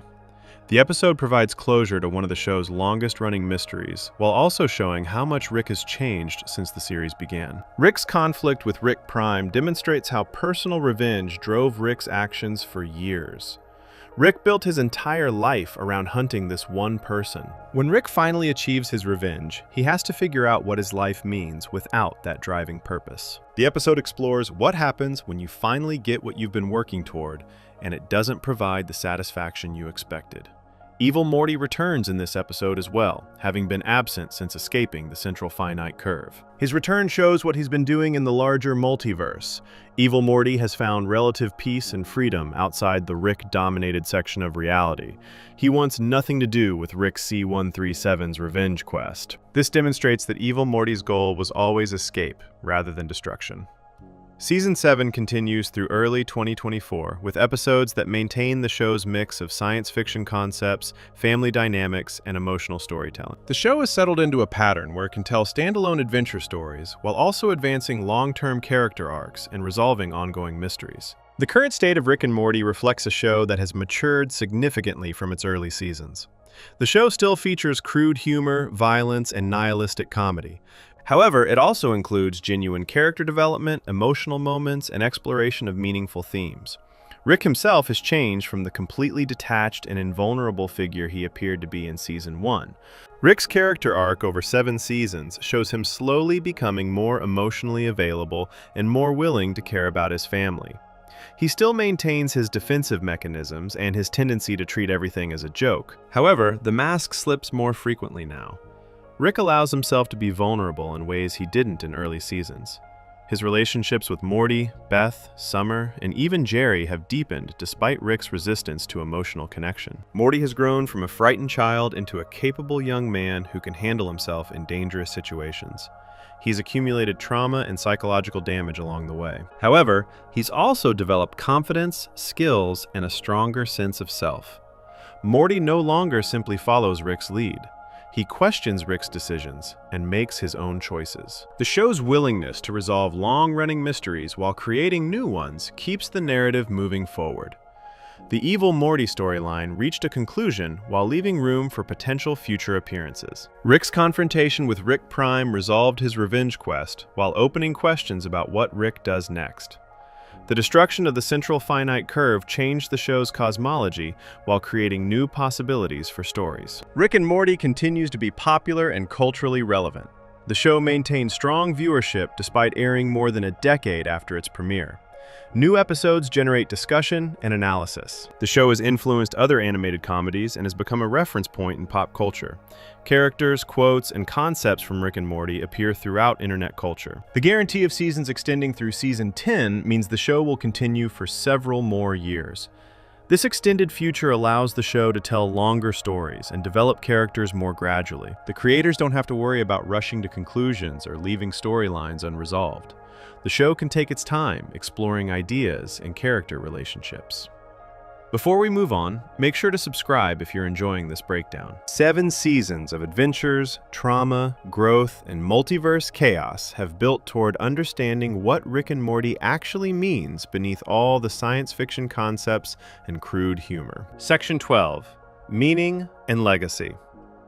Rick and Morty began as a science fiction comedy about a genius scientist taking his grandson on dangerous adventures across infinite dimensions. Over 7 seasons and more than 70 episodes, it evolved into something more complex and emotionally sophisticated. The show uses its science fiction premise to explore genuine questions about existence, meaning, family, trauma, and what it means to be human in a universe that seems to render individual lives meaningless. What started as crude humor and outrageous situations dimensions gradually reveal deeper themes about how people find purpose in their lives, and whether anything can truly matter in an infinite multiverse. The core theme of Rick and Morty involves the tension between nihilism and meaning.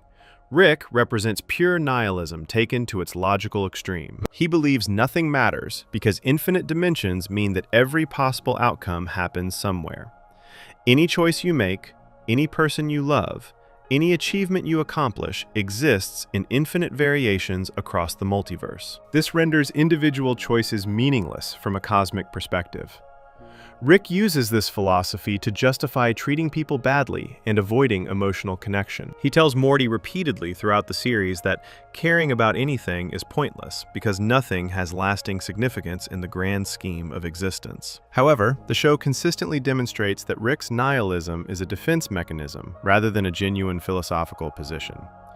Rick claims nothing matters, yet his actions reveal that he cares deeply about specific things and people. Rick built the central finite curve because he couldn't handle dimensions where he wasn't special. This act alone contradicts his stated philosophy. If nothing truly mattered to Rick, he wouldn't need to create an artificial boundary protecting his ego from the reality that infinite versions of himself exist who are ordinary, or even failures. Rick spent years hunting the Rick who killed his family, because that loss mattered to him profoundly. If his wife and daughter were truly meaningless and replaceable, Rick wouldn't have dedicated so much of his life to revenge. Rick repeatedly saves his family from danger when he could easily abandon them for a replacement family in another dimension. He's demonstrated this ability by replacing himself and Morty in Rick Potion number 9. The show established early on that Rick could simply move to a new dimension whenever his current family became inconvenient. Yet Rick continues protecting this specific family across multiple seasons. In The Wedding Squanchers, Rick surrenders himself to the Galactic Federation to save his family from imprisonment. This sacrifice represents a major character moment because it shows Rick choosing his family's freedom over his own, directly contradicting his claims that nothing matters and no one is special. Morty represents the opposite approach to existence. Morty believes that choices matter, that people matter, and that right and wrong are real concepts worth caring about. Morty maintains his empathy and moral framework despite Rick's constant attempts to convince him that nothing matters. Episodes like Morty Night Run show Morty making moral choices even when those choices are difficult or lead to bad outcomes. Morty rescues Fart because he believes all life is valuable, even though this decision forces him to kill Fart later when he learns Fart's species plans to commit genocide against all carbon-based life. Morty doesn't abandon his moral framework after learning that moral choices are complicated and sometimes lead to terrible outcomes. He continues believing that trying to do right matters, even when outcomes are uncertain. The show suggests, through Morty, that meaning is something you create through your choices and relationships, rather than something that exists objectively in the universe. Morty's approach to existence is validated by the show's structure in subtle ways. Episodes where Morty acts according to his values tend to result in outcomes that Morty can live with psychologically, even when they're not perfect. Episodes where Morty adopts Rick's nihilistic approach or acts without his usual empathy tend to result in Morty being miserable or traumatized. Look Who's Purging Now shows what happens when Morty embraces violence and cruelty. He becomes capable of killing people with enjoyment, which horrifies him once he calms down and realizes what he's done. The family dynamics in Rick and Morty reflect real struggles that families experience, made more visible through the exaggerated science fiction scenarios. Beth deals with abandonment issues from Rick leaving when she was young. Her entire adult life has been shaped by her father's absence. She chose to marry Jerry and have children partly because she was creating the stable family structure she never had as a child. Beth questions whether she made the right choices in life and wonders what she could have been if she'd made different decisions. The Clone Beth storyline in Season 3 explores this directly by presenting Beth with the option of living an alternate life through a replacement while a clone takes over her current responsibilities. Jerry struggles with feeling inadequate and unimportant throughout the series. He knows his family doesn't respect him, and that Rick especially treats him with contempt.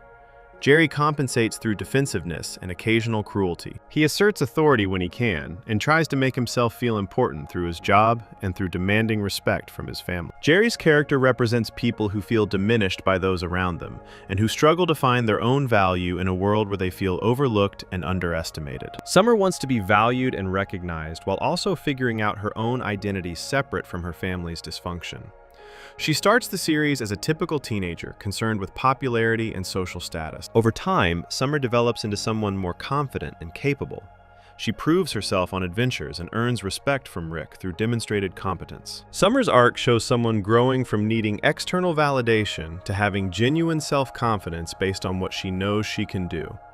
These are real emotional problems that exist independent of the science fiction elements. The multiverse travel and alien encounters serve as metaphors for examining these issues.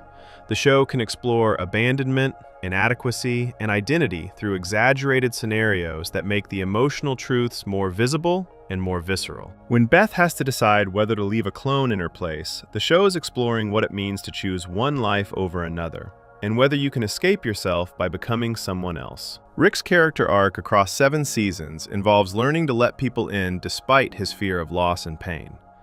Rick lost his original family and spent years consumed by revenge. This trauma defined who Rick became. He chose to join a replacement family and tried to maintain emotional distance from them so he wouldn't be hurt again if he lost them. However, Rick gradually becomes more emotionally invested despite his resistance. He comes to genuinely care about Beth, Morty, Summer, and even Jerry in his own complicated way. Rick's growth involves accepting that caring about people makes you vulnerable to being hurt, and that vulnerability is the price of genuine connection. Episodes in later seasons show Rick making sacrifices for his family that Season 1 Rick would never have made. Rick surrendering to the Galactic Federation in the Wedding Squanchers represents an early example of Rick choosing his family over his own freedom.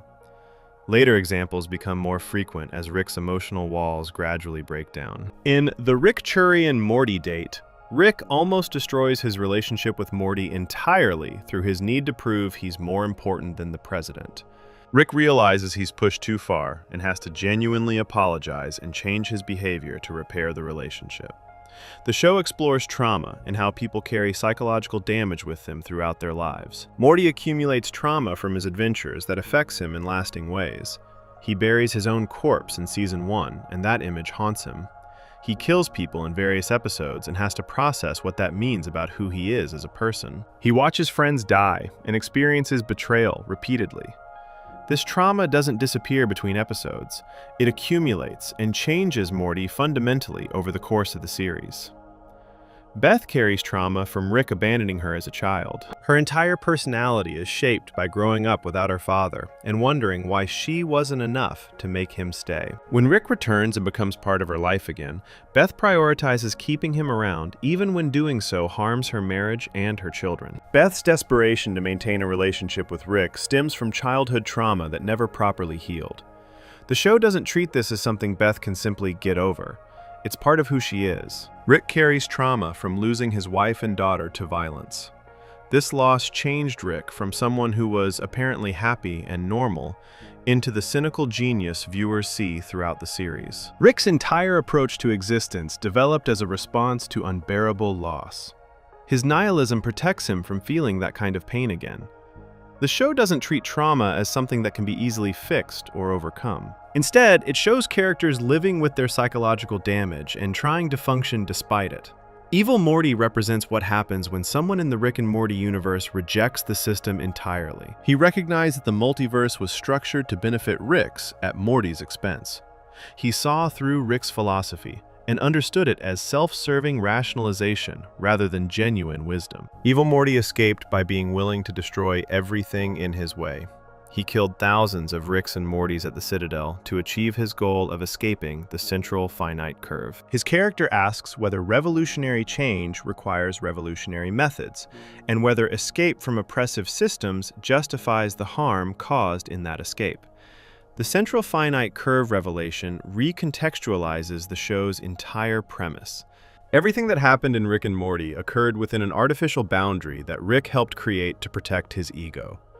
The infinite possibilities presented in the show were actually limited possibilities within a cage. This meta-commentary on the show itself suggests that even stories about infinite possibilities are constrained by the assumptions and limitations of their creators. Rick and Morty is itself a show with boundaries and rules, despite pretending to be about infinite freedom.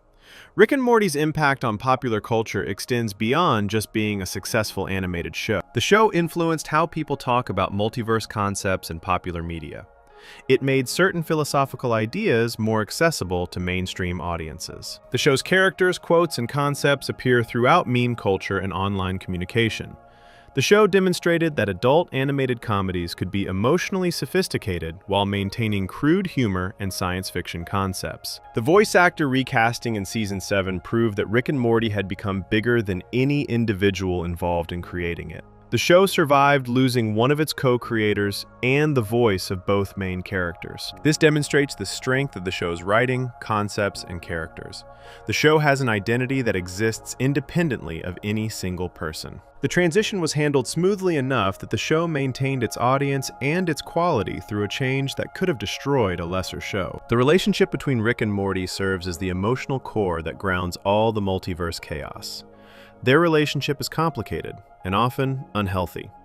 Rick manipulates Morty, traumatizes him, and treats him dismissively. Morty enables Rick's worst behaviors and struggles to establish boundaries.